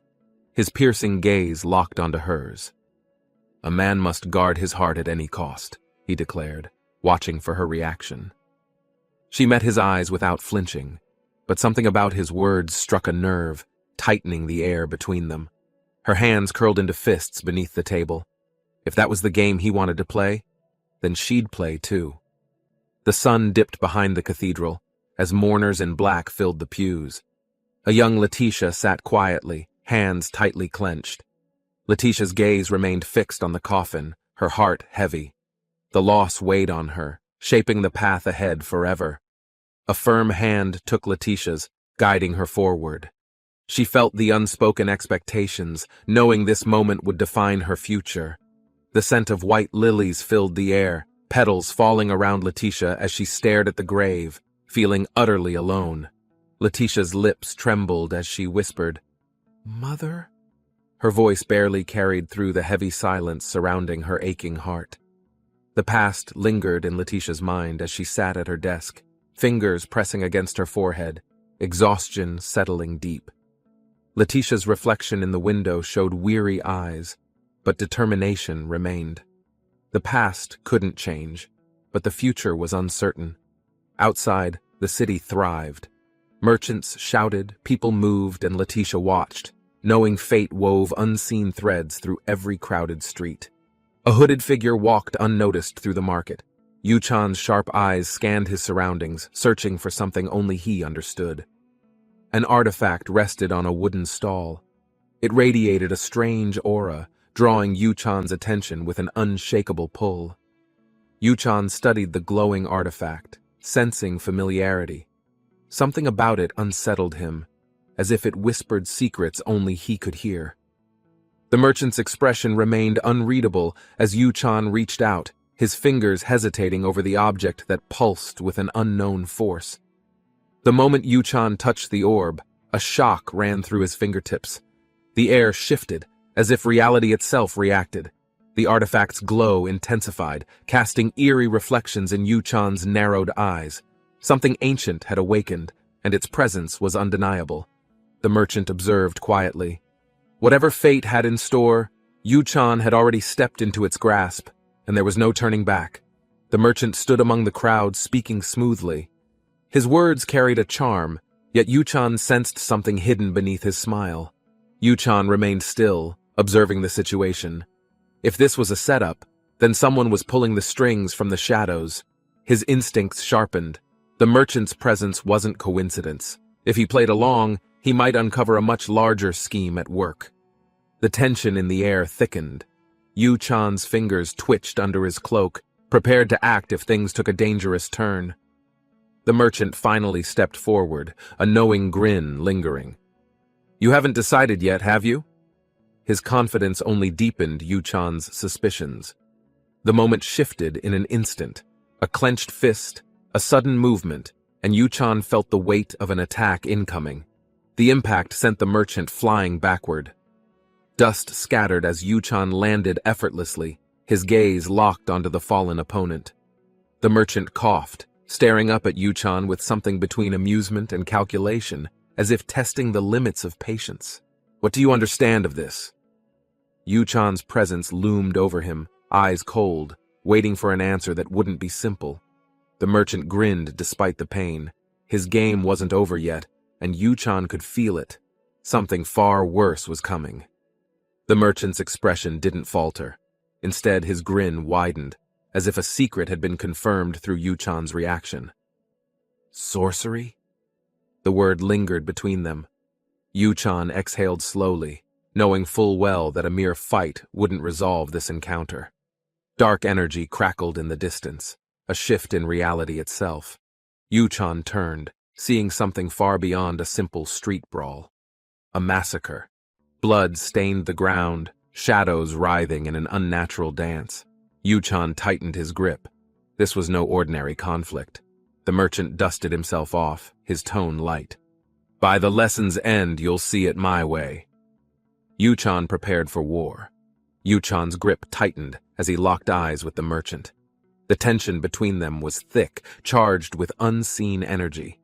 The merchant smirked, his confidence unwavering. His body carried unnatural markings, dark veins pulsating as if something within him was alive. Yu Chan's expression darkened. This wasn't an ordinary scheme. Something far more sinister lurked beneath the merchant's human facade, waiting to strike. A demonic presence loomed, red eyes gleaming through shadows. Power surged, whispering unholy promises as the merchant revealed his true allegiance. Black markings twisted across his chest. A pact had been made, and the merchant stood as proof of an irreversible deal. The air distorted around Yu Chan, dark tendrils writhing. The merchant stood firm, his voice laced with amusement, unfazed by danger. A smirk stretched across the merchant's face. His body pulsed with eerie energy, veins blackened, an undeniable connection to something sinister. Yu Chan's eyes narrowed. He had seen such corruption before. The weight of unseen power pressed against him, urging caution and action. Crimson eyes flared behind the merchant. The entity's presence was undeniable, a force far beyond mortal understanding, waiting to consume everything. He smiled strangely, red eyes watching as dark energy crept in, swallowing his back like a monster ready to bite. Nox stood nearby, hood low, sensing something unnatural. His instincts screamed that this moment would shape everything that came next. A sinister force stirred, offering he power. The room pulsed as unseen claws reached out to twist his broken resolve. Shadows danced behind he as he nodded slowly. He looked too calm for someone embracing the devil with open arms. Outside, Nox moved silently through the gate. His breath held tight, unsure if he was still human or something else now. James leaned in, narrowing his eyes. Something about Nox's silence made it clear this wasn't a regular visit at all. He fumbled with his clothes, nervously adjusting as if pretending everything was fine could keep the truth from spilling out. He lifted a bottle with a twitchy hand. The glass rattled slightly, betraying nerves behind that carefully manufactured calm expression. Nox turned to leave, eyes scanning the street. The message was clear without words. There were consequences for hidden darkness. His figure faded into the alley. His fingers clenched, jaw tight, but he stayed seated, watching that shadow disappear without looking back. He looked up slowly, the emptiness in his chest growing louder than any voice. The silence felt heavier than guilt. From the rooftop, the village seemed peaceful. Nobody noticed the cracks under smiles or the footsteps vanishing without a trace. Deep in the woods, Nox waited. He stood still, surrounded by fog, as if rehearsing something only he remembered clearly. The young recruits whispered behind him, unaware of how close they were to stepping into someone else's repeating nightmare. Nox looked up at the light breaking through trees. A quiet moment passed. This time, he'd change what couldn't before. Instructor narrowed his eyes at Nox and the others, scanning the group like he already knew who'd fail the hardest. Nox remained calm while the instructor's sharp stare moved past. A hint of tension spread through the scattered recruits behind him. The bald instructor barked out commands, laying down rules. His presence was heavy, the kind that made you stand straighter. He reminded everyone this wasn't a game. Messing up out here meant more than losing points. It could cost everything later. With the wind brushing the trees, a quiet warning settled in the air. Nothing easy ever started in this field. Horses arrived, strong and steady. The instructor's voice cut through again, making it clear hesitation had no place here today. Each recruit would need to approach and ride. No training wheels, just nerves, legs, and a stubborn animal beneath them. Whispers broke out as some realized they'd never touched a saddle before. The panic was almost louder than the command. A girl glanced around nervously, whispering about how hard mounting a horse was without any experience or help at all. Two recruits laughed behind her, one smugly claiming horse riding came naturally, like basic breathing or knowing your right from left. Nox stepped forward, quiet confidence in his stride. A smirk tugged at his lips as the others kept chattering. He walked straight to a restless horse, calm and sure. The creature stilled like it recognized something different about him.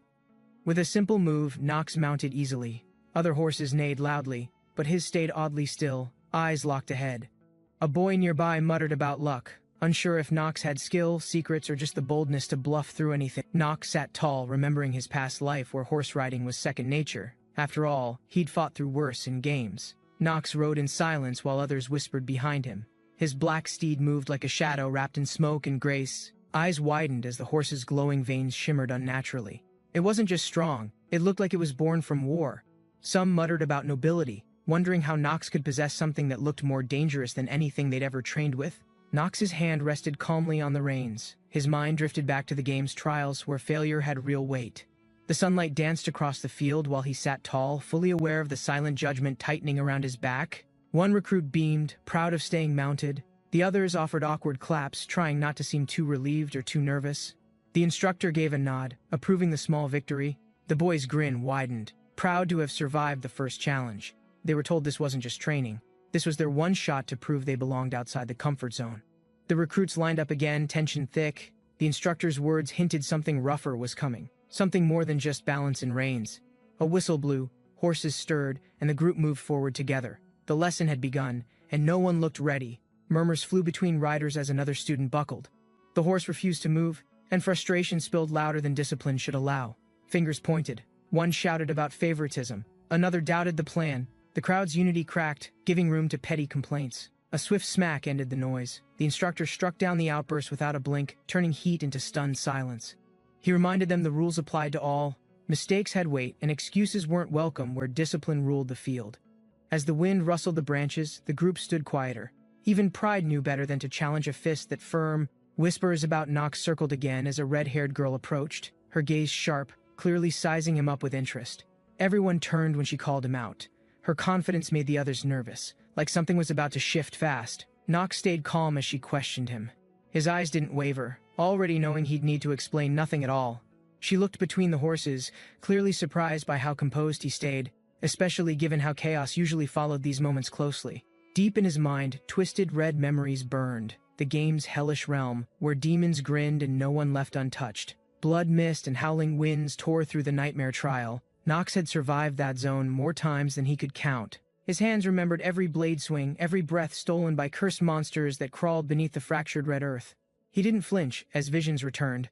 Monsters bursting from soil, glowing eyes, endless fights, the ache of failure burned into bone. He'd spent countless hours inside that digital torment, and now every instinct sharpened like steel even outside the artificial world.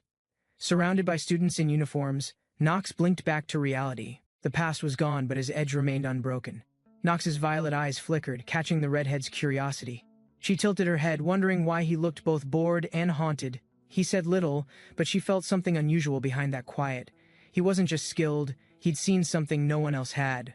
With a small laugh, she teased him, trying to soften the tension, unaware of the darkness trailing just behind his thoughts. She offered casual advice about group ranks, leadership, and making good impressions, as if this place worked like any normal school. Nox sighed inwardly. If watching his words mattered more than surviving, this academy was going to be harder than expected. She stared at Nox with sharp focus, trying to understand why someone so aloof carried himself like a seasoned knight. From above, they seemed distant, Two riders caught between trees and tension, neither sure who would make the next move first. She broke the silence, half joking, half serious, as if unsure whether to admire him or challenge him on the spot. Nox kept his voice steady. He wasn't the best horseman, but that didn't mean he'd back down from anything. With a confident smile, she dismissed his excuses and insisted he keep up, her words walking the line between command and tease. She spun her horse around and rode ahead, not waiting for Nox to argue, fully confident he'd follow without complaint. Nox exhaled quietly, watching her ride. Something about her pace and posture reminded him of people who never looked back. The instructor raised his voice, shouting the next task. No more waiting, it was time for everyone to move in sync. With a thunderous whoosh, hooves tore into the grass, launching the students into their first true test of speed. They galloped forward, wind in their faces, each rider focused on balance, direction, and not falling in front of classmates. The field stretched endlessly ahead as the group surged forward. Energy pulsed, adrenaline rising as they tried to gain ground. Someone yelled encouragement, barely heard over pounding hooves. Even fear faded beneath the rush of green and the thrill of motion. Nox kept pace with ease, posture sharp, his horse cutting through wind like it belonged to a different league entirely. Others panted, struggling to keep up. His horse didn't slow. It responded like it already knew the finish line by heart. With a sharp cry, the black steed surged faster. Nox leaned forward slightly, eyes locked on what came next. A red magic field suddenly expanded beneath their feet, glowing violently as riders began to vanish into its spiraling energy. Nox and the red-haired girl were the first pulled in, their horses resisting as the world bent unnaturally around them. Others were caught mid-gallop, stunned by the activation. The glowing symbols carved through the grass like wildfire with no warning. Some screamed to stop it, but the field already decided. The entire group was now locked in something far more dangerous. Nox clenched his jaw. He recognized this mechanic. One wrong step and the system would drop them straight into survival mode. The other riders vanished next, yanked forward as their surroundings blurred into streaks of red, pulsing like a cursed heartbeat. Energy sparked violently around them. The symbols burned brighter, splitting space apart, launching each of them into isolated zones. Leaves whipped through the air as the last ripple cracked the circle open, tossing bodies and horses across separate terrains. A single foot slammed to the ground, scorched by residual magic.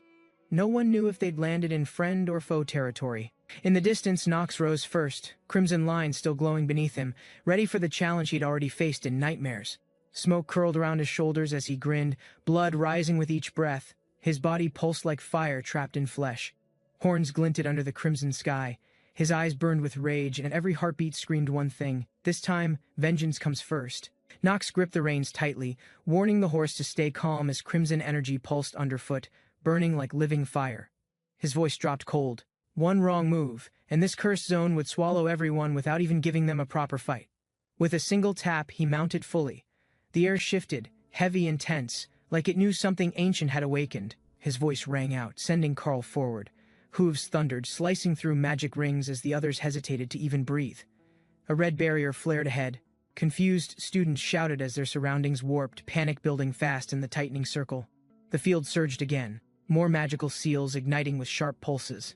The students had no time to react, only get pulled. Leaves whipped past as a streak of light cut through the treetops. The calm forest quickly became distorted and dangerous. Some students landed in clusters, stunned but unharmed. Their eyes scanned the trees, trying to make sense of where they were. One girl gripped her friend's arm tightly. Something was off, too quiet, like the air itself was waiting for blood. A worried student whispered, pointing to the sky. This wasn't part of the lesson, and someone had clearly tampered with everything. Nox stood still, crimson shadows coiling at his feet. Whispers filled the space like ghosts circling someone they already knew. His eyes narrowed. Whatever force brought this event had already chosen its targets. He wasn't waiting around to become one. The moment blurred again, magic pulled at the edges. He let go of hesitation, already preparing for whatever came from beyond. A blonde girl stepped forward, curious. She didn't flinch when the storm passed him. Instead, she asked about his silence. He gave her a simple glance. There were answers, but not yet. Some things were better left unsaid for now. The pink-haired girl burst forward, demanding answers from Nox, her tone sharp and irritated by his earlier mysterious remarks. She warned him loudly, claiming anyone outside the noble circles had no business mentioning the name Reinharber so casually. Nox didn't flinch as she leaned closer. His silence wasn't fear, it was weariness from repeating battles no one else remembered. She tried to assert superiority, questioning if he believed himself worthy of standing beside royalty, unaware she was fueling something deeper. He answered calmly, refusing to explain. Nox had no reason to justify himself to someone still caught up in titles. The redhead watched silently, her eyes narrowing. Nox's vague answers hid truths she couldn't ignore, things even nobles weren't prepared for. She crossed her arms, calling him out. Nox gave her a glance that spoke more than any full sentence could. Though she teased him before, she started recognizing something real beneath his quiet, too much clarity for someone labeled an outsider. With a soft sigh, Nox turned away. Their doubts didn't matter, not when he'd seen cities burn and systems collapse. He remembered the simulation's fire, its unrelenting cycle. If they kept ignoring the warnings, this world would follow the same fate. Back at the clearing, students gathered in hushed confusion, staring at where the red circle had vanished into cracked air. One joked nervously about sabotage, whispering that someone was targeting them. Others began to believe it might not be a joke. They guessed it could be one of the nobles stirring trouble to shake loose the Academy's delicate internal balance. More theories spun, but no one wanted to admit how fragile their situation really was. Not out loud, at least. Nox stepped back into view. Eyes turned, but his voice remained cool. He knew better than to explain everything too soon. The golden-haired girl stared at the fading magic. Unsure whether to panic or admit something about this energy felt disturbingly familiar. Her eyes narrowed. She wasn't certain yet, but the signature in that glow wasn't something an amateur could have summoned. The group murmured about interference. Everyone now realized this wasn't some ordinary test. The boundaries of safety had already been crossed. One student spoke up, calm but sharp. He'd rather face blades in open battle than deal with quiet manipulation. Another girl chimed in, uneasy. She knew dangerous magic when she felt it. And that surge wasn't meant for training purposes. The pink-haired noble tried to defend tradition, but even she couldn't shake the tension slowly leaking into everyone's composure. The blonde corrected her firmly, insisting the real danger wasn't rules. It was someone using them as cover for sabotage. A subtle shift in posture showed their agreement. If this continued, none of them would survive simply by following orders. Murmurs spread quickly. The idea that nobles could bleed too made some feel safer, others more afraid of what came next. A tall student muttered they'd better start working together soon, or the next trap wouldn't care about rank or uniform. A silver-haired boy spun around suddenly, eyes sharp, posture alert. He'd picked up something the others hadn't noticed yet. His gloved hand reached back instinctively. The tension in his body said he wasn't preparing for training anymore. It was survival. He waved sharply, silencing everyone. The breeze shifted just enough for him to recognize what it carried. Blood, thick and metallic. Turning to the pink-haired girl, he questioned her awareness. That scent wasn't from students. It belonged to something that hunted. His gaze locked to the east. A monster was nearby, mid-grade at least, and it was already closing in fast. Nox turned sharply. A strange pressure fell over the forest as the air fractured and something black descended from above. A massive black bird screeched, wings slicing wind apart. The students ducked instinctively, panic flickering across their faces like firelight. One student stumbled, breath caught. The sheer presence of the creature felt wrong, as if reality twisted wherever it moved. The bird dove again, this time faster, sharper. Nox sidestepped, pulling his weapon with a motion that barely looked like movement. His eyes glinted. He gave a single command, voice steady and cold. This wasn't a sparring match anymore, not today. The massive bird circled above, its shadow blotting out the sun as students formed a shaky perimeter beneath scattered trees. Talons hit the ground hard. Everyone flinched. Its aura was unnatural, like a summoned creature unbound from its caster's control. Nox moved through the circle. He wasn't afraid, but he wasn't careless. His instincts told him this wasn't its true form. Students whispered behind him. No one could explain how it appeared, or why it hadn't been stopped before entering campus grounds. Others grew nervous, fearing they were now part of something they hadn't signed up for, an attack far beyond normal curriculum. A blonde girl stepped forward, confused but steady. She questioned whether it was just a field test in extreme disguise. Her voice trailed off as she noticed the red tint spreading. The trees nearby weren't burning but bleeding leaves. The redhead narrowed her eyes. The deeper this went, the more obvious it became. Something was watching them from the veil. A shadowed figure stood motionless, cape fluttering. Not even the trees dared move behind him as the sigil burned brighter. In the quiet wind, one word slipped through the tension: conquest. And with it, the forest forgot how to feel safe. The instructor noticed someone missing and grew tense, realizing a student hadn't returned yet from the field riding session. Urging his steed forward, he dashed across the training grounds, scanning for signs of the boy's possible whereabouts. Hooves pounded the ground as other instructors joined, sensing something serious had happened beyond the student's delayed return. A younger instructor questioned the urgency, unaware of the reason behind the rising tension and sudden alert. He was reminded this student wasn't ordinary, but tied to powers unknown and danger they weren't prepared to handle. Another instructor grew visibly uneasy, sensing something darker brewing, his instincts screaming that something was terribly off about the situation. When asked what had happened, the young noble gave only vague answers, hiding knowledge that could shift everything dramatically. The older man pressed, demanding the truth, but the youth stood firm, refusing to fully explain what he'd encountered. Frustrated yet alarmed, the instructor turned away, issuing commands to regroup and track down the mysterious disturbance immediately. With a fierce glare, he whispered they were too late to ignore the signs. This could no longer be hidden. Galloping across the field, they rushed toward the last known location, hoping it wasn't already too late to intervene. The lead instructor read the crumpled report in his hand, eyes wide at the mention of a Devilian manifested. Shock spread across his face as he realized this might be worse than expected. There were unregistered Devilian wings involved. Orders were given: contain the situation, isolate the area, and ensure no trace of this reaches the General Academy. They rode harder, wind roaring past, burdened by fear. The truth, once revealed, would shake their entire world apart. The students discovered a bloody trail deep in the forest. Something dangerous had already passed through, too recent to ignore. Erika drew her blade and studied the scene. She didn't hesitate, her instincts sharp even if her tone stayed casual. "What's more important?" she asked. "Looking pretty or staying alive?" Her grin made it hard to tell if she was serious. Syria walked up beside Nox, clearly unimpressed. "And just how do we proceed without getting gutted next?" Nox spoke plainly. "If I were them, I'd have already circled around. This was a warning, not a mistake."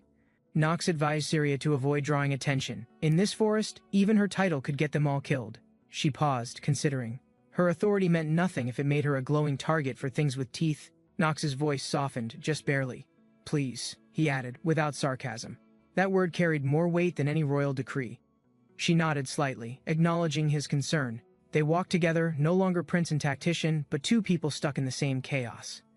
Behind them, Lenhart was tasked with building shelters.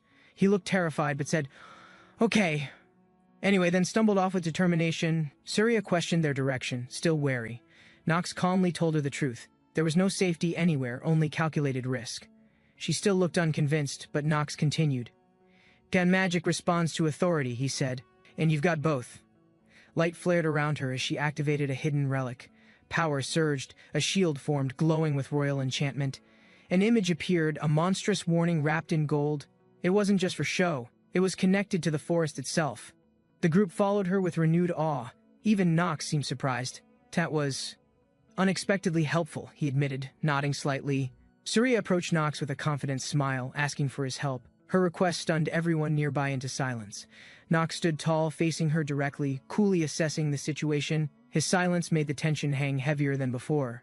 Erika watched nervously, unsure whether to step forward. Something about this plan made her stomach twist in uncomfortable anticipation. She realized Nox was ready to sacrifice everything. His determination seemed almost reckless, but it lit something fierce in her.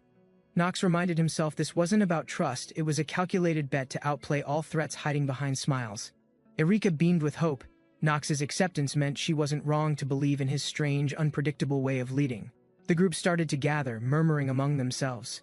Curiosity mixed with fear as they listened to Nox address them. Nox spoke clearly, offering guidance and strength, if they could follow him. He'd help them fight smarter, not harder. He clenched his fist, vowing not to falter. Whatever game they were playing, he would set the rules now. Among the crowd, one student smirked darkly. Nox's rise might have seemed noble, but some had other plans in motion already. Syria stepped forward with authority, warning them of consequences. Her tone sharp, her threat even sharper beneath her poised expression. The smug boy listened, barely holding back laughter. Her strict words didn't bother him. He thought he knew what was coming. Nox turned to walk away, unaware of the drink he'd taken earlier. Someone was already moving pieces behind the curtain. Behind him, the boy cackled, celebrating his secret victory. He thought Nox was marching straight toward a slow, painful doom. But Nox stopped, eyes glowing cold. He sensed something. That drink might have been poisoned, but he wasn't going down easy. Nox's glare hit like a hammer, stopping the smirking guy in his tracks. The mood suddenly shifted, sharp and cold. Without hesitation, the traitor stabbed the earth beside him, signaling silent surrender. No one dared to challenge Nox now. Nox addressed the group again, laying down the rules. Disobedience meant punishment. No more games, only survival and structure now. Syria and her companion exchanged glances. The tone had changed. Nox wasn't just surviving, he was stepping into real command. Erika took a deep breath. She wasn't sure when it happened, but she was ready to follow his lead. Nox called the others to regroup. There was no time for fear anymore. They had to act before danger found them. He led the way without hesitation, Erika followed, still trying to process how easily he'd taken charge of everything. She questioned him as they walked. Was his confidence natural, or was he just bluffing through it all? Nox admitted his strategy was partly guesswork, partly madness, but he'd rather fail boldly than die quietly in fear. Erika smirked and ran ahead, brushing past him. "In calm natural," she muttered. Maybe he really was built different after all. Nox activated his system interface. Light and data surrounded him, syncing his thoughts with the strange rules of this world. The screen revealed a title, Time-Limited Genius Dark Knight. His borrowed name carried weight, history, and probably a whole lot of problems. Their path led into a shaded cave. Vines and roots twisted above it, like the forest itself was guarding secrets. A magical barrier shimmered around them. Whatever lay beyond wasn't meant to be touched. They were definitely being watched. Deep in the shadows, a shirtless figure stirred, orb in hand. Power crackled. This wasn't just a dungeon, it was war prep. The portal pulsed open with a violent energy. It wasn't just a doorway, it looked like a wound in reality. Corrupted veins spread out like roots. Whatever came through it wasn't natural. Something ancient and cruel was starting to stir. The demon smirked with delight. His command was clear: destroy the intruders, devour their hope, and scatter their resistance. A voice echoed from within the darkness, praising the demon. Its command was merciless: kill them all before they even rise. The demon knelt solemnly, ready to obey. This wasn't just about battle. It was devotion, punishment, and wrath combined. Fingers crawled across the rocky floor. Darkness rippled through the air. The power wasn't just summoned, it was gifted like a curse. Veins bulged under his skin, pulsing unnaturally. His body twisted in response to the wicked energy being poured inside. The demon collapsed, overwhelmed, then rose anew. A fragment of his lord's terrifying power now flowed through his every breath.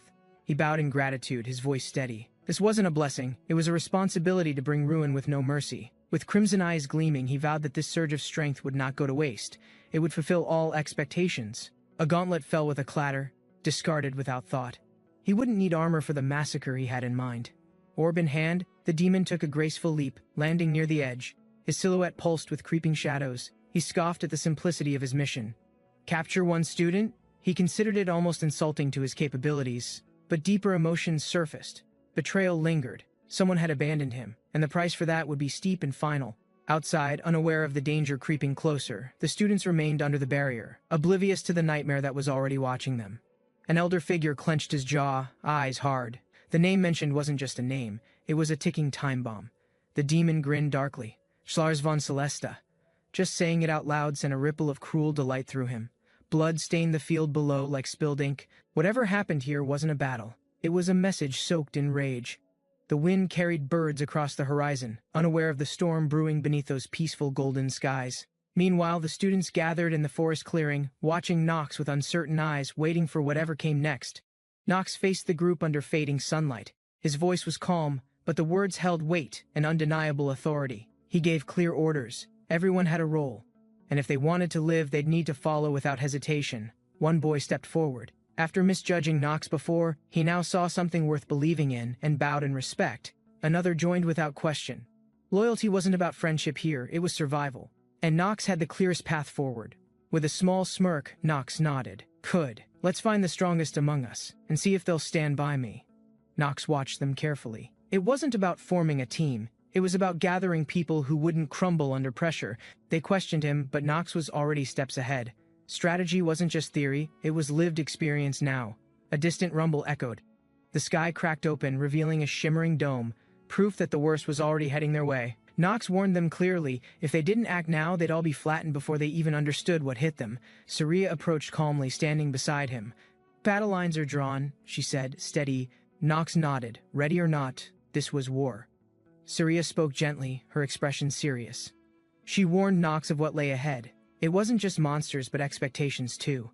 Birds soared across the golden sky. The forest below was peaceful now, but tension simmered beneath the beautiful illusion. She offered advice, sharp and honest. Don't overestimate yourself. The Academy devours the weak long before battle even begins. Nox listened silently, eyes heavy with memories. He knew better than most that underestimating reality had a steep cost. In a quiet moment, he stared at his wounded hand, blood trickling. A reminder this new life wasn't a game. Nox turned toward the group, laying out the plan. Survival wasn't luck anymore, it was strategy, and they'd follow his lead. He drew a line. This area would be their shelter. For 2 days they would live, train, and defend. One student questioned him, shocked by the suggestion. His reaction drew laughter, but Nox simply raised a brow in return. The boy admitted his admiration. Nox's confidence was oddly comforting, though his logic still danced somewhere between genius and insane. With a stomp, Nox pointed to the forest. "Monsters roam this place. That's not theory, it's today's homework." Nox explained the grim truth. If they did nothing, this place would become their grave before sunfall. The boy blinked. "What's this nonsense?" But Nox didn't flinch. He spoke with the weight of someone who'd already seen the end. Nox laid it out, days without food, surrounded by danger. What part of that sounded survivable without preparation? The student panicked, realizing they weren't hunting wild animals. They were about to be hunted themselves by real forest predators. Nox sighed to himself, gathering branches. "And Shirsan, I really shouldn't have to explain this," he muttered, still doing everything himself anyway. Nox calmly issued assignments. Each person had a job, and excuses wouldn't help anyone when monsters started closing in. The students nodded, even if nerves crept in. Trusting Nox was easier than pretending they had a better plan. Nox instructed the more experienced to guard the perimeter. The others would gather supplies. Fear wasn't a strategy, action was. A pair exchanged awkward glances. They weren't warriors, but in this forest, even picking berries felt like walking into battle. Nox watched them march off, his tone low. "Could. Now let's see who actually earns their place." A weapon clattered in the distance. Something or someone was already moving. Maybe testing them, maybe hunting without warning. Nox launched forward, slicing clean through branches. His instincts kicked in. Better to overreact than be caught off guard. Shadows twisted unnaturally. Something had been stirred awake. This wasn't an ordinary creature. It radiated pressure that warped the air. Students gathered nervously. "What is that?" someone whispered. Even the trees felt like they were watching, waiting for something to fall. Nox approached the source, silent and focused. "Oh, if we're lucky," he muttered. "This forest is only warming up." Flames crackled at the edge of the clearing. The branches ignited unnaturally, dancing like they had their own will. Nox knelt down, scooping the remains. The earth had changed. What they thought was safe might not be anymore. Whispers spread. The air was different now. Even the birds had vanished, and animals moved like ghosts in the dusk. Nox held up burnt leaves, explaining their transformation. Magic had seeped deep, and monsters adapted fast to new conditions. "That's why the Academy sent us here," Nox added. "We're not training. We're bait to see who survives." A quick slash through meat signaled dinner prep. Nox handled the blade with precision. Like even survival meals needed discipline. Syria approached, curious. Nox didn't look up, still focused. "Your Royal Highness," he greeted casually, like royalty was just another student. He raised an eyebrow and asked how she liked her steak, half joking, half genuinely trying to keep morale light and tension. "Well done is not an option," he said dryly. The flames crackled, casting shadows like they were nodding in solemn agreement. The others leaned closer, surprised. "Cooking until well done ruins it," Nox explained. "Servant survival food deserves respect. Flavor matters too, you know." The meat glistened in the firelight, juices bubbling as golden light reflected off perfectly seared edges. Dinner looked dangerously divine. Syria approached the feast, caught off guard by the aroma. Her royal instincts battled the very real growl of hunger. She stared silently, then swallowed hard. Pride was powerful, but hunger was louder. Even nobility couldn't ignore that juicy gloss. Horses thundered through open fields as Vernon and Hans rushed ahead, tension rising with every beat of their galloping stride. The situation had clearly spiraled beyond expectations, and both men knew something bigger was waiting just past the hilltop horizon. Concern mounted as they recalled the recent events. Students fleeing, professors rattled, and warnings dismissed like whispers in heavy wind. Vernon tried staying calm, but his thoughts kept circling back to Celestia's last outburst. It shook even the strongest faculty members. A strange electric tingle surged through him, memories mixing with worry as he clenched his teeth against rising frustration and doubt. Hans noticed Vernon's strange behavior but didn't press. Too much was happening, and instinct said something else was off in the air. The magical orb hovering nearby flickered oddly, registering energy spikes they hadn't seen since the Academy's last sealed incident report. They slowed their pace slightly as Hans checked the readings, curious about the fluctuation and growing silence in the communication channel. Meanwhile, far away, Celestia calmly enjoyed her snack, seemingly oblivious to the panic her casual magic had just unleashed. With each crisp bite, her power radiated calmly yet deeply, like snowflakes hiding storms beneath their delicate, sparkling appearance. Back in the field, Vernon started piecing things together, realizing the students were more vulnerable than anyone had honestly admitted before. The orb pulsed harder now, syncing with his unease, confirming their fears. Defensive spells were almost non-existent among most current students. Hans tapped the device, trying to reconnect, but the channel cut off abruptly, leaving only static and a blinking red light. Realizing what happened, Vernon's heart sank. Celestia had severed their connection without hesitation, again acting completely on her own terms. He gritted his teeth, frustration boiling quietly, knowing full well her recklessness meant they'd be cleaning up the mess, again, without backup. Vernon's horse kicked up dirt as the landscape opened wide, urgency surging like wind against a storm they couldn't outrun. A distant presence unsettled him, pulling focus from everything but the gut-deep feeling something had shifted beyond their control. Hans blinked sharply, unsure if it was intuition or raw magic warning them this wasn't a situation to overlook. Sunset smeared gold across the fields while silence hung too still, like the world held its breath before something cracked open. Shadows danced around a fire where cloaked figures whispered, the flames pulsing gently, each flicker a secret not meant for outsiders. Nox stepped cautiously toward the edge, eyes scanning the trees for threats, trusting only the quiet echo of his instincts. Celestia followed behind, footsteps measured, her gaze cold but focused, every movement calculated with the grace of someone who expected violence. Nox noticed the air had changed, thick with tension, as if nature itself responded to his presence like prey to predator. Recalling past hunts, he knew the scent of powerful blood drew monsters faster than footsteps ever could in cursed woods. His memories sharpened. The forest hadn't changed much since those early years, only now he wasn't the one being tested. A girl approached silently, eyes steady and respectful, offering her gratitude as though kindness could still grow in dark places.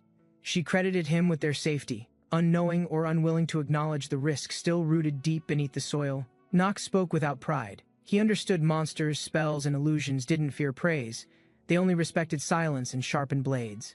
The group gathered quietly as the sun vanished, tension thick in the air, every rustle in the trees felt louder. She watched him carefully, words soft but heavy, thankful for survival, even as they stood inches from danger cloaked in night. Nox listened calmly, absorbing every detail as if the forest's quiet held secrets deeper than what her words revealed.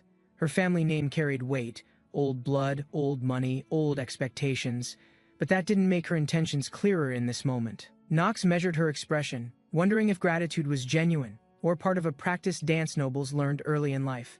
He stepped back slightly, keeping distance casual, letting her words float while calculating what this temporary alliance might actually cost later. She stared upward, voice soft, but Nox heard the real thought underneath. Everything changes when survival becomes the new normal. The offer hung between them like mist, uncertain, weightless, yet somehow pressing against his chest with invisible, complicated consequence. She smiled gently, hoping her sincerity would reach him, but Nox had stopped trusting smiles long before this forest meeting. Her expression flickered for a second, something unspoken behind her eyes, then gone, replaced by noble poise she wore like armor. Nox remembered stories, legends passed through libraries and battlefields, of alliances forged not in trust, but in shared desperation and timing. Together, they stood still, two threads tangled in the same storm, uncertain if they'd unravel each other or hold strong.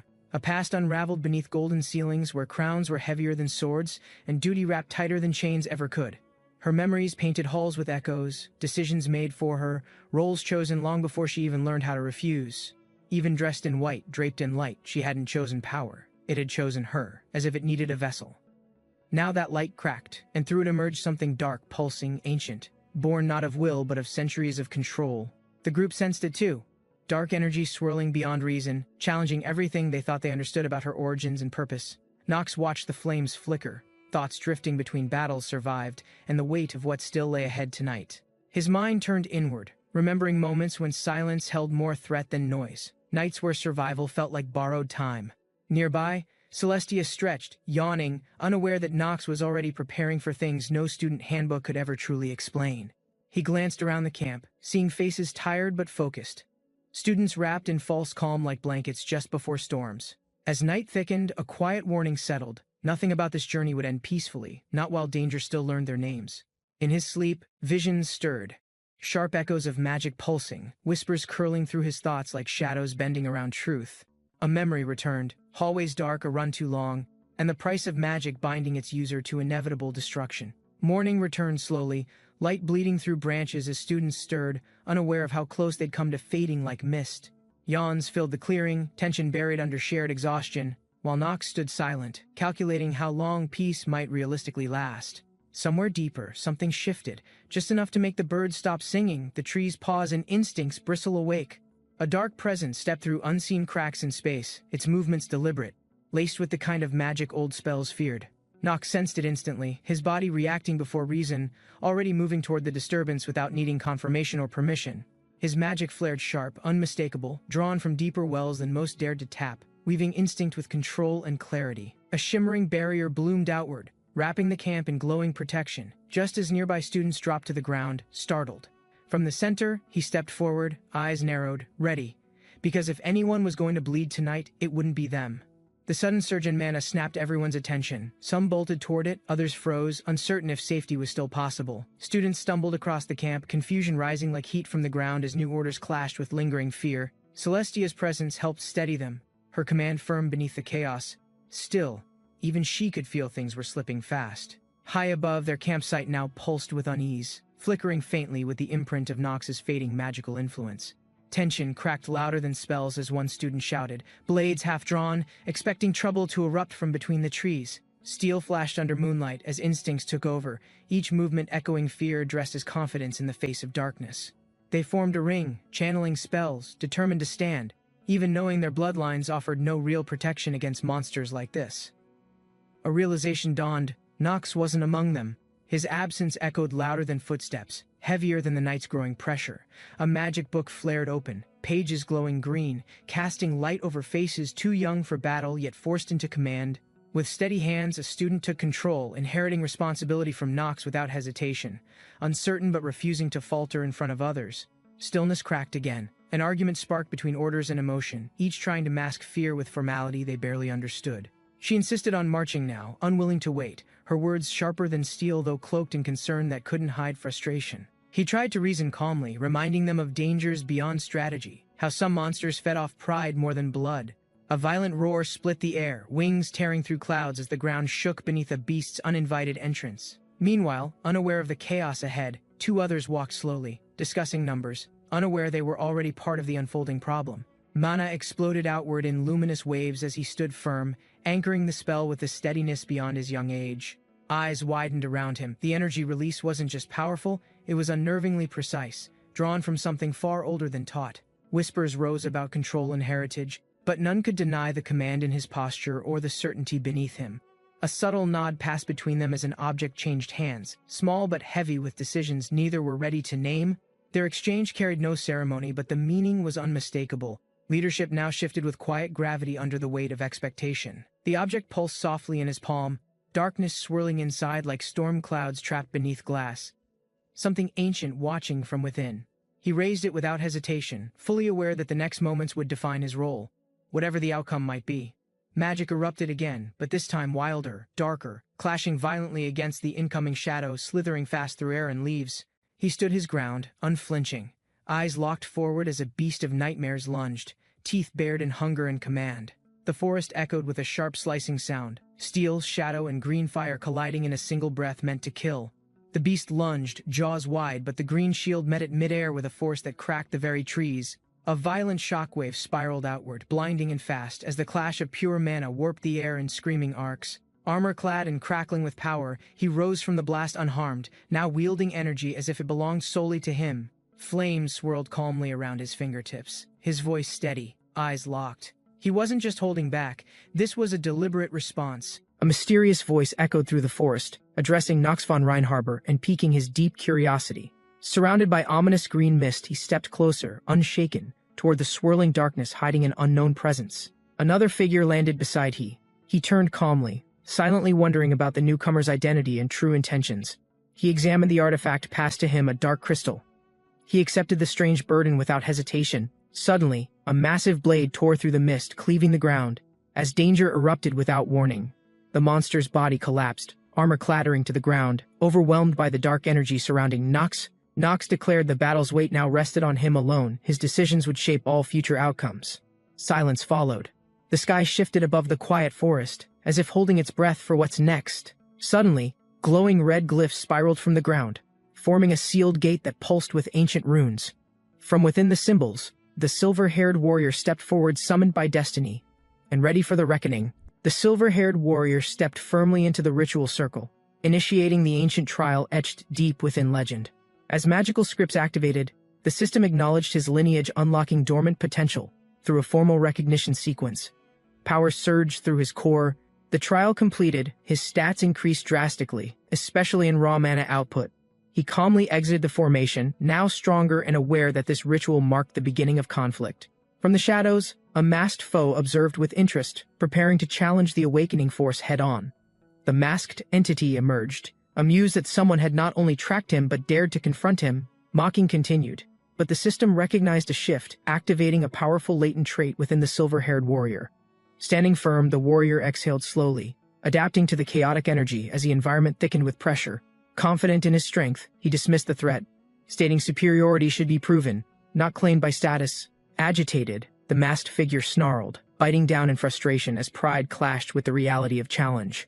The white-haired warrior launched a swift kick, initiating a direct assault to break the enemy's guard. Dodging swiftly, the masked foe countered with a downward strike, forcing the warrior to adjust midair instantly. Steel clashed violently as both blades met in midair, neither side giving ground despite the pressure. The masked fighter spun backward, avoiding a second strike, maintaining distance while observing the warrior's improving technique. A pulse surged through his chest, his body reacting to the strain. Hinting at something brewing inside, the masked man glared, shocked by the youth's power, questioning his identity and sudden overwhelming presence. The warrior silently drew his blade, refusing to explain himself, letting his strength speak in his place. A tense moment passed. The masked foe chuckled, but his stance showed clear signs of uncertainty. Enraged, he burst forward, declaring he'd extract answers through force rather than waste time with questions. Both figures charged. Wind howled as steel and flesh collided, signaling the beginning of their violent clash. A sharp slash cut across the air, barely missing as the masked foe shifted away instinctively. Pausing briefly, he reassessed the situation. Despite injuries, he still held control over the battlefield's pace. His thoughts sharpened. This wasn't a retreat, but a strategic phase to prepare for something far greater. Meanwhile, the silver-haired warrior stood composed, blade dripping, suggesting he hadn't even used his full capabilities yet. Blood scattered as the enemy crashed violently, marking the ground momentarily silenced by the impact of that strike. The masked warrior stood, admitting the youth's skills had forced him to take the fight seriously. Despite multiple wounds, he declared this pain would be fuel, a reminder and sacrifice for transformation. He surged forward, ignoring injuries, ready to land a decisive blow through sheer aggression and speed. But the silver-haired fighter stayed calm, calculating his response before unleashing another clash of blade and will. Their weapons collided again, power ringing out across the forest as both refused to yield an inch. The masked fighter's eyes sharpened, his trait activated mid-motion, pushing his physical stats beyond natural limits. Purple energy surged from his hand. The system confirmed a successful stat enhancement during active combat engagement. He hurled a punch with devastating force, forcing the white-haired opponent into an aerial evasion maneuver. Unshaken, the white-haired warrior released a charged strike, calmly announcing his intent to end the confrontation. Another trait activated. Darkness coiled around him, and with brutal precision, he countered the enemy's reckless attack. The white-haired warrior gripped his sword tightly, signaling the final phase of the battle had begun. On the ground, the masked man gasped, confused by his misjudgment and the unexpected power difference. He questioned his own tactics, wondering if his reckless aggression had jeopardized everything he planned to achieve. Now pinned, he realized he was at the mercy of the feared Reinhafer bloodline's brutal discipline. Rage flickered in his eyes as he prepared a desperate counter, unwilling to fall so easily. The white-haired warrior raised his sword in silence, preparing to deliver the final blow without hesitation. His opponent, realizing the danger, froze in fear, instinctively gulping as survival instincts finally overrode arrogance. A commanding voice interrupted the moment, ordering the warrior to stop his attack immediately and stand down.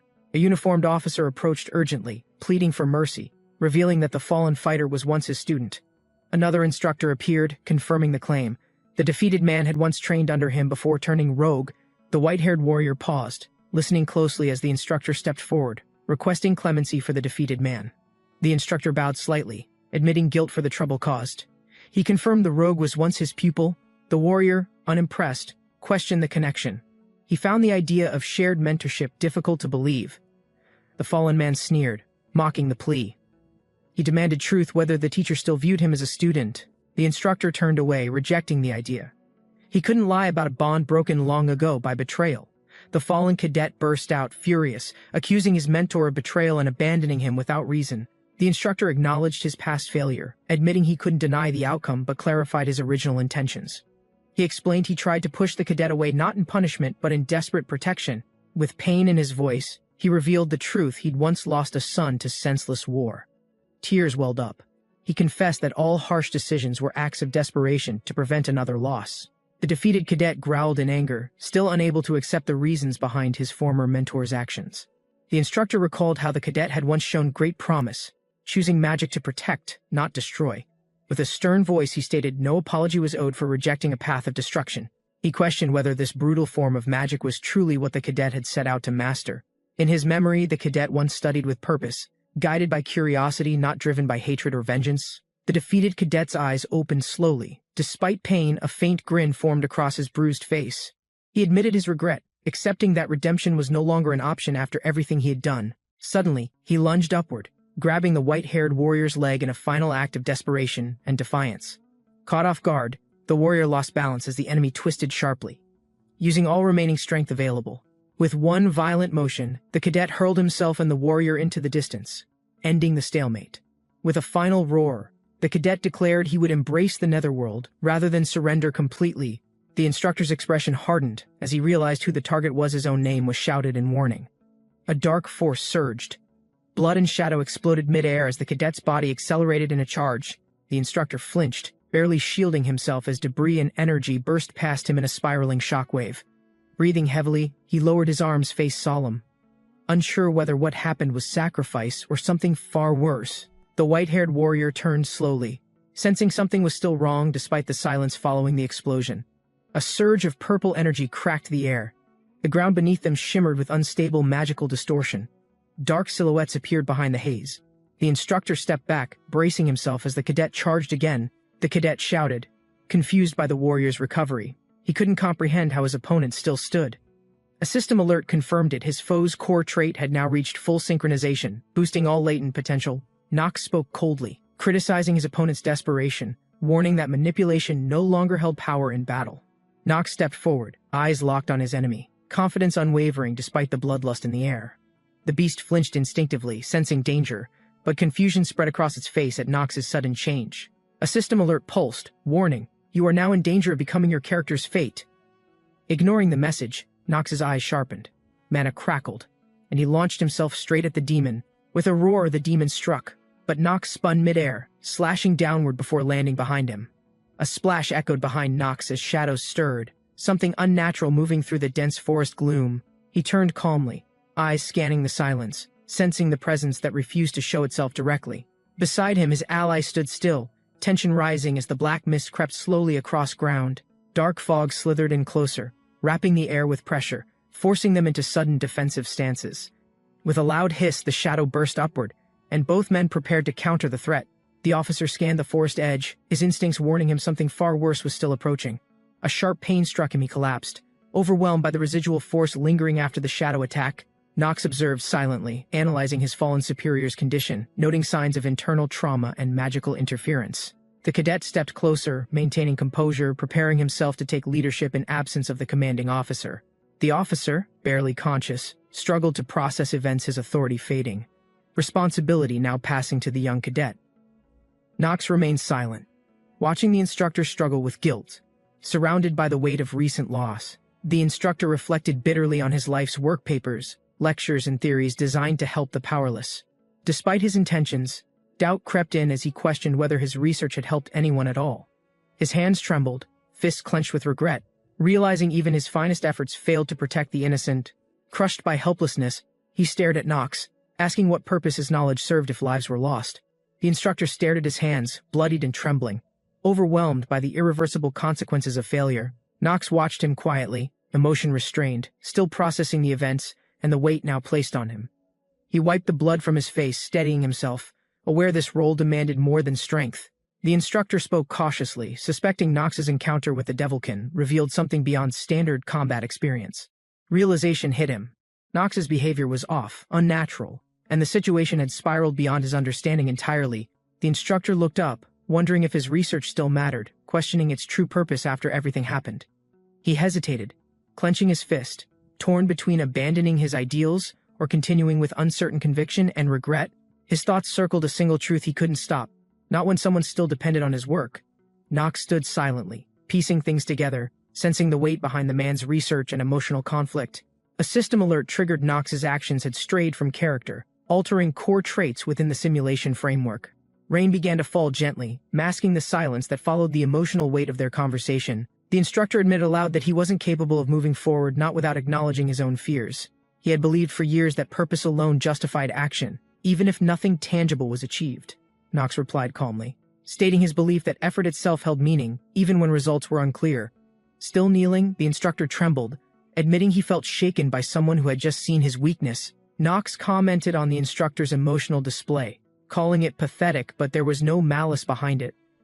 He reflected quietly, recognizing the instructor's influence had already become part of his thoughts and decisions. The realization settled in this man's convictions shaped how Knox viewed struggle, effort, and responsibility toward others. Knox walked forward, rain soaking through, yet his posture stayed calm, firm with newly clarified understanding. With a rare moment of honesty, Knox admitted aloud that his default nature leaned toward idleness. The instructor lifted his head, confused by Knox's calm tone. Unsure where the conversation was heading, Knox sighed softly, preparing to speak with clarity, his words free of formality, yet full of purpose. He explained plainly. Titles, salaries, and recognition held no importance in how he chose to act. The instructor asked cautiously, uncertain what Knox meant, startled by the cadet's sudden shift in tone. Knox answered sincerely, though detached from reward. He found real worth in the continued progress of that research. Knox declared with certainty that the research held great value, his belief backed by personal conviction alone. Internally, he admitted a thought, just maybe he saw himself as someone not too different from others. He had once tried escaping reality, diving into another world to avoid responsibilities and past regrets. But now he admired those who faced their world, who believed enough to seek change deliberately. The instructor lowered his head, expression shaken. Words caught in his throat as realization slowly settled in. Knox stated his belief, this world and the people within it were still worth choosing. The instructor, overwhelmed by the cadet's conviction, found no argument left, only silence. And the rain's rhythm, memories of failure resurfaced, but so did the chance to act, to try differently this time. Knox calmly affirmed that change didn't need grand gestures, just decisions made in moments that truly mattered. The rain kept falling, but something between them had changed. New resolve formed beneath the storm's shadow.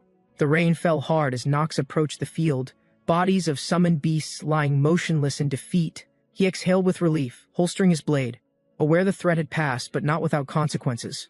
Another cadet joined the scene, surveying the aftermath, noting the unusual condition of the fallen creatures. He realized these monsters weren't ordinary undead. Their strength in numbers pointed to something much more dangerous. The undead had responded like soldiers to command, too organized, too intentional for typical necromantic behavior. Two cadets stood quietly, examining the battlefield, unsettled by the unnatural discipline shown by the undead. One of them, stunned, noted she'd never seen undead act with such structure or destructive capability before. Her companion admitted confusion, still struggling to comprehend what they'd witnessed. It defied normal necromantic patterns entirely. Though reluctant to believe it, she confessed the truth couldn't be denied. The Marbus bloodline had resurfaced. She warned the others, if Von Marbus truly returned, they must proceed with caution and vigilance. A cadet examined a black magic stone, puzzled by its power and strange presence in battle. He considered its significance. Without this artifact, their chances of survival would have been far more uncertain. Looking toward Knox, he acknowledged how that cadet's insight and choices had altered their collective future. Suddenly, a shout broke through the rain. Other cadets rushed forward, concern rising with the unexpected disturbance. The group dashed through the forest, tension mounting again as something new emerged from the wet silence. A high-ranking officer appeared in a burst of light, urgently checking if the cadets were unharmed. He asked for a status update, eyes scanning for injuries, concerned about casualties from the confrontation. The report came and no lives were lost. Though one cadet had gone missing during the chaos, a female officer stepped forward. Addressing him formally, his authority recognized instantly among the gathering survivors. The officer pressed further, demanding to know who was responsible for resolving the threat so effectively. The blonde officer praised Knox openly, crediting his actions as the reason they survived the ordeal. The commanding officer sought confirmation, surprised by the claim, his gaze fixed on the cadet in question. A classmate confirmed it, explaining the magic stone Knox used had made a critical difference. Knox added that he'd provided supplies and support, acknowledging his contributions without exaggeration or false humility. The surrounding cadets began murmuring. Recognition for Knox was spreading, shifting how others perceived his earlier aloofness. Among the cadets, voices grew louder. Some still doubted Knox, questioning his motivations and unusual behavior. They whispered suspicions, suggesting his sudden strength might be linked to forbidden powers or unnatural sources. One mentioned his lack of hesitation. He had fought ruthlessly, as if trained beyond a cadet's level. Their conversation was cut short. Alarms rose as the magical barrier monitoring the field began to fail. A system alert confirmed it. An outside force had bypassed the seal, summoning something from deep darkness. A strange surge of light shattered through the forest, signaling a breach none had anticipated occurring. One officer dismissed the idea of outside help. Such precise timing didn't fit the known responder's actions. His eyes locked onto Nox, and dread followed realization dawning that the answer stood before him silently.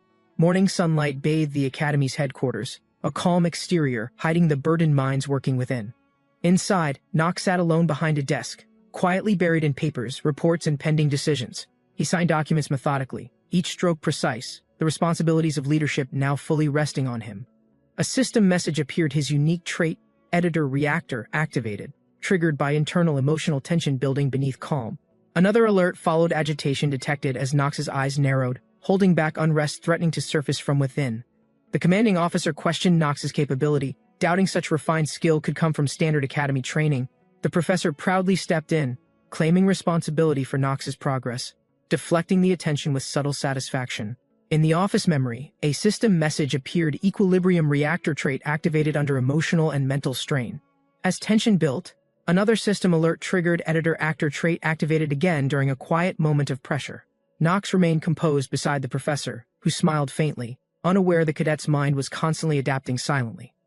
Nox reflected on his reality. He was no longer a player, he now lived inside the game. A sudden thought struck: if he failed here, the real-world consequences could ruin another innocent life. The professor accidentally struck him in panic, then quickly apologized, startled by his own overreaction. Nox calmly reassured him there was no harm done, dismissing the incident without emotional attachment. The professor laughed nervously, wiping his face, then questioned why someone unharmed would still look so tense. The professor mocked Nox's noble background, pointing out how composed he seemed despite his supposed low status. Nox responded calmly, but the professor pressed further, challenging his legitimacy under imperial law and noble protocol. He criticized Nox's boldness, accusing him of claiming power inappropriate for someone from a supposedly lower origin. Unbothered, Nox dismissed the lecture, telling the professor to report him he had no interest in obedience. Frustrated beyond words, Nox mentally cursed the man's arrogance, gripping his pen tighter as tension silently spiked. The professor confidently revealed that both he and Nox were granted access to the royal vault. Nox looked stunned, as the professor explained they could now claim a powerful artifact from Eliden. Still processing the offer, Nox questioned the professor's seriousness, unsure if it was a genuine privilege. With a calm smile, the professor confirmed it, assuring Nox his influence was more than sufficient. He continued writing, glowing with pride, pleased by his ability to grant rare opportunities for his cadet. Nox smiled confidently, claiming he had no doubts he would gladly accept the professor's generous arrangement. He praised the effort behind it, clenching his fist with excitement hidden behind a composed face. The professor grew suspicious, questioning why Nox now seemed more joyful than when first offered the position. Nox brushed off the comment, mentally focusing on what truly mattered: access to Eliden's treasure vault. With quiet glee, he whispered to himself, fully aware this unexpected opportunity was nothing short of jackpot. Nox entered the treasure vault, eyes sharp as he examined the ancient hall filled with relics. He noted aloud that the vault was jointly owned by the royal family and powerful noble houses. He acknowledged the vault's value, legendary items lay within, and he already knew which one he needed. Nox reasoned if he acquired it now, his progress and strength would increase at exceptional speed. Without hesitation, he stepped deeper into the vault, intent on claiming what others feared to even name. A red-haired cadet confronted Nox, questioning how exactly he managed to gain vault access so easily. She remarked sarcastically about his teacher's persuasiveness, crossing her arms as she blocked his path. Nox replied coolly, stating she could think what she wanted, he wasn't there to argue intentions. Internally, he noted her family's shared claim to the vault, but her opinion wouldn't affect him. She warned with a confident smile that she wouldn't surrender her claim to any artifact that easily. She teased Nox for being difficult, but acknowledged his approval. Clearly Celestia had briefed her already. Without argument, she unlocked the vault door, accepting the agreement despite her earlier resistance and pride. As the door creaked open, golden light spilled out, revealing the long-hidden treasures of Eliden. She turned to Nox, curious now, and asked directly which artifact he intended to choose. Nox grinned confidently. His answer ready, he knew exactly what he came for, and he'd claim it. Nox pointed to his choice, a seemingly plain old weapon, leaving the nearby attendant utterly speechless in disbelief. The red-haired cadet asked for confirmation, stunned that he would choose something so unimpressive from the vault. She questioned his judgment, implying the artifact looked worthless, more sentimental than strategic or fitting for a noble. Unfazed, Nox calmly suggested she stop talking and simply hand over the artifact as agreed. She smirked instead, stalling intentionally, making it clear she wouldn't surrender the item so easily. With a playful smirk, she accepted his request, though clearly intending to test him further first. And she offered him a deal: win a fair contest of skill and the item was his. Nox followed her deeper into the vault, sensing her challenge was more than just tradition or pride. She casually explained the rules, warning that only through victory could he rightfully claim the vault's choice. Suddenly, magical energy burst forth. The room shifted as an enchanted space formed for their imminent confrontation. Nox glanced around the conjured room, unimpressed by the enchantment. It hardly measured up to past dangers. She noticed his lack of reaction, remarking with amusement that he clearly wasn't intimidated by theatrics. He agreed casually, noting he had faced far worse recently, emotionlessly brushing off her attempt to provoke. She nodded and offered him a seat, keeping the mood civil while preparing the challenge ahead. Without delay, she declared it was time to test his worthiness for claiming the desired artifact. Nox gave a short nod and agreed to begin, expecting something more formal or combat-related. He frowned internally, wondering why she was acting like some eccentric merchant negotiating for payment in pride. Shrugging it off, he assumed her test would be simple, just another routine task to clear. Unexpectedly, she asked why he saved her life, her voice calm but eyes filled with sincerity. Caught off guard, Nox hesitated. Questioning what the relevance was to the artifact he came for, Nox hesitated, swallowing hard, realizing this conversation wasn't going the direction he had expected at all. He tried deflecting with logic, reminding her again it was the monster he intended to target, not her. She clapped mockingly, pretending surprise, and admitted she might have forgotten to share something rather important with him. With a sly chuckle, she declared confidently she could detect any lie, no exceptions, no mercy. Nox froze, defeated internally, realizing she might already know everything and wouldn't let him escape it easily. A strange vision manifested, an illusion of theatrical masks, ribbons, and cards formed from magical projection energy. Nox realized this illusion wasn't for decoration. It hinted at deep insight, carefully hidden behind misdirection. The symbols vanished, leaving behind a solitary card, its meaning uncertain, yet impossible to dismiss outright. She sat down again, amused by his reaction, and dared him to speak honestly this time. Nox kept calm, but his thoughts were racing, unsure if she already knew more than he admitted. The woman leaned back calmly, stating Nox looked desperate. His eyes betrayed urgency he wouldn't dare admit. Nox responded flatly, denying the accusation.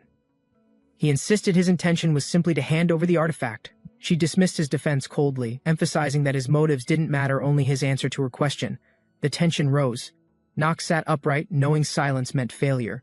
He couldn't afford disqualification at this stage. Clenching his jaw, Nox thought sharply. He had sacrificed too much for the artifact to lose now. Nox calculated quickly. Escaping now would only raise her suspicions, exposing everything he had hidden so far. She remained poised. Nox realized she wouldn't back down. He had to manipulate the situation to survive. Weighing his choices, Nox understood the risk. One wrong move could cost him the entire artifact.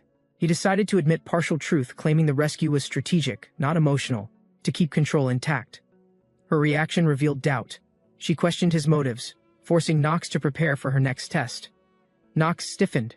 He sensed a shift. Her words hinted that he was only a tool to her. With confidence, she revealed her intent. Nox's involvement had always been calculated, necessary for her greater plan. Demanding clarity, Nox stepped forward. He realized too late that trust had been a one-sided illusion. She dismissed his demand, reminding him the deal allowed one question. He had already used his chance. Nox clenched his fist. Despite the setback, he pressed forward, choosing to gamble on another question. She sat calmly on the couch, her voice steady, offering him a chance to ask anything directly. Her eyes narrowed slightly as memories stirred, ones buried long ago but never fully faded from thought. He mentioned a moment from the past, their meeting at a noble ball when they were younger. She recalled herself as a girl in green, quietly watching others dance, clutching her gloves with unease. Facing him now, she asked if guilt from that night made him protect her from harm. He answered firmly, denying remorse. His voice held no hesitation, only the cold clarity of purpose. Her expression shifted sharply, startled by the answer, confused why he intervened if not driven by guilt. She questioned his sincerity aloud, struggling to believe his cold logic wasn't just another elaborate deception. He replied calmly, insisting he'd said only the truth, reminding her that facts rarely offer comfort. She leaned forward, eyes narrowing, calling out his hypocrisy. He too was drowning in secrets left unspoken. Frustrated, she slammed her hand on the couch, unable to accept the indifference in his tone.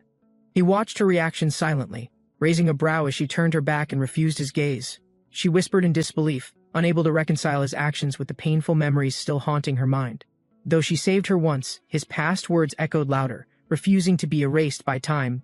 He responded flatly, unbothered by her emotions, telling her to decide freely and act as she wished. He sat back calmly, telling her she could resent him freely, he wouldn't fight her anger. She stood quietly, his words echoing. He offered no defense, just full permission to feel as needed. With a bitter smile, he added that her feelings likely wouldn't change, regardless of his actions. His expression darkened slightly, confirming inwardly that her feelings shouldn't change, they were necessary for what must unfold. Rising from the couch, he declared the conversation finished. He had obtained the answer he sought. She remained motionless after his departure, trying to understand the shift in his cold, calculated demeanor. Though his actions were precise, something within him had shifted, subtle, but impossible for her to ignore. He now carried a title forged through hardship and intellect, a genius dark knight with limited time. Elsewhere, she tried regaining composure, surrounded by luxury, yet burdened with new questions and uncertain loyalties. Memories surfaced as she reflected, out of many capable men, why did fate keep choosing only him? She remained silent while he spoke casually, hinting that the decision before them wasn't entirely ideal.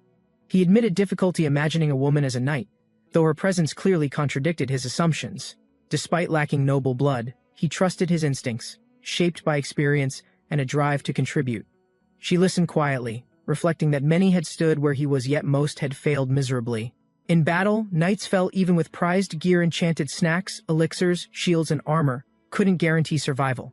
The orb lay still, its presence a silent reminder of the unexpected choices made during their meeting. She questioned whether his gift held hidden pressure, doubting it was merely given out of goodwill. Her attendant, observing her overthinking, gently suggested that such thoughts might not be worth her time. Still, she acknowledged her lack of options. The orb's usefulness outweighed any doubts clouding her current path. Returning to practical matters, the attendant asked about their next steps, specifically the future of the enterprise. She accepted his loyalty, offering a nod of trust before turning her attention to pressing duties. He expressed relief, standing attentively as she reminded him to stay observant and report any unusual changes. With a respectful bow, he affirmed her command, understanding the weight behind her cautious instructions. A confident smile followed his vow of support was clear, though something unreadable flickered in his expression. Meanwhile, elsewhere, the silver-haired knight calmly shared a moment of quiet with unfamiliar company and warm food. He examined the orb with a satisfied smile, aware of its dormant power waiting to awaken. The orb's identity was revealed, a rare prime-grade artifact once wielded by the legendary Great Sage. Though currently dormant, it granted stat boosts and a unique passive skill to the one attuned. The system activated instantly, acknowledging him as the orb's new owner and triggering a hidden magical effect. The passive skill magic boost unlocked, enhancing mid-grade magic and amplifying their power far beyond normal limits. He admired the orb, marveling at his fortune. Obtaining a prime-grade artifact so early felt unreal. Excitement surged as the orb glowed with energy, reacting to his touch with pulsing magical vibrations. He guessed Eleanor hadn't recognized its value, certain she lacked the knowledge to activate such an artifact. A system warning appeared, confirming the orb remained dormant and unable to function at full power. Another alert followed: he must awaken the orb manually if he wanted to access its true strength. To activate the orb fully, he needed to declare ownership by speaking the artifact's true name. The system began projecting its history. Prime-grade artifacts were linked to legendary figures from a forgotten age. The first owner appeared an ancient sorceress wielding fire, surrounded by a seal of complex magical architecture. She belonged to the Four Sages, a powerful warrior mage whose legacy still lingered within the artifact. He paused before speaking, realizing the risk naming her too early might trigger unknown consequences from the orb. The maid tidied quietly, observing the orb, while he decided the current setup was sufficient. Curious, she asked why he chose a magic orb instead of something more fitting for combat. She mentioned the secret vault's vast arsenal, knightly weapons, said to suit those of his caliber better. He reminded her plainly that he had already explained his goal, mastering both sword and magic. Startled by his bold clarity, she looked up, realizing the depth of his dual-weapon ambition. Realizing he never shared his goal aloud, he laughed lightly and brushed off the forgotten detail. The maid watched in silence as he dodged responsibility, his carefree attitude both puzzling and frustrating. Exasperated, she sighed inwardly, questioning what to do with a master so unpredictable and overly relaxed. Then, the maid approached carefully, her face stern. She had overheard something that sparked sudden concern. Nox clenched his fists. He decided learning magic would now be part of his path. The maid hesitated, worried. She asked if mastering both swordsmanship and magic might be too difficult. Knox grinned darkly, mocking himself. If he failed, he'd just rot away with inherited wealth. She smiled gently, lowering her guard. His conviction was reckless, but his will had clearly returned. Knox dismissed the praise with a smirk, reminding her he never requested flattery or false compliments. She laughed, teasing that his behavior often crossed lines, revealing a side few dared to mention aloud. He admitted it proudly, calling himself the capital's most shameless troublemaker, lounging without a care in response. Still grinning, he claimed innocence toward the worst rumors, denying the libertine label with dramatic sarcasm. Suddenly, another voice entered, stern and familiar. The older butler had clearly grown tired of excuses. The maid mentioned Knox's past with women, noting his reputation remained despite recent changes in behavior. Knox feigned surprise, pretending ignorance about rumors he clearly knew had followed him for years without pause. With a sigh, he collapsed backward on the bed, tired of the conversation and its tone. She stood silently, watching his reaction. His nonchalance masked how much these old remarks still bothered him. Breaking the moment, she mentioned a letter had arrived, something she had forgotten to deliver until now. The maid stepped forward calmly, holding a sealed envelope. Her tone hinted the contents were important.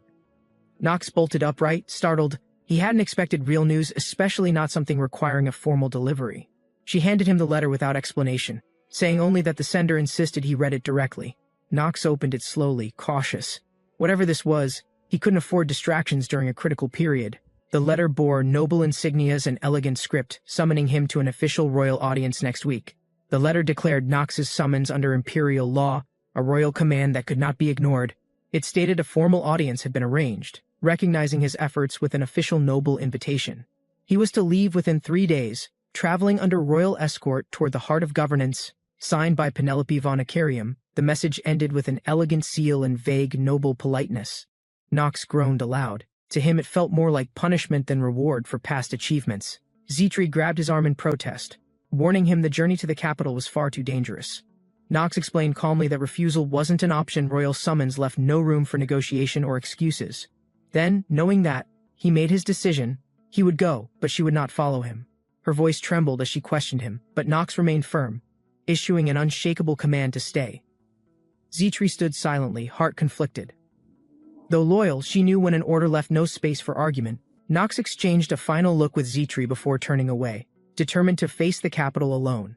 With a blinding flash of teleportation magic, he was gone, instantly transported across vast imperial distances. He arrived just outside the Grand Castle, tense but prepared for the meeting that awaited inside. The face haunting his thoughts wasn't royalty, it was her. The woman who once deceived him. This wasn't just diplomacy. It was the start of a deeper trial, one tied to past regrets. A deadly clash raged in Knox's memory, flashes of past battles where swords and magic collided brutally. He remembered one particular foe, fierce, relentless, burned into memory by a fire that almost killed him. The forest ride offered no peace. The past kept resurfacing with each bump of the carriage. Inside, Knox recalled their warning. War may be brewing, and the capital's peace was deceiving. Resolved, he gripped his sleeve. Whatever was ahead, he would not be caught unprepared again. Knox met her gaze, cautious. The princess's presence alone unsettled him more than any battlefield. He declined to speak, stating bluntly that someone of her rank likely had no interest in him. She laughed off the tension with charm, deflecting his sarcasm with practiced grace and mild amusement. Internally, Knox noted bitterly how royalty masked cruelty behind smiles, hiding power under layers of forced warmth. This was Princess Penelope, the strongest of the royalists, and the one who summoned him to court. Knox stood firm as Penelope revealed her goal to test whether he truly mastered inner lunatic's world. Images of his past played like prophecy, fire, death, and riches gained through pain and strategic brutality. She explained the stakes, a reward for survival, ruin for failure. Only one would remain standing. With calm authority, she questioned his current status. Did he still possess the drive to win? Knox responded without flinching. If the journey was a trial, then he would see it through. Penelope smiled lightly, amused by Knox's silence. His serious demeanor never failed to entertain her slightly. She reassured him there would be no formal duel today. This was only a welcome meeting, Knox replied flatly, warning that even mock trials held meaning in royal courts with hidden intentions. She acknowledged his caution, silently impressed.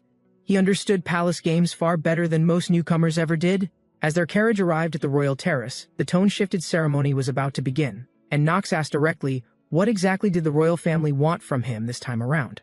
Penelope didn't answer at first. Her expression softened, but her silence made the moment feel heavier. She finally spoke, explaining that the situation was simple, yet not everyone would see it that way. And to simplify matters further, she decided to present it formally once they entered the castle. Their carriage stopped. Stepping out together, they approached the palace gates as eyes turned in curiosity. As they approached, Penelope fixed her cloak and prepared to speak with full formal poise. She introduced herself confidently, revealing her full name and status as Princess Penelope of the Empire. The knights and nearby officials turned at once, recognizing the royal herald's presence without question or hesitation. Nox remained silent as Penelope took charge, her role clearly more commanding than she'd first let on. With a graceful bow, she acknowledged the knight captain youngest of the light riders, assigned as escort. The knight's presence made Penelope tense. She swallowed hard, hiding her nerves behind a composed smile. The young knight grinned, commenting on how formal greetings shifted as quickly as changing weather. Turning to Nox, he acknowledged him as an important guest, deserving of proper royal treatment. He introduced himself confidently, identifying as the king's personal messenger for this segment of the audience. With firm posture, Nox responded respectfully. Despite his doubts, he followed the customs without hesitation. The blonde knight's expression shifted. He offered Nox a handshake, masking something behind a formal smile. Nox bowed as expected, responding with polite words, while his instincts screamed that something was wrong. Internally, Nox cursed his luck. Of all moments he'd met this specific man, Louis von Arkheim. He remembered the name clearly. Louis, the golden flame of the palace, firstborn son of royalty, the throne hall awaited. Louis was the only person standing between Penelope and the imperial crown. Nox tensed. He now realized the full danger. Louis wasn't just royalty, he was the game's breaker. Louis smiled with unsettling confidence. He was the one who always destroyed everything before the final chapter. The grand hall loomed ahead, throne vacant but heavy with the weight of bloodline and succession. Louis stood calmly, fully aware of his position as heir, as power, and as potential catastrophe. Nox followed orders silently, eyes steady. Around him, whispers stirred as his name began circulating. He walked alongside Louis, knowing everyone was watching. Tension brewed beneath layers of formal calm. Penelope observed carefully, gripping her cloak. Whatever was coming next, she needed Nox to survive it. A noblewoman approached Penelope, concerned by her unease and the sudden shift in atmosphere. Penelope responded politely, claiming confusion at the reception. Clearly, something about it had unsettled her expectations. She turned to Nox, offering a soft apology for the unexpected tension caused by recent events. With firm poise, she suggested they move to a private place to speak without interruption. Nox followed quietly. Now certain Penelope's relationship with her brother was strained, and likely dangerous. Nox stared at the palace spires, whispering to himself this petition might be his only escape. Night settled over the capital. He retreated to his guest chamber, still alert beneath the silence. Lying in bed, Nox thought ahead. Tomorrow, he would finally present his case before the court. He sighed, knowing rest was limited. His body was weary, but his mind refused to settle. Unless someone disrupted the night, this would be his last chance to breathe before everything changed. A faint step echoed through the corridor. Nox's ears twitched. Someone was approaching his room. He shot up instantly, reaching for his sword. Something about the timing felt far too deliberate. His eyes narrowed. Whoever was coming hadn't bothered to conceal their presence. It was a deliberate move. A firm knock followed. Whoever stood outside clearly wanted Nox to be alert before answering. A hooded figure addressed him coldly. "Mr. Lienhuber," he said, voice sharp, expression unreadable in the dark. Nox exhaled, briefly relieved the visitor wasn't an assassin, but suspicion still anchored deep within him. He opened the door cautiously. The hooded figure stood firm, flanked by a silent female attendant. Nox questioned the visitor's purpose, surprised by the boldness of arriving at such a late hour. The figure calmly replied, noting that making royalty wait too long was never a wise decision. Without hesitation, the visitor requested entry, clearly expecting Nox to comply without argument or resistance. The red-haired escort stepped forward, stating that the lady visitor had a private offer for Nox. He insisted on guarding the hallway, warning that palace corridors were full of hidden ears and eyes. Nox gave a brief nod, acknowledging the caution. Though still wary of the unannounced nighttime visit, he opened the door further and stepped aside, allowing the mysterious woman to enter the room. Nox motioned toward the seating area politely, inviting her to get comfortable before their conversation began. Nox maintained a calm expression, but his thoughts raced. What did the royal family want from him? He quickly realized who she was. A princess didn't visit someone like him without serious cause. She assured him she wouldn't waste time so long as he gave a clear and proper answer. Her eyes narrowed with intensity, warning that this conversation was more command than request, more threat than favor. She made it clear, the wrong answer tonight meant he'd never return to his homeland again. The princess identified herself clearly: Erpin, commander of the Unicorn Knights and heir to House Noir. Nox, unfazed, responded that he already recognized her name and the authority it carried within the court. Erpin stood firm, stating she was here to offer him the commander's seat of her order. Nox narrowed his eyes, questioning her sudden generosity, suspicious of any deal involving nobility and swords. She reminded him calmly that, with his background, refusal might close more doors than he could imagine. Nox gave his answer calm, decisive. He had no interest in commanding knights under royal banners. Erpin was quiet, surprised by the blunt rejection. She hadn't expected him to refuse so quickly. She warned him again that such refusal would limit his future options more than he realized. Nox stood firm, replying that even limited freedom was worth more than hollow titles and gilded chains. The next morning, Nox approached the throne chamber. His petition was set to begin without delay. The king slumped on his throne, barely upright. His frail condition startled many in attendance. He groaned incoherently, unable to speak clearly, while courtiers exchanged uneasy glances across the hall. Nox stepped forward and bowed respectfully, formally addressing the son of Arkheim despite the awkward atmosphere. The king's weak murmur trailed off again, his crown shifting as his body leaned unevenly forward. Nox quietly muttered the name Esteban von Arkheim. This was the emperor he was meant to impress. Nox remembered tales of Esteban's past, how he unified the empire through unmatched power and ruthless tactics. But now, the once mighty emperor sat shaking on his throne, reduced to a silent, trembling figure. Princess Penelope stepped forward, bowing as she formally addressed the silent monarch before the gathered court. She declared that Nox's presence was not without cause. It was a formal petition, not a visit.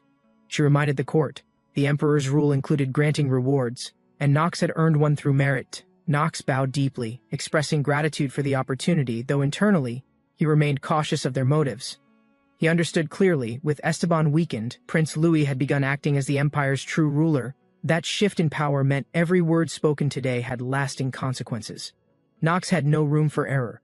Louis smiled, declaring the court ready to hear Nox's request, invoking Penelope's name as justification. Nox acknowledged the prompt, stepping forward as he prepared to deliver the most important request of his life. Nox looked up with unwavering eyes, declaring his formal request before the assembled court without hesitation. He shocked everyone by asking for a bath in the Ark Room, a sacred, restricted chamber.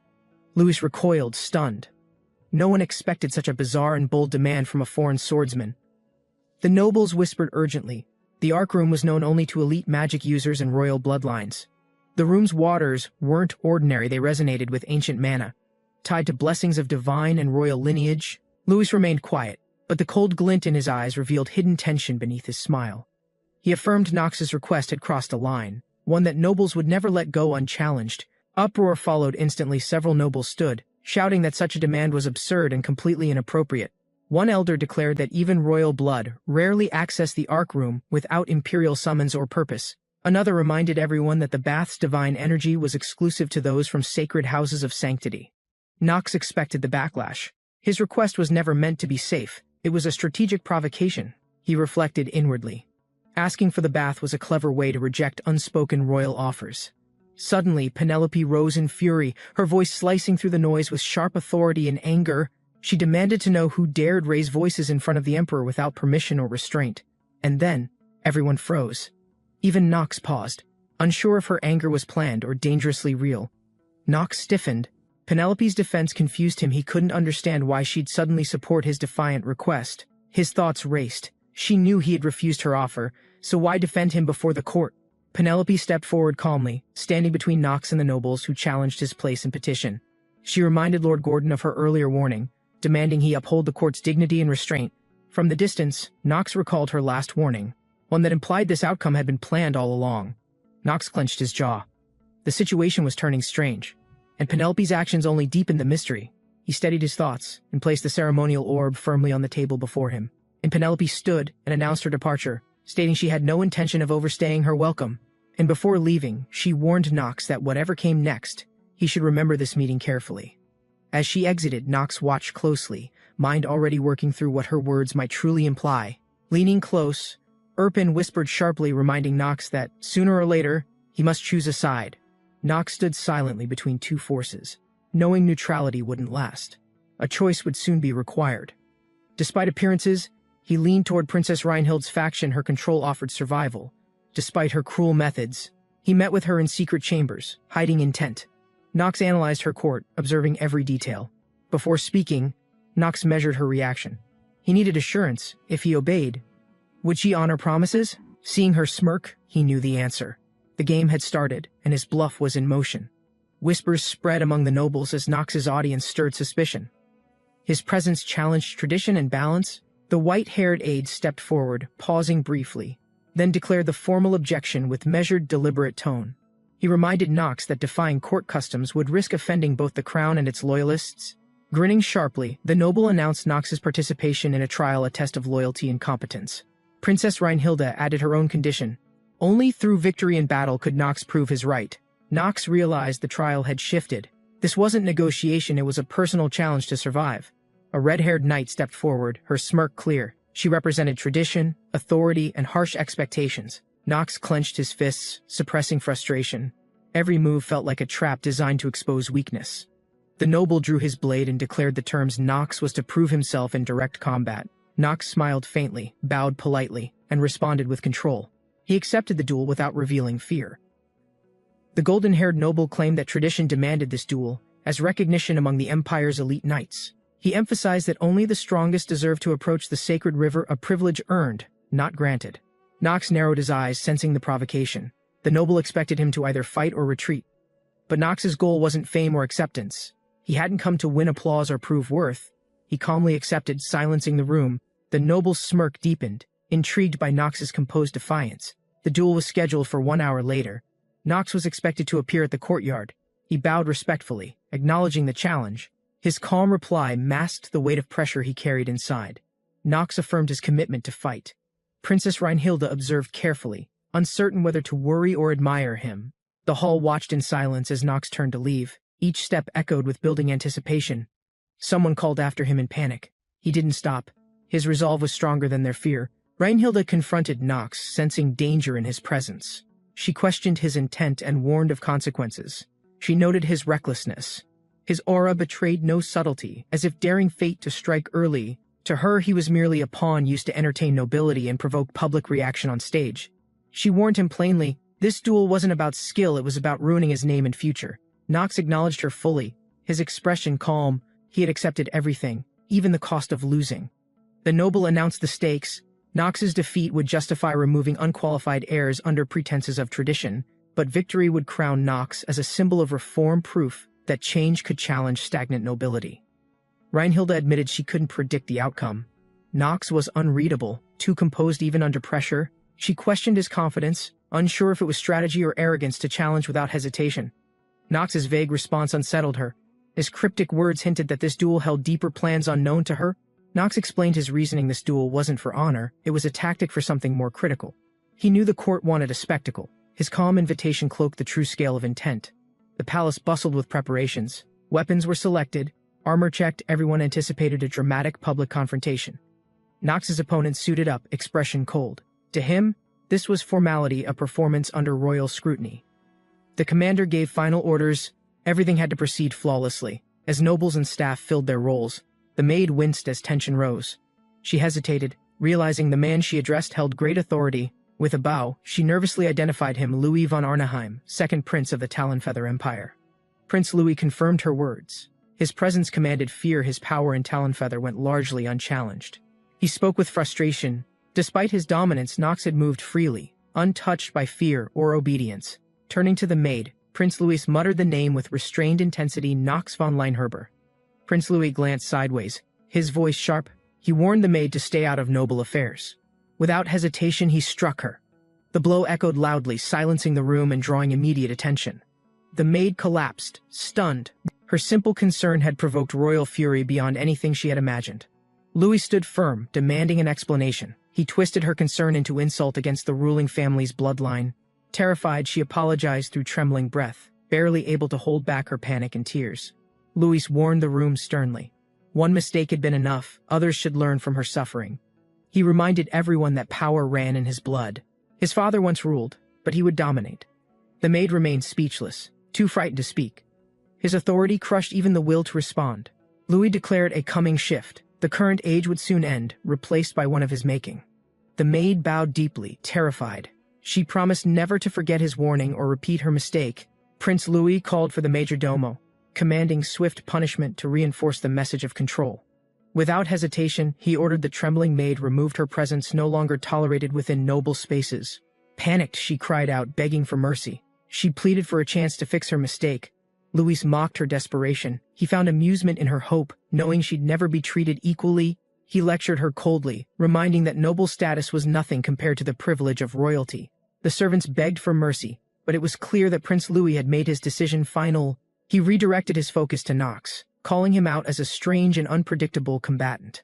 Louis smiled coldly, saying if Knox wasn't normal, then his death would be equally entertaining to witness. The arena crowd erupted. The duel was officially starting. Knox and Louis stood across the battlefield, prepared. From the noble stand, judges and aristocrats observed closely, eager to witness how the challenger would perform. Prince Louis approached the arena confidently, wearing a smug expression that showed no sign of hesitation or fear. Knox remained still, eyes focused. He had no interest in theatrics, only in surviving what came next. Louis turned to him with a smile and offered a seemingly fair gesture of mutual effort, but his true intent followed. He mocked Knox openly, calling him nothing more than a puppet. Knox answered with composure, acknowledging the insult. His response concealed the deeper plans he hadn't yet revealed. The officiant raised his voice, announcing the official start of the duel before the court's eyes. Louis lunged first, charging with full force. He aimed to crush Knox before he could react. Knox narrowly avoided the first strike. His body moved with instinct, honed by preparation and necessity. Louis gritted his teeth. He refused to let Knox display any ability that could earn respect. His true goal was clear: eliminate Knox publicly and bury any chance of his rise among royals. Their swords clashed violently. Knox managed to parry Louis's strike, his stance stable despite the pressure. Louis widened his eyes in disbelief. Knox's reaction was sharper than he had anticipated or prepared for. Knox launched a counterattack with speed. The crowd gasped as their weapons collided again, echoing through the arena. Louis gritted his teeth, blood on his lip. His pride cracked under Knox's controlled, relentless rhythm. Knox's energy surged. Shadows gathered, his magic awakening. He warned Louis this fight was far from over. Louis roared in anger, insulted that Knox dared raise his blade against someone of royal blood. Knox remained steady, cloaked in shadow. His power surged, calm yet unshakable in the face of command. He reminded Louis coldly, he was only doing what the prince himself had once demanded of him. With explosive force, Knox struck forward. The battlefield shook as his energy spiraled through the arena's air. Louis stood back, breathing heavily. Doubt crept in. Knox was no pawn. He stood as an equal. Louis reeled back, blood dripping from his face. Knox had landed a clean strike through his defense. Knox's voice was calm. He made it clear Louis's authority was not a shield against truth. Louis gritted his teeth. If Knox refused to submit, then he would be treated as an enemy. With rage building, Louis summoned power. His sword crackled with energy. He declared there would be no mercy. Knox stood his ground. Titles meant little. A borrowed throne could not mask weakness on the battlefield. Louis smirked confidently. Despite the earlier blow, he still believed victory was his, by birthright alone. The officiant stepped forward, preparing to finalize the duel's terms with a firm and public declaration. He stated clearly, the match ends when one combatant falls or when they verbally admit defeat. He emphasized the rule once more, ensuring no confusion before the final exchange began in earnest. Louis launched forward with explosive speed, lightning flaring around him, determined to end the duel immediately. Their weapons clashed again, lightning and shadow colliding. The duel reached new heights in speed and power. Knox noted Louis's technique. It was flawless but too proud, too predictable, a mirror of formal training. Even with the best swordsmanship, Louis couldn't overwhelm someone who had fought beyond textbooks and rules. Knox evaded with practiced instinct. He didn't need flair, just precise control to stay one move ahead. Closing the gap, Knox ready to clean strike, aiming directly where Louis had left himself open. Louis's eyes widened as Knox's movement blurred. The impact of what happened hadn't registered yet. He clenched his teeth, trying to understand. His instincts warned him before his mind could catch up. He peeked over his shoulder, uncertain. For the first time, fear crept into his expression. Knox stood behind him calmly, blade drawn. The strike had landed clean, without show, but undeniable. Louis turned and asked quietly, shaken, was there any room left to protest the result? Knox raised his voice, not to object but to propose something that could change the duel's meaning. Louis looked puzzled. He didn't understand why Knox would shift from combat to talk of prizes. Knox suggested a new rule: the loser would be bound to fulfill one wish from the victor. Louis's eyes sharpened with interest. The idea amused him. It made the fight more personal and dangerous, and he smirked, fully confident. In his mind, Knox was already fated to kneel and obey. Knox agreed to the wager, accepting Louis's terms without hesitation. The stakes were now personal and real. He added a twist: neither would reveal their wish until after the battle's conclusion, regardless of outcome. Louis scoffed, refusing to wait. His ambition wouldn't tolerate silence, even for a moment longer. He declared confidently he already knew what he wanted, and he would name it immediately. Nox acknowledged the choice calmly. If Louis insisted on naming it now, then so be it. Louis declared his wish boldly to have Nox serve him, body and will, as his subject. Nox responded with visible surprise. He hadn't expected such a direct, controlling demand to be proposed. Louis clarified Nox would act, speak, and obey only when commanded. There would be no freedom. Louis imagined it clearly: Nox defeated, standing by Reinhild, humiliated, while Louis reclaimed control over everything. But Nox's grin cut through the tension. Louis had just revealed exactly how insecure he truly was. Nox reminded Louis that verbal agreements held weight, and he would not act with hidden intent. Louis replied confidently he saw no reason to question Nox's claim, yet remained wary of everything unspoken. Then Louis escalated his demand: Nox would renounce his family and serve as knight to the crown. Louis made it clear, if Nox lost, everything would be stripped: name, bloodline, and allegiance alike. Nox calmly accepted, prepared for any outcome. Louis, still arrogant, warned him of failure one last time. Reinhilde watched silently, knowing that her name had been turned into a pawn for power. Louis launched forward, declaring the fight would end quickly, and Nox's defeat would be painfully unforgettable. Nox analyzed his charge. Louis's grip, speed, and confidence were the product of years in battle. Nox admitted the truth. With Louis's tempo and strength, landing a clean hit was nearly impossible. Their blades clashed again. Nox struggled to find even a narrow opening through Louis's relentless momentum. Nox smirked as his hidden advantage activated a system embedded deep within him finally responded. A radiant interface appeared, confirming, "Your inherited origin of the Red Star has been activated." A second message followed: unlocking its power required defeating the opponent before him in direct combat. Nox acknowledged the cost. If he lost, he'd be forgotten, his name erased from all records. But that didn't matter. He would force Louis to feel fear they never believed he could. Nox whispered the trigger. One of his sealed artifacts activated, igniting the power hidden within his core. A medallion responded to his call. A bright light surged out, starting a transformation sequence. System text confirmed, the artifact was syncing. Once completed, Nox would gain unmatched control over his enhancements. Mystic energy flared. The artifact rewrote Nox's limits, flooding his body with concentrated strength and precision. Nox's aura burst outward. Louis shielded his face instinctively as the pressure suddenly shifted across the arena. Louis staggered, overwhelmed by the sudden burst of force. Nox's power had shifted beyond his expectations. Nox reminded him calmly he was allowed to choose his weapon. No one had banned magic use. Smiling coldly, Nox clarified further, no rules existed barring spells, enchantments, or power sources beyond steel. Louis flinched for the first time. Nox's control over magic threw his strategy into confusion. Enraged, Louis gritted his teeth. The thought of losing to a Laneherber using magic burned inside. Louis braced himself. Nox's magic intensified, releasing a deep hum that made the arena tremble slightly. Nox questioned Louis' silence. Was magic suddenly unfair, or had the prince simply run out of arguments? He summoned the artifact's force again, letting its glowing sphere pulse and orbit with increasing momentum. The energy built fast. Rings of magic swirled through the air, forming a vortex around Nox. The crowd watched in awe as the growing storm of power burst into a concentrated core.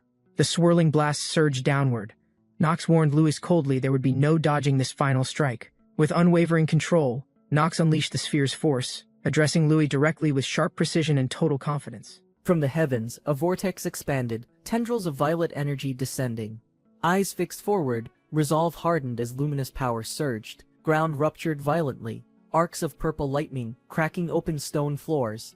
Armor glowed faintly, disbelief etched in strained breath, as reality bent beneath catastrophic force, erupting within the chamber. Dragged by consuming energy, momentum carried resistance backward, purple trails carving destruction, while foundations quaked under chaotic storm. Yu Chan crashed hard through rubble, breath stolen by the strike, violet currents still wrapped around his torso. The pressure intensified, suffocating his chest as the arcane surge amplified, driven beyond even his sharpened expectations. Boots scraped across fractured stone stance, regained barely in time, muscles aching beneath the weight of sustained impact. Eyes narrowed, Yu Chan recognized the resonance of frequency only known to those who awaken under absolute magical duress. Across the chamber, an enemy raised 3 glowing spheres. A hand closed firmly, words rejected with cold precision, as violet energy pulsed outward from a clenched fist. Hovering slightly above shattered ground, Several orbiting spheres formed lines disks aligned as containment channels began to hum. From across the battlefield, another combatant shouted, frustration flaring after recognizing the signature of an outlawed technique. Silence fell briefly as the field widened. Violet tendrils coiled outward, while energy symbols drew into perfect circles. With composed arrogance, the speaker questioned intentions, implying betrayal and mockery masked behind a thin veil of formality. Accusation echoed through the chamber, directed sharply at the orchestrator behind the imbalance woven into the duel. Breath slowed, gaze hardened, posture rigid. Uncertainty vanished behind focus. Sharpened into flame, eyes narrowed, tracing every movement. A small box shimmered within one palm. Surging forward in a streak of light, the chamber shook as energy waves erupted outward. Staring through the translucent field, one opponent's grip tightened as a new enchantment buzzed against his palm. The barrier shimmered brighter, drawing silence from across the room as confusion met unwavering confidence in motion. Dismissive words followed as arms lowered, dismissing the spell's purpose as pointless bravado rather than calculated defense. A wide grin spread, declaration launched defiantly. Containment alone lacked the strength to halt what had already begun. A cold declaration followed. The throne's agents would encircle him the moment this duel reached its conclusion. A crooked smirk formed as tension settled, confidence layered beneath each taunting word aimed with precise intent. One hand lifted, glowing sphere summoned forward, theatrics time to mock any silent observers within the academy. The statement provoked confusion. Feet shuffled back, startled by the abrupt shift in magical pressure and tone. A wave of blue spiraled outward, consuming the room. Warnings or dreams, the reaction had finally arrived. Attention shifted toward a distant voice, unfamiliar yet commanding, identified as belonging to the newly instated headmistress. Energy flickered across the dome as presence formed, disembodied words cutting through magical interference without resistance or distortion. Emerged from the projection, face familiar, tone formal, identifying the armored challenger as Royal Prince Louis. A direct warning followed. His threats carried no weight over protected students under formal academic jurisdiction. Her final vow resounded through the field: any disgraceful act would invite swift ruin in return. Expression darkened, stare sharpened beneath furrowed brows. No words followed. Silence lingered as the opponent turned calmly. A scoff escaped quietly. Dismissive and measured, confidence unshaken. Elsewhere, curtains opened softly as new dialogue began, shifting the scene towards strategy and unseen royal entanglements. With a steady voice, it was confirmed his name had already entered the pool of succession. A cheerful response rang out, voice rising in agreement as approval sparked behind eyes bright with amusement. Calmly seated, posture firm, the reply came low. Elimination had already been marked as the unspoken objective. Across the room, attention narrowed while hands paused, realizations surfacing without need for further confirmation or proof. Spoken plainly, the warning settled in. Survivors from that lineage rarely returned from capital encounters unscathed. Unbothered, a bite was taken, acknowledgement given with casual ease, as if danger was expected and routine. The snack was swiftly seized midair, words fired back instantly, no tolerance offered for the interruption or insult aimed toward a favored treat. Pressure cracked through the composed tone, desperation bleeding in as the request for support turned sincere. Leaning forward, the argument was clear: authority rested solely with her. One command could end all interference. But the question redirected: assistance offered, yes, but only with appropriate compensation for noble behavior, as tradition demanded. A dry confession followed: death was preferable to returning with pride broken and nothing gained but regret. Internal thoughts circled with quiet frustration, caught in a spiral of favors, politics and unpredictable personalities. Optimism radiated beside him, suggestions offered with energy, regardless of how absurd or unrelated they seemed. Fingers curled tightly, resistance growing, questioning whether comedic reassurance could truly support a desperate academic mission. One final offer surfaced: a path to reward and survival, but doubt lingered beneath the floating sphere. The orb hovered midair, swirling with light, standing beside the projection. Explanation followed: Trinity's crest served as a remote magical coordination interface. Its primary distinction was clear: unlike others, this relic could transfer activation spells without delay or distance constraint. Spiraling runes expanded outward as hands guided energy, gently amplifying the artifact's active resonance field. Recognition darkened across tense features: this was a force neither simple nor trivial, even to royalty. A light mutter slipped out, amusement clear: rare praise offered towards someone normally avoided or underestimated. The voice responded instantly, cutting into the moment: remote presence clearly still linked with full audio reception. Panic struck quickly, formal posture stiffened, heavy breaths echoed through the arena as the atmosphere thickened. Power continued rising without external warning.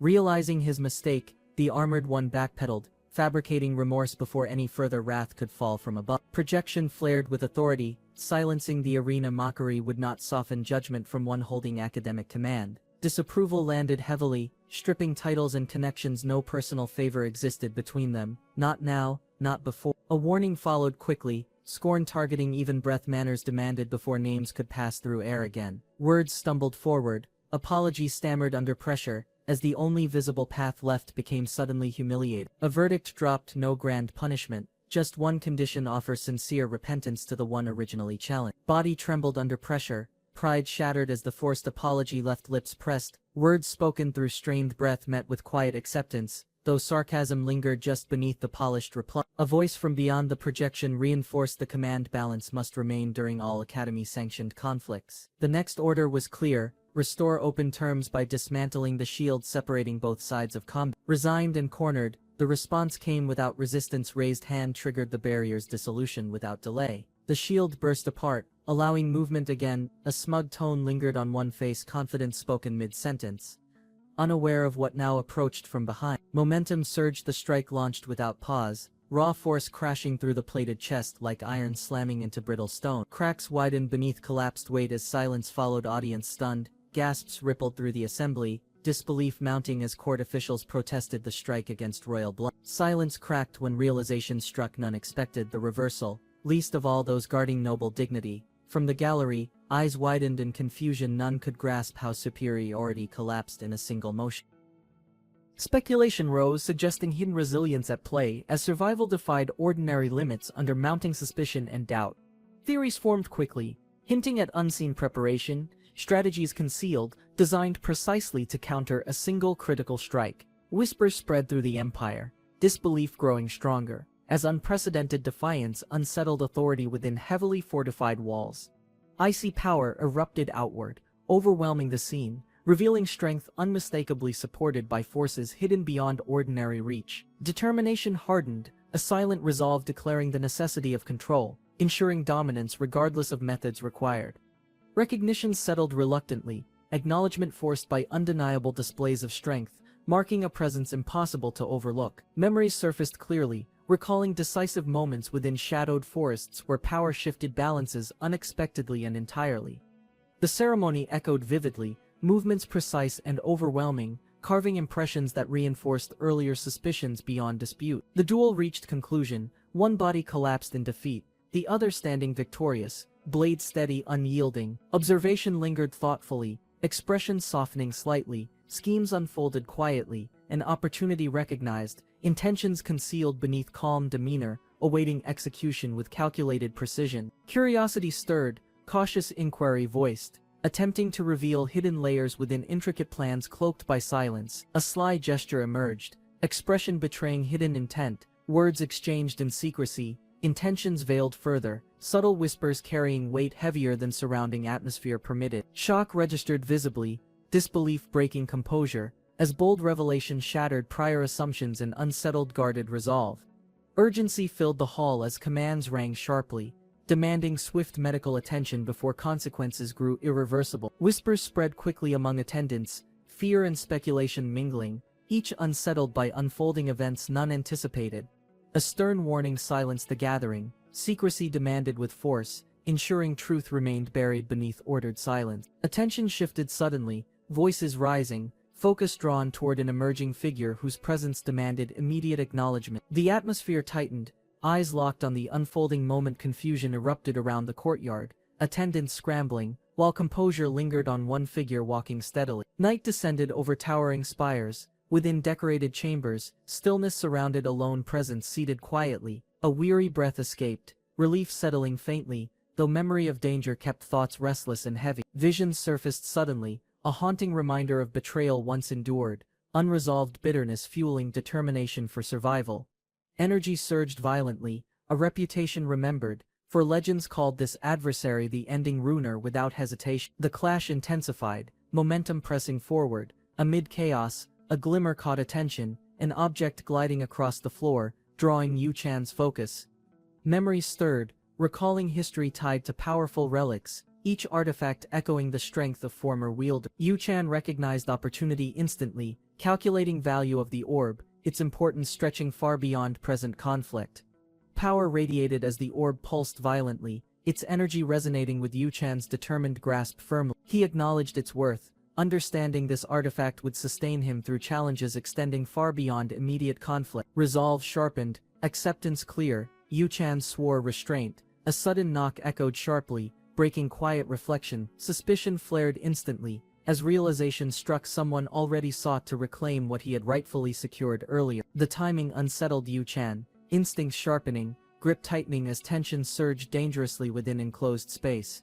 Alertness heightened, blade drawn, his demand echoed sharply, seeking identity behind unexpected intrusion so suddenly delivered. A name was spoken, Echidna von Zamkos, revealing herself as the source of the disturbance. Accompanied closely by attendants, she announced intentions clearly, requesting privacy on behalf of royal authority present. Suspicion lingered within Yu Chan, doubt gnawing, was this truly diplomacy, or another scheme sent by Louis? Yu Chan's eyes narrowed, uncertain of timing, the demand striking oddly with urgency he mistrusted deeply. Confirmation followed without hesitation, Echidna insisting firmly, pressing immediacy that allowed little room for cautious delay.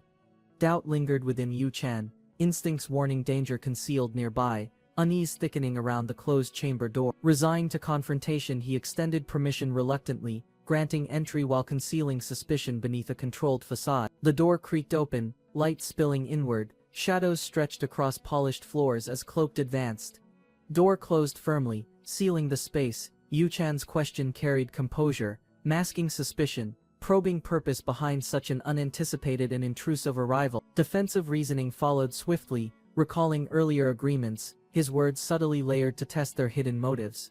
A piercing gaze answered firmly, stripping away pretenses, declaring that ignorance would gain him no protection. Yu Chan's tone stayed measured, questioning calmly, probing meaning behind words cloaked with unsettling familiarity. The reply came lightly, dismissing family unity, suggesting fractured ties impossible to mend between divided bloodlines. A smile concealed intent, confidence radiating as veiled truths hinted toward schemes cloaked beneath outward charm. Without waiting, she claimed her space, asserting presence with quiet authority. Yu Chan countered politely, reminding of time's lateness, questioning appropriateness of such matters during midnight hours. Confidence radiated from her posture, declaring midnight an opportune moment for matters requiring absolute privacy. Yu Chan's frustration rose, considering consequences, knowing secrecy risked sparking dangerous rumors impossible to contain. Memories of whispered plots resurfaced vividly, conspirators weaving shadows into power, spreading influence through hidden channels. Her deduction struck directly, identifying his concern, exposing unspoken fear of words escaping beyond guarded walls. Yu Chan admitted cautiously, acknowledging truth. Her presence here risked scandal severe enough to ignite political chaos. Her words carried weight, suggesting alignment, implying shared perspective that both acknowledged hidden dangers within. Confusion flickered briefly across Yu Chan's features, uncertain of implications buried within her calculated statement. A knowing smile followed, declaring scandal as motivation, revealing her presence rooted in strategy, not courtesy. Yu Chan's thoughts raced, questions pressing, demanding clarification to uncover true reasoning veiled beneath her composure. The name struck firmly, Nox von Reinharber, forcing Yu Chan to answer cautiously, concealing turmoil stirring beneath. Her expression hardened with resolve, revealing hesitation masked by determination, as unspoken tension filled the silent chamber.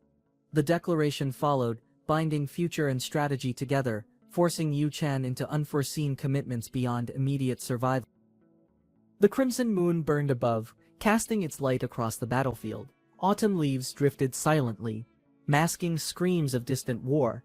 Inside the fortress, red light leaked through narrow windows. The council gathered, flames roaring outside, tension rising within. A blonde knight questioned grimly, probing truth of rumors, wondering if doomed recruits were truly sacrificed for survival. The cloaked knight spoke solemnly, confirming whispers that the royal family had summoned a dangerous figure. Another knight scoffed, questioning obedience, mocking reckless submission. Certain disgrace awaited anyone foolish enough to comply. Their doubts grew louder, suspicions spreading like wildfire, voices questioning motives while shadows deepened within the chamber. From the corner, Marine chuckled coldly, declaring the young untrustworthy, her distrust piercing heavier than her words. Yet a stern voice warned her sharply, demanding restraint, reminding Marine of hierarchy's grip tightening over dissent. Kyle, cloaked in authority, rebuked sharply, reminding the council their Grand Master required no outside permission. Marine faltered beneath his glare, stammering excuses, her earlier confidence dissolving into trembling uncertainty before his dominance. His voice cut deeper, declaring impatience unacceptable, especially within an organization forever clashing against the throne's rule.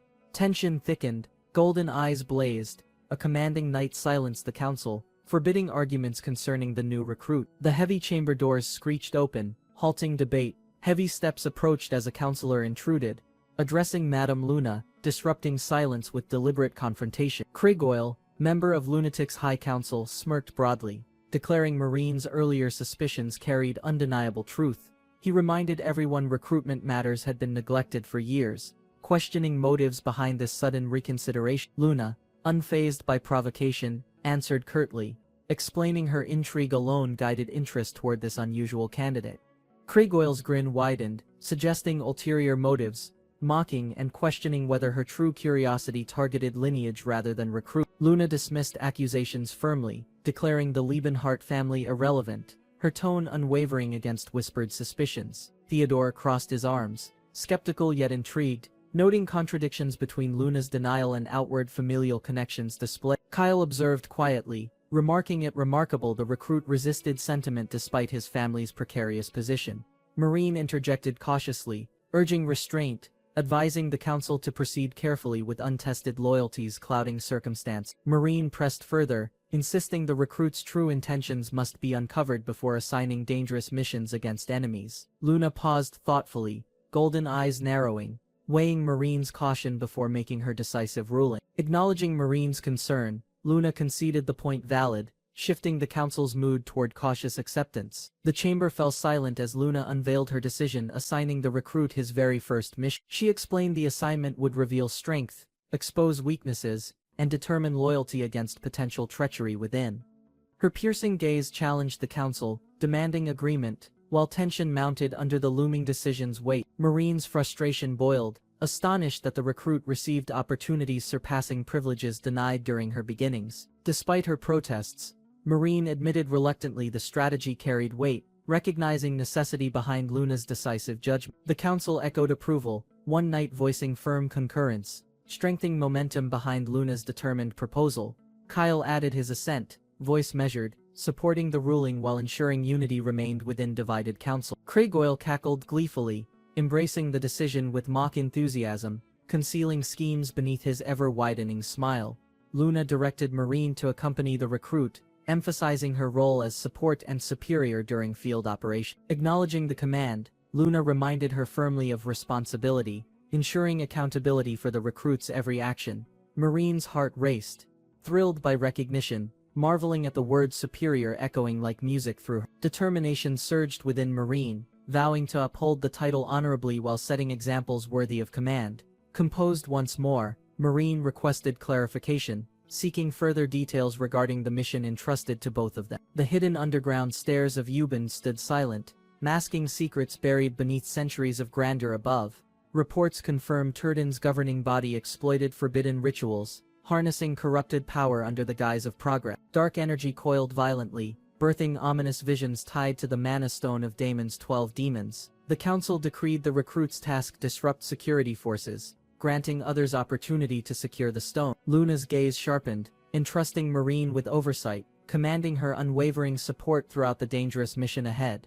Marine leapt forward enthusiastically, declaring her readiness, voice echoing confidence as the council watched intently. Her energy caught attention, earning a faint smile from others as admiration replaced earlier doubt briefly. A Slee council member stepped forward with grace, congratulating Marine for rising beyond lowest rank limitation. With composed poise, a Slee extended blessings, wishing luck while masking deeper calculations beneath her serene smile. Marine bowed gratefully, her expression radiant, proudly addressing Asli with respect, voice brimming with determined gratitude. Golden-haired noblewoman fixed her gaze on Yu Chan, now Nox, calling his name with commanding certainty. She declared without hesitation that he must marry her, leaving no room for defiance or delay. Yu Chan, trapped in Nox's body, faltered, shocked by the unexpected proposal disrupting his fragile plans. Struggling to maintain composure, he requested reasons, attempting to understand her abrupt demand for binding union. She dismissed explanations, reminding him of her influential power and dangerous standing within the royal court. Yu Chan sighed inwardly, realizing the proposal stemmed not from affection, but from suffocating political necessity. For a fleeting moment, he imagined genuine sincerity, only to recognize manipulation beneath her polished words. She explained the court's fragile balance, warning factions within opposition would soon threaten her precarious stability. The true dilemma, she revealed, centered on discovering which faction commanded overwhelming dominance in present politics. With grave tone, she named the Imperial Department of Finance, wielding unrivaled authority within royal court. Penelope von Askreim introduced herself humbly, acknowledging her faction's weakness compared to rivaling political powers. Yu Chan questioned cautiously, wondering why such personal vulnerability was entrusted so openly to him. She admitted frankly her fragile foundation, revealing dependence on limited allies while concealing desperation beneath composure. Penelope confessed her brother, the emperor's eldest child, possessed greater legitimacy and aristocratic support than her. Whispers already spread among nobles promising rewards and positions in exchange for allegiance to her brother. Yu Chan studied Penelope intently, questioning directly if her true ambition was seizing the throne herself. She denied openly, clarifying her ambition focused on survival, preventing Louis from driving the empire's collapse. Her words sharpened, pointing out Louis's cruelty, exploiting even loyal supporters as disposable pawns within scheme. Yu Chan acknowledged grimly, recalling his past gameplay, recognizing Louis as the true ending bringer within history. Penelope rose confidently, insisting her survival required strong allies, demanding support to counterbalance her brother's dominance. Penelope emphasized Louis's growing power base, warning that unchecked influence would soon become unstoppable reality. Yu Chan pressed cautiously, realizing she implied alliance directly with him against her brother's rising dominance. He panicked internally, calculating consequences. Accepting her offer risked entrapment, refusal threatened dangerous exposure to enemies. Penelope dismissed hesitation coldly, insisting schemes beyond his charm demanded political weight he lacked alone. Suddenly glowing system text appeared before Yu Chan. Agitation detected, combat effectiveness threatened by rising stress. Yu Chan exhaled heavily, recognizing Penelope's determination, realizing she would force alliance regardless of objection. He weighed the consequences, wondering silently if binding himself to her ambitions would destroy his reputation. Penelope countered swiftly, stressing her aid required strength beyond swordsmanship, strategy, influence and cunning to endure. Her voice softened, reminding him of the day he saved her life within the nameless woods. Reluctantly, Yu Chan acknowledged the memory, admitting truth, though uncertainty lingered as fate tightened around him. Penelope clasped his hand, praising accomplishments despite his cursed lineage, her words sharp yet strangely flattering. Yu Chan admitted inwardly she wasn't wrong, though her praise carried unsettling weight he couldn't dismiss. Her eyes gleamed teasingly, asking whether he joined her court from ambition or perhaps genuine affection. Shocked, Yu Chan nearly recoiled, bewildered at her sudden insinuation, questioning her seriousness behind such claim. Penelope tightened grip, assuring nothing was impossible, reminding royalty could lawfully secure partners through privileged channels. Yu Chan hesitated, feeling Penelope's grip tighten, realizing her intentions carried both political weight and personal uncertainty. Penelope's confident smile lingered, implying future possibilities, leaving Yu Chan trapped between alliance, obligation and uncertain affection. The grand estate stood quiet beneath countless stars. Yu Chan awoke slowly, stretching across the bed, his weary body refusing to match his sharp mind. A loyal servant approached cautiously, sensing unease, yet bound to remain supportive despite uncertain unfolding events. She sifted through scattered papers, confused by shifting circumstances, troubled by declarations she could scarcely comprehend fully. The article revealed unsettling truths, political intrigue intertwined with Yu Chan's future. Yu Chan exhaled heavily, weary of reports circulating quickly, their weight pressing harder than silent midnight skies. Her Highness's unexpected attention unsettled him deeply, creating unease that crept into every thought, clouding his restless heart. The maid listened intently, her confusion rising, yet her loyalty anchored her resolve to remain close beside. Yu Chan realized his entanglement, a reluctant peace maneuvered within ruthless struggles between heirs desperate for dominance. The princess, radiant yet calculating, envisioned him as a tool, her claims strengthened by exploiting his fragile circumstance. Rumors spread of Prince Louis' consolidating influence, his schemes tightening the fragile balance within the royal court. Yet none foresaw the princess's bold move aligning with a dark family, rewriting alliances through sheer audacity. Yu Chan faltered, muttering disbelief, shaken by recognition that her praise bound him deeper into political conflict. Ashamed yet bitterly amused, he admitted her interest stemmed from his reputation, a carefully wielded vice. The maid's silence lingered, her faint smile betraying uncertainty, masking fears of where his fate now led. Frustration burned within Yu Chan, anger rising as schemes tightened around him, leaving little space for escape. He cursed her calculated manipulation, exploiting his disgraced status, aware she wielded his weakness for personal advantage. The weight of truth pressed harshly, his thoughts tangled between resentment, helplessness. Startled, Yu Chan's hand tightened around his sword, instinctively preparing for threats unseen, yet dangerously near. The maid approached carefully, but he silenced her, regaining composure, vowing restraint until timing favored his survival. A strange tremor rippled through the night, forcing Yu Chan's attention sharply toward the distant disturbance. The sky erupted violently, blood-red moonlight spilling downward. Recognition sparked within Yu Chan's gaze, his body's steadying power surged violently around him, crimson light aligning with his form, binding his path to unfolding destiny. A hidden directive manifested, instructing him to seek allies cloaked in secrecy. Yu Chan moved decisively, leaving the maid behind, his steps certain despite the tension filling the room. The maid turned toward the window, puzzled by his sudden departure, unease rising in her unsettled heart. Yu Chan steadied his breath, determination clear. From the rooftop, a shadowed figure observed quietly, a faint smirk crossed the spy's face, recognizing potential opportunity, their presence marking the beginning of surveillance. The observer noted a sharp presence, impressed by discipline displayed, acknowledging rumors had carried fragments of truth. Inside the chamber, the attendant remained uncertain, struggling to reconcile events unfolding with the silence surrounding them. Confidence returned to the watcher, recognizing potential strength cloaked beneath doubt, curiosity mixing with sharpened cautious resolve.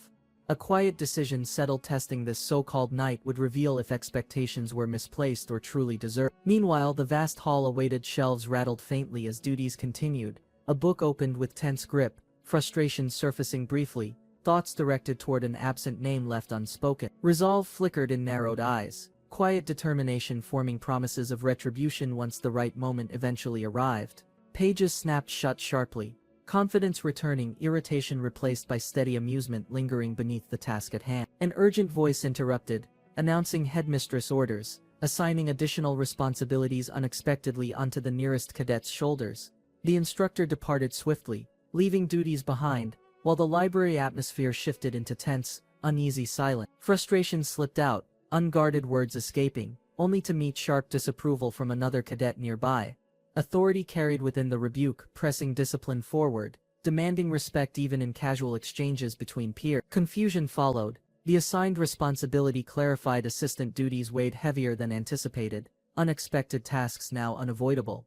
Reluctantly, agreements settled in place, irritation held back, masking emotions beneath compliance as tension finally eased. The academy hall stretched wide, steps echoed as duties shifted, pairs breaking away. A sudden interruption lingered, tension sparking when attention turned, challenging patience already strained by earlier exchanges. Discipline held firm, dismissive words warning against further distractions, determination sharpening beneath the calm exterior displayed.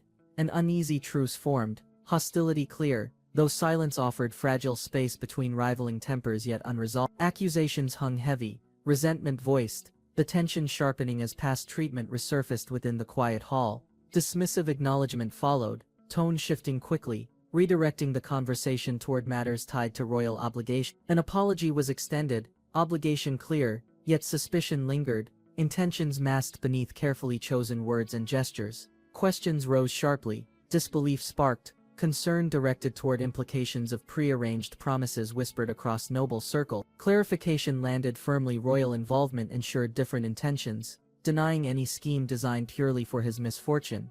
The conversation shifted, acknowledgement given that messages delivered in absence carried unexpected weight within royal circle. Tension rose quickly, yet clarification followed. Support did not imply blind endorsement, warnings pressed with careful restraint. Intentions unfolded further, emphasizing awareness of burdens carried, urging recognition of pressures silently endured behind obligation. Realization struck deeply, clarity dawning, recognizing that knowledge extended far beyond surface-level appearances or whispered rumors. Visions glimmered beneath moonlight, revealing hidden struggles, truths masked, and alliances shaping futures concealed from ordinary sight. Pressure lingered on the chest, an unfamiliar weight stirring emotions not expected within such confined surroundings. Confusion spread quietly, questions forming whether excitement or dread fueled this new sensation pressing closer each moment. Resolve returned swiftly, a hand tightened, determination forged to endure burdens rather than yield under pressure. Reassurance was offered, insisting decisions had been weighed carefully, though doubts still lingered beneath practiced composure. Tasks reclaimed focus, shelving duties remained, accompanied by blunt dismissal of interference, unless assistance was genuinely intended. A silent exchange lingered, eyes steady, gratitude was voiced formally, acknowledgement offered with sincerity, though intentions remained veiled beneath layers of careful restraint. Dismissal followed swiftly, disdain shown for unnecessary ceremony, preference leaning toward substance over shallow expression. Energy crackled suddenly, a hidden mechanism awakened, attention fixed sharply on the artifact. The artifact flared, glowing brighter, its surface shifting as encrypted words contact was confirmed, a ripple of energy marking the start of clandestine instructions sent through ancient channel. Excusing himself calmly, the knight withdrew, concealing urgency behind composed movements as duties masked his true intent. Beyond library doors steps echoed, the message spoke of the mana stone of panic, sealed beneath Eldon's grounds, awaiting imminent retrieval. The directive demanded infiltration, disruption and restraint, ensuring Eldon's defenses collapsed under overwhelming coordinated pressure. Acknowledgement followed, resolve firm, accepting the mission as crimson light marked the initiation of clandestine operation. Determination sharpened. This marked the first mission episode, a descent into calculated survival within the unforgiving game. The crimson moon loomed heavily, signaling Yu-chan's awakening into the dangerous path already laid ahead. He clenched his fist tightly, body steady, ready to confront whatever trials this unforgiving world would demand. His piercing red eyes reflected determination, acknowledging the relentless system forcing him deeper into an inevitable destiny. The night sky swirled ominously. Inside the estate, a cunning maid prepared her moves carefully. The maid stepped closer, her voice calm, noticing the girl's silence while tension filled the dim corridor. She expressed concern, reminding the hidden figure of her absence, fearing prolonged occlusion might weaken her body. The cloaked girl remained still, offering no words. Her hand clenched tightly, revealing restrained frustration. Whispers spread. How did Princess Penelope become ensnared within circumstances, linking her fate dangerously with Master Nox? The maid recalled troubling reports, noting despite Master Nox's charm, his lineage carried an ominous reputation. Images of Master Nox's ruthless demeanor burned in memory, reinforcing fears about his dangerous influence over Penelope. She considered the inevitable, believing once accusations spread, House Rainharbor's heir would become the primary target. Her thoughts darkened further, realizing tensions could erupt into open conflict between Rainharbor and Penelope's noble household.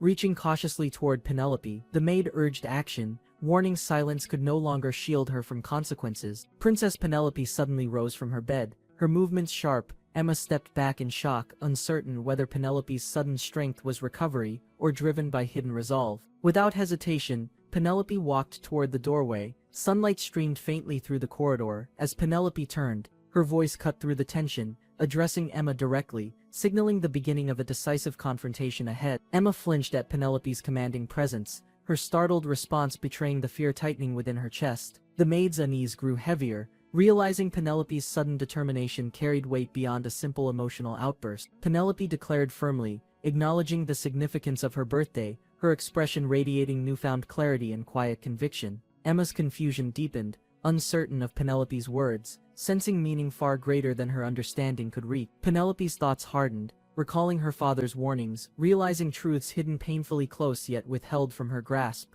Penelope's resolve deepened, acknowledging only strength could secure her position and protect everything rightfully belonging to her. Emma hesitated, watching Penelope's unwavering stance, recognizing her determination yet fearing the cost such resolve might demand. Penelope's sharp grin reflected conviction, her eyes glowing fiercely as she sought validation from the hesitant man. Emma stood speechless, her heart wavering. With steady grace, Penelope shifted forward. Penelope advanced down the hall, Emma trailing nervously behind. Emma's concern slipped into words, her voice trembling as she struggled to understand Penelope's determined silence. Darkness manifested, monstrous eyes glaring, reminding that his cursed role demanded trials no ordinary soul could endure. Visions of radiant gears and divine contrasted shadows, symbolizing forces shaping Yu-chan's dangerous journey forward. Yu-chan emerged cloaked, gaze unyielding, carrying burdens of destiny, yet ready to challenge the predetermined script. Yu Chan's cloak dripped water as he emerged. He acknowledged his limitations, realizing his power was incomplete, the strength of darkness still beyond his control. Stepping deeper into the water, he reflected, knowing his weakened state demanded constant vigilance and resourceful adaptation. Relief spread as warm currents restored vitality, hidden properties of the Ain River mending his exhausted frame. System messages appeared confirming a hidden event, the river unlocking unknown potential through mysterious activated blessing. Bathed in radiant light, Yu Chan stood firm, his body adapting quickly to the river's hidden blessing. Around him, the quiet home environment contrasted his awakening, its stillness emphasizing the significance of transformation. A rare smile formed across his face, confidence rising as he embraced the strength now within. Yu Chan raised his hand, dark energy swirling steadily, testing newfound control granted by mysterious system powers. A yellow shadow appeared beside him, merging silently, sealing destiny's bond between his soul and forbidden strength. Yu Chan waited as Marin approached, the fading sun casting long shadows across the silent crimson plain. Marin crossed the shallow water with deliberate steps, remarking on the difficulty of locating Yu Chan's position. Yu Chan lowered his hood slightly, eyes narrowing, acknowledging Marin's sudden presence with calm, unwavering attention. Marin confirmed her codename without hesitation, her words steady, revealing the seriousness behind her arrival. She warned Yu Chan firmly, stressing his earlier actions carried consequences she neither overlooked nor easily forgave. Marin confronted Yu Chan directly, reminding him his reckless duel earlier nearly endangered their mission's delicate balance. Yu Chan's gaze sharpened, questioning Marin's motives, unwilling to accept interference without proof of necessary authority. System notifications appeared, displaying Marin's attributes clearly, confirming her role and power within the organization's structure. Yu Chan smirked faintly, acknowledging the system's evaluation while preparing to test Marin's strength against his own. Marin laughed confidently, unfazed, insisting Yu Chan's hesitation only proved he underestimated her unwavering determination and resolve. Yu Chan exhaled deeply, acknowledging the system's verdict, his assigned trait revealing another obstacle demanding acceptance. The knight's laughter echoed through the chamber, his defiance burning despite explosions cracking the crimson sky. His gaze sharpened, unyielding, filled with certainty that his cause outweighed the judgment others imposed. He raised his hand, declaring conviction, believing destiny demanded his strength to redirect a broken world. From the shadows emerged, unimpressed, silently judging his fiery declarations as endless empty bravado. With steady steps across shattered tiles, the knight advanced with a sweeping gesture, insisting that authority demanded acknowledgement beyond mere strength. He stood firm, eyes gleaming with pride, demanding reverence earned through seniority within their cruel brotherhood. With laughter breaking tension, he boasted of years endured, claiming superiority granted by longer service endured. The rival's calm reply cut sharply, dismissing arrogance, questioning whether respect could ever emerge from loudness. Flustered, the knight stammered about rules, invoking lunatic's strict laws to shield crumbling pride from humiliation. Yu Chan lifted a finger to his lips, signaling silence, warning his companion of approaching stranger. The boastful knight faltered, torn between defending dignity. Exhaling, she steadied her nerves, realizing Yu Chan's authority stemmed not from arrogance but calculated necessity. Granting reprieve, Yu Chan allowed her error. Swallowing pride, she agreed, conceding the discussion would resume later within their concealed hideout's guarded safety. Yu Chan studied the glowing scroll, declaring its destruction necessary to trigger their concealed transformation escape. He compared its fragile structure to illusions, recognizing power hidden beneath layers of ancient encrypted sorcery. With a decisive motion, he tore the scroll apart. Purple energy erupted, bending air, warping surroundings. In moments, their location dissolved. Disoriented from the teleportation, the boastful knight stumbled forward, struggling to balance against the swaying chamber. She muttered complaints, admitting her body still reeled from adapting to the unstable magic transporting them. Gesturing calmly, she motioned Yu Chan to sit, preparing to finally reveal knowledge worth consideration. After clearing her throat, she leaned closer. With a glinting crimson crystal raised, she invoked the legend feared. Yu Chan acknowledged the tale, his calm expression unshaken as dread filled the heavy silence. The crimson crystal pulsed violently, projecting visions of monstrous horrors birthed from unrestrained chaos and bloodshed. She spoke of forgotten survivors, recounting devastation few endured, painting images of despair etched into memory. Yu Chan listened carefully, noting every detail, aware these tragedies carried warnings vital for surviving lunatic. From the crystal's glow, a horned figure loomed, embodiment of carnage, lingering menace yet undefeated. The revelation struck Yu Chan. The monstrous entity lay sealed directly beneath Lunatic's prestigious academy. He quickly reasoned aloud, suggesting their mission was not destruction, but careful diversion of suspicion. The knight smirked, half mocking, admitting his insight impressive despite lacking respect for her claimed authority. Yu Chan dismissed her prideful fixation, urging focus on real threats instead of pointless superiority struggle. His sharp gaze hardened, demanding clarity. Was the time for decisive action finally approaching within Lunatic? The knight confirmed the plan's timing, aligning their operation with evening study hall's strict routine. Yu Chan understood his role, ensuring no student or teacher left the hall unnoticed. He agreed with a calm nod, though his mind quietly dissected risks hidden beneath the assignment. Thoughtfully, he questioned aloud the mission's plausibility, destroying the stone without unleashing the imprisoned demon. She scoffed in response, mocking his doubts, warning he underestimated the terror awaiting reckless miscalculation. A golden warrior appeared, declared youngest of the three supremes, vowing the trial would never succeed. The boastful knight smirked confidently, amused at the interruption, convinced everything remained within her calculated expectation. Yu Chan silently noted her arrogance, unwilling to believe destiny would bend so neatly to planning. Yet the crystal pulsed ominously, revealing Paimon's resurrection during this episode, ensuring their mission spiraled perilously. He reasoned grimly. Despite confidence, if Paimon emerged fully, Lunatic's academy and continent would face ruin. Yu Chan resolved silently to protect lives. He must embody both hero and villain without flaw. His gaze hardened, clarity piercing his doubt, focusing solely on balancing deception with unwavering determination ahead. Straightening his posture, he demanded details, prepared to dissect the mission with methodical precision and composure. The chamber's silence deepened, steps echoed through the hall, dark energy rippled as a cultist drew near the crystal. He bowed low, voice steady. The cultist promised devastation, urging the entity to reveal itself and repeat its ancient massacre. From within the crystal a voice rumbled, savoring devotion, praising the offering as pleasing melody. Yet frustration leaked through. Forces interfered with resurrection, leaving only partial manifestation possible for now. The demon addressed the cultist by name, confirming loyalty with a chilling, unblinking crimson gaze. Rick bowed low, his obedience absolute, answering swiftly, eager to serve his master's sinister will. The entity promised twisted rewards, rebirth as a demon if he succeeded in his task. Its voice thundered, commanding loyalty, demanding results. Rick grinned darkly, emboldened by promised power. While above, Yu Chan remained silent, observing quietly. The red-haired student turned sharply, defensive pride evident across the chamber. A blonde student responded coolly. She offered formal words, acknowledging circumstances, hinting at conflict rooted deeper than casual rivalry. Smiling faintly, she explained her view. Human hearts were unpredictable, ever shifting beyond expectation. Yu Chan's eyes widened as recognition struck. He addressed the red-haired girl with hesitation. Her name escaped his lips. Thalia spoken, as both a question and confirmation of identity. Thalia turned slightly, her expression unreadable. A faint, eerie laugh escaped her lips, sending unease rippling through the Grand Academy Hall. Yu Chan winced instinctively, a sharp jolt warning him her presence carried dangerous hidden truth. Thalia's eyes glowed with unsettling intensity, her presence shifting as hidden power stirred within her body. Arya walked down the corridor with a faint grin, her amusement hiding an undercurrent of cold determination.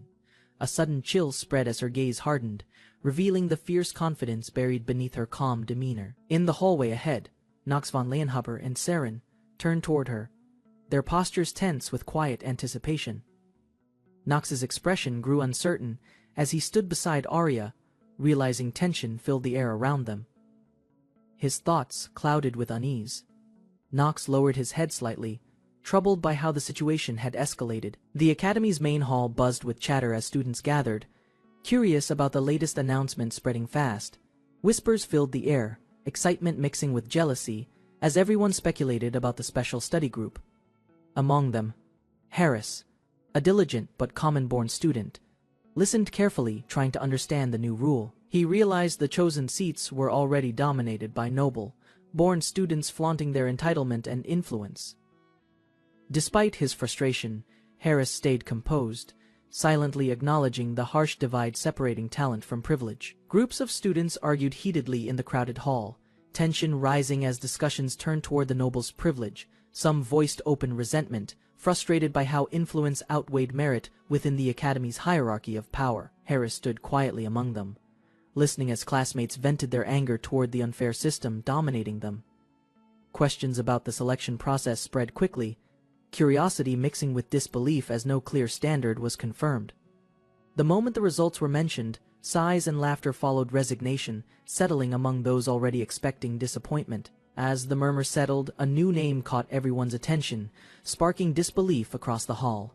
Footsteps echoed through the corridor as a lone student entered, drawing every gaze toward his calm stride. Knox Reinhafer, known for his quiet nature, carried an expression of unwavering resolve despite the whispers. Students exchanged uneasy glances, confusion spreading as they recognized someone unexpected among the chosen few. Murmurs grew louder, his family name stirring tension. Reinhafer, a title burdened with both infamy and mystery. After the announcement, Knox walked in silence, indifferent to the murmurs that still lingered behind him. Thoughts ran deep as he recalled the countless nights spent repeating lessons and retaking difficult exams. His determination burned vividly in memory, scenes of harsh training and dark power shaping his relentless resolve. Despite his low grades, Knox's unwavering bravery set him apart, proving strength came from persistence, not privilege. Yet the failure mark remained on his record, reminding him of the quiet struggle hidden beneath his calm exterior. Whispers followed Knox's presence as several students muttered insults, their envy disguised beneath casual mockery. Among the crowd, Harris and his friends exchanged frustrated looks, struggling to hide their growing resentment. One student tried to reason, suggesting appearance and privilege didn't define worth, though few seemed convinced. The brief disagreement escalated, voices rising as jealousy and pride clashed in the middle of the corridor. Meanwhile, Knox stood apart from the commotion, unaware his quiet resolve was already stirring unwanted attention. The conversation among students grew reckless, spreading rumors about Knox's rumored engagement to the royal princess. Nervous laughter followed, though some quickly warned others to stay cautious in case he overheard their mockery. Knox's calm yet piercing stare silenced the room, his presence commanding respect without uttering a single threat. After a brief sigh, he dismissed their chatter mentally, uninterested in fueling baseless gossip and jealousy.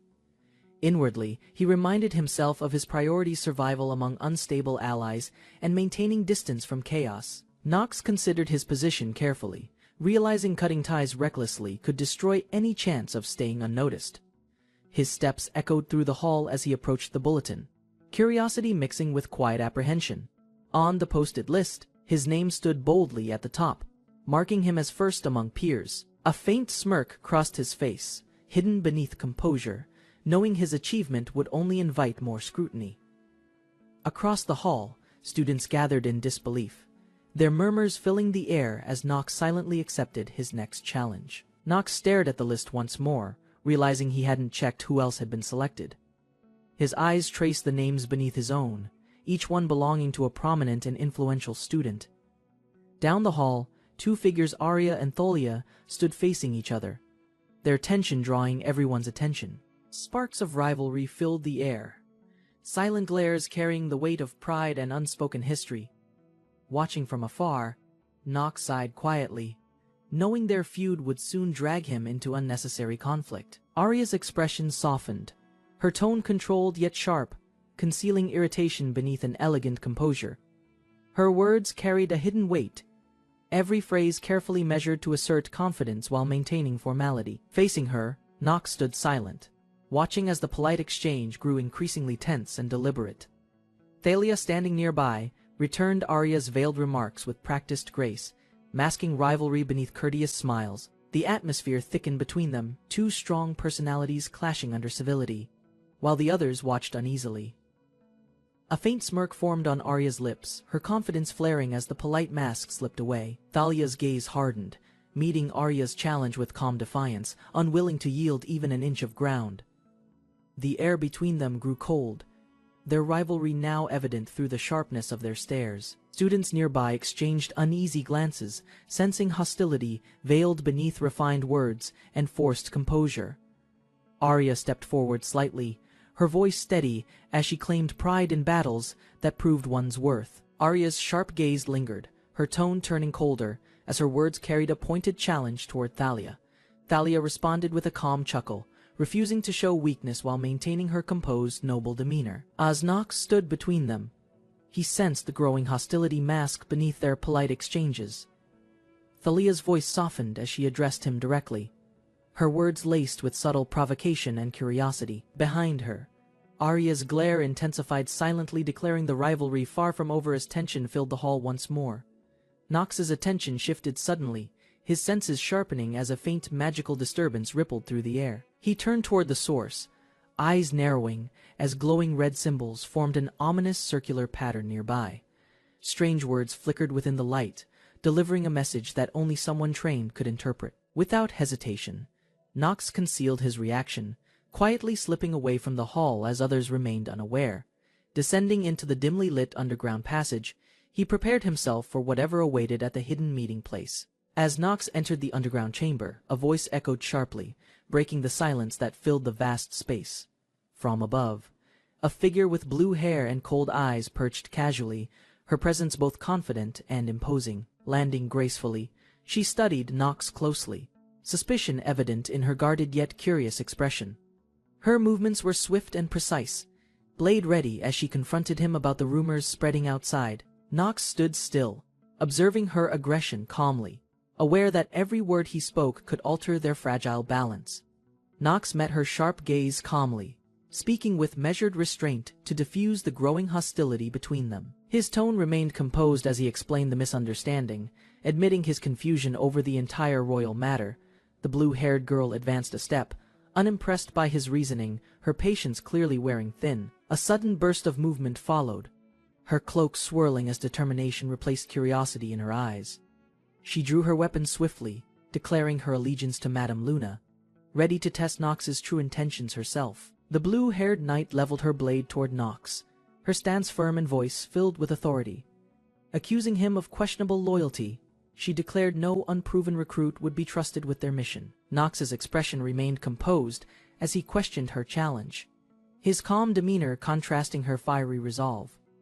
Without hesitation, she drew her sword fully, declaring her intent to test his worth through combat. Nox sighed lightly, unsheathing his weapon with measured precision, ready to prove himself through skill rather than words. Nox's blade ignited with a dark violet aura as he steadied his stance, eyes sharp and focused. His opponent lunged first, her movements fast and fluid, blue energy cutting through the dim chamber. Sparks erupted as steel clashed, each strike echoing with precision and unspoken determination. Nox countered smoothly, deflecting her flurry of attacks while testing her rhythm and intent. The dual intensified flashes of blue and violet light illuminated the stone walls as both fought without hesitation. The blue-haired knight surged forward, her swift movements creating a blur of energy across the hall. Nox reacted instantly, dodging her strike with sharp precision, his focus unshaken despite her relentless assault. Energy flared around her weapon as she prepared a decisive attack, determined to end the duel swiftly. She unleashed his mana, determined to break through the barrier separating life from death. A powerful surge of blue energy surrounded him, distorting space as Nox accelerated forward. His sword sliced through the freezing air, cutting faster than the eye could follow. Memories of Beatrice, the once loyal knight of Rheinhafer, resurfaced as guilt tightened his chest. Knowing even the strongest falter, she gathered strength to surpass limits. Beatrice never could. The system activated she's unique trait, gifted factor, heightening his perception and combat instincts instantly. Assessing his opponent's power, he decided provoking her would only lead to certain defeat. Despite his caution, hesitation faded as determination burned brightly in his cold blue eyes. Waves of mana burst outward, colliding with immense force and shattering the icy battlefield beneath. Realizing escape was futile, Nox tightened his grip and prepared for a decisive counterattack. Nox steadied his breath, whispering his resolve to defeat his opponent with unwavering precision. Across the arena, Alara stepped forward, her aura flaring as her eyes fixed on him. Her voice carried authority, reminding Nox of the rigid hierarchy that ruled their noble order. Though anger stirred within, Nox masked it beneath calm defiance, his dark mana slowly gathering. Alara's question pierced through the tension, demanding the truth about his hidden connection with the princess. Alara's voice thundered across the arena, demanding answers for the chaos surrounding their duel. Energy spiraled violently around her, amplifying the frost aura that surged from her powerful mana. She lunged forward with blinding speed, her blade cleaving through the icy storm she created. He steadied his stance, his calm expression masking the storm of thoughts behind his eyes. Blue light flared as he readied his sword, preparing to prove his strength through battle. Torrents of water erupted around. The arena trembling beneath the overwhelming force of mana. He pushed forward through the violent waves, each movement cutting against the spiraling current's pull. The storm intensified, yet his focus remained sharp, eyes locked on Ilara's shifting position ahead. Calculating every motion, he searched for a single weakness hidden within her relentless assault. Spotting a narrow gap, he lunged through the chaos, blade slicing the water with perfect precision. A massive wave of energy dispersed, revealing he's standing firm amidst the storm's aftermath. The arena's air twisted violently, creating a roaring vortex that distorted everything within its reach. Ilara dashed through the spiraling mist, her blade gleaming with sharp intent and unmatched precision. Her voice cut through the chaos, mocking his earlier strategy with a confident, taunting grin, smirking. She lunged forward, declaring that his fleeting opportunity for victory had already vanished. He propelled himself forward, blue energy trailing behind like a comet streaking through frozen air. The force of his movement shattered the sound barrier, echoing across the vast arena walls. Suddenly, the system activated an ancient clockwork mechanism displaying a cryptic message before him. Time halted mid-motion, every droplet of water suspended as gears turned within the golden light. Smirking calmly, he acknowledged fate's interference, tightening his grip as the frozen world resumed. Ilara's blade surged forward, infused with mana that split the air in a roaring strike. Her movements grew sharper, emotion seeping through the discipline of her knightly precision. He lifted his sword high, channeling pure darkness that coiled and pulsed around the hilt. The ground trembled beneath him, shadows merging with his energy to amplify his counterattack. With a burst of force, he unleashed his power, engulfing Ilara's attack in blinding light. Ilara steadied her breathing, her aura flaring again as mana surged through her trembling hands. Explosions echoed around the arena, waves of power spiraling from the clash of their energies. He lowered his sword slightly, eyes narrowing as he analyzed the force behind her last strike. He muttered in disbelief, recognizing strength far beyond what someone her age should possess. Ilara advanced slowly, her voice sharp as she demanded the reason for his interest in them. He raised his sword, his calm eyes reflecting the swirling mana forming around his blade. Ilara exhaled sharply, masking her tension beneath a faint, confident smile. Her words carried defiance, promising to uncover his secrets whether he revealed them or not. The arena trembled as her power expanded outward, water and wind twisting into a massive spiral. He braced himself silently, watching her mana rise like a storm ready to consume everything. Darkness gathered in his palm, forming a dense sphere that pulsed with destructive energy. The orb expanded outward, creating a void that devoured light and silenced the roaring winds. Ilara's waterstorm collided with the shadow wave, each force battling for dominance in chaos. Shock filled her eyes as his magic overwhelmed hers, bending the flow of mana entirely. Their blades clashed violently, darkness and water entwining as the duel reached its devastating climax. Ilara steadied her breath, realizing his strength exceeded every expectation she had of him. Despite his calm restraint, she sensed danger, a power far beyond what he revealed. Confusion filled her mind as she questioned whether his mercy was intentional or mocking. Doubt grew stronger, torn between pride and fear of being treated as a lesser opponent. He lowered his blade slightly, his cold voice warning her, before he truly stopped holding back. Ilara's anger flared, her voice trembling as pride and humiliation burned within her wounded ego. Realization struck despite her effort. She couldn't surpass the boy standing calmly before her. Questions filled her heart, unable to understand why his strength towered so far above her own. Determination returned as she clenched her fist, vowing to protect her comrades from his wrath. Under the crimson moonlight, she whispered von Reinhafer's name, acknowledging him as her rival. He stood silently, his voice cold, as he rejected the notion of unity with her. He acknowledged her talent, but deemed her motives too uncertain to trust completely. Ilara's expression hardened, her pride refusing to accept dismissal from someone she called a rival. Raising her blade high, she invoked the ancient blessing of the lunatic's divine power. Mana surged around her, forming a radiant storm as she prepared for her final decisive strike. He analyzed her stance, realizing evasion was impossible against the magnitude of her incoming strike. Ilara's blade surged forward, wrapped in blinding energy that distorted the air around them. The impact echoed through the arena, blue light scattering as both forces collided head. On he braced his sword, channeling dark mana to counter the overwhelming torrent of power. Shock filled Alara's eyes as her strongest attack was effortlessly parried and nullified in an instant. The ground trembled as a commanding voice echoed from above, interrupting the fierce duel mid-clash. A woman descended from the balcony, her golden hair flowing under the dim, flickering torchlight, her sharp gaze fixed on Alara, authority radiating from every movement she made. She reprimanded coldly, reminding Alara that this was training, not a battle to the death. Panic filled Alara's expression as she bowed quickly, realizing Madame Marine had been watching all along. He straightened his posture, greeting Madame Luna respectfully while concealing the exhaustion from their fierce battle. Alara remained silent, her head lowered as Luna's gaze shifted between them. Cold and calculating, the atmosphere grew tense as Luna demanded an explanation for their reckless display of uncontrolled power. Her warning struck sharply. If their reasons failed to satisfy, both would endure the full weight of her wrath. Inside the dim tower, Nox stands motionless, his voice echoing sharply, demanding answers from his subordinate. Marine, the blonde knight, keeps her composure. Her gaze holds defiance, despite Nox's intimidating tone. Without hesitation, Marine leaps forward, her movements precise and controlled. Closing the distance between them swiftly, Nox advances with measured steps, his voice steady, reminding her of the mission's true objective and limits. Facing him closely, Marine feels the chilling tension rise as Nox warns her of disobedience's consequence.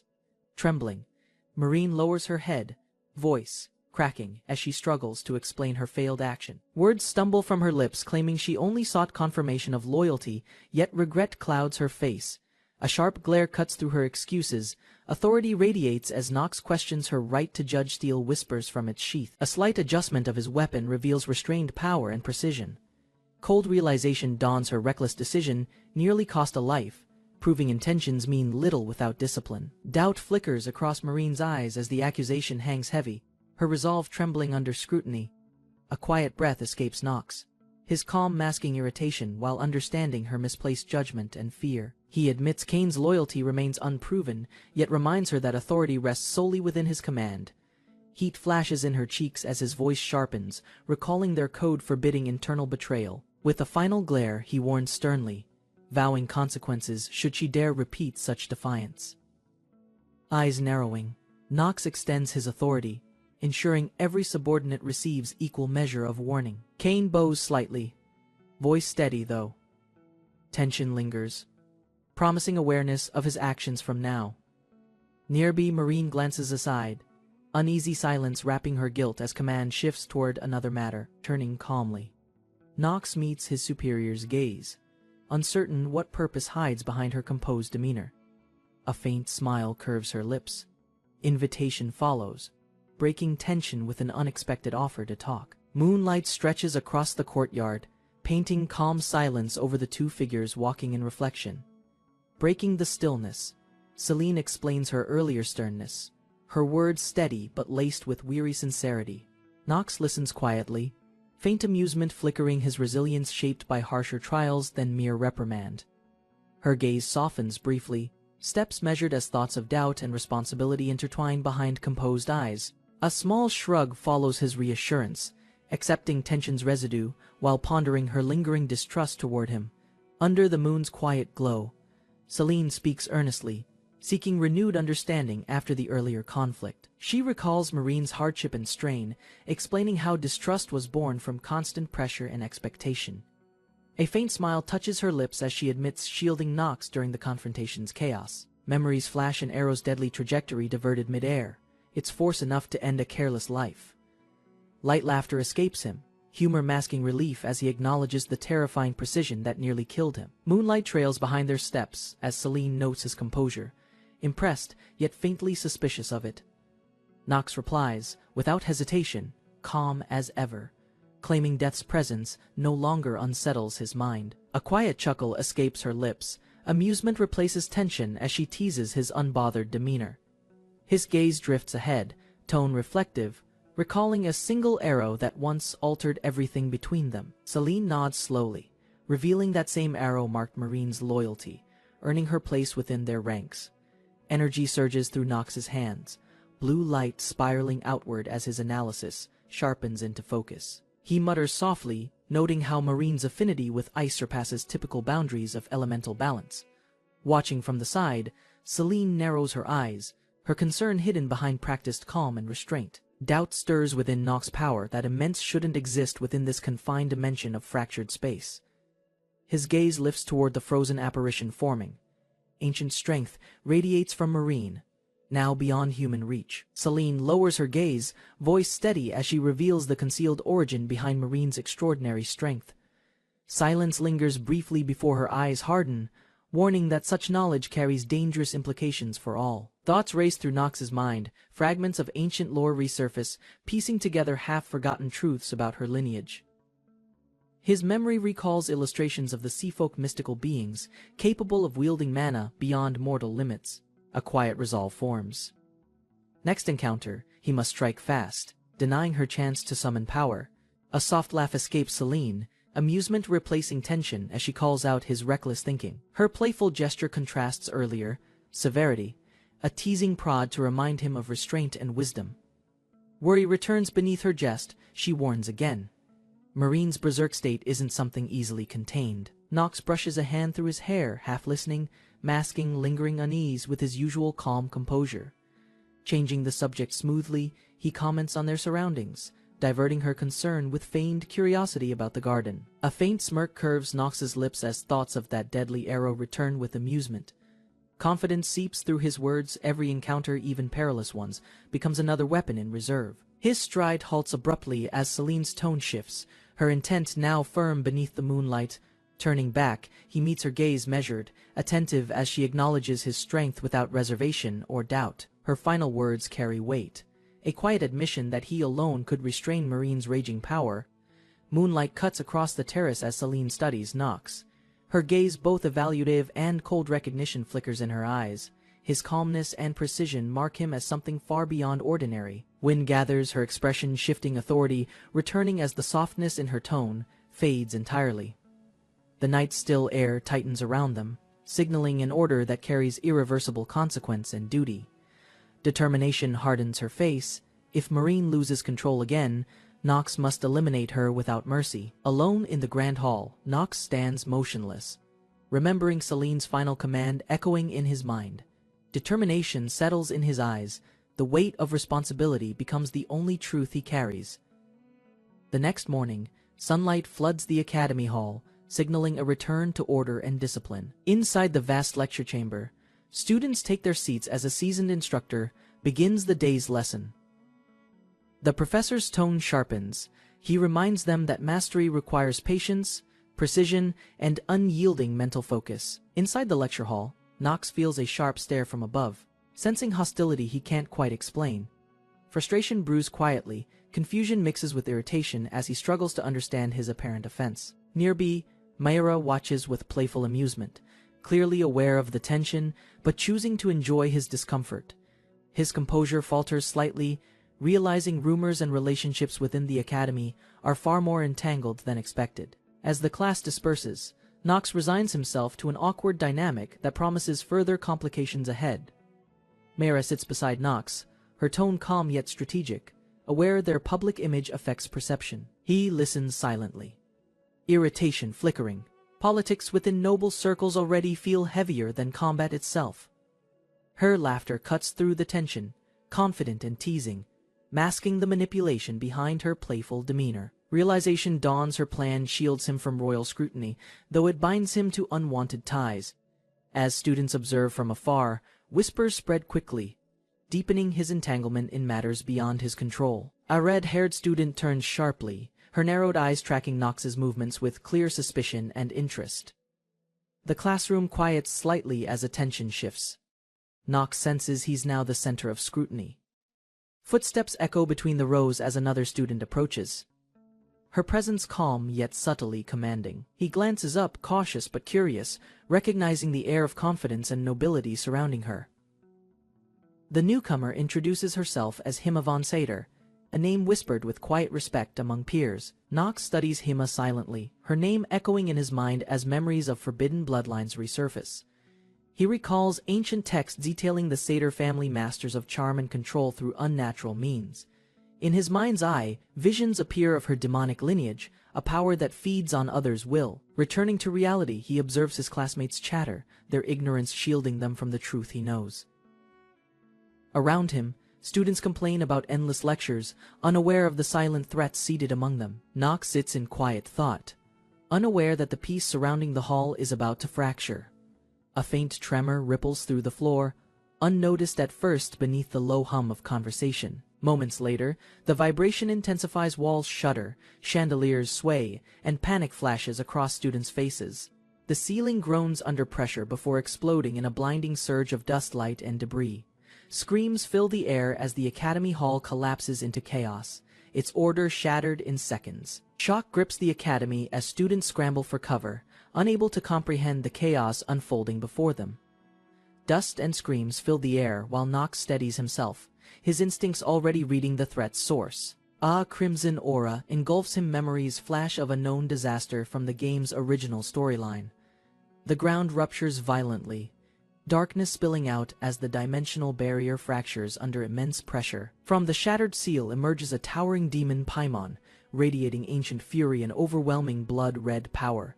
Amid the crimson haze, a man grins darkly as ominous energy begins to surge around him. Shadows twist behind his form, revealing a colossal demon emerging. Paimon's awakening, marking the battle's true beginning.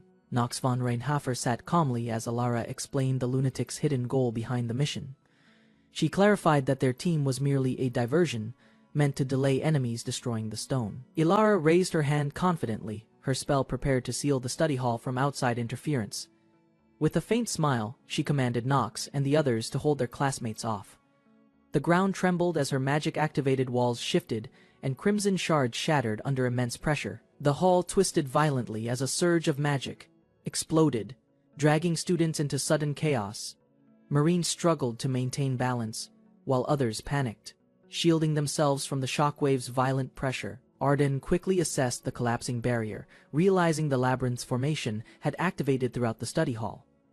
Nox observed the distortion from afar, confirming Marine's spell successfully isolated their opponents within the maze. With focused resolve, Nox advanced through the shifting corridor, prepared to delay his enemy's pursuit indefinitely. Urgency filled the air as Arden warned his teammates to move before the collapsing magic intensified. Sharp realization crossed his face. Multiple charms pulsed within the walls, resonating with unstable energy.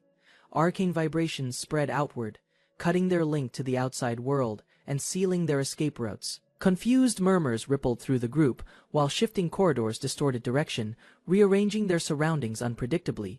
Observing calmly, Nox noted their perceptiveness, deciding to exploit the moment before they regained control. Amara analyzed the situation calmly, acknowledging Arden's reasoning about the field's unbreakable nature. Agreement spread among the group as Lyra nodded, supporting his assessment without hesitation or argument. Silence lingered briefly until Iana, usually quiet, proposed insight about the spell's architectural properties. Nox turned slightly surprised by her sudden initiative, unsure why an inactive character interfered now. Quiet frustration flickered in his eyes, wondering how much the storyline had already begun changing. Arden gathered everyone in a circle, urging them to focus on dispelling the disruptive charm. Confusion spread among the group as Marine hesitated, uncertain how such a complex spell could unravel. Nox analyzed their reactions, realizing comprehension lagged behind urgency, leaving him to direct the situation decisively. Red energy surged around the hall, forming a pulsating seal that demanded resolution through compliance. While others faltered, Arden calmly concluded the charm required obedience to its terms for release.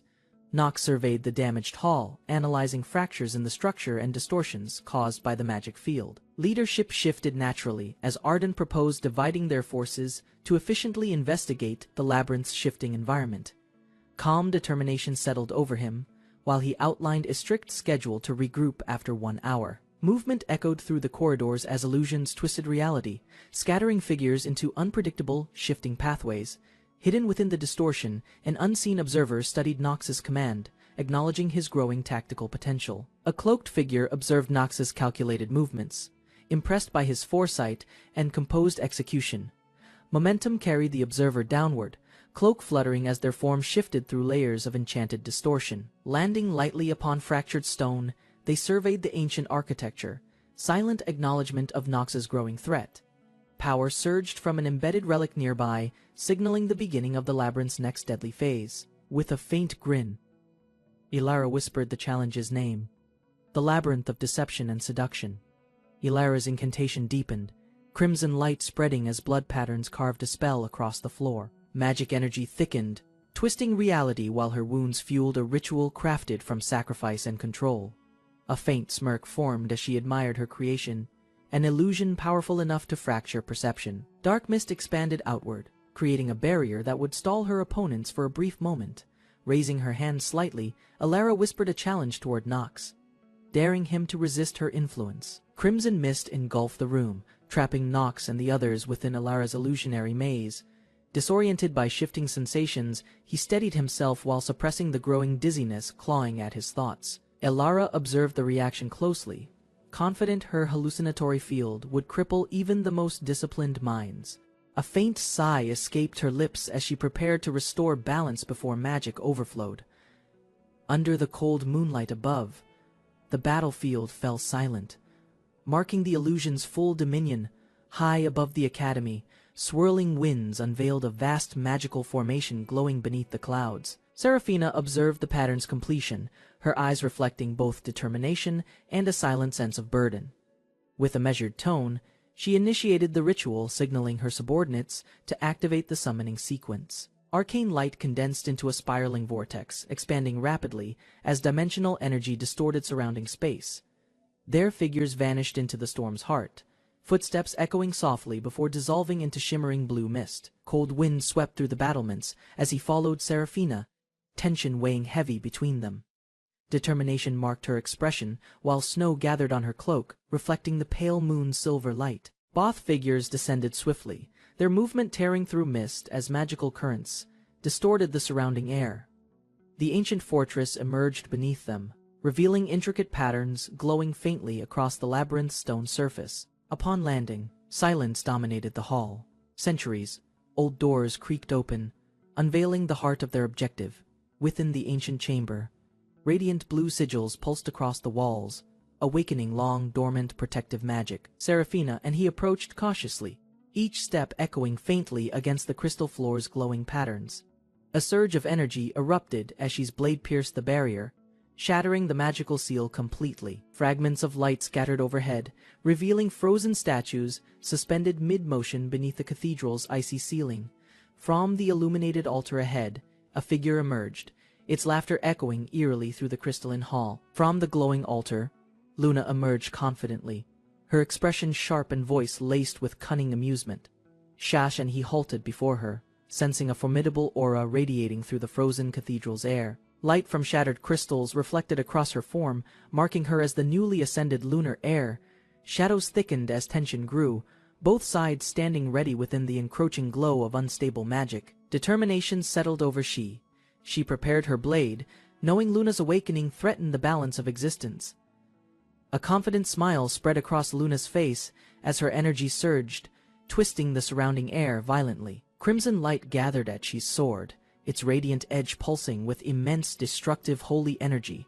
Both powers clashed midair, creating shockwaves that shattered frozen pillars and splintered the crystalline ground beneath them. Explosions rippled outward, each impact echoing like thunder within the collapsing sanctuary's fragile structure. Dust and embers filled the air as she steadied herself, her blade trembling under the backlash. She flinched slightly, pain flashing across her face as her blade vibrated from the collision's force. He stepped forward defensively, frost spiraling outward as his barrier absorbed Luna's lingering magical backlash. Waves of blue energy surged upward, freezing fractured debris midair before collapsing into a radiant vortex. Crimson light tore through the storm, she countering with renewed strength as Luna's defense shattered completely. Amid the settling ice shards, she steadied her stance, her resolve hardening in the face of chaos. Luna's expression shifted from amusement to challenge, her aura shimmering with the cold light of dominance. She's stance tightened, crimson energy coiling around her blade as conviction replaced hesitation in her movements. Sparks ignited between them, their conflicting powers warping the space and bending the air with force. Darkness briefly engulfed the chamber, and she's eyes glowed fiercely, fueled by rage and a buried oath. Unfazed, Luna smirked faintly, her confidence unwavering as power gathered once more at her fingertips. Determination flared in her crimson eyes, a quiet resolve rising beyond duty or divine command. Muscles tensed, momentum surged as her figure blurred forward, cutting through the charged atmosphere like lightning. Red and blue energies collided mid-air, splintering the ground while arcs of light split the horizon. Pressure rippled outward, cracking stone and distorting the frozen cathedral beneath their uncontrolled clash of wills. Through chaos and blinding radiance, Shi's form vanished momentarily, gliding through fractured energy like a phantom strike. A faint tremor spread through the chamber as his hand pressed against the glowing crystal surface. Cracks burst outward violently, releasing a massive red entity that rose behind him, reshaping the air. The ocean shimmered under soft morning light, waves moving gently against the quiet, empty shore. Nox walked through shallow water, his steps slow as sunlight reflected faintly across his pale expression. He stopped near the shoreline, scanning his surroundings, unsure how he arrived in this unfamiliar place. A sudden glimmer caught his attention, making him lift his gaze toward the distant open sea. There, a golden-winged figure soared gracefully above the waves, its presence drawing Nox's silent attention closer. Nox's eyes widened as he spotted the golden figure gliding farther away over the waves. Without hesitation, he stepped deeper into the water, determination replacing the confusion on his face. The figure seemed distant yet familiar, stirring a memory buried beneath his fading strength and uncertainty. Nox reached forward, his body trembling as cold seawater splashed against his legs and hands. He pressed onward, believing the winged being held the key to what he once lost. Nox raised his hand slowly, halting his steps as something unseen tugged at his senses.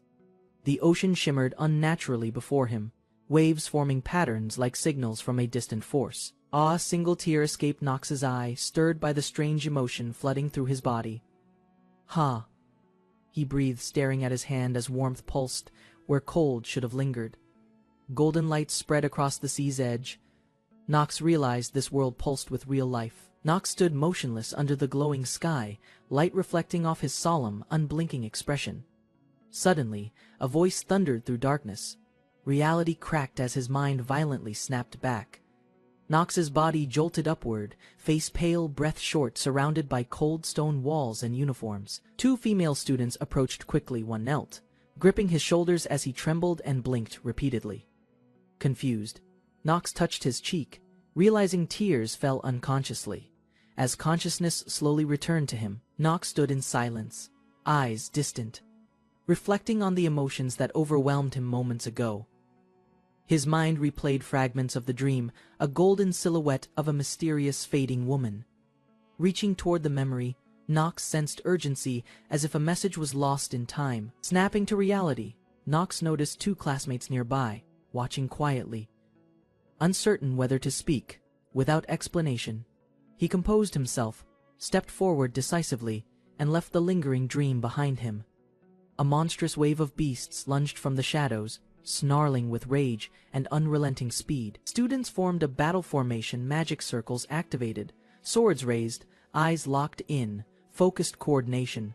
Blazing symbols ignited around Nox's team as enchantments surged and barriers formed with synchronized timing. One warrior unleashed a fiery arc, her blade cloaked in flames, cutting through the front line. Another cast green magic, conjuring skeletal warriors from darkness, their bones rattling as they materialized. A massive mutant charged forward, bones cracking under its stomping weight. It raised one arm high, slamming down with brutal force.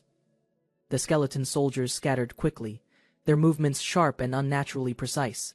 Magic flared as they leapt, blades drawn, surrounding the target. The beast screamed, struck by multiple attacks, green light pulsing violently. The mages synchronized their powers, channeling intense energy into Nox's growing sphere of darkness. The restrained monster screamed violently, as Nox's magic tendrils wrapped tighter, squeezing from every angle. Unfazed, Nox stepped forward, shadows circling his hands with unwavering control and steady breath. Beside him, another student supported the barrier, stabilizing the ritual with refined precision and silence. Suddenly, a powerful stomp struck the ground. An enemy approached fast, catching them off guard. Nox stepped back calmly, while the pink-haired mage reacted to the scene in shock. The battlefield was silent. Defeated monsters scattered across stone, surrounded by cautiously approaching students. Marbus scanned the area, puzzled by the silence. Unsure if danger had truly passed, he confirmed aloud. The second sector was clear, though concern lingered beneath his composure. A blonde student approached Marbus gently, noting his fatigue, as others quietly regrouped behind them. A dark-haired girl approached nervously, concerned for Nox's condition after the intense confrontation. Nox stood confidently, dismissing her worry, comparing himself above the level of ordinary weaklings. Irene interrupted mockingly, reminding him he was found sobbing hours ago, expression playful yet sharp. The blonde girl added politely that arrogance might be better left unsaid among peers. With an exaggerated laugh, Irene teased Nox again while he stood silently, visibly regretting speaking. The pink-haired girl observed the aftermath grimly, noting how heavily they struggled in this zone. She projected worry ahead. Stronger foes likely waited deeper, guarding something far worse than before. Nox smirked faintly, confident and unbothered by her warning, already stepping forward without hesitation. He declared internally it was time to shine, his moment finally drawing near. The third area awaited, the final floor, where the labyrinth's boss monster was stationed. Nox declared his identity boldly, eyes glowing. He was the final boss they would face. The title burned into view, signaling a shift as destiny moved toward its climax. In a strange red chamber, a servant stood proudly before a blood-stained crystal throne. He addressed someone unseen, a voice echoing faintly from within a magical seal. Eyes gleamed with reverence. The servant smiled, unnervingly, whispering allegiance to his mysterious imprisoned lord. A vision of a smiling warrior appeared. Perhaps this test could make him a hero. The servant acknowledged the command without hesitation, magic fizzing as he prepared the chamber. Mocking laughter echoed. Another presence dismissed the hopeful dream as childish and doomed to fail. The voice scorned his ambition, warning no one could defeat a grand devil alone. Unshaken, the servant began drinking a blood-red potion, determined to defy fate regardless of risk. The servant smiled confidently, tossing the blood-filled vial as the ritual neared completion. Glass shattered violently. Dark energy erupted from the circle, responding to the offering without hesitation.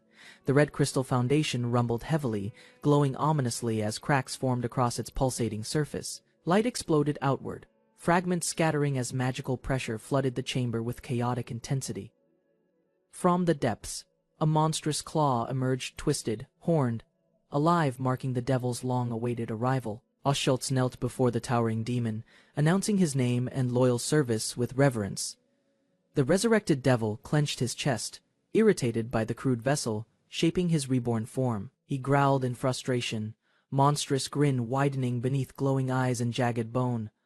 Like armor still, he laughed proudly despite imperfection. His return was complete, and the world would change. The demon's gaze shifted downward. "Oschultz, did you say?" he repeated, voice heavy with memory. The devil paused suddenly, sniffing the air. His expression sharpened with unexpected recognition. He sensed something distant, a familiar human presence that stirred ancient rage within his blood. A powerful warrior moved gracefully across the battlefield, wielding icy magic with blinding speed. He asked if she was one of the three who imprisoned him before. Oschultz answered solemnly, confirming the truth that reignited the demon's fury once again. The Grand Devil grinned wide, dark energy surging as his rebirth reached full completion. Nox activated his artifact illuminating mirror, causing energy to surge violently through the dark chamber. Purple light expanded around him as the artifact began forming a clone identical to his body. When the figure solidified, Nox smirked, recalling the moment he programmed its adaptive fighting instincts. Facing his creation, he calmly explained that the clone's purpose was to absorb fatal injuries first. Before finishing his words, the clone lunged forward, blade slicing the air, blood scattering through violet light. Darkness coiled around the fallen creature, its form fading as energy returned to the glowing artifact nearby. Information screens materialized midair, revealing Nox von Reinhafer's identity and the artifact's incomplete awakening process. With a quick glance, he assessed the data, confirming that most attributes still lacked defined purpose. Energy pulses flickered wildly, while numerical values shifted, updating his stats and newly synchronized abilities in real time. Realizing the artifact's reaction stemmed from his blood resonance, Nox tightened his grip, ready for battle. Aware of his role in the labyrinth, he prepared strategies to delay his advancing classmates. Calculations filled his mind as he activated mana circuits, shaping energy into a tangible glowing construct. Through his artifact's dark mirror, another version of himself emerged, identical in form and presence. The duplicate, infused with shadow energy, replaced the fallen boss creature to confuse incoming challengers. Confident in his creation's power, he smirked, certain the clone's strength surpassed the defeated monster. Footsteps echoed through the corridor as he rejoined his classmates, their eyes filled with suspicion. Ignoring their questions, he maintained composure, letting silence conceal the details of his recent actions. Thoughts drifted to his clone, programmed to delay them just enough for his mission's success. Ahead, the Doppelganger blocked their path, voice cold as it commanded the group to halt. Confusion spread when the clone's tone matched. He's exactly leaving his allies frozen in disbelief. Quietly observing from afar, he analyzed the clone's behavior, aware it could think independently. Each word the duplicate spoke increased the chance his classmates might notice their uncanny resemblance. A tense silence followed as the clone's aura darkened, radiating energy foreign to human nature.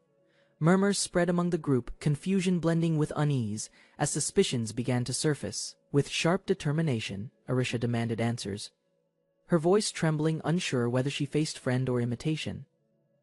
The clone introduced itself as Shane, claiming to be a wandering magician caught by a random spell. His fabricated story flowed smoothly, describing an accident near the Elden Yard that led to teleportation. Arisha narrowed her eyes, uneasy as his voice and gestures mirrored. He's too perfectly. Watching from behind, he grimaced, realizing the clone's detailed improvisation risked exposing his entire scheme. Drawing his blade, he decided to intervene before suspicion grew stronger and everything collapsed around him. With a sharp motion, Shane unleashed waves of purple energy, forcing he into immediate defense. Blades of light clashed violently, each strike echoing through the chamber like thunder between mirrored reflections. Momentum shifted as he countered, spinning midair and driving his sword through the swirling energy.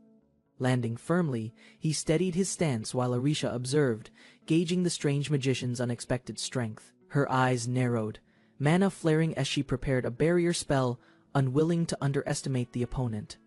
Arisha's magic circle blazed bright gold, releasing a torrent of searing flames that illuminated the corridor. Her fiery spell collided with Shane's dark aura, generating a thunderous shockwave that shook the floor. Smoke cleared as he stood beside her, noticing the clone's weakening stance and fading energy field. From the shadows, skeletal warriors emerged, summoned remnants, reacting to the unstable magic around them. Without hesitation, Arisha dashed forward, determination blazing in her eyes as she targeted the staggering magician. Flames roared as Arisha lunged forward, her blazing strike slicing through the swirling haze around Shane. Reacting swiftly, he ducked beneath the attack, eyes narrowing as embers grazed his shoulder. Rattling bones echoed when nearby skeletons stirred, drawn toward the escalating clash of opposing mana. Using their movement as cover, Shane sprinted across the corridor, magic gathering in his right hand. A golden circle materialized midair as he prepared a counterspell, determined to regain control of battle. Explosions shattered the ground as Arisha's flames collided with Shane's spell, scattering debris across the corridor. Without hesitation, she lunged forward through the smoke, eyes locked on her rapidly retreating opponent. Her sword traced a fiery arc, slicing through the air with lethal precision and speed. Shane twisted his body, barely dodging, but her relentless assault left him no room to recover. Gathering momentum, Arisha spun midair and landed a crushing strike, slamming him violently against the wall. Blood spilled from Shane's mouth as he struggled to stand, the impact leaving him barely conscious. He flinched suddenly, pain coursing through his body as his knees buckled beneath unseen strain. Arisha turned in alarm, confusion spreading when she noticed his trembling hand gripping his chest tightly. Forcing a weak smile, he dismissed concern, claiming it was nothing more than residual mana backlash. Inside, however, he realized the painful truth. His powers were being divided between himself and the clone. Gritting his teeth, he calculated his limit, realizing his strength now operated at only half efficiency. Each swing of his sword felt heavier, energy dispersing unevenly between himself and the mirrored duplicate. As Orisha's attack landed on Shane, a sharp pain tore through his body simultaneously. Blood trickled down his arm as he struggled to remain composed, every strike reflecting back at him. With a bitter smirk, he admitted internally that his clever strategy had turned into self-inflicted chaos. Watching the chaotic battlefield, he questioned his endurance, uncertain if he could maintain control much longer. His heartbeat quickened as his clone and Orisha clashed relentlessly, shaking the labyrinth's stone corridors. Sparks and light collided, filling the air with deafening clangs and bursts of unstable mana. Amid the explosion, a new figure emerged, golden-haired, armored, and exuding terrifying magical pressure. As the smoke cleared, the mysterious warrior stepped forward, her burning gaze fixed directly on he. The ground trembled as a towering crimson demon rose behind the golden-haired warrior, its eyes blazing fury. Tightening her grip on her sword, she faced the beast, anger and regret mixing in her gaze. Her white-haired companion shouted, blaming her recklessness for awakening a creature none of them could contain. Turning sharply, the knight's expression hardened, voice trembling with conviction as she defended her impossible choice. Red energy spiraled around her armor as she prepared to strike, determined to end the chaos herself. A massive red pillar of energy erupted upward as the warrior unleashed her full destructive potential. Flames and shockwaves spiraled around her, tearing through stone walls and shaking the entire labyrinth violently. Watching from behind, the white-haired woman whispered regretfully, realizing this battle mirrored their tragic past. Her cold expression softened, recalling countless failed attempts to destroy the cursed stone that bound her. Blue energy burst from her hands, colliding with crimson light as she joined the fight once more. Crystalline shards pulsed with red light as the woman recalled her failed attempts to contain the demon. Her calm expression masked sorrow, knowing the seal's purpose was merely to delay inevitable destruction. Duty bound her to wait, to awaken once more when the fiend's prison finally weakened. Seeing the chaos unfold, she realized the moment had come to act before all hope vanished. Blue symbols formed behind her as she unleashed her hidden power, meeting the infernal storm head on. East's energy gathered around Seraphina's hands as she prepared her counterattack. The demon roared, its crimson body cracking under the sudden freezing pressure. Flames erupted from Aurelia's sword, clashing violently with Seraphina's overwhelming frost. Both forces collided, creating a blinding explosion that split the battlefield in half. From within the chaos, the demon emerged again, stronger and filled with rage. Aurelia's blazing sword clashed against the demon's arm, releasing a violent burst of molten energy. The explosion shattered the ground beneath them, engulfing the battlefield in blinding fire and smoke. Through the haze, Aurelia and Seraphina locked eyes, silently gauging each other's next decisive move. Seraphina assessed the battle coldly, realizing their combined strength barely restrained the creature's overwhelming power. The demon's chest began to pulse with crimson light, its core awakening into something far deadlier. The demon gathered immense power within its core, releasing waves of destructive energy across the battlefield. A massive explosion erupted outward, consuming everything nearby, in blazing fire and deafening impact shockwaves. Nox's arm burned with golden energy, his body thrown backward as the unstable spell misfired violently. Eleanor lunged forward through the flames, her blade tracing a brilliant arc toward his exposed chest. Blood spilled as he hit the wall hard, gritting his teeth against the searing pain spreading. Dark corridors trembled while undead soldiers emerged from green mist, encircling the weakened knight without hesitation. Surrounded by skeletons, he unleashed his dark aura, clashing against countless strikes echoing through the hall. Emerald energy surrounded Ardon as his shield radiated power, signaling the start of a coordinated assault. Leon stepped forward, dark aura thickening around him, while his eyes locked on their approaching opponent. Nox watched their movements carefully, noticing how tension and mana density built rapidly within the corridor. A swift motion followed his fingers traced a symbol, triggering violent tremors that fractured the stone floor. As dust erupted upward, he sensed an imminent threat forming beneath, his instincts tightening with unease. Heavy debris crashed from above as students stumbled across the collapsing corridor, barely keeping their balance. The ground split apart violently, swallowing sections of the floor, while dust and stone erupted upward. Eleanor's foot twisted mid-step, panic flashing across her face as the unstable surface crumbled beneath. A sudden drop opened below her, forcing a desperate scream as her body plummeted into darkness. Shocked allies rushed forward through the shaking hall, calling her name while fractured tiles scattered around them. A streak of golden light darted across the cracked ground, weaving through debris with precise motion, arms extended midair as Eleanor's body was pulled upward.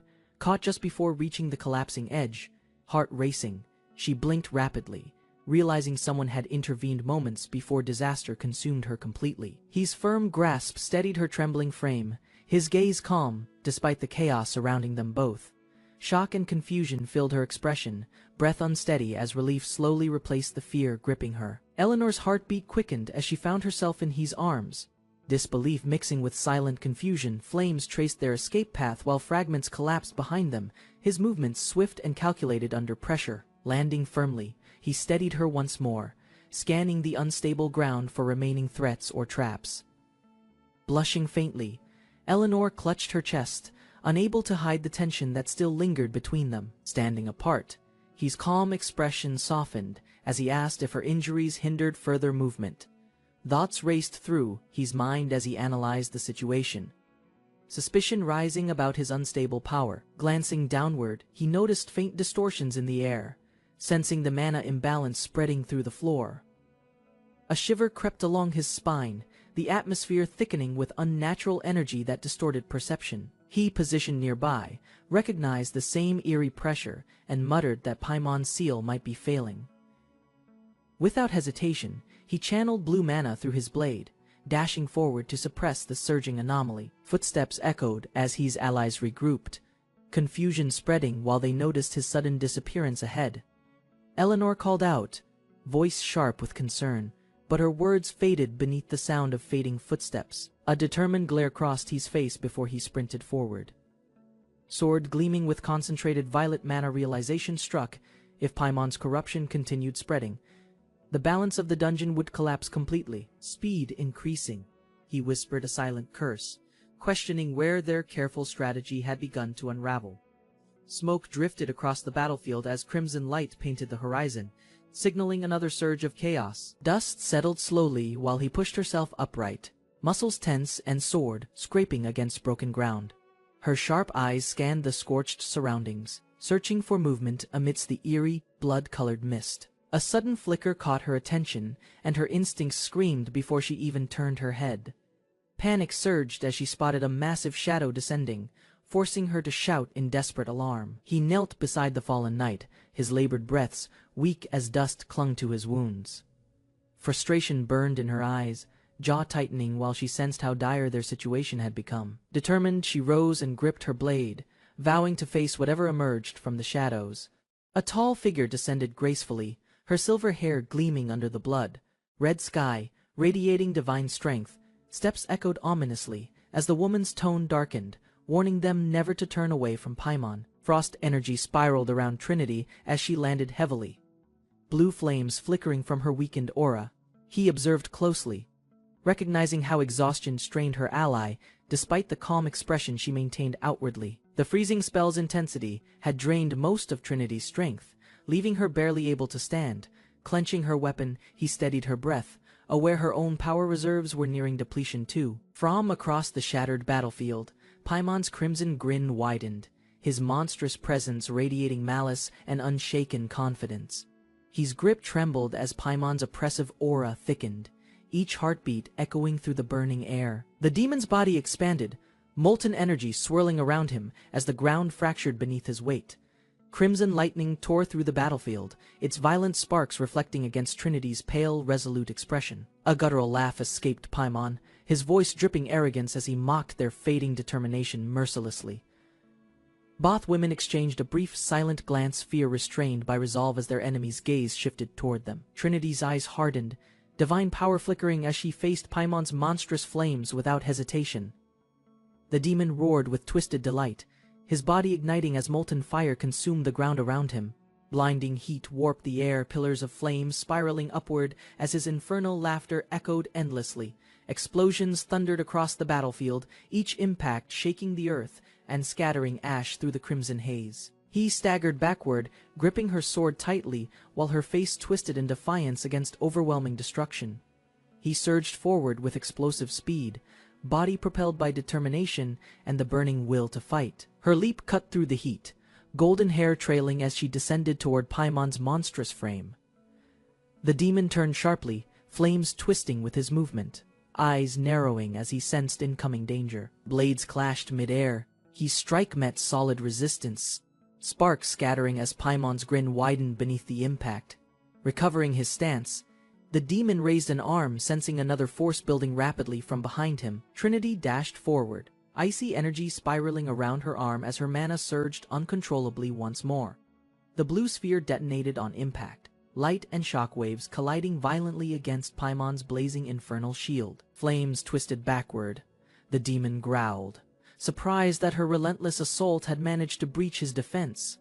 Shards of energy scattered midair as Trinity's spell shattered, leaving fractures of frost across his molten armor. Blood dripped from her lips. She steadied herself weakly, realizing her body couldn't endure another strike.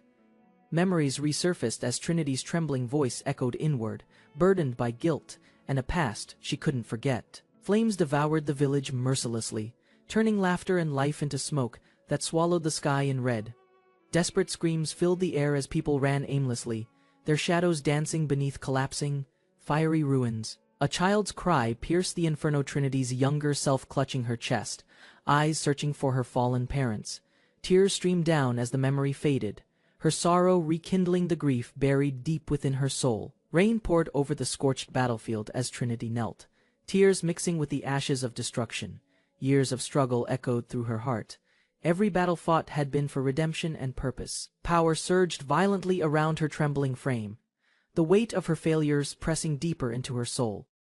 Struggling to stand, she steadied her breath, recalling why she once sought strength beyond mortal limits. Despite everything, exhaustion consumed her, fallen before Paimon's might. Realizing divine power couldn't overcome her lingering despair, he dashed forward through the smoke, determination burning in her eyes as flames illuminated her path. Trinity's body trembled. Blood streaked her lips, yet her gaze steadied with unwavering faith in him. Power surged between them, purple mana clashed with crimson fire, shaking the ground with violent intensity.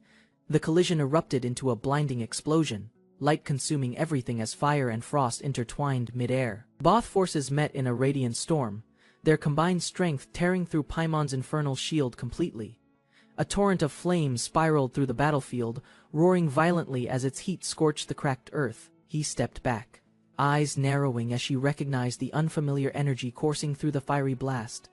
Shock filled her expression. This attack bore power far beyond anything Paimon had previously unleashed against them. Trinity's weakened form trembled, disbelief flickering across her face as the flames began to die away.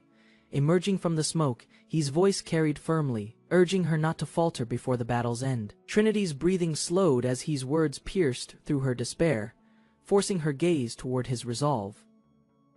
He stepped closer, voice steady, warning that losing another precious bond would shatter what remained of her. Shock filled Trinity's eyes. She couldn't comprehend how he knew of her family's tragic past. With unwavering calm, he raised his sword, declaring his vow beneath the crimson glow of battle. Fingers tightened around the hilt, dark mana surging as he swore to slay Paimon completely.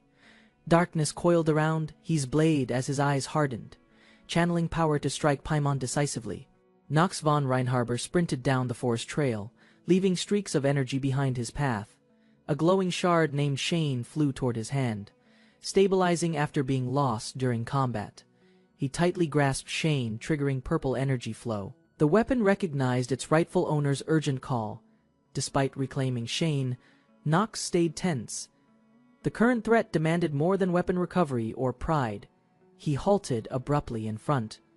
Palcian stood renewed, radiating unnatural strength previously thought impossible. A sharp breath escaped Lunia as she turned, eyes widening at Paimon's sudden resurgence. Thoughts spiraled fast. Facing someone equal to her in strength left no clear options. Cornered by reality, desperation surfaced. Retreat. now meant betrayal. Yet direct confrontation assured ruin. Wind burst behind as he ran forward. Lunia raised her voice with urgent command. Without slowing, he declared his resolve. Duty bound him, regardless of danger or looming fate. Frustration cracked Lunia's voice as she shouted, unwilling to accept the overwhelming odds before them. Eyes narrowed, resolve deepened. He reminded her that even Lunia herself now stood in danger, startled by that truth. Lena's expression shifted doubt, colliding with a long-buried painful memory. Recognition dawned. She had risen alone, earning her place as commander through sheer will. Beyond command, her actions saved Marine's life and earned the knight's respect without hesitation. A chilling thought crossed his mind. He could twist Lunia's virtues to his advantage. Suddenly halting, he dropped the line that pierced deep, truth about her laboratory rescue. Back rigid, her body froze. The reminder struck nerves she had tried hard to bury. Positioned as antagonist, he embraced the villain's role, manipulating emotions for a greater purpose. Tension surged. Her fist clenched, voice cracked. Confusion replaced certainty in that forest standoff. Lunia reminded him sharply Paimon was a demon even top warriors barely held back. Eyes narrowed. He calculated calmly. A pause. Then he mentioned her greatest strength, enchanted arrows without hesitation. She lunged. Crimson light erupted as she launched a flurry toward the forest. Winds hissed between them. Both stared, unsure whether she attacked out of rage or resolve. He realized, instantly, Paimon had broken containment. Their only hope now was fighting side by side. Faced with pressure, she flinched. A sudden question exposed her unstable grip over water shots. Annoyed by the distraction, he read her pause. Clearly fear still lingered beneath resolve. Unleashing truth, she shouted those arrows once turned her into a mindless weapon of destruction. Emotion surged violently. Her scream broke loose. Vengeance, pain, and fury fueled her trembling posture. All hesitation vanished. Ancestral blood awakened her seafolk heritage, empowered devastating, uncontrollable magic within. Calm yet defiant, he dismissed her threat. Rage alone couldn't bring him down. His voice sharpened, commanding preparation. They had no luxury to hesitate any longer. Unleashing her full wrath meant losing control. Not even allies could hold her back. Despite knowing the risk, he gripped Shane tighter. Retreat was no longer an option. Deep breath steadied her fingers. Determination returned as she reached silently for her bowstring. Silence lingered before he exhaled, slowly letting a faint smirk creep across his face. Mockery edged his voice, teasing her hesitation with calculated calm and unreadable confidence. Stillness held her captive, no arrows loosed. Something deeper than tactics bound her hands. Eyes narrowed. Her grip steadied, yet uncertainty warred with purpose beneath her cold gaze. Water surged beneath her stance, power rising as internal conflict neared its breaking point. Surging water circled him fiercely, yet he stood firm beneath the pressure without flinching. With chains rising and magic swirling, her form glowed, command over water fully awakened. Amused yet cautious, she acknowledged his title. Even Lunia called him the Daring One. He dismissed the nickname, stepping forward while her waves crashed around without making contact. Suddenly, blazing light erupted nearby. Fire energy spiraled upward, signaling another force entering the battlefield. System messages flickered. A joint ability had activated between combatants bearing opposite elemental affinities. The bond unlocked a fusion skill, one requiring mutual trust and synchronized magical pulse. Both surged forward, power unified. Lightning, blue and obsidian. Purple clashed brilliantly against molten gold. Time. Limited genius. Dark Knight's final strike burst outward. A spectacle of raw, shared defiance. Splashing waves and scorched air collided. Energy exploded skyward, shaking the battlefield to its core. The explosion echoed outward, fire engulfing everything caught in range. He struggled to breathe, shadows flickering wildly around his exhausted body. Across the battlefield, water magic swirled as Lena maintained her stance. His expression tensed, sensing her next move would demand full commitment. A powerful arrow formed, spinning forward with deadly speed and force. The massive water arrow surged forward, tearing through trees with overwhelming speed and pressure. He steadied himself while watching its path, mocking the attack with a half-hearted smirk. Despite the danger, he laughed, slightly amused that Lena aimed such power at him. Sidestepping quickly, he narrowly evaded impact, his body rotating mid-air to regain combat footing. Landing firm, he glanced toward Lena's position, dark energy slowly gathering around his blade. A faint ripple distorted the air. He sensed a presence beyond the magical boundary, eyes sharp. He questioned the honor of satyrs, one of the 3 dark families. Raising his voice, he challenged the observer, demanding their presence be revealed without delay. Footsteps broke silence.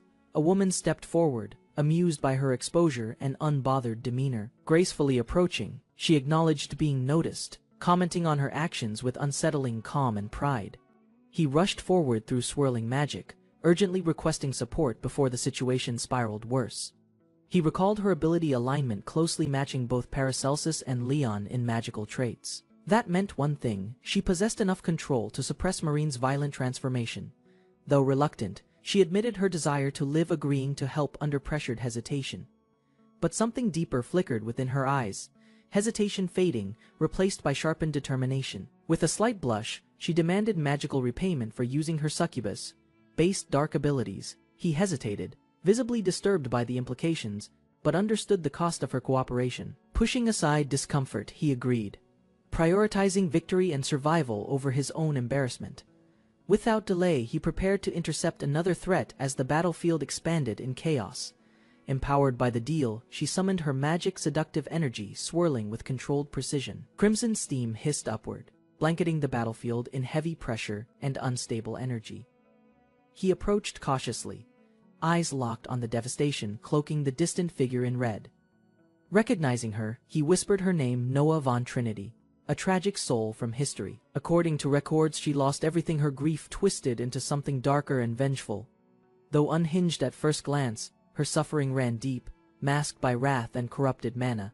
He stepped forward, blade glowing darkly, urging the headmistress not to fall again. His words aimed not to provoke, but to steady her shaken emotional foundation. If she surrendered, she'd lose her student too, and herself to unending grief. His plea was firm: he would defeat Paimon and needed her cooperation immediately.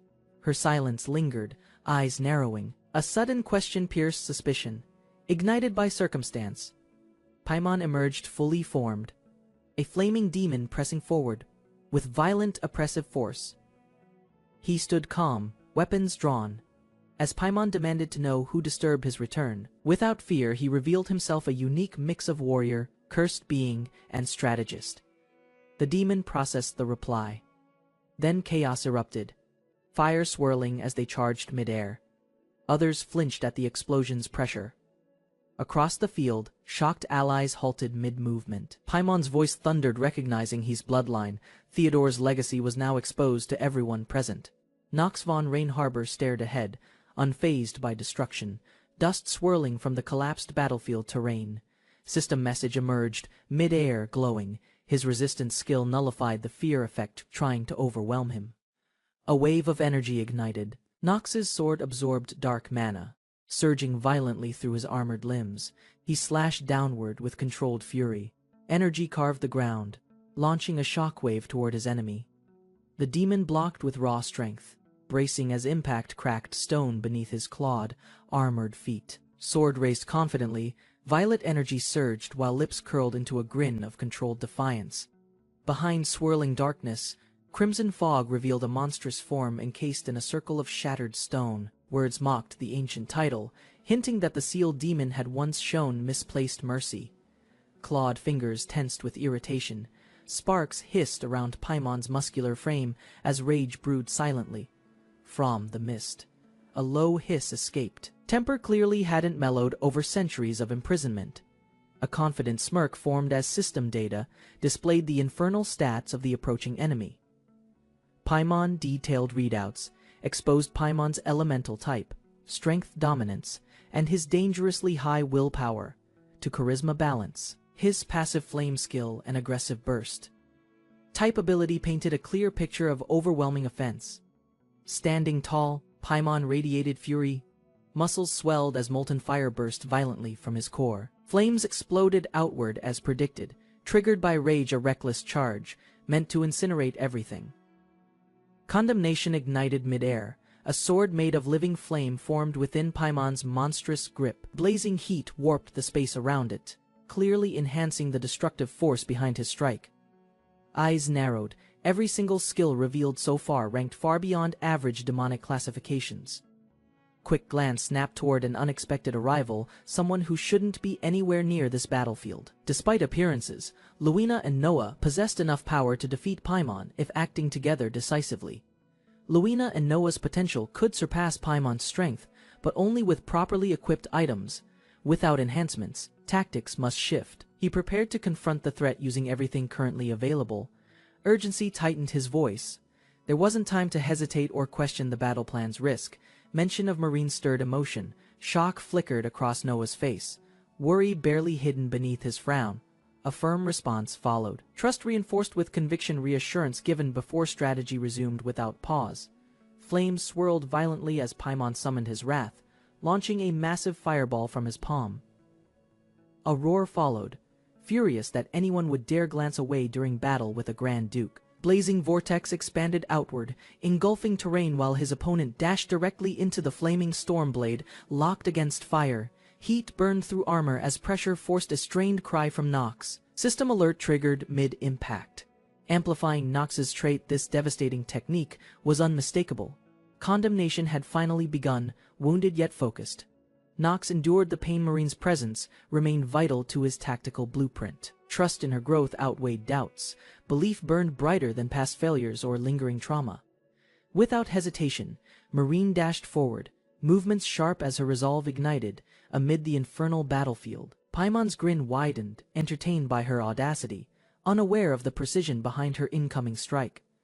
Sparks erupted as blades collided, her leap meeting the demon's strength with fearless, unwavering defiance. Marine's blade held steady, as her words challenged Paimon's pride with controlled, sharpened resolve.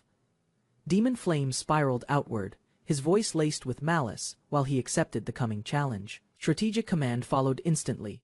Nox called out, coordinating next steps as chaos surged across scorched ground.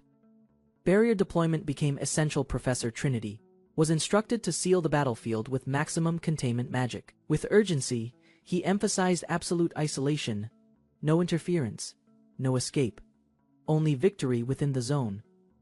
Trinity mocked his urgency, amused by his effort to shield classmates amid a demon's wrath. No denial was given. Nox's calm gaze deflected assumptions, focused on what truly mattered. Now, she pressed harder, voice playful.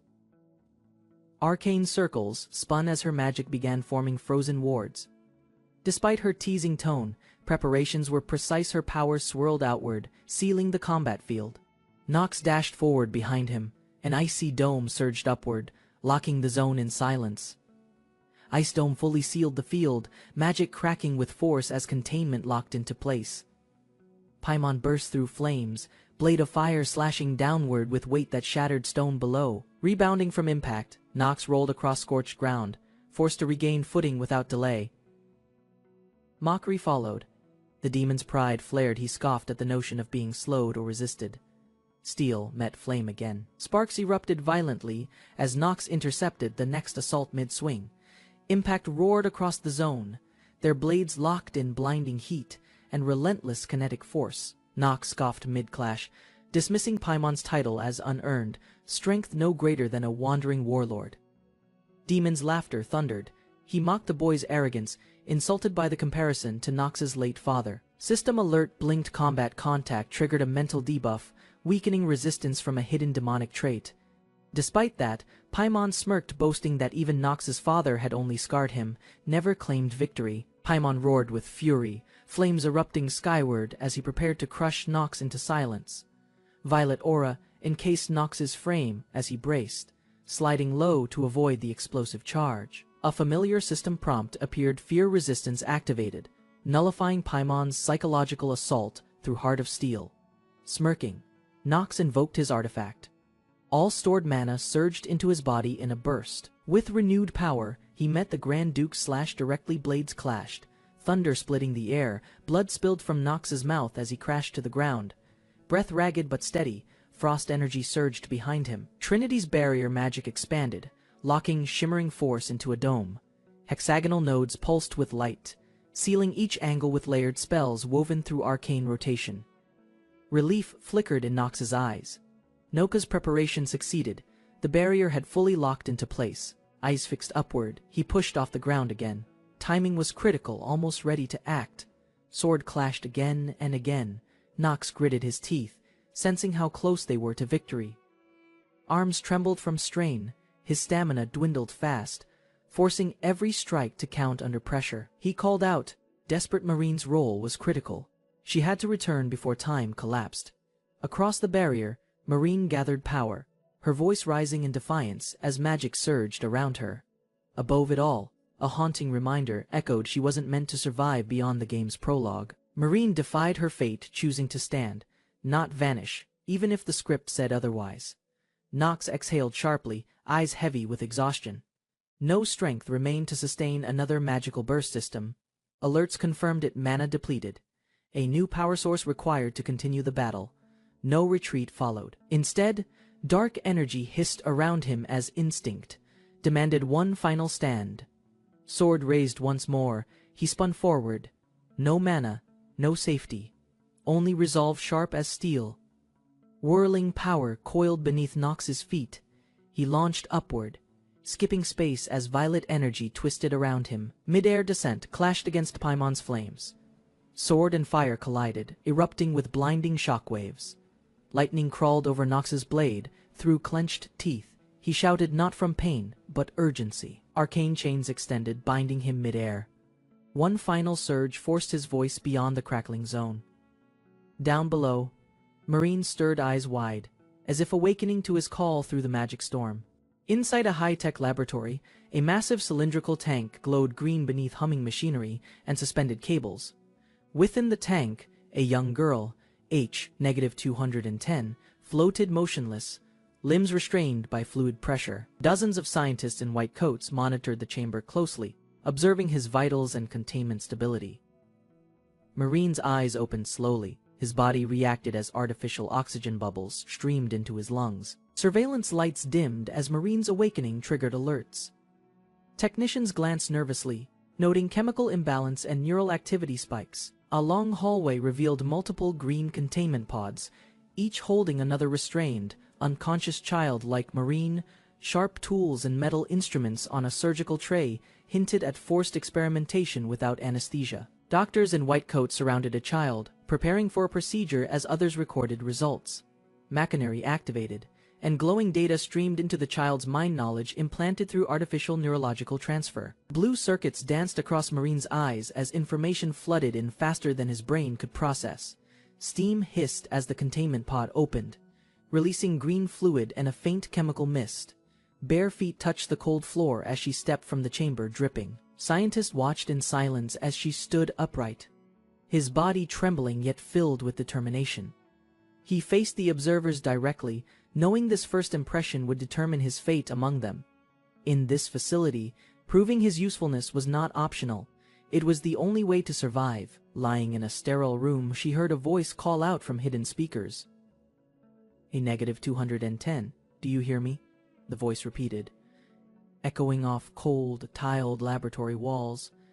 The designation H-210 was assigned to she, his identity reduced to a serial experiment number. Rising from the bed, he followed instructions without understanding the purpose of their interest. Scientists led him past containment tanks, explaining their goal, replicating ancient powers through artificial means. Many test subjects were war orphans, selected for their expendability and lack of legal protection. A scientist instructed she, A-210, let's try moving one of your cubes, clipboard in hand. With no choice, she responded calmly, masking unease behind a polite, obedient expression. She raised her hand, activating latent energy. One glowing cube lifted smoothly into the air. Dozens of observers recorded results as she demonstrated advanced control over ancient sea folk powers. She continued her demonstrations daily only to remain valuable enough for the lab to keep.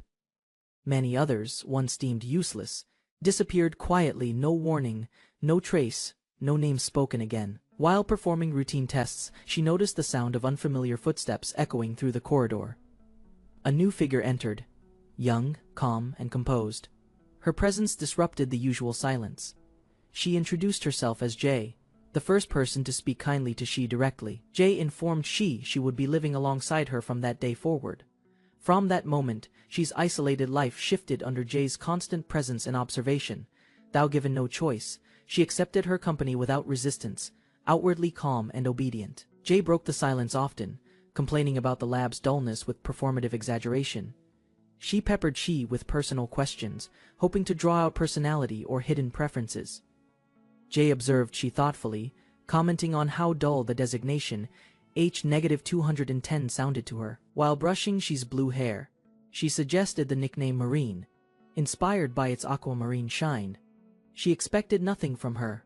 Every adult before had treated her as property. Nothing more. She was used to being studied labeled a specimen. Never a person, never truly seen. But Jay's warm gestures, even if playful or odd, felt strangely real in that sterile place. Jay brought she into the courtyard, letting her run freely among bright sunflowers and water. Laughter echoed as they splashed together. A rare moment of joy in an artificial life. For the first time, she felt like a person, not an object, not a weapon. At night, questions surfaced, doubts, born of kindness, that didn't match her lived experience. Lying beside Jay, she confessed her fears of being a fabricated monster forced to exist. She admitted the truth aloud: she was a weapon created for war and eventual death. Jay responded with a soft laugh, not from cruelty, but from understanding unspoken pain. She gently patted she's head, revealing her own captivity masked as employment at the lab. Jay explained her cooperation was forced, her family held hostage to ensure her compliance. When asked if she missed them, Jay whispered her answer, quiet and honest. Deeply in the quiet night, Jay turned toward she, her expression calm yet filled with meaning. Marine's hand clenched unconsciously, her body reacting to the unfamiliar weight of possible separation. The moonlight spilled across the bed as Jay's steady gaze met she's uncertain eyes. Wrapped in shared silence, they rested close, two prisoners of circumstance, bound by reluctant understanding, though unsure of the words. She felt something bloom, a fragile sense of what family meant. Jay lay beside she, her expression softened, reassuring, protective in the dim blue night. She gently embraced she, offering comfort not as a scientist, but as something closer to kin beneath the blankets. She is breathing steadied as warmth replaced her usual fear and vigilance. The nights grew easier, and with calm came stability, both emotional and in power control. Guided by Jay's presence, she's seafolk powers stabilized, responding more clearly to her will. Days passed under sunlight and water reading. Training and laughing became part of she's new routine.